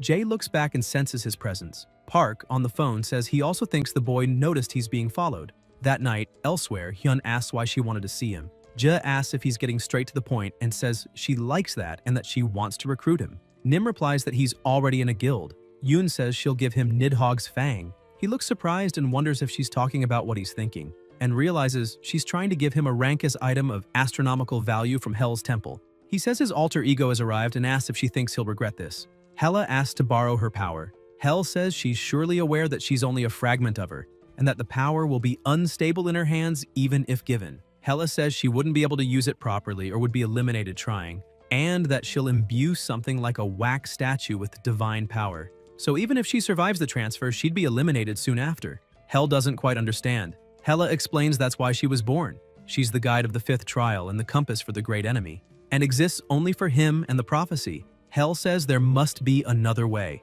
Hela says that's just an excuse, and she's curious about the future the boy will write amid all the battles. Hel asks if even if it means not being in that future, she says yes. Hel stays silent for a moment and says it seems she's already made her decision and will give the power. And no matter what decision she makes, just be happy. Hela watches and smiles. Elsewhere, the manager says over the phone that Beck is going to try convincing the boy herself. And even if he's not the type to sell himself for money, Seong says she has something worth far more than money, and that might mean she judged the boy's potential better than he did. Park asks if he's giving up on him and says he might be the wrong person to say this. But that boy is a rising star and could become the strongest hunter in the world, and he should try to keep him. The guildmaster says the manager has changed a lot and asks if he's ever let someone take what belonged to him. Meanwhile, inside the building, Beck says she thinks they'll get along well and asks if he doesn't agree. The protagonist says it's the first time they've met and asks if she's not rushing things. Ji says the negotiations started the moment he sat there. She looks at him and says they're both here because they want something, and orders her assistant to bring it. Jae looks to the side at the weapon with incredible mana around it and is stunned to see Nidhogg's Fang, a renowned blade that ranked second only to Balmung in his past life. And he's surprised that Curator has it, and wonders if she got her hands on something so priceless with just money and power. And he says it looks expensive and asks why she's showing it to him. Beck says she doesn't like men with too many secrets and that it's better to be honest. Hyun replies that it's fine and asks what she wants. Yoon is impressed by his mana, considering he's just a student, and thinks she can't be intimidated. Nim repeats exactly what she just thought. Jig gets startled. The protagonist says he guesses she's not used to negotiating with hunters. After a while in the same place, he says she wants to bring him into the Curator Guild, and to do that, she's offering him this rank S artifact called Nidhogg's Fang. Beck confirms and says no one else can offer something as valuable as that. Jae agrees in his thoughts and thinks she's insane for trusting a 17-year-old boy. And he says it's strange, because as far as he knows, Curator doesn't recruit fighter-type hunters and asks what made her change her mind. Yoon replies that she simply thought it was time for the guild to change. He asks if he'd be the first fighter-type hunter. Ji says yes. Hyun says it feels like there's something fishy going on. Beck admits she's stealing him from the Lotus Guild and that she has ties with the Hunter Association, and that's what made her offer Nidhogg's Fang. She watches the thoughtful boy and says he looks like someone who'd bite the leash if he made even the smallest mistake. Nim says he's a person. Yoon asks if it's not good to have a leash connected to a rank S artifact and says the contract also allows him to keep most of the profits. They're just investing in his potential. The protagonist says to go ahead and that this is a weapon he might end up using, and asks if they could let him hold it for a moment. The system asks if he wants to activate the active skill, Magical Artifact Creation. Ji says he's valuable enough to allow that and gives permission. Then the assistant approaches and opens the case containing the weapon, which emits a strong mana. Jae smiles and picks it up, saying this is Nidhogg's Fang. He looks at the weapon, smiles, and places it back in the case, saying he doesn't think it matches his fighting style and thanks her for the offer. Hyun stands up. Beck asks if he's saying he didn't like it. He replies that it just doesn't suit him. Yoon, furious, asks who would care whether a rank S artifact fits a style or not, and if he realizes the golden opportunity in front of him, that this item can't be bought with money. Min says there's nothing else to talk about and asks if he can leave. Jae is left speechless, watches him walk away and puts her hand on her head. Her assistant asks if she's okay. Beck says that boy is just like his master. She clenches her fist and says she'll make them regret this. Meanwhile, somewhere else, the protagonist observes the magic in his hand and activates the Magical Artifact Creation skill, and the system notifies that he has obtained Nidhogg's Fang. He says he didn't expect to get it so soon. Nidhogg, the name of the great and dangerous venomous dragon recorded in legends. This dragon resides in a spring, Vergelmir, hidden deep within Niflheim, and is said to constantly consume the roots of Yggdrasil that extend into the spring. And he couldn't believe she let him touch the sword, and she could never imagine he'd be able to copy the weapon in the first place. Things are different now, and he needs to be much smarter and more careful. He wonders how strong Heimdall is and whether he's on the same level as Thor. He places his arm over his face, stays quiet for a moment, and says it's interesting. And he thinks about the battle against the gods, that maybe he's gone crazy because of this insane situation he's in. But even so, he's curious and wants to know how strong he is compared to them, and about the fate Urge showed him in the mirror, and wonders if he can change it. At Milla's academy, in the main circle executive's conference room, a girl enters and thinks that all the academy's top students have an aura around them, And if she didn't know who they were, she'd think they were veteran hunters. And she wonders if it's serious that all the leaders are there to recruit a single person. A voice says that Min's already been taken and that they should give up. The girl says that's the leader of the school's #1 circle, Guardian. The blonde says it's their turn now, since they took the best last year, and they can't miss out on a student like him this time. And there was no rule saying that mages and martial artist hunters couldn't cross into other circles' territory, and that they should give Min to them. Han, leader of the Sungun circle, named after you, is part of a circle of mages inspired by that person. A boy tells her to stop talking nonsense and asks about the magic class. If she hasn't heard what the media's saying, that he's a battle mage, and it makes no sense for a mage circle to take him. The girl thinks that even Gang, who brought the Garam circle to second place, Jong says that's what he's trying to say, that Min is a perfect candidate for his circle. Ju tells him to give it up. Han says they'll do it fairly and let Min decide which circle he'll join. That way it makes sense to choose the one that makes the best offer. Gang says her problem is being too dumb and asks if she's already forgotten why they're all there. Jane gets irritated hearing that. The girl watches the heated argument with none of them backing down, and all of it is to recruit Min. Circles are watched by the public. Many guilds keep an eye on them to recruit students with good performance. Because of that, circle leaders try to maintain balance among themselves. And even so, Min is dangerous and could completely disrupt the balance the circles have maintained so far. And that's amazing. How strong must he be for people to fight over him this much? Until a voice says, "How about this?" They look over, and the hooded girl says they'll make their offer to Min. And if he accepts, they'll inform the others in advance. But the circle that gets Min can't have any of his friends, and they must also give up at least 2 academy events. That's Che. Her circle is the least known among those present, but she managed to make it noteworthy on her own. Gang says it sounds reasonable, and that it's necessary for the circle that gets him to face some penalties. And he agrees. Han agrees as well. Ji-yoon says they'll end the meeting there. The guildmaster says she should have gone straight to the boy. The blonde replies that they must resolve the issue in a chivalrous manner and will wait for the decision. She extends her hand and realizes she won't be greeted, feels awkward, and leaves saying she has business to attend to. Seong watches and smiles, as the blonde was openly saying she would take a member of his guild and even his own student. Elsewhere, the protagonist and his opponent are exchanging multiple attacks and blows. Jae hits him and falls to the ground. Smear observes and asks if that's the method he chose, and says Odin is strong, and that applies to all the gods of Asir, and no matter how much he tries, there are no guarantees his effort will be rewarded, and asks if he still thinks he can keep going. Hyun replies that it's better this way. He activates the magic artifact creation skill, genius of weapon creation, and the item's rank increased. The god says he knows nothing, and that there's no value in what he's doing now, and asks if he doesn't realize it. Min stares at him and says it's himself who decides his own actions, and whether they have value. Smear remembers when he was young, someone looked at him and said he alone decides his own worth. In real time, he has his eyes closed. The protagonist is staring at him. The god moves his hand, attacking and causing a great impact, and asks if he can take responsibility for what he just said. Jae, lying on the ground, groans in pain and realizes he can't move. Smear says he'll ask one more time if he can take responsibility for what he said. Hyun doesn't know what to do and tries to think of a way to destroy him and how to eliminate him. He looks scared and realizes the pressure disappeared. The god says it's said that only you can decide the value of your actions, but that's something only those with power can do, and he'll give a chance. And if he proves worthy, he'll let him in. Hila is in cat form, hidden and watching. Nim gets thoughtful and says he'll prove it and asks to make an offer. The cat and his enemy pay attention, and the protagonist says he'll endure his strongest attack only once and asks what he thinks. Hela quickly runs, transforming into her human body, and asks what he's talking about. Smear says it's fine. He moves his hand, emitting a strong light, and says he'll evaluate him. The god takes a weapon and says whether he is worthy of deciding the value of actions, and whether he is an entity that can withstand great destiny. Hila disagrees with that, but Smear doesn't listen and attacks, emitting strong light and causing a huge hole. He watches and asks if that proved it, and it's Jae with the passive skill, Shadow Synchronization, and from this point forward the skill will have a 20% activation chance. The two stare at each other. The god smiles and claps, causing wins, and says to go, because this place was made for him. Hyun asks if he's sure. Smear replies that coincidences don't happen twice and even less 3 times, and tells him to go. Min walks and Hela looks surprised. The protagonist stops at a gate and the god says there are 3 wisdom tests prepared for him. Jae replies that he understood. Smear asks if he's afraid. Hyun replies yes. The god asks if he's serious and says that's good, thinking his work is done, and what remains is now in their hands. After some time they walk. Hela watches him and asks how he did that.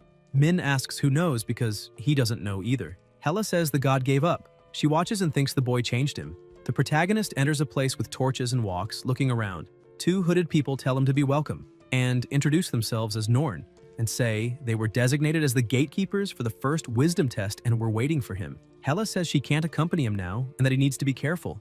Jay thinks it's a pity and that this is the second time he'll go through a series of tests.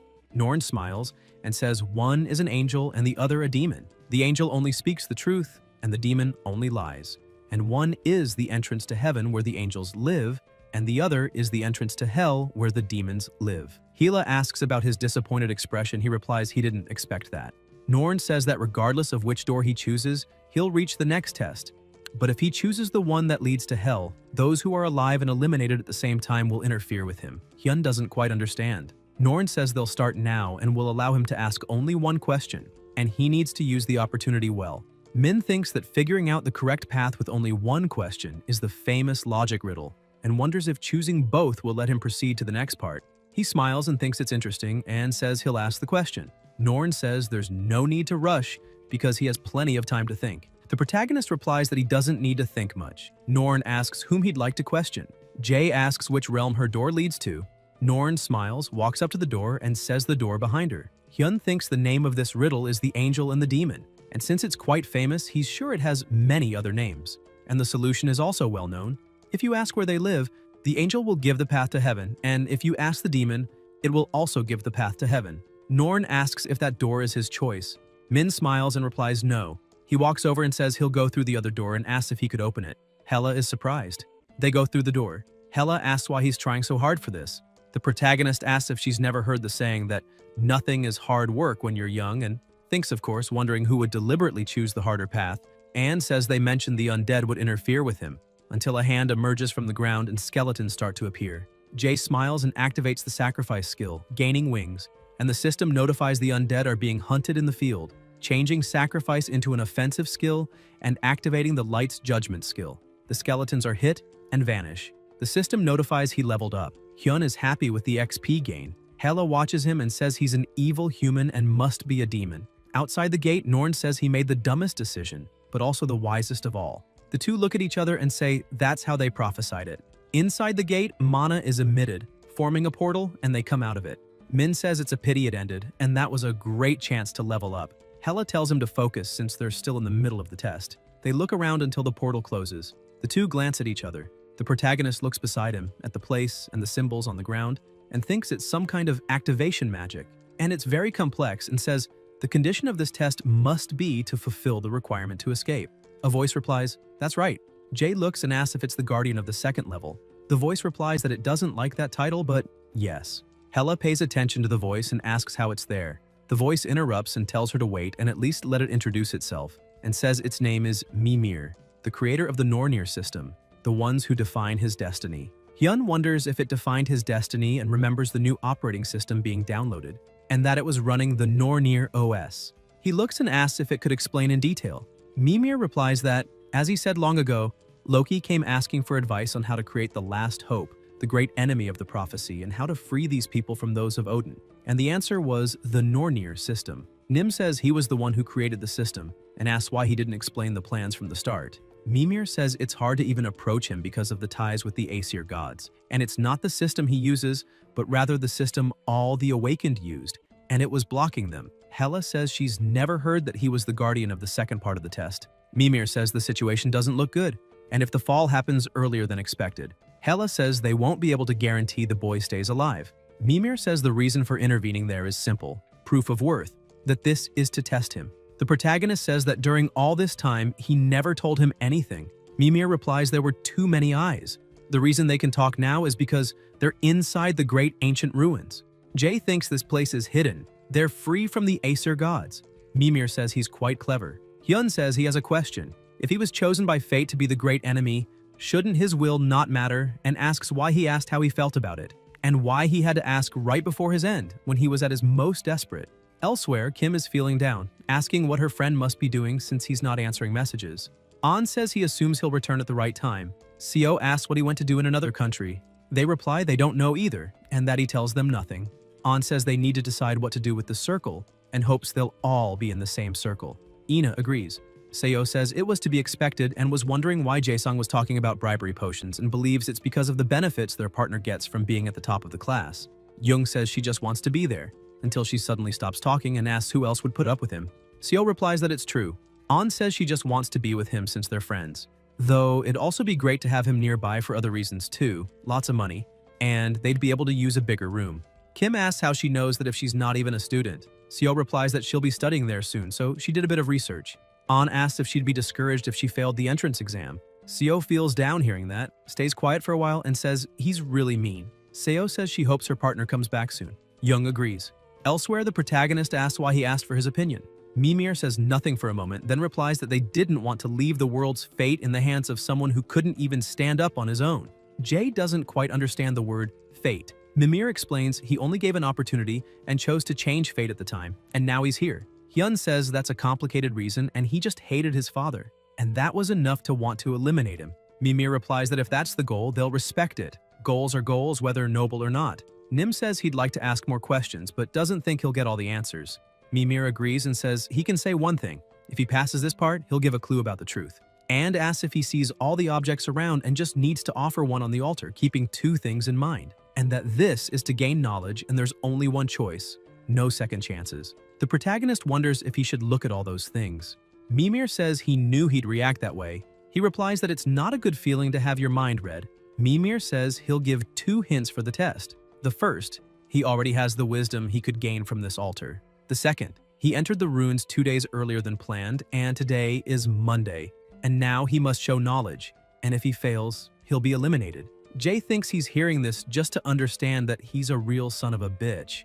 Mimir laughs and says human insults are refreshing. He has 1 hour to complete the test and has given all the hints he can. He'll be waiting for his answer. Hyun watches the time pass and thinks the wisdom he already has is what that clue means. Wednesday, and wonders what that has to do with the challenge. They'll calm down and go back in time to where it all began, but he'll try a few things first. He activates mana detection, releasing mana around the place and the objects, and thinks it's nothing special. He thinks that's not how it has to be solved and he needs to calm down. He can't give up now, and the wisdom he already has. And Wednesday, he thinks for a while. Min stares at the hourglass for some time, sighs, and thinks this is the only option left. He looks at a spear and takes it in his hand, then sees the system message asking what he will sacrifice to the altar. He looks on blankly and says himself. The system says he only has 1 chance and asks if that's his choice. The protagonist smiles and replies yes. Mana starts to rise along with wind and the symbol on the ground begins to crack. Mimir says that's right. Jae thinks the wisdom he already has refers to the knowledge of runes he got after obtaining Odin's lost eye. Second, it's Wednesday. That was the main clue because Wednesday is Odin's day. Woden is another name for Odin, and it said Odin sacrificed himself to gain knowledge about life after the end. If that's related to this test, there's only one thing that makes sense to place on the altar: himself. He stares ahead. Mimir says it's incredible, bearing the great burden of fate, and asks if he knows the meaning of the choice he just made. Hyun replies that Odin was hung upside down on Yggdrasil and pierced with spears for 9 days. He moves the spear and says he's someone willing to risk his own life to get what he wants. An aura fills the area. Hela watches and says to wait, asking what he's trying to do. Nim, with the spear in hand, stabs it into his own body and asks what he wanted to see. He thinks that sacrificing himself means enduring the threat of the end, and the pain that's coming will be far worse than this. He says this is a waste of time and asks if they can end it early. Then he activates the magical artifact manifestation skill, grabs the spear, and continues stabbing himself. Hela repeatedly tells him to stop. The protagonist watches, taking the spear again until Mimir tells him to stop. Jae reaches out his hand, returning to the circle. Mimir says he's changed a lot and doesn't need his advice anymore. Hyun realizes the wound is gone. Mimir says this is the end of the test and that he proved to be better than expected, and he thinks it's time to fulfill his promise. He replies he was waiting for that and thinks he finally got the chance to dig deeper into the truth the gods are hiding. Mimir says he'll give 4 words that will form a sentence again and guide him toward the truth. Min says he's using an indirect method to answer his question. Mimir says it's to avoid the eyes of the Aesir gods and asks for understanding, and not even the boy knows about this. Hela asks if it's something not even she knows. Mimir replies yes, a piece of information very well hidden. Hunter, brightest eye. The protagonist looks and thinks that sounds random and wonders what it means. Mimir says he'll give one last piece of advice to doubt the system, and again he believes he'll reach the truth. He says he'll see him next time. Hela watches. The boy sits on the ground. Jay thinks about all those words, they're talking about him. And Hunter is his class. An eye refers to Odin's lost eye, and his present is brighter than his past. It's much more vivid than back then, when he knew nothing and ended up eliminated as a human shield, and wonders why the words brightest and why he should doubt the system. Hela touches him and says she'll also think about what it might mean and tells him they should leave. They leave. A voice says he's passed all the tests and now the last part awaits. Hyun asks if this mirror is the final test. Smear replies yes, and that this is Urd's mirror, the first of the 3 Norns. It's an artifact that shows the past and he'll see the memories of a Jotun. He must watch the memories and return to give the answer he found, and once that's done, he'll have passed the test. Nim asks if there's a specific answer he should give. The god replies no, and whatever answer he finds, it's not for him to judge. The final test is to find his own answer, and he can place his hand on the mirror whenever he's ready, and the mirror will show the past. The protagonist looks startled upon seeing a red-haired woman, and she says he finally arrived and she's been waiting for him. Jay recognizes her, and the redhead tells him to say her name once more. Hyun replies, Urd. She smiles and agrees that is her name, and that this is a fated encounter and also an inevitable reunion. She waited a long time for this moment, holding on to this shattered past. She looks at him and says, this is a fragment of the past the ancient beings wanted to show him, and will now reveal the first piece. Then Min appears in another place and asks where this is. Hela replies it's the land of giants and asks if he knew that woman before. The protagonist replies he's not sure. Urd says the past they must observe isn't in their minds but right in front of them, and they can watch but not change anything, because that story is already over. And this is nothing more than an echo of the past sent by Hrungnir, the once great. She walks toward him and says that's why he must listen to the story he wants to tell. Then Smear's father appears asking what he thinks makes a good lord. Smear replies that he must be strong to protect others. His father says that's an important fact and that a good lord must know how to share with others and take care of them, while also being able to recognize his flaws. And he hopes he becomes a Jotun like that someday. Smear replies that he's weak, afraid of many things, and also scared of Thor's hammer, and asks how he could have any value as a lord. His father touches his shoulder and tells him not to try judging his own worth so easily, and that the only person who can decide one's value is oneself. Hela looks and says that's why Smear let him in. Then, still in the memory, someone approaches saying Thor and the Valkyries have invaded. Smear's father touches his shoulder and says not to worry, he'll do everything necessary to protect them. The redhead says it's a dark past, but the misery didn't end there, and now comes the second piece. Jay looks to the side and appears somewhere else with his eyes closed, then opens them, and the place is engulfed in flames. And he realizes that everywhere he looks, there are bodies and blood covering his sight. Hela says this is the war of the end, just before the contract was written. And that man is the god of thunder and lightning, Thor. Hyun thinks it's a rumbling thunder echoing across the vast skies, and the symbolic hammer in his hand. And he's strong, much stronger than himself at this moment. And even if he reaches Rankus, he won't be a match for a monster like that, and wonders what he must do to become that strong. Hela replies that he must pass all 5 tests, and that will lead him down the right path. While in the memory, Thor says he has always hated giants, that they still haven't given up and are trying to fight, and that they deserve his respect for being such honorable warriors. He says that if Hrungnir fights him one-on-one, there will be no further massacre of his kind, and asks if he accepts. Hrungnir looks and asks if he would spare the others at the cost of his head. The god of thunder replies yes, and that he swears on his name. A weapon strikes the ground. The king of giants says it's fine. Thor smiles and says he'll see him soon. Hrungnir says he won't be taken down so easily. Nim watches. Urd speaks about Thor's change of heart and the giant's sacrifice. The war between Jotunheimer and Asgard ended with Asgard's victory. Now only one piece of the past remains. The protagonist says nothing for now. Still in the memory, a finger emits a call and it's Hrungnir. Smear approaches and tells him not to go, saying it's a trap. The giant replies that he knows and that he must go. Smear's face streams with tears, asking why he has to do this, saying he's the only family he has left. Hela says this place is Asgard, the world where the Aesir gods live, including Odin, the one he must eliminate. Meanwhile, in the memory, his father asks if he remembers what he said some time ago, to not worry, and he's sure he'll do fine without him. Smear cries. The giant says the great enemy of the prophecy will come to him. Smear doesn't fully understand, and his father explains that the great enemy will free them, just like all the other species from the Aesir, and that's why he must protect his tomb, the Great Ruins. Jay watches and wonders if that's what all the ruins are, and thinks they're memorials for the giants who were wiped out and a symbol of hope for the future. Hrungnir calls out to the great enemy of the prophecy. Hyun turns, startled, and the giant says he knows he's watching these memories and hopes he can help his child. The redhead watches and says he was preparing for his final moments. Still in the memories, Hrungnir arrives and Thor notices him. Says it's for the sake of his son, who would be left alone, and for the last hope to be born in the future.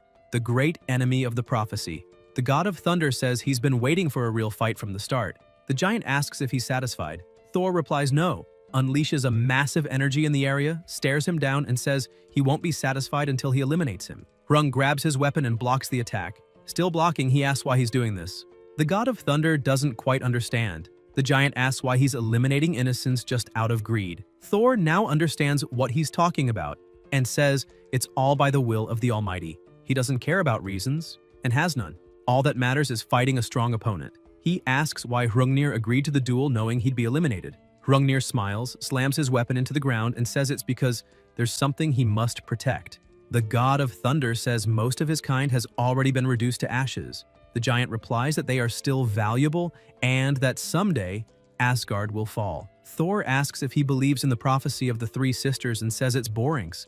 And enough of the chatter. He'll send him where most of his kind is now. They continue watching the memories closely. Hrungnir pauses and asks if the great enemy is listening, and if so, to never forget what he's about to say, that the path he walks is unique, and that he must have a strong mind. Nim thinks about the path he must follow.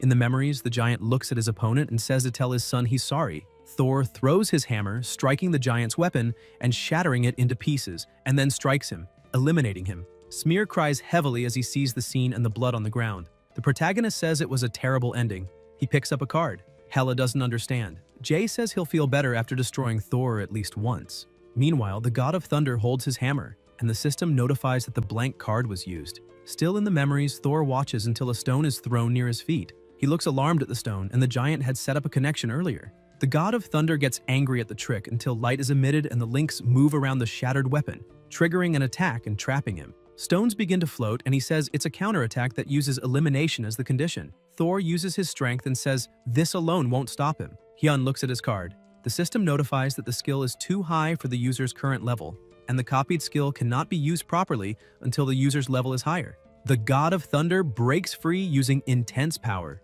He looks to the side and sees a stone coming toward him and blocks it. However, something approaches in front of him. He looks frightened until he's hit. Jay watches the god of thunder fall. Thor stands up with a wound on his head, emitting light. He walks until he stops, blood running down his face, and asks if this was what he wanted from the start, an item that suppresses his power, and takes back what he said earlier about it not being fun, saying this is fun. Smear watches his younger self and says they don't even know the great enemy of the prophecy will appear, and even if he does, they don't know what kind of entity he'll be, and wonders if his father's sacrifice was in vain. He asks what he should do. Hyun looks at the card and the system notifies if he wants to register the passive skill, Power of the God of Lightning, into a blank card. Hela asks how that's possible and how he can use a blank card on someone inside a memory. Replies it wouldn't have been possible if this were just an illusion, but as she said, this is a fragment of the past being passed on to the next generation. Hela wants to know what that means. The redhead says Hrungnir's sacrifice wasn't in vain. Nim continues standing, staring at the card, and the system notifies that the Power of the God of Lightning skill was registered and displays the information about the skill, which possesses the lightning of the God of Lightning and greatly enhances the efficiency and power of all lightning-type skills. Hela says he won't be able to handle that kind of power at his current level. The protagonist replies that he just needs to get stronger to handle it, and she's going to help him with that.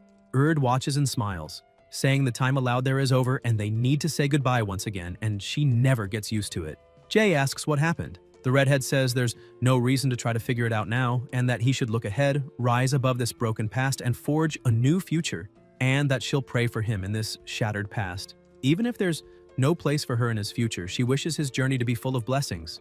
Hyun closes his eyes from the strong light and then opens them, finding the mirror completely shattered. Smear says he's back. Nim removes his hand from the mirror and replies, yes. Hela looks somewhat disheartened. The god says this is the final test and will ask just one thing. He kneels and asks if he's capable of not straying from the path, even if he loses someone important to him. The protagonist looks down and remembers his mother, his friend, the guildmaster, the manager, his academy friends, and and replies no. that he would suffer and feel sad and in pain, just like he did, but he'll rise again and keep going forward. Smear smiles and says he understands, and that he passed and is qualified to complete the test. Multiple notifications appear saying he passed all parts of the test, leveled up, earned the title, the one who overcame the second test, and received a gift. Jay says he received everything he had to. The god asks if he's leaving now. He replies yes, that he finished everything he needed to do, but there's one thing he forgot. Smear asks what it is.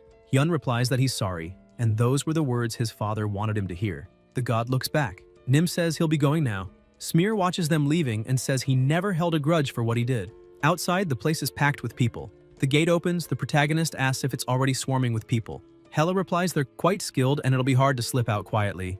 Jay thinks it's unsettling being treated like a thief, but that's because only he knows the reason. And he understands why the union feels that way. And the amount of money they invested into the attack rights was astronomical. And he can't handle 2 rank S at once with his current abilities. He says he'll buy some time and that she should take care of things. Hella replies she'll send a signal and distract them. Hyun watches and finishes opening the gate. Everyone looks at him coming out and tells him to stop right there. Balak approaches him and asks if he completed it.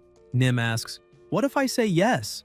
A sword is pointed at him, and it's Balak holding it. He stares at him and thinks there's no mana coming from the ancient ruins. And the boy really completed it, and wonders how. The protagonist looks and realizes that's Balmung, the dragon-slaying sword. It's not a replica, but a real rank S artifact. He smiles and says this place was made for him, and he was never supposed to succeed no matter how hard he tried.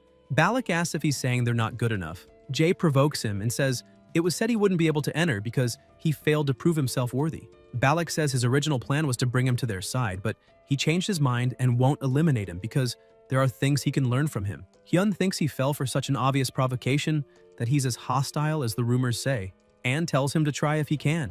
He thinks that, thanks to that, he easily got something he needed. Balak asks if he thinks he'd just stand there, watching him try something. Nim looks and blocks his attack. Balak looks shocked. The system notifies about the item, Balmung, and says there's nothing stating that 2 Balmungs can't exist. Balak raises his sword trying to land a strike. The protagonist smiles and steps back, activating the light step skill, dodging all his opponent's attacks and says he's slower than expected. Balak looks furious and sighs, thinking there aren't many who can dodge his sword, even among rank S hunters. He stares at him and wonders who this kid is. People watch until someone arrives calling him. It's Camilla, telling him to be careful because that sword not only looks like Balmung, but also has the same mana. Balak says that just raises more questions and that he won't eliminate him like he said, but will eliminate his companions. Jay tells him not to say that, it's triggering. Balak doesn't understand. Hyun tells him not to be so slow and that he's telling him to shut up. Anne saw in an article that he'd just gotten divorced, and wonders what the reason was. Camilla says he's going too far, and that the reason for the divorce is that Balak has a shitty personality. Balak asks whose side she's on, and says they can continue this conversation in the interrogation room. Hella approaches in cat form and says she's ready. Nim tells her to hold on a little longer. Hella looks shocked, and the protagonist says it's rare to get the chance to fight a rank S hunter. The system notifies the use of the exhaustion skill, saying its strength will temporarily increase, and he won't be able to use mana for a while afterward. Camilla notices the mana suddenly changed and tells her partner to get out of there, but realizes he's not paying attention and says that's why his wife left him, and she activates her mana force field. Jay sees the barrier and breaks it. Camilla is surprised to see that. Hyun thinks the Thor he saw in Hrungnir's memories was very strong and assumes Heimdall is strong too, and that there's only one way to get stronger quickly. He stares down his opponent and dodges the attack, thinking he just has to keep fighting strong enemies. The two clash with swords, causing a massive impact and explosion. Balak is thrown far. Camilla worries and uses her power to stop him from falling onto the ground from a very high place, injuring himself badly. She runs to him, seeing her partner wounded, and wonders if the boy actually defeated a European Union leader just like that, and thinks she can't let a monster like that roam free. She looks at the boy walking away and asks if he thinks he's going to escape. Then she activates her Hellfire and Wind Hunter skills. Nim looks back, the massive attack approaching, and groans. The system notifies that his mana usage will be restricted for a while as a penalty for activating the exhaustion skill. Someone pulls him. Hella says that should be enough. Camilla watches and notices the mana response vanished before her attack hit him and wonders if he really escaped. Anne says she needs to track him. Balak sits up and tells her to give up. That yes, it's exactly what she heard, that it's dangerous to go after him, and they're heading back to the main base. Camilla asks if he's sure he wants to go back there, and if the boy is really that strong. He replies yes. Camilla says he's acting different from usual and asks if something happened, and if his wife asked to get back together. Balak sighs and says the boy didn't eliminate him on purpose and there's no reason to send others after him. Camilla says she'll contact the main base. He thanks her and says he'll rest for a bit and thinks he doesn't know who the boy is, but he's sure they'll meet again someday, and next time, he won't lose. Elsewhere, Hela is watching. The protagonist says it's time to go back home. The next day at the airport, he's holding his phone and sees Ina is calling. He answers and asks if there's any problem. Seo asks if he's already decided which circle he'll join. Jay thinks it's time and there's only a month left. And circle is one of the main policies in all hunter academies in the nation. It's like a club for hunters. The second and third year students are the ones who bring in the first years, and they take on requests from public institutions. The academy will receive a commission during this process, and students also have the opportunity to earn money and make connections, with the goal of gaining experience with circle activities before joining a guild. He believes it's a good idea, but in reality, it's only beneficial if you manage to join an influential guild. Otherwise, it's just a waste of time. And before his regression, he joined a low-rank circle and ended up being enslaved because of the rule that only allows entering one circle, and he had no choice but to stay in that one. He was going to join the same circle as his friends, but it's not a good idea to make things easier for them. Still on the phone, he tells his partner that he doesn't know yet and that he'll look for a suitable one. Ina says they were talking about joining the same circle and asks if he wants to join them. Hyun replies that he prefers to choose one on his own and wonders if she was hurt by that, until a voice shouts through the phone asking if he's going to join a circle alone and if he's abandoning them. Nim replies that it's not like he promised to join the same circle as them, and if they're after his first rank benefits, just say so. Kim says she'll pass the phone to Hoyeon. They start tossing the phone back and forth, and the protagonist says it's not a problem joining the same circle as them, and thinks he's the perfect target for a scam, and that he should be careful with phone scams, and says it's under one condition. An says they're friends, and it's good to be clear about these things. He replies that if it's not like that, then he's out and he's a grounded person, and he'll tell them the condition later and enters a portal. Meanwhile, Hela is lying in cat form on his shirt.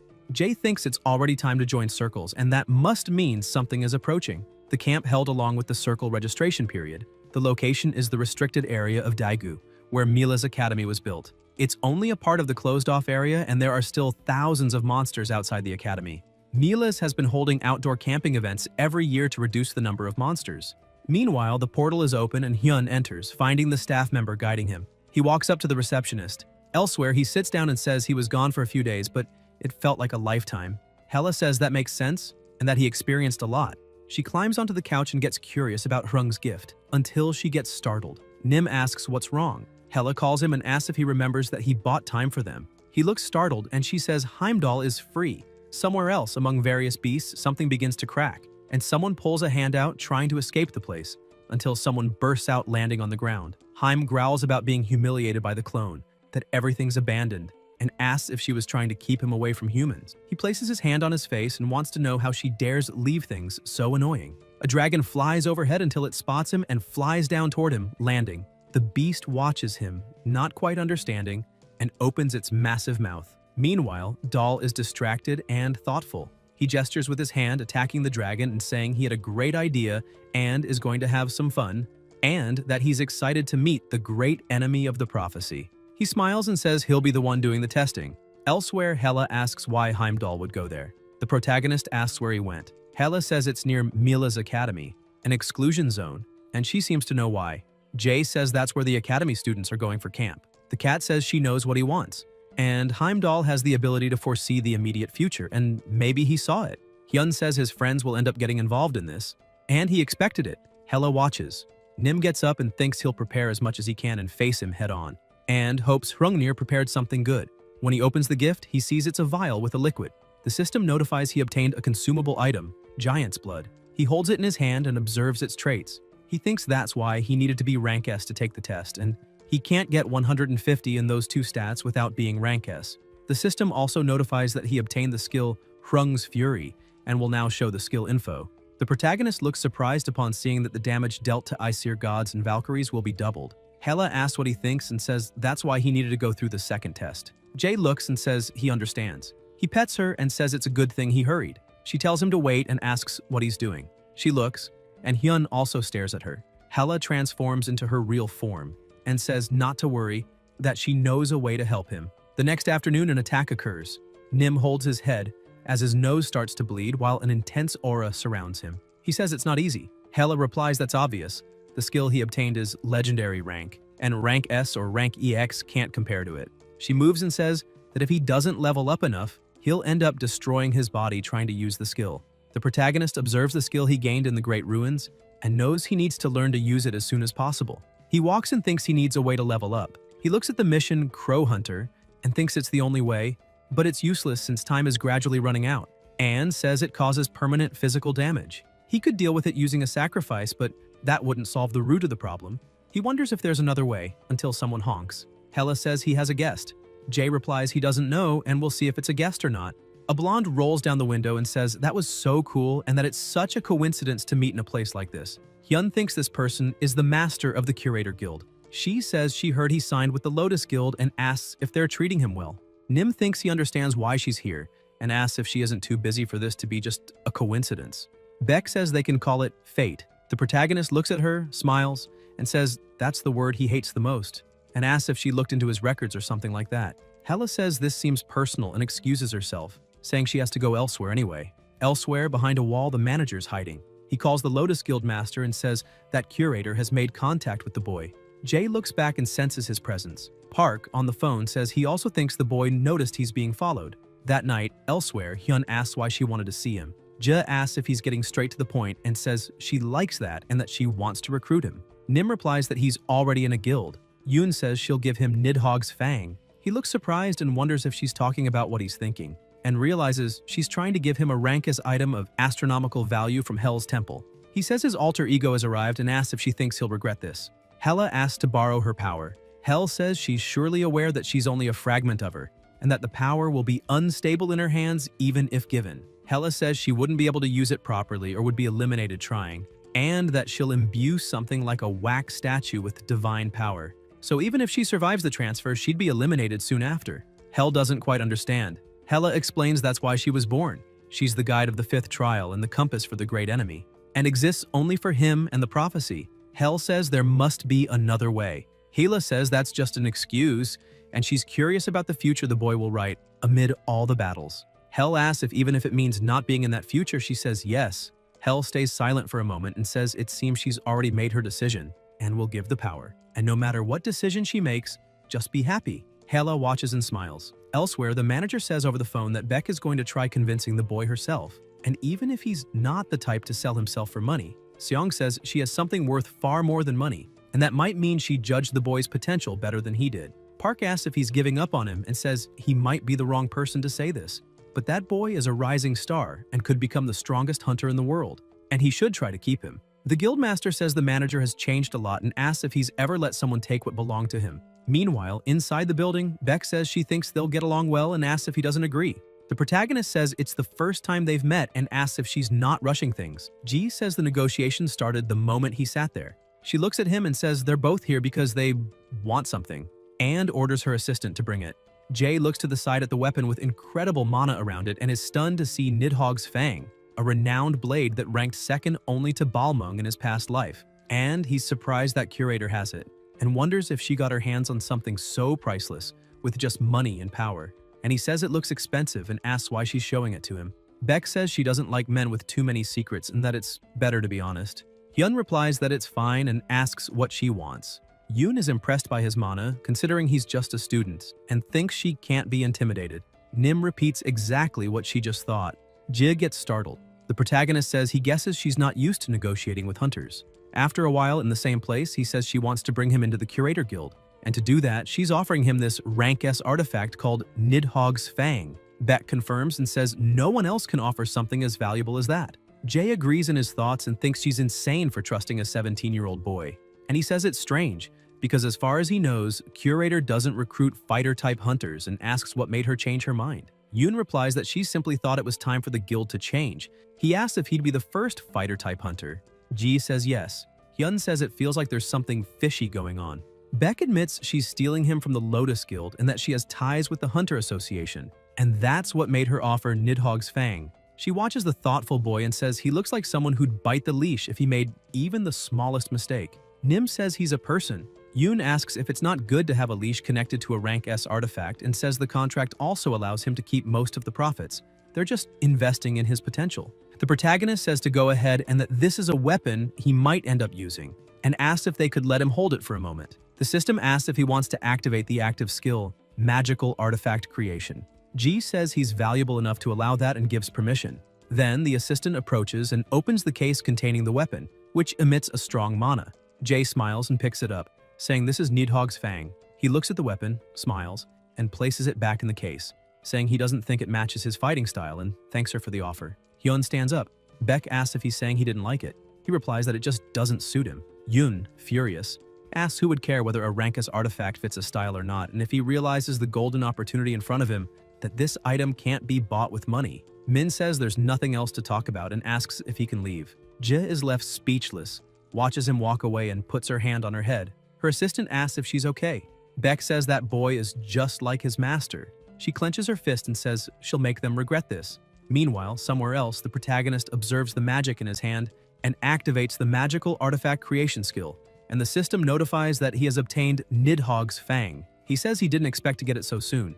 Nidhogg, the name of the great and dangerous venomous dragon recorded in legends. This dragon resides in a spring, Vergelmir, hidden deep within Niflheim, and is said to constantly consume the roots of Yggdrasil that extend into the spring. And he couldn't believe she let him touch the sword, and she could never imagine he'd be able to copy the weapon in the first place. Things are different now, and he needs to be much smarter and more careful. He wonders how strong Heimdall is and whether he's on the same level as Thor. He places his arm over his face, stays quiet for a moment, and says it's interesting. And he thinks about the battle against the gods, that maybe he's gone crazy because of this insane situation he's in. But even so, he's curious and wants to know how strong he is compared to them, and about the fate Urge showed him in the mirror, and wonders if he can change it.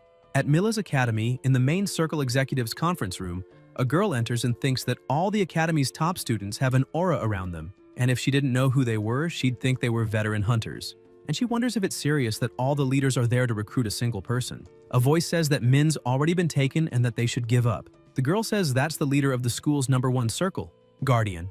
The blonde says it's their turn now, since they took the best last year, and they can't miss out on a student like him this time. And there was no rule saying that mages and martial artist hunters couldn't cross into other circles' territory, and that they should give Min to them. Han, leader of the Sungun Circle, named after you, is part of a circle of mages inspired by that person. A boy tells her to stop talking nonsense and asks about the magic class. If she hasn't heard what the media's saying, that he's a battle mage, and it makes no sense for a mage circle to take him. The girl thinks that even Gang, who brought the Garam circle to second place, Jong says that's what he's trying to say, that Min is a perfect candidate for his circle. Ju tells him to give it up. Han says they'll do it fairly and let Min decide which circle he'll join. That way it makes sense to choose the one that makes the best offer. Gang says her problem is being too dumb and asks if she's already forgotten why they're all there. Jane gets irritated hearing that. The girl watches the heated argument with none of them backing down, and all of it is to recruit Min. Circles are watched by the public. Many guilds keep an eye on them to recruit students with good performance. Because of that, circle leaders try to maintain balance among themselves. And even so, Min is dangerous and could completely disrupt the balance the circles have maintained so far. And that's amazing. How strong must he be for people to fight over him this much? Until a voice says, "How about this?" They look over, and the hooded girl says they'll make their offer to Min, and if he accepts, they'll inform the others in advance. But the circle that gets Min can't have any of his friends, and they must also give up at least 2 academy events. That's Che. Her circle is the least known among those present, but she managed to make it noteworthy on her own. Gang says it sounds reasonable, and that it's necessary for the circle that gets him to face some penalties. And he agrees. Han agrees as well. Ji-yoon says they'll end the meeting there.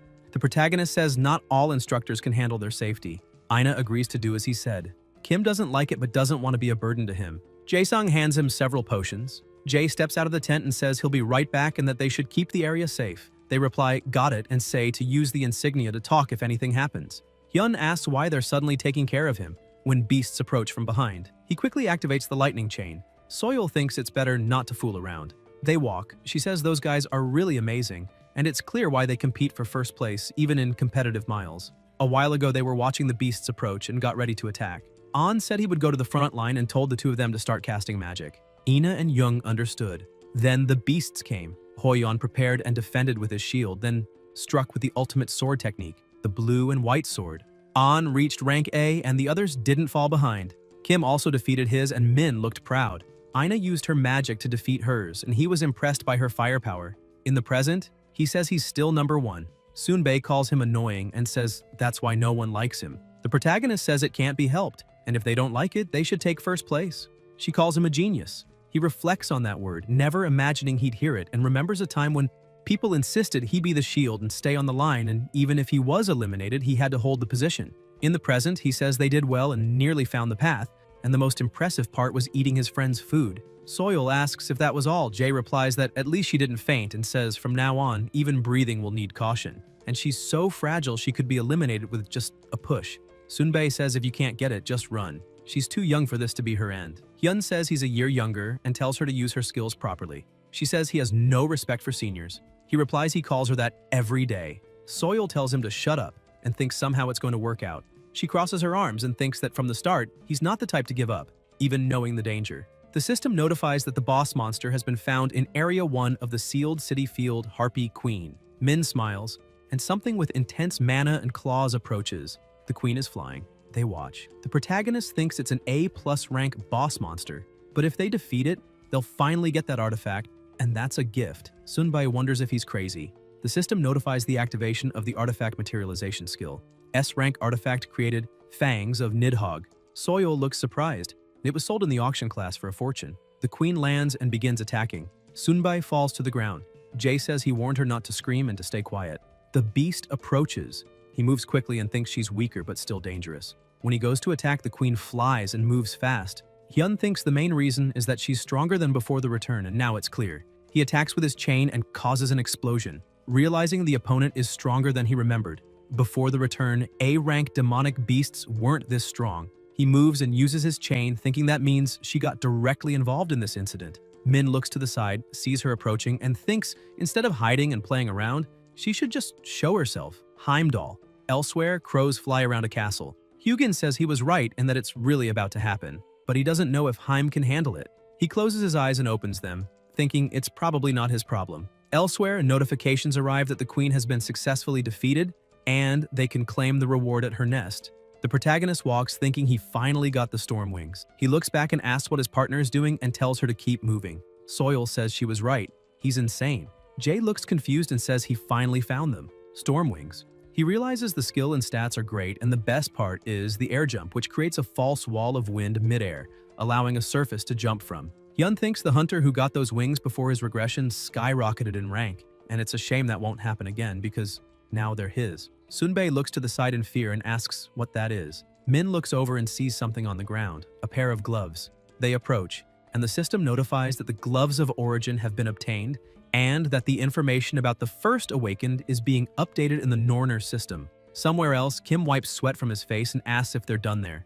An asks if that's close to the best record and says they're really strong. She agrees. The protagonist thinks about the gloves of origin and that there's one person in the world who can be called the first awakened. Juwon, the first awakened in the entire world and also the hero of South Korea, and wonders why the system is updating information about him, thinking Yu is probably connected to the system. Young asks if he said something. He looks at her and smiles, ruffling her hair, thinking he has to find out why that person's glove is there, and it's definitely not for good reason. He looks at his friend and apologizes for asking her to keep watch, considering she must be tired. Seo says no and that she should do what she can to help, since he also has things to do, until they hear someone saying they messed up.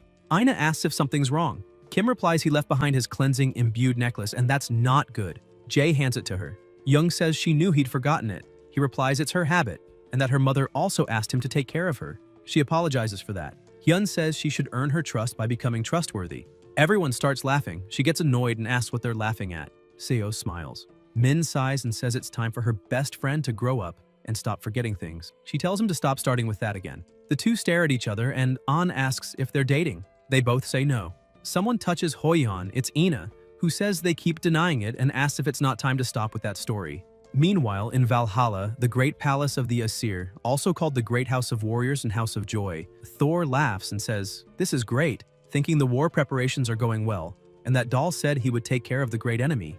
And even if Heim is temperamental, he should easily eliminate a human. He says this time they'll become rulers of all 9 realms, and Odin will be pleased. One of them calls him a fake for holding a banquet during Odin's absence, and asks if Ragnarok means nothing to him. The god of thunder asks why he's bringing that up and how he can say that after Fenrir devoured his right arm. The god says it's funny he talks like that.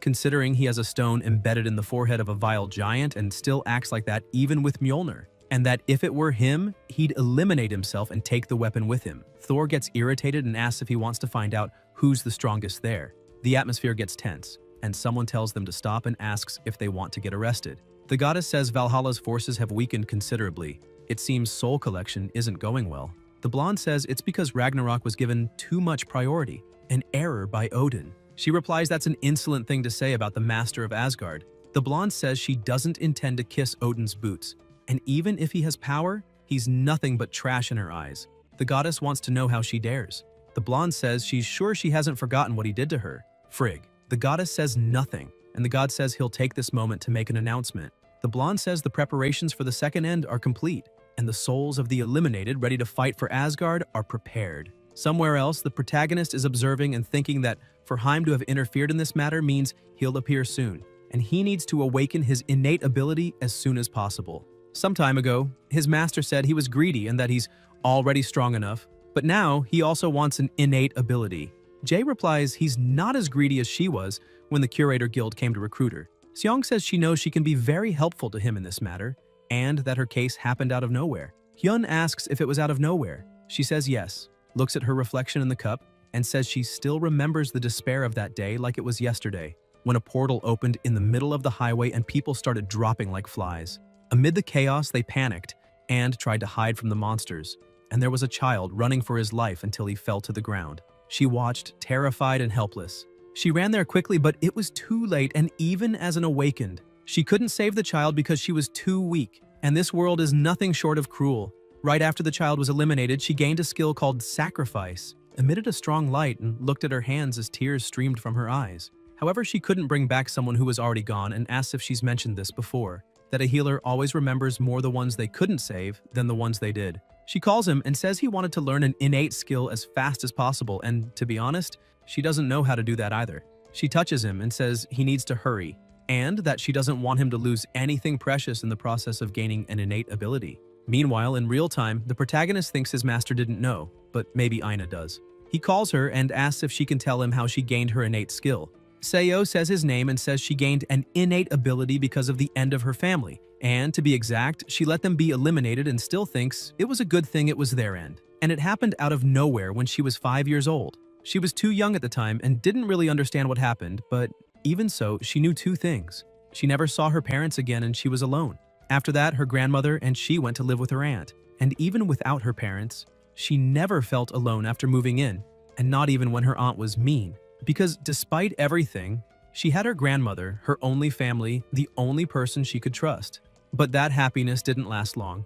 She watched through the door as her grandmother said she didn't have much time left and told her aunt to take good care of her. And even being young, she could feel that her family, the only person she could rely on, was about to leave. And ever since then, dark clouds hovered over her. She already spoke little, and that made her stop talking to everyone completely, and it didn't take long before she became an outsider. And her life stayed like that until 6th grade. Her aunt said she got a call from the teacher and heard that hunters make a lot of money and thinks that even someone like her might have some use in the world, and asked if she knew how much money they spent when she was a child and believed she'd have to pay it all back for all that time, and asked if she understood since she was dumb, and said she had no choice but to become a hunter if she wanted to be worth anything. Seo says she hated her aunt, and that her aunt had already taken all the life insurance money from her parents' death and was now trying to use her for her own gain. And she hated how her aunt treated her parents and grandmother like they were a burden she wanted to get rid of. And what disgusted her the most was herself for not being able to say anything. After that, she enrolled in the hunter program and knew she could become one thanks to her teacher.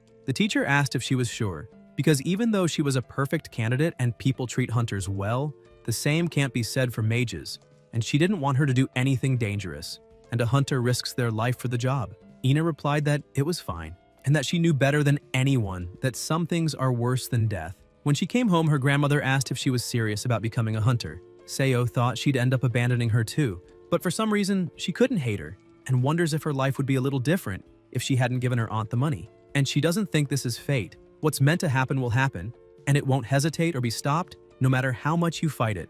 And she told her grandmother that she was fine with that. In that moment, her grandmother hugged her and said she didn't need to do it if she couldn't, because she didn't want her granddaughter to get hurt. Tears ran down Ina's face, and after choosing to become a hunter, Her life changed completely. She learned how to handle mana, how to eliminate monsters, and how to survive disasters. Her cold personality helped a lot. Once she got used to that life, the inevitable happened. Her grandmother passed away. The time they had was brief, and her grandmother wouldn't have died if she had gotten treatment. What the doctor said was shocking, and she wondered if, by refusing treatment, she had given up on life, and if even her grandmother had abandoned her. And she couldn't be sure of anything. Her grandmother had passed, and she herself was alive and missed her. She was tired of everything and always wondered why. She blamed herself and said her grandmother should have taken her along. After some time, her aunt was on the phone saying the contract with the sponsor had been signed and the guild would accept her. She just needed to go sign the papers. Co was furious. It felt like the last remaining piece of herself was being bound by her aunt, and for the first time in her life, she yelled at her. Her aunt said she should be grateful she hadn't sold her, so Ina decided to run away from home. She waited until nightfall and returned to grab her things, but what she saw in front of her was her aunt's house burning and monsters coming out of portals. Someone called her. It was her aunt, at the brink of death, asking for help, but she had only one thought. Why should she save someone who took everything from her? In real time, still in the same place, Hyun says she doesn't have to force herself if it's too hard. Sometime later elsewhere, Kim walks and opens the tent, thinking it was his friend arriving, but when he looks, he sees something terrifying and dark with intense mana. She realizes it's not her friend and that this mana feels like a monster's. The rest of the group watches.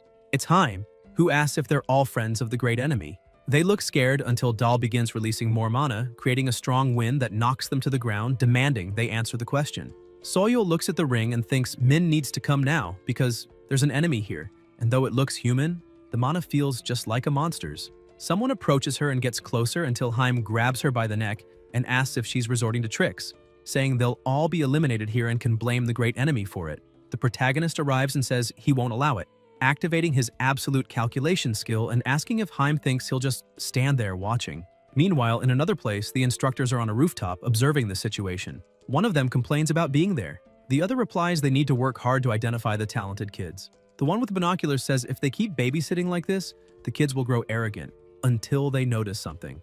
A massive mana in the sky. He looks startled and confused and asks if that's a trumpet, then turns around and sees a massive monster that swallows his head without hesitation. The instructor watches in terror and realizes his communicator isn't with him until he too is struck. On the radio, someone asks what's happening, and on the verge of death, he responds that he's in danger. Code 11, it's an unexpected occurrence, and tells everyone to run. His radio falls to the ground and he's eliminated with terrifying monsters all around. Somewhere else, Dahl looks to the side and senses the great enemy's presence, letting go of the girl and releasing intense mana. Jay unleashes his power. Haim, surprised, asks where he got that eye. Hyun thinks he must be talking about Odin's lost eye. Dahl says he now understands how he got so strong so quickly. Just a mere human who should never be able to grow this fast. Min watches him and tells him to come take it if it bothers him. Sunbae, collapsed on the ground, says he won't beat someone like that on his own. The protagonist tells them to run. This is his problem. Kim looks and says they're a team. Jay says he won't repeat himself. Haim asks if he plans to protect his friends while standing there. He slams his weapon into the ground, causing a massive shockwave and destruction. Hyun activates his windstorm skill, moving his friends far away. They watch. Young asks what he's doing. Min replies that they all ended up eliminated like this. Kim is furious. Seo says he's right, they don't stand a chance against someone that strong. Young says that's exactly why they should help. Seo says no. She believes in her friend and tells them to return to the entrance and inform the instructors about this situation. Kim mutters with teary eyes and says he better stay alive. The protagonist sees them running and thinks Ina must have persuaded her best friend. Then he activates his frozen earth skill, spreading ice across the ground. Haim smiles and says it's a good skill, but it takes several seconds to fully activate and asks if he really thinks he can stall him for that long. Jay asks if he thinks this is a game and thinks he already planned for this moment against that guy. Dahl watches him, attacks, and says to try his luck. Hyun realizes this attack could hit his friends if he doesn't block it and can't let that happen. So he activates his magical artifact manifestation. With the sword in hand, he thinks he has to block it no matter what. He moves, using his chains and driving them into the ice, then swings his sword toward the attack and braces himself while trying to withstand the impact. Min keeps holding on and manages to block the strike, causing massive shockwaves. Haim watches and grows irritated. The protagonist says he warned him. He activates his air jump skill and asks if he still thinks this is a game. Somewhere else, a voice says they need as many people as possible for this rescue and can't waste time. There are already many injured instructors.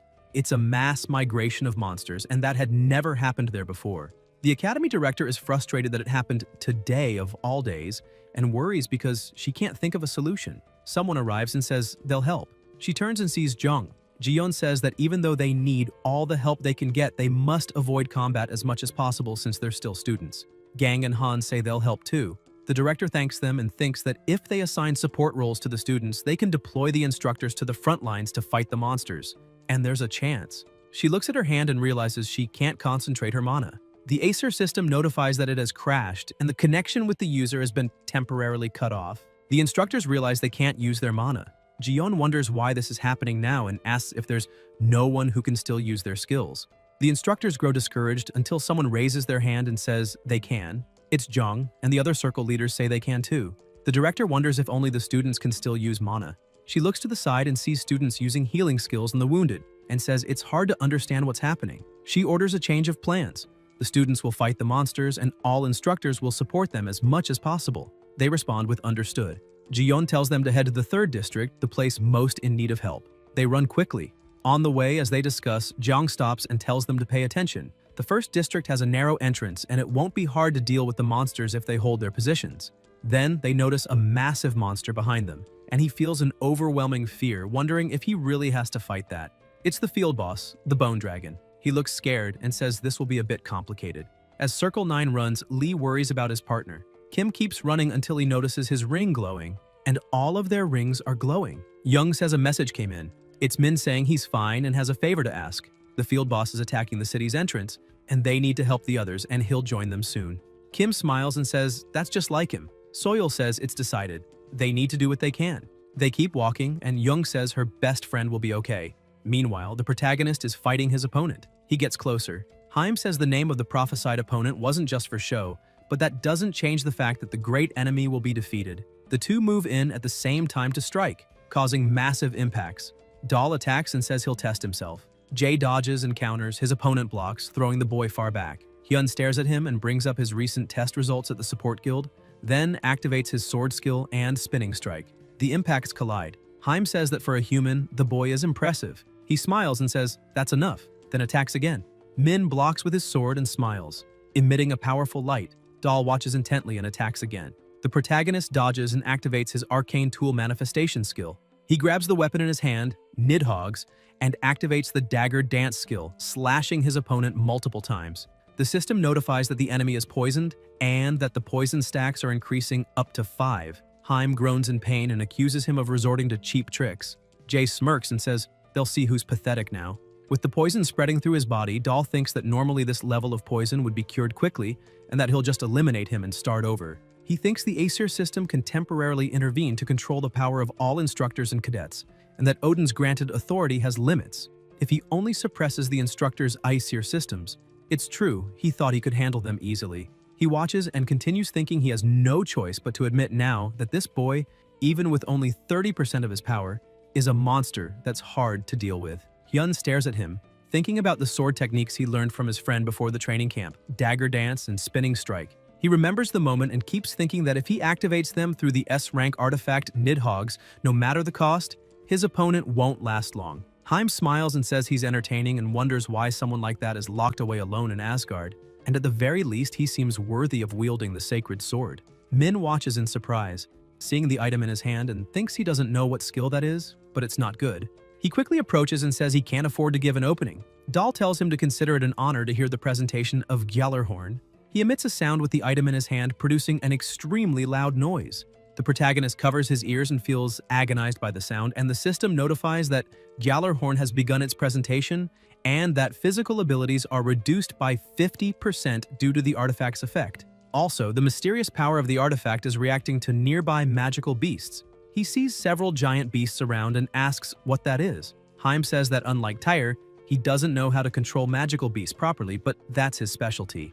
Jae activates his absolute calculation skill. The system notifies that the user's rank is insufficient, and he failed to resist the artifact. He grumbles. Dahl gathers power in his hand and attacks, striking the prophesied great enemy, and says this is his skill, reverse flow magic. He won't be eliminated, but he will suffer greatly. Hyun feels intense pain. Haim says he'll rot in Asgard's dungeon for eternity until an explosion occurs. Hela appears and says that even if the boy has many flaws, it's still too early for prison. Dahl looks shocked upon seeing her and realizing she activated a barrier. Hela stares intently. The protagonist doesn't understand what's happening and asks what the hell is going on. Hela's hand starts to crack and she thinks that, as expected, she can't hold on much longer. Dahl says he was wondering where she was hiding and now she's revealed herself. He stares at her and says she forced herself to use Hell's divinity. Hela begins to emit lightning around her hand, growing more intense.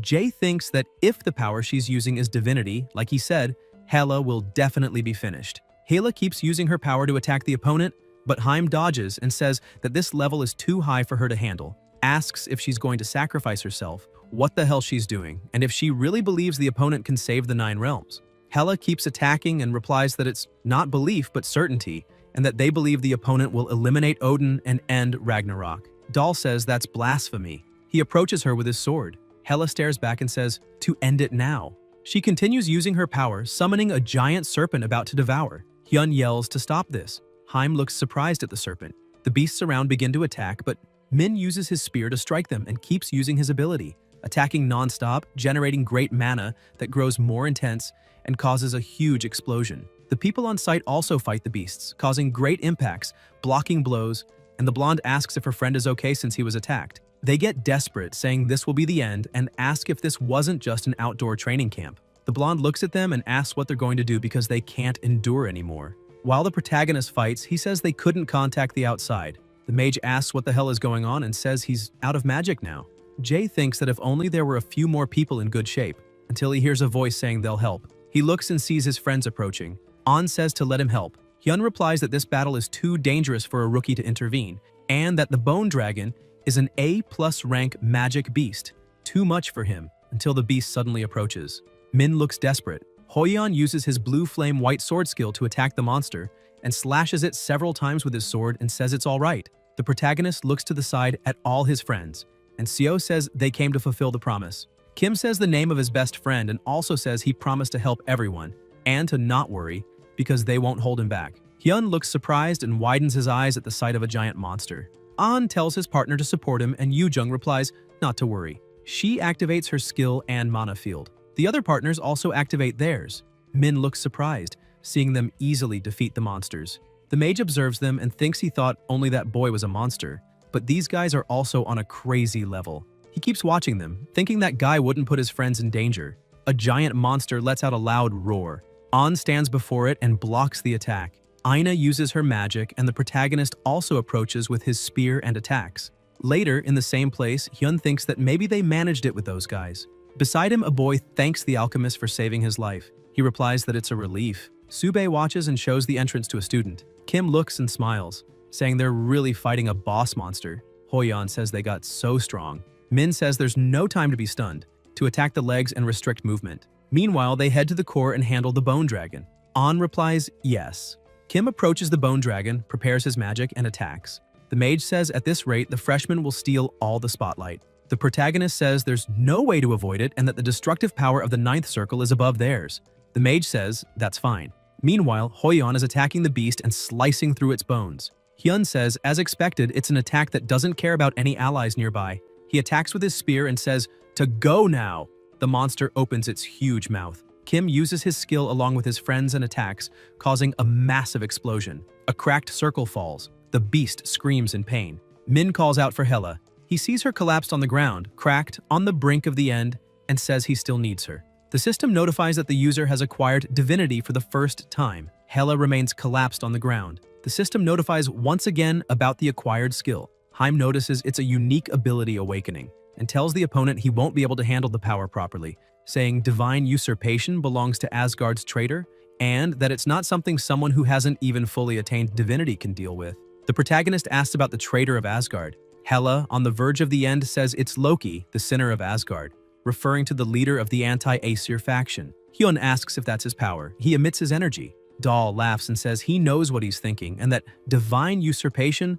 is a skill that only works on weakened gods, and it won't work on him. Min apologizes and says he was wrong. The protagonist moves using the active skill Aerial Leap. He smiles and says the target whose divinity he's about to usurp is designated. The system notifies that he is usurping the target's divinity, Hela, and the user increases.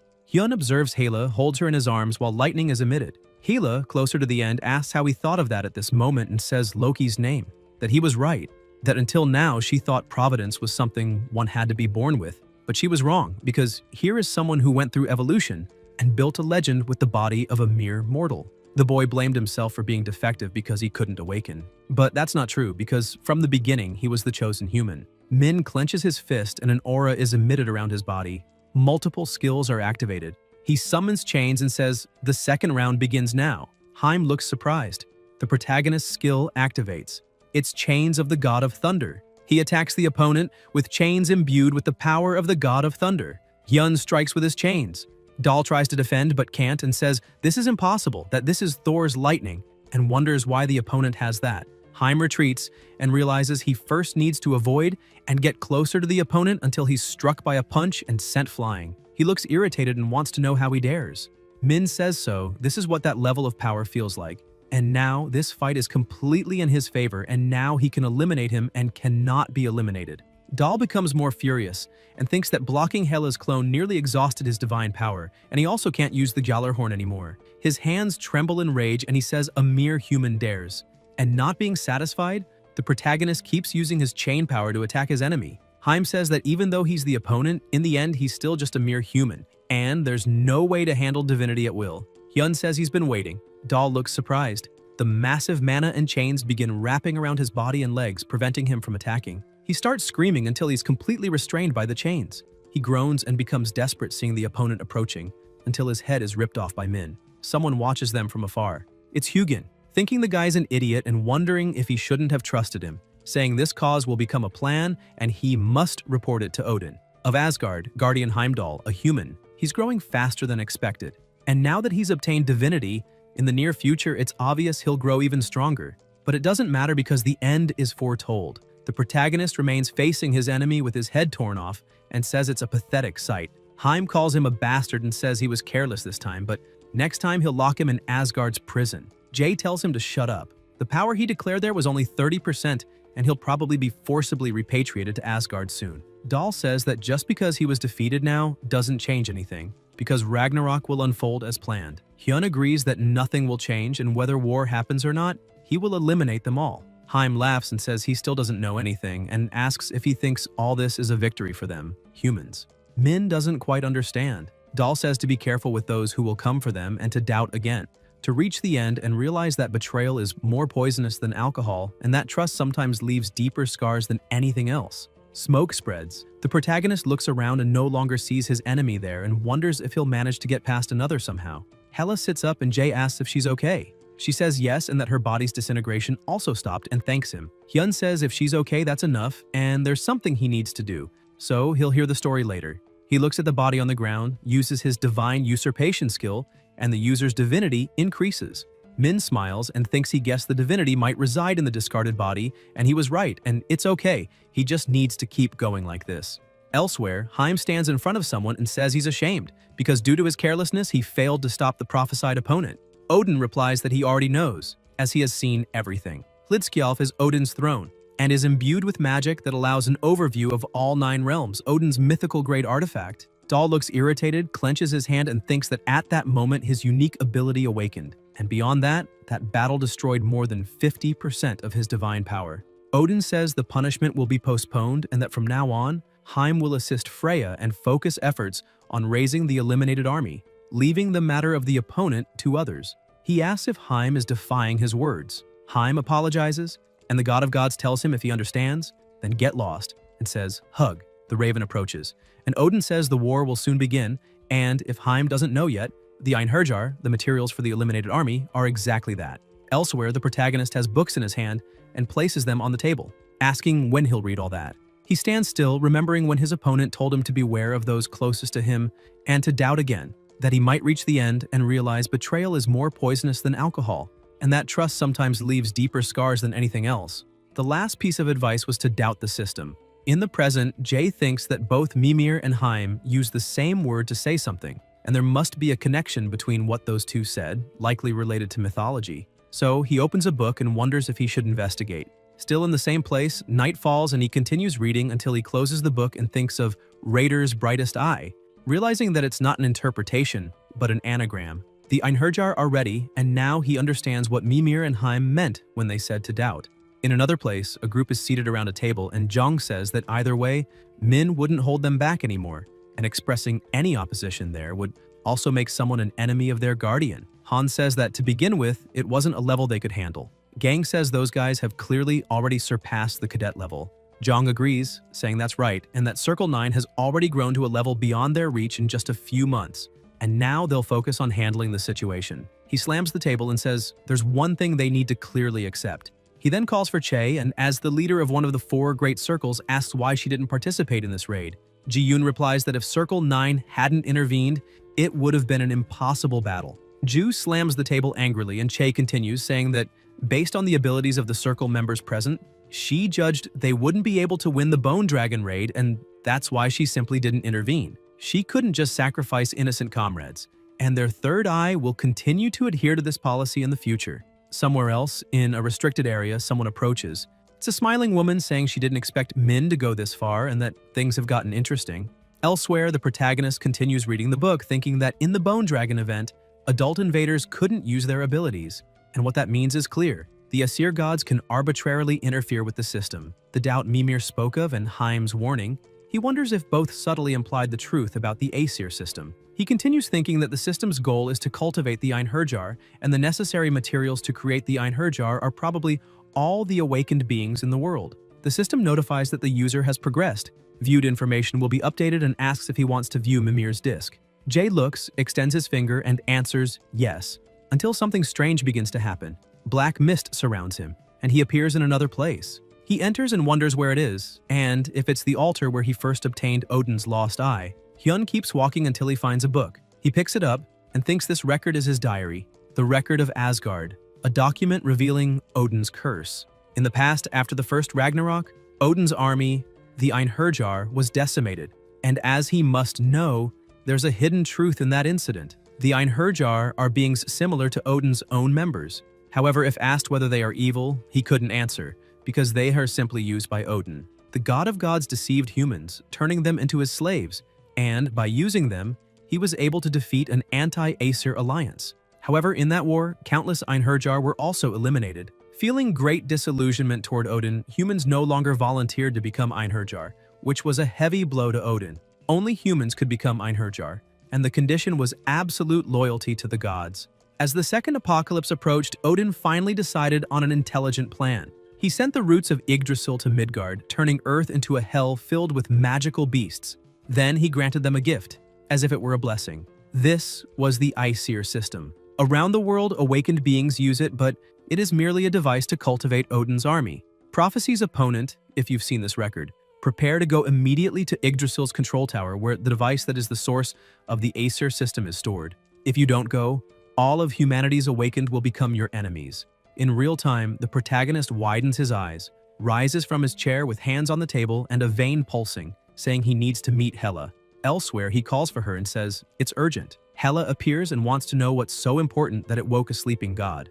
Jay speaks about the Einherjar and says he thinks he discovered Odin's true purpose.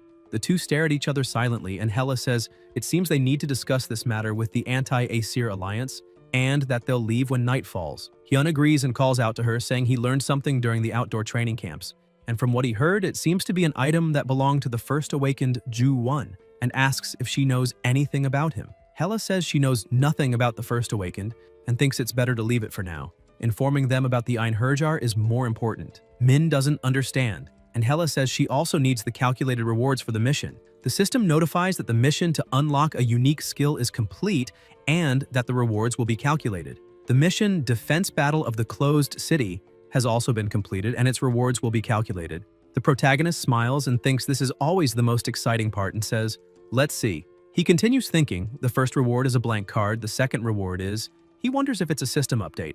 He sees a system notification saying it will be updated to version 2.0. Jay looks surprised, and the system continues notifying that from now on, two-way voice transmission will be possible even when far from the guide. The user's status window will be redesigned. A socket capable of storing a mythical level skill will be activated. The Crow Randar will be automatically installed, and it allows tracking of Odin's ravens when they're nearby. The system's main mission has been received. Hela says that with the communication function update from now on, he'll be able to rely more on her. Hyun says it's closer to use than trust, and thinks about the redesign of the status window. The status window is illustrated, showing age, level, general skills, stats and strength, agility, mana, stamina, release stage, and every time a certain amount of divinity is acquired, the release stage increases and the number of sockets grows.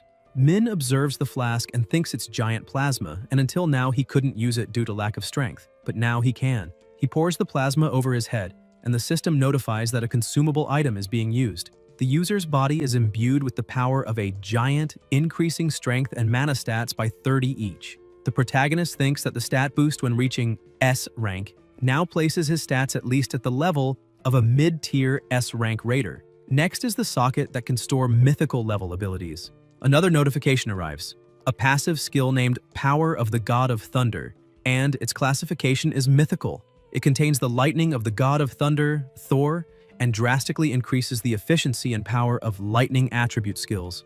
Jay smiles and thinks that the performance once limited by distance is now fully unlocked, and the restrictions must have disappeared now that he's achieved full classification. The issue now is the socket slots. The system notifies that to unlock a socket, divinity must be obtained by usurping productivity at a mythical level. Hyun wonders if just having the power to wield the power of the God of Thunder is enough. Hela looks surprised, and another notification arrives saying it allows tracking Odin's ravens when nearby. She says with that, the ravens shouldn't be a problem. Min agrees and thinks he'll also be able to find Hugin. The last system update is a mission, and it's likely the hardest mission he's ever had. Notifications arrive saying the main mission, System Breaker, has been received. Disconnector of the system. Elsewhere, in silence, a voice says it's about time he stopped stalling and took action. And it's Che saying he wouldn't want to keep her waiting for too long, calling him Mr. Juwon. Ji-yoon remembers Min on her back. She turns and says she heard he performed during the outdoor training camp, and that's amazing. The protagonist thanks her for the compliment but says he's a bit busy right now, and they can talk later. Che thinks there's no way to confuse this feeling and asks what he thinks, internally calling him the opponent. Even though she's part of one of the 4 main circles, they were criticized for not participating in the attack, and everyone was. Jay thinks he obtained divinity, and says that if one is weak, they should know when to retreat. Ji-yoon widens her eyes, Hyun glances sideways and says that once someone is eliminated, not even recovery magic can bring them back. He walks away and Che is left confused.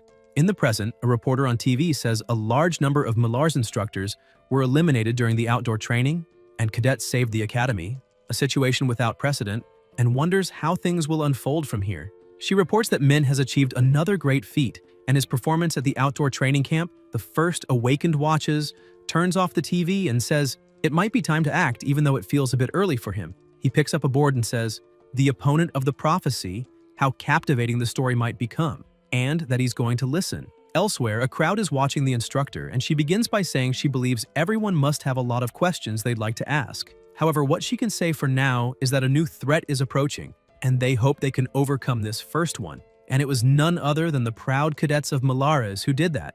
That's why Malaras decided to grant points and praise to the cadets who made significant contributions, and to remember their names. The cadets whose names were just called are asked to step forward and receive the praise.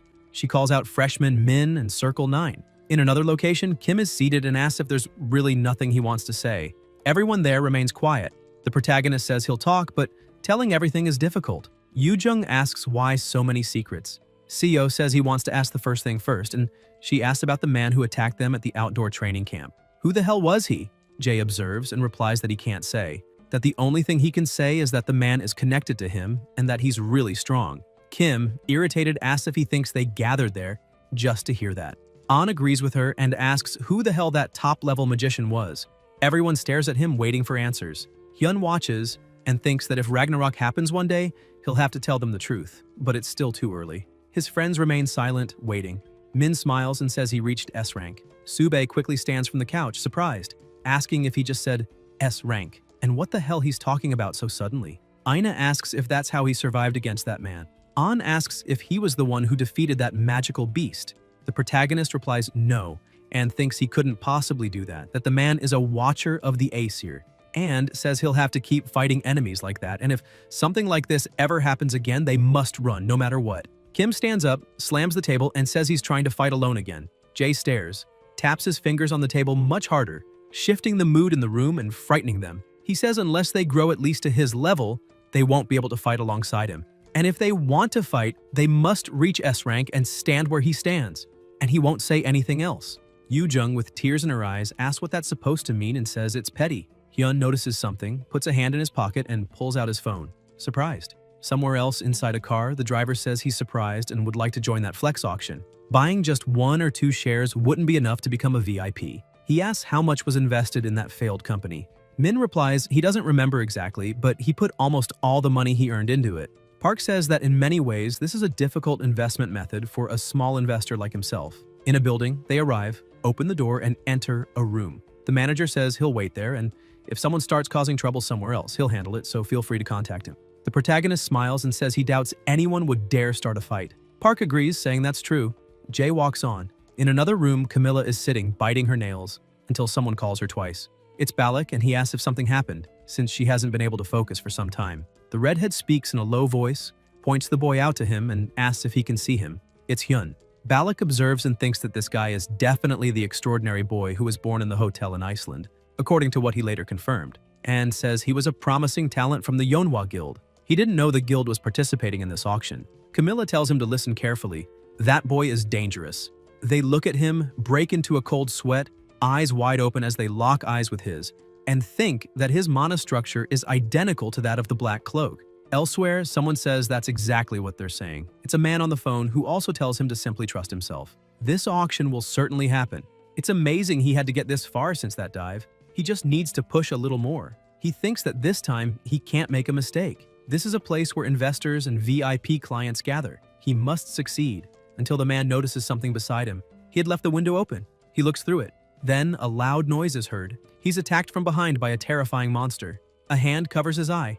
It's Che, saying that the problem is resolved, and she wonders how the opponent would react. At the auction, someone approaches the protagonist and says they didn't expect to see his face again in a place like this. It's Balak, saying he's become quite famous recently. Jay asks if it's his. Camilla thinks he's an idiot and wonders what he's thinking. Balak says yes. The only battle mage in the world and a guy who's without a doubt the best at Korea's top raider training academy. He asks if that's not him. He says it's no surprise the European Union is interested. Hyun says it's an honor. Balak looks at his partner sitting behind him. He thinks about her unique ability, Mana Breath. This ability has a special effect he hasn't told anyone about.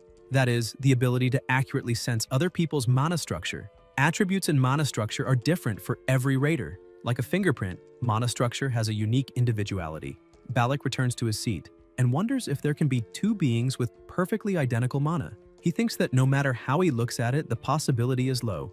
Anne says he'll find out today if that Min is really the black robe from the previous season. Camilla looks to the side and says that his selfish side like that was probably one of the reasons for his divorce. Definitely. Balak tells her to be quiet. Min just watches them. Later, still at the auction, noises are heard, murmurs, and someone approaches. It's the man welcoming everyone present at the event. He introduces himself as Lee Moon, CEO of Flex. He continues speaking, and the protagonist is distracted, thinking that the needed item is just one. The man says the auction that they have all been waiting for will begin, and that they may bring the first item. The first to be auctioned is the Stone of Transcendence. Jay looks at the person and wonders if their condition is strange. He thinks about the Stone of Transcendence. Naturally, it's hard to expect a full effect from the stone alone. The system notifies about the equipment item, Incomplete Ring, Transcendence Rank, Gain Active Skill, Overdrive, currently cursed by absence, Unstable Classification in Incomplete State, amplifies mana and skill power for 5 minutes and increases it by 1.5x.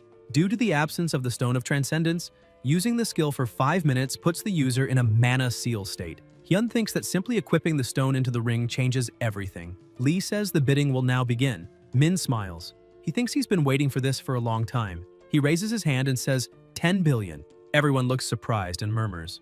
Balak stares at him. The man says 10 billion has been offered and asks if anyone else wants to participate. Another person raises their hand. It's Balak offering 11 billion. The protagonist raises his hand again and says 12 billion. Balak goes quiet, irritated. His partner imagines their friend getting punched in the face. Jay speaks telepathically and asks if this is a trial. Balak responds no way. He was simply interested in that Stone of Transcendence. The price got higher than he expected, so he gave up on bidding. Min smiles and asks if that's really the case because he almost misunderstood. Balak thinks he didn't expect him to approach so openly and wonders if he's planning to threaten him and what his true intentions are. Meanwhile, in the same place, the protagonist is sitting and looking around, thinking that the auction for the last item has finally ended, an A-rank artifact that increases resistance to status effects. But then, for someone like him who has Hell's Blessing, it's completely useless, until a voice says there is one final special item prepared. Jay looks surprised, and the voice says it's an S-rank artifact that will bring immense wealth. Hyun wonders if the status effect artifact auction wasn't supposed to be the last one, and the voice continues, saying that this time, the seller of the item will personally assist with the explanation. Min thinks he's never heard of a special item like that. A woman approaches, smiling. The protagonist looks surprised upon seeing her and wonders if it's Chae Ji-yoon. The seller greets everyone and says she herself is selling the item. From now on, about this item, drop near, Jae looks startled as he sees a large aura around her. He stands up. Chae smiles while Hyun remains still. The seller says this artifact is a golden bracelet that multiplies into 9 every 9 days, although it comes at a small cost. Energies are released. Min unleashes power through his eyes and thinks it's dangerous. The energy passes beside him. He widens his eyes and thinks that absolute calculation won't activate and that it's not magic. It's the power of this artifact. The energy flows past the people in the area. Balak asks what she's doing now. Chen says she doesn't need unwanted guests because she herself has business with the opponent. The protagonist stares at her and remembers her from before, saying he knew something felt off from the start and asks if she was a dog of Aesir. Ji-yoon responds about being a dog of Aesir and says that sounds quite unpleasant and asks if he could speak a bit more kindly. Jae asks what her goal is. She smiles and says it's him, and to be honest, he's become annoying. Hyun says not to make him laugh. People are paralyzed, and a voice says it has no intention of being influenced by her. Chen laughs and says this situation is dangerous and interesting, but she's gained enough time to prepare. She opens her enormous mouth. Min watches closely, and the people around become frightened and start being attacked by magic. Camilla looks to the side. Balak appears behind her. The redhead quickly moves, saying to wait a moment. Balak, furious, asks what she's doing and says they need to save them immediately. Camilla says she's not saying not to save them, but rushing in carelessly is dangerous, and she's never seen this artifact before. Ji-yoon says she's a woman with good judgment, and if she had been forcibly stopped now, everyone connected to the artifact would have been finished. But there's no need to worry too much. They're still alive for now. The protagonist asks if "for now" is what she means. Chen says she thought there was no particular reason to keep them alive, but even so, it's not impossible to save them. These people are simply in a coma. Jae asks about the coma and thinks that if it's a coma due to magical powers, there's no time to waste. Ji-yoon says that now these people are in a state where the emotion of greed has been removed. Because of that, the core that maintained their consciousness has broken, and their minds are collapsing. Hyun wonders if removing emotions is the artifact's ability or the power of that person. Chen says people are so funny, and asks if he knew that just from having one emotion collapse, they become fools. Min tells her to stop the useless talk and return the people to normal. Ji-yoon asks what if she refuses. The protagonist moves quickly, knocking her to the ground, placing his foot on her head, crushing it, and says he'll make her want to bring them back to normal. However, Chae finds herself cornered and wonders when it even happened, since she couldn't see it at all. She moves her fingers and widens her eyes. The protagonist stares at her, and an attack takes place. Yoon screams loudly. Camilla looks surprised, and Balak remains expressionless. Jae keeps his foot on her head, looking at her crushed finger and touching another one, saying, "One more." Chae grits her teeth and calls him a damned brat. The bracelet begins to tighten, and a portal opens. Hyun asks if it's a gate. Blue energy starts to spread through the area. Everyone looks confused, not understanding what's happening. The system notifies that they're entering the special dungeon, Valley of Greed. Yoon is left alone at the site. She sits down and says she can't lose him. A voice says, "This is bad," and someone approaches her. Chae lifts her head. Ju asks if she's okay. He smiles. In another dark and empty place, Balak, Camilla, and Hyun are teleported there. The protagonist sighs. The redhead watches and wonders what the hell is going on, thinking it seemed like the two already knew each other. And not just that, the name the suspicious woman called him is what's bothering her. Balak says it looks like she's thinking the same thing, and that this guy, what she was thinking, seems to be the answer. He remembers when the guy was called an adversary, and says that even though he didn't hear the first part clearly, that woman definitely called him that. It's likely. A voice says he is not worthy. This place is a great ruin prepared for the prophesied adversary. Sounds begin to echo in the place. Balak calls out to him. Jae only looks, and Balak, pointing a weapon at him, asks if he's the black robe who invaded the Great Ruins. Hyun stays silent for a moment, then replies that now is not the time to worry about that. Balak stares at him and attacks until he sees something beside him. Multiple red eyes and creatures approaching. Balak grits his teeth. One says that, as expected, Mythical grade artifacts are different. To think that it's an item that can even open a gate. Che says not to covet it and that he received something better from that person. Ju asks if that's so, and then now, based on Fafnir's power control, asks if she can handle Draupnir now. Yoon lowers her head and says it's still incomplete. Full control is nearly impossible. But even so, hunting down the adversary and the two opportunists won't be difficult. One looks at her and asks if that's the case, then maybe she should just disappear. For now. Somewhere else, the protagonist makes movements with his dagger, eliminating everything around him, thinking about Draupnir. The bracelet that Che had was definitely a mythical grade artifact. Just now, it opened a gate. Whether she created a dungeon herself, or transported them to an already existing one, he doesn't know. What Yoon did was something impossible with her power alone. However, with help from a mythical grade artifact, it's not a unique magic. Camilla uses her power to defeat the surrounding monsters, and Jay thinks that's definitely the guidance power of the artists. Excluding Heimdall's Jallarhorn, he wonders if this is the second mythical grade item, and thinks he can't let it slip away. Later, still in the dungeon, all monsters are defeated, and a voice says it will ask again. It's Balak who asks if he is the Black Man. Hyun answers yes, that's right, and thinks that if things reach this point, hiding it further would only increase hostility. Balak asks if he's an enemy of humanity, and if so, then why? During the incident at the outdoor training field, did he save people and act like a hero? Was all of that hypocrisy too? Min stares at him and replies that, from the start, he's not someone who grows old for a grand cause, but he doesn't make enemies of just anyone. Although that standard may be a bit vague, his two companions look at each other and Balak asks what exactly is that standard he's talking about. Min looks at him and says, that's up to him. Camilla asks if he's making jokes in this situation. The protagonist replies that there's no deeper meaning. It's just that he'll do anything to protect the people within himself. That's all. Balak grabs his tie and says he could have taken him out in the Great Ruin, and that if he wanted to hide his identity, it would have been better to negotiate with him there. A strong light bursts. Balak stops pulling the tie and remembers something, and says he didn't do it, the standard he deserves. Meanwhile, he'll keep watching. The redhead says that even if it's a very individualistic standard, in this situation, it would be wise to combine forces and raid the dungeon. Jay thinks it's more than he expected, and says she's flexible, so it's better to keep his mouth shut. Later, still in the same place, an attack occurs.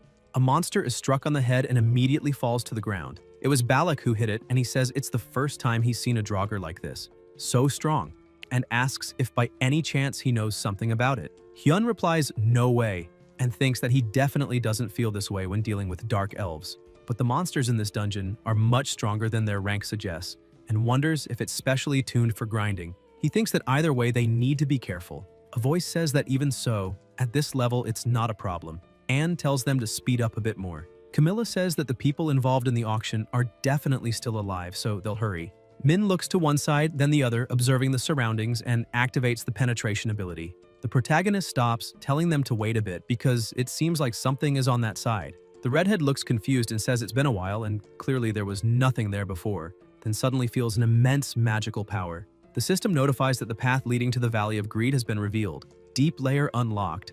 Elsewhere, Che looks at her arm with the bracelet and thinks that the adversary's movements are faster than expected, and wonders what the hell he did. Inside the dungeon, Jay says that from here on he'll take the lead. Seems like they're watching him after all. Balak asks if it's like the Great Ruin. Hyun replies yes, but the goal is probably the opposite. Balak observes and says he'll be there then, and tells his partner to act as support in the middle. Camilla touches his hand. Hyun looks at her, and the redhead says he's so different from when they saw him in the ruins, and asks which of them is his real self. Min sighs and answers that both are himself. Camilla uses her ability to make the place brighter. The protagonist observes, and the system notifies that the Norner system is activating the ability Neteptikun. The Valley of Greed path, Deep Floors, has been revealed. Defeat the boss monster Fafnir of Greed and return to your world. Jay thinks of Fafnir, the dragon of greed, as well as the dwarf who tried to steal a cursed treasure from the gods. The dwarf, blinded by greed, couldn't overcome his desires. He killed his own father and exiled his younger brother to hide the gold. Even so, the dwarf was still afraid someone might find the treasure. In the end, he turned into a dragon and vanished with the gold. He assumes that the Valley of Greed is where he's hiding. More importantly, a dragon that was defeated by a dragon slayer, and the owner of the dragon slayer's sword. He says they'll need to be very careful this time. The two widen their eyes. A light appears and the system notifies that Fafnir's nest has been discovered. Camilla asks about Fafnir and Balak asks if it's the dragon from mythology. Hyun says they should go in now. They enter a space shining bright and filled with coins. The redhead says this is exactly what she'd imagine a dragon's lair to look like. Balak says not to lower their guard, the dragon will appear soon. Camilla summons her weapon and replies, of course. They stay quiet, scanning the surroundings until a coin shifts and falls near Min's foot. He flinches. A loud sound starts to ring. A claw moves. It's the dragon, rising up from within the treasure. The protagonist stays alert and the system notifies that the dungeon boss, Fafnir of Greed, has appeared. The boss monster's rank has been reduced due to restrictions, and he is the first to encounter the S+ rank boss monster. The dragon opens its massive mouth, letting out a thunderous roar. Camilla asks if it's rank S+ even after being weakened and says, this is absurd. Smoke dissipates around them. Jay looks and says they can do this, and asks if he doesn't remember. And he remembers when he was exchanging blows with the opponent and asks who said there could only be one Balmung. The redhead is shocked to see Hyun moving his hand. The system notifies that the active skill Magical Artifact Realization is being activated, and Balmung, the Dragon Slayer sword, has been created. Min summons the sword and thinks he was really lucky this time. 2 Balmungs, and asks if he doesn't think that's possible. Balak replies definitely. It might be possible, and maybe he can pull it off. The system notifies that the special effect of the Balmung sword that slayed dragons has been activated. The passive skill Dragon Slayer is activated.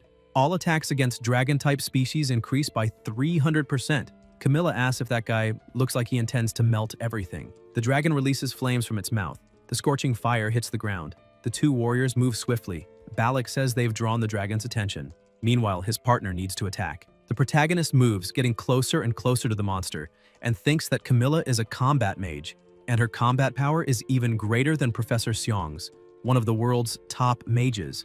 A chance to see her skills firsthand. Jay watches, jumps, and calls out to her, asking how long the magic confusion takes. Balak stares at him and Hyun smiles.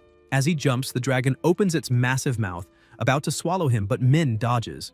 The redhead replies, 20 seconds. Balak moves his sword and says confirmed, and calls out to buy some time. The protagonist braces himself on the ground and asks about the 20 seconds, saying it's no problem. The system notifies that the skill Frozen Earth has been activated. Jay exhales. Smoke dissipates across the area, along with the ice moving toward the enemy. Balak tells his partner to go now. The system notifies that the skill Water Punishment has been activated.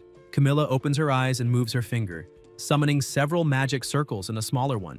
Then she attacks with magic arrows, many of them. Hyun smiles and says it's amazing as expected. The redhead stays focused as she releases her magic toward the dragon.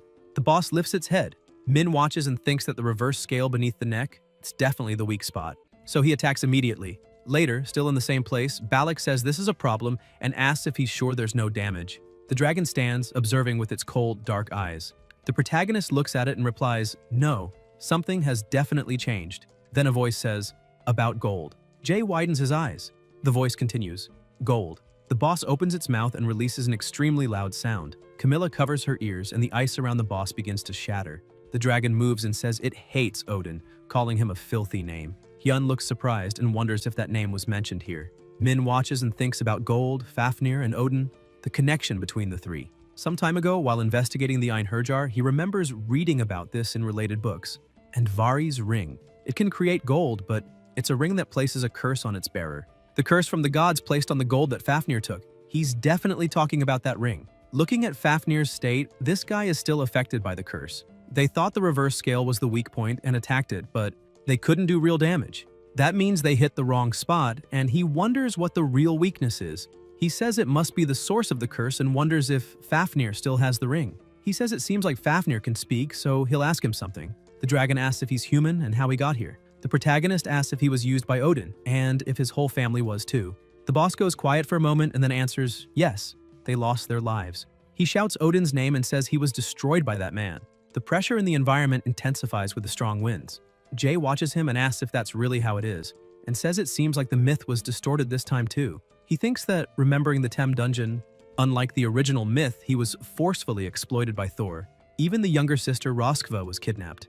Given the circumstances this time too, Odin and the Aesir gods most likely attacked Fafnir's family. He says he'll release him, and also avenge his family. The furious dragon starts shouting Odin's name. Hyun asks if he's enraged again and says it looks like they'll have to give up trying to solve this through dialogue. Balak asks what that was just now, and if he actually spoke with Fafnir. Min asks if he couldn't hear his voice.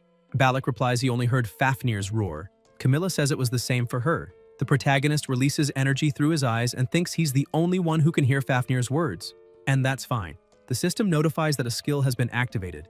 Jay says it's time to test it. The ring embedded beneath the scale is the weak point. The two companions widen their eyes and look at each other. The redhead says, this time she'll help him. Balak approaches and says about the weak point he mentioned. Balak draws his weapon and says it must be correct. The system notifies that the skill Invisible Sword Style 2, Phantom Sword, has been activated. Camilla moves her hand, releasing her magic, summoning chains and binding the dragon. The aura in the area becomes terrifying. Min smiles. The attacks continue against the boss. Balak watches and thinks it's much harder than he expected. Just one strike. If he lands one more hit, he can break through. He must push it even by force. The protagonist says to get out of his way. He summons a card. Registered. Sword Garden. On the blank card, the system shows the skill data for the passive Sword Garden. Unique ability. Of all sword-type abilities, proficiency and power are maximized. It's a core skill of Invisible Sword. Jay says that since he got what he needed, he releases a massive aura around him. Balak looks surprised and asks if that's Invisible Sword. Hyun, focused and aiming at a point, throws the sword with precision. The system notifies that the skill, Invisible Sword, Second Style, Illusory Sword, is being activated. A massive impact occurs. The sword moves, and a tremendous aura is released around it. Balak says he did it. Min smiles. The system notifies that Divinity is opening, and more notifications come in saying the active skill power of the Thunder God has been activated. Lightning is released. Balak is visibly shocked. Camilla too, and she asks what his true identity is. The sword is wielded with lightning surrounding it. From the area, a magic circle is summoned, opening a portal. The protagonist says he did it. More notifications appear saying he has broken Andvari's ring. The dragon collapses to the ground. Smoke clears. The system notifies that Odin's hold over Fafnir has vanished. The boss's eyes return to normal. Jay watches and approaches him. The redhead says the skill Hyun used is definitely her partner's invisible sword. Balak replies there's no mistake, and thinks that ridiculous lightning just now, and wonders what that was. Camilla says that's a skill you can't use without the unique ability Sword Garden, and asks how Min did it. Balak responds that thinking about it again, he really shouldn't make this guy an enemy, and asks if now is the time to hear the full story, saying it seems they don't have much time. The dragon says that finally, the hand of salvation has reached him as well, and he deserves to hear this story and why he was freed, and that he too will reveal the truth he desires.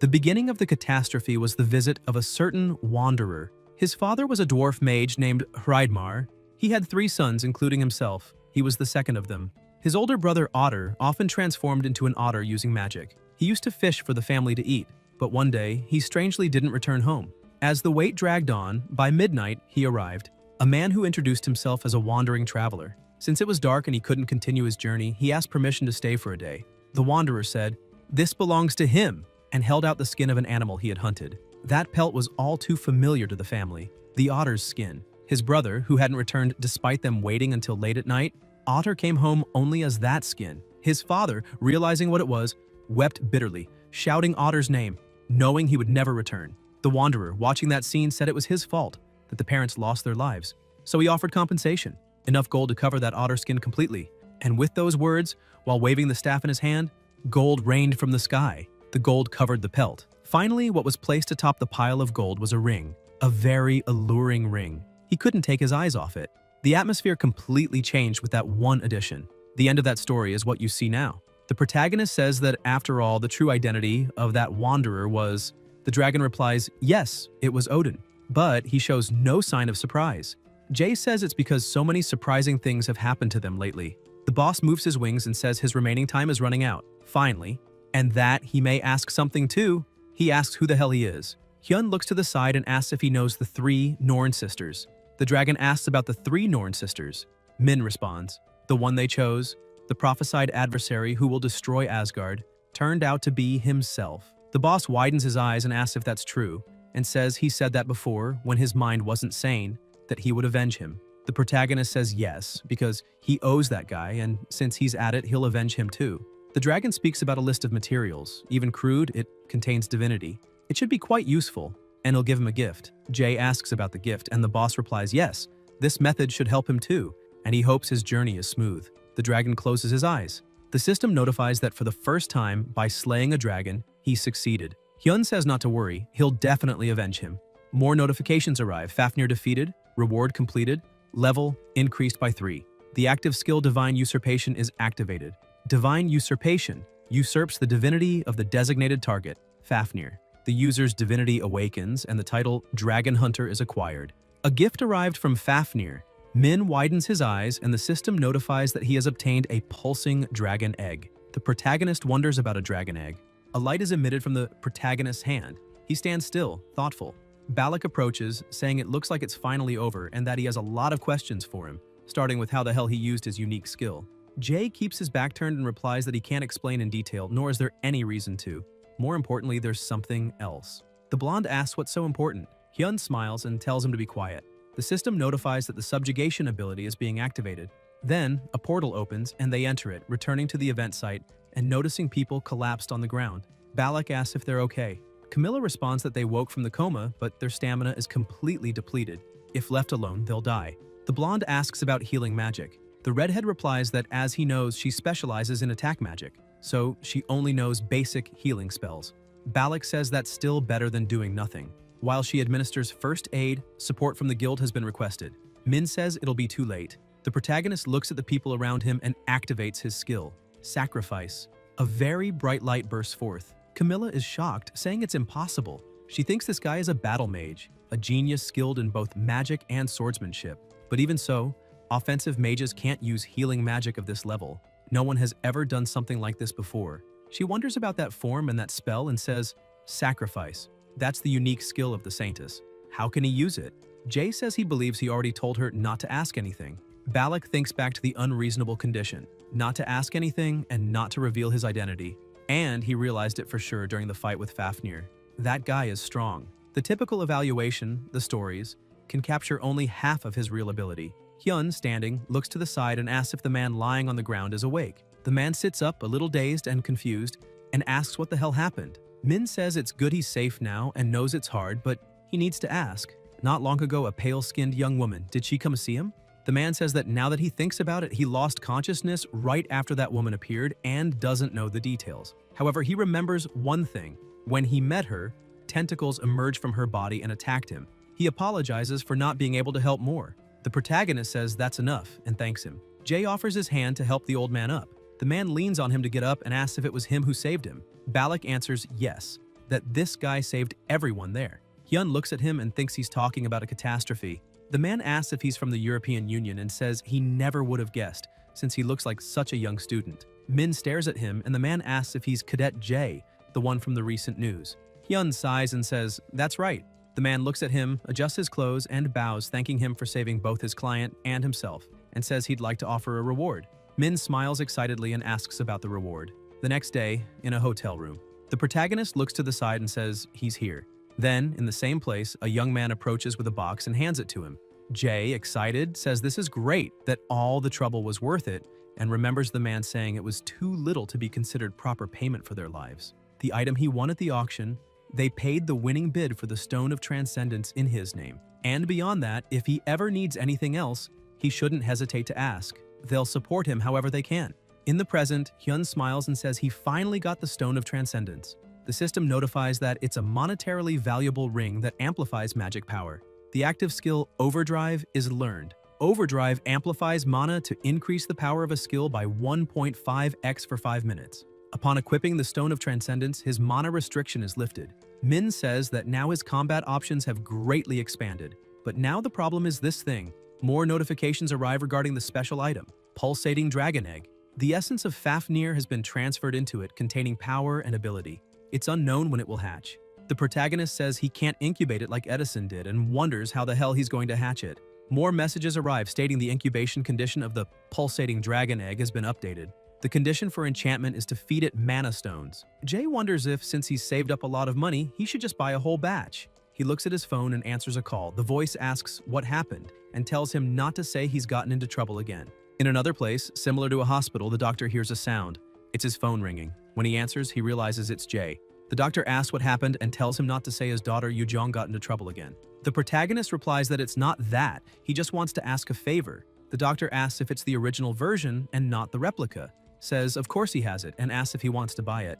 In Germany, in the European Union Council room, a man asks if he's being serious. Balak replies yes, and that from now on the hunt for the black hooded ones will be completely suspended. The man slams the table with an irritated expression, asking what he's saying.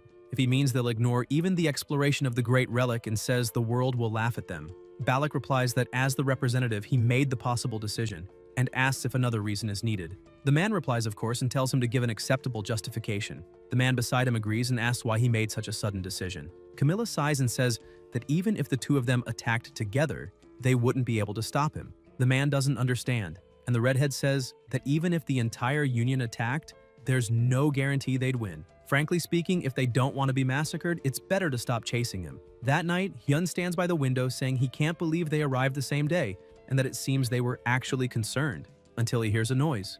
Then Kim approaches with her friends, saying her parents told her he bought all the mana stones, so they came to see what was going on.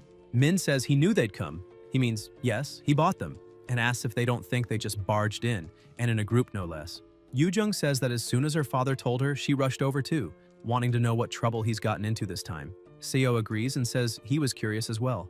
An says the seniors are in a special class, so only they came, but those mana stones are usually used by magic craftsmen. The protagonist looks to the side and says that's what he found there. Aina comes closer and notices it's an egg.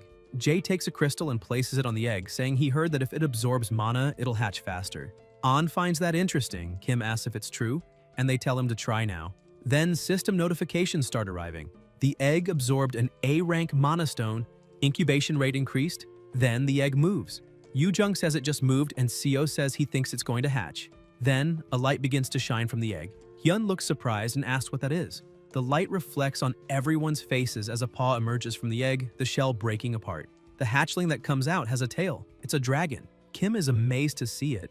The system notifies that the dragon who inherited Fafnir's power has become a pet. Current level is D, just born. When it reaches adulthood, it can attain rank S or higher. Min is surprised to read this and thinks that some awakened of the summoner class are known for having pets. And when the pet is this cute, they become a sensation among civilians. But it's very rare to obtain a pet, and without special skills, no one can properly raise one, so he never even dreamed of it. The hatchling jumps into his lap until someone pulls it away. It's Yoo-jung, asking what it is and where such a cute little thing came from. Seo plays with the dragon too and asks when he learned to tame pets. The protagonist answers that he didn't, as he said, he just found it in a dungeon, and asks why his partner is keeping his distance. Hoyeon replies it's because he doesn't like reptiles. They creep him out.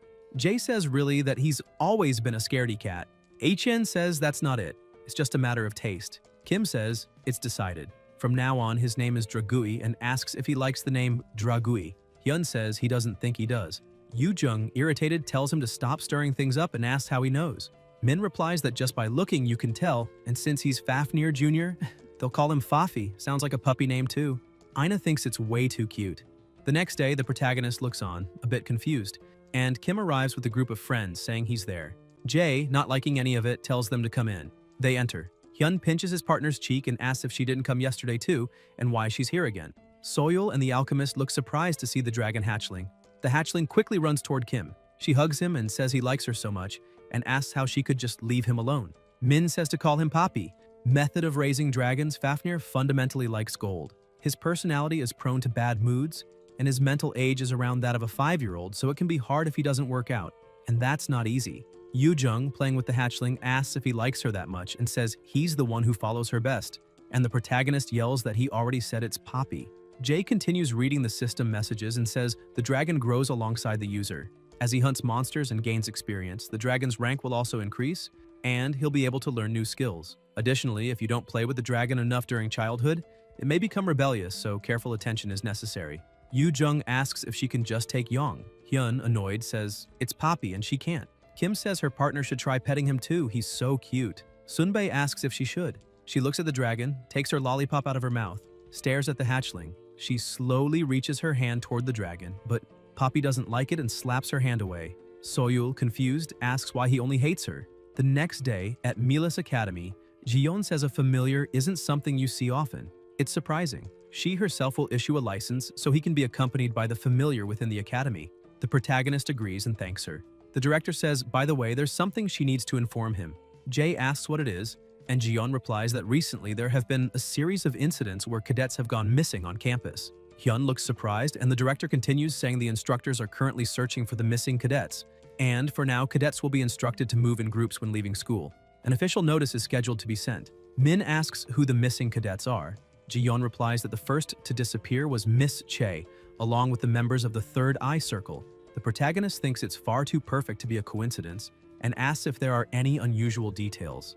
The director responds that there were two common features. First, near the site of the incident, a syringe needle containing a red liquid was found discarded. Second, the nearby buildings were destroyed and the ground had been dug up. It looked like the result of a drunk person's rampage. Jay asks if the liquid in the syringe has been identified. Ji-yeon replies that they sent a request to the association, but they say they haven't been able to identify it yet. However, it certainly seems related to the disappearance that happened there. Hyun asks if there's anything else. The director lowers her head. Later, still at the academy, people are laughing and whispering, asking if that guy is still at the academy and if he wasn't the one who got his ass kicked by Jay, and how he has the nerve to show his face there. They say who knows, maybe he thinks he's tough and is going to wait it out somehow. He really has no shame, and they also comment that if it were them, they would have bitten their tongue in embarrassment. Later, somewhere else, someone kicks a trash can, knocking the garbage onto the ground.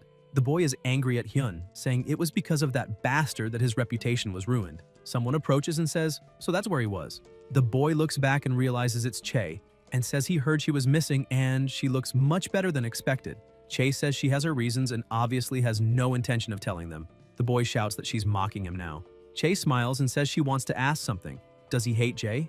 The boy asks why she's asking that all of a sudden. Che says she's asking if he hates him enough to want to eliminate him. The boy grits his teeth and says, of course he does, because of that bastard he was completely ruined. His circle and personal reputation hit rock bottom. If he had the power, he'd eliminate that bastard with his own hands. Che asks if he's serious and says that it's the same for her, and if his hatred is really that strong, then this time, it should be good. The boy notices a syringe in her hand and asks what she's trying to do. Che says she's giving him a chance to get revenge. She injects the syringe into his neck. The veins on the boy's face begin to pulse. Che smiles wickedly and tells him to make sure he eliminates him. Later on TV, there's breaking news. Recently, a cult worshipping Odin, described as the chief god of Norse mythology, an extremist religious group, is on the rise. The protagonist is watching and remembers when he asked the director if there was anything else.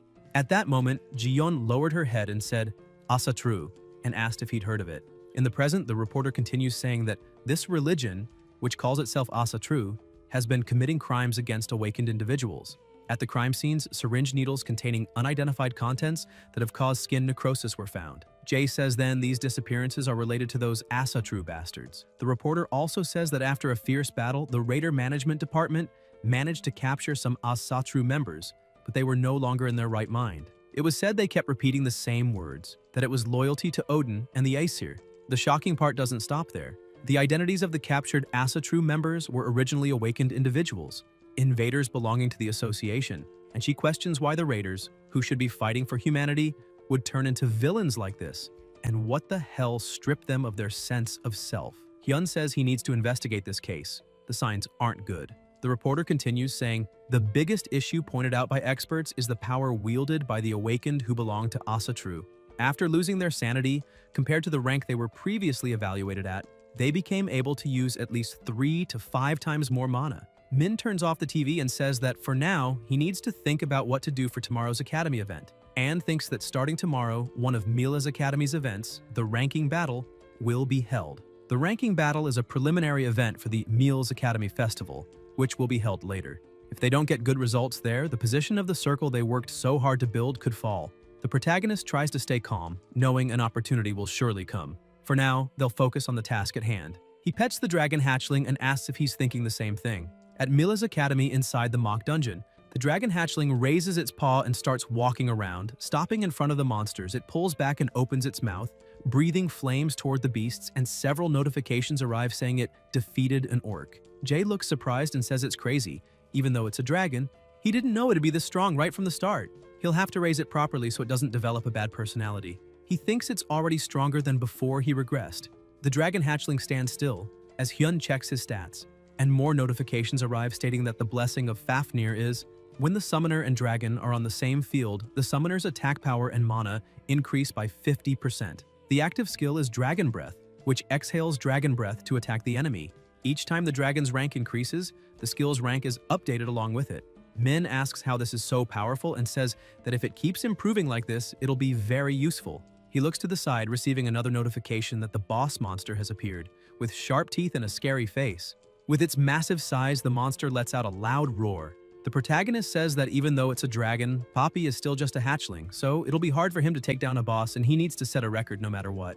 Jay releases his energy, summoning a blade. He faces the monster and attacks, defeating the orc in a single blow. Hyun smiles, and a notification arrives saying the monster was defeated. The user is transferred to the waiting room, and the record is 22 minutes and 21 seconds. He's broken the fastest speed record of all time at Mila's Academy. Additional points will be granted. Later, in front of the gate, people talk among themselves, and Min observes, noticing the dungeon clear list with the simulated individual rankings, seeing that he himself placed first. In 9th is Anyeon, 14th is Seo, 16th is Kim, and 59th is Soyeol. The protagonist looks at the second place, which belongs to Shin, and asks if that guy is really the second just after him, and if it's not Young. A voice asks if he's surprised. Jay looks back and asks how he managed to get such a high rank. Shin asks if there's any reason he should explain it to him. Hyun smiles and replies that it's up to him. Shin glares at him, grinding his teeth, and says he probably thinks the whole world belongs to him now, that the media, Yeon, and the academy are all on his side, and asks if the world isn't just an easy place to live. Min looks confused and Shin says he's going to drag him down no matter what. The protagonist smirks mockingly and bursts into loud laughter, asking if he's in his emo phase, and if it isn't a bit late for that. The two are face to face and Shin growls that he better remember what he said today. The boy turns his back and walks away. Jay remembers when he was watching the news, and the reporter said that after losing their sanity compared to their previous rank, they became capable of using at least 3 to 5 times more mana. In real time, Hyun says there's something to this. That night, two people were having a conversation. It was the director and a man, until they both turn around and notice someone approaching. It's Min, who thanks them for accepting his unreasonable request. Jiyeon replies not at all, and that during the outdoor training camp and during the incident, he always contributed to the academy. The blonde beside her says it's been a while since he saw the cadet and that he became a celebrity since the last time they met. The protagonist asks if he remembers correctly if he's Raider Park Kyung. The blonde confirms and says he heard the story, that he wants to check the area where the incident happened. So first, he calls him to examine the locations in order, starting where the first incident occurred. They begin walking until Jay stops, observing something on the ground. The director calls out to him and says the lab results are in. The red liquid in the syringe was a new substance mixed with plasma and other impurities. Hyun asks about a new substance. Jiyeon confirms it was a liquid never studied before. Furthermore, the new substance contains strong mana. Min thinks that, of course, plasma carries mana through the body of an awakened being, but it can't retain mana alone for very long. The main organs that produce and distribute mana are the heart, brain, and dantian. Plasma alone isn't a suitable vessel to hold mana. Kyung says they couldn't fully identify the liquid and asks if he's already figured out some things, noting that this liquid and the extremist religious group in the news lately are connected to a Satru. The protagonist replies yes, roughly, and thinks the most suspicious thing is the similarity in the crime scenes. The director says that at the scene, a syringe containing a red liquid resembling plasma was found discarded. The Academy and the Association suspect that this new substance rapidly boosts the user's mana. Kyung says it's a type of drug that breaks limits. Limit Breaker, an awakened enhancement substance. It's been researched many times in the past. When injected, it forcibly increases the user's rank, a drug that makes them stronger. However, it was heavily criticized for its unethical experimental methods and was eventually discarded. Jiyeon says the finer details are still under investigation. Kyung says he feels embarrassed. Jae says no, it's fine. He thinks he has a good overview of what's happening and recalls that before he regressed, he'd read articles about people doing this in secret. He believes it even made headlines in society pages, and says maybe he'll have to stay away from the academy for a while and asks if that's okay. Hyun thinks it's the perfect moment. If this case really is tied to the drug called Limit Breaker, there's a high chance those behind it are involved, and it's worth investigating. The director asks if that's to resolve this case. Min confirms. Jiyeon looks surprised, then smiles and says of course, and that reaching out to her always seems to mean he needs help, and thinks he's different from other raiders. Surely there are stronger invaders than him, but none who grow faster. And it's not just that, he also moves with a clear purpose. Though she doesn't know what that purpose is, if it's him, he just might be able to solve this case. That night elsewhere, a hand with bulging veins slams onto the ground, cracking it. The boy vomits, half his face deformed. Someone approaches and says, so this is where he was, and that he'd been looking for him everywhere. It's the protagonist, asking if they meet again, and says he looks terrible. Shin realizes who it is. Jae smiles and asks if he used it, if he broke his limits, and who gave it to him. Shin asks what difference it makes. Hyun asks if it was Chae. Min watches him and thinks it's too late to save him. The mutation has already progressed severely. He thought something was off during the day's classes, but didn't imagine it would be this bad, and says he must know about the side effects of the limit breaker. Shin says he doesn't care, as long as he gets his revenge. If it weren't for him, he wouldn't have ended up like this. It was all because of him. The protagonist says revenge and asks if he's saying this whole mess is his fault and if he's serious, and says that's ridiculous. Guys, if you enjoyed the video, leave a like, comment, and subscribe to the channel so you don't miss new content. Thank you.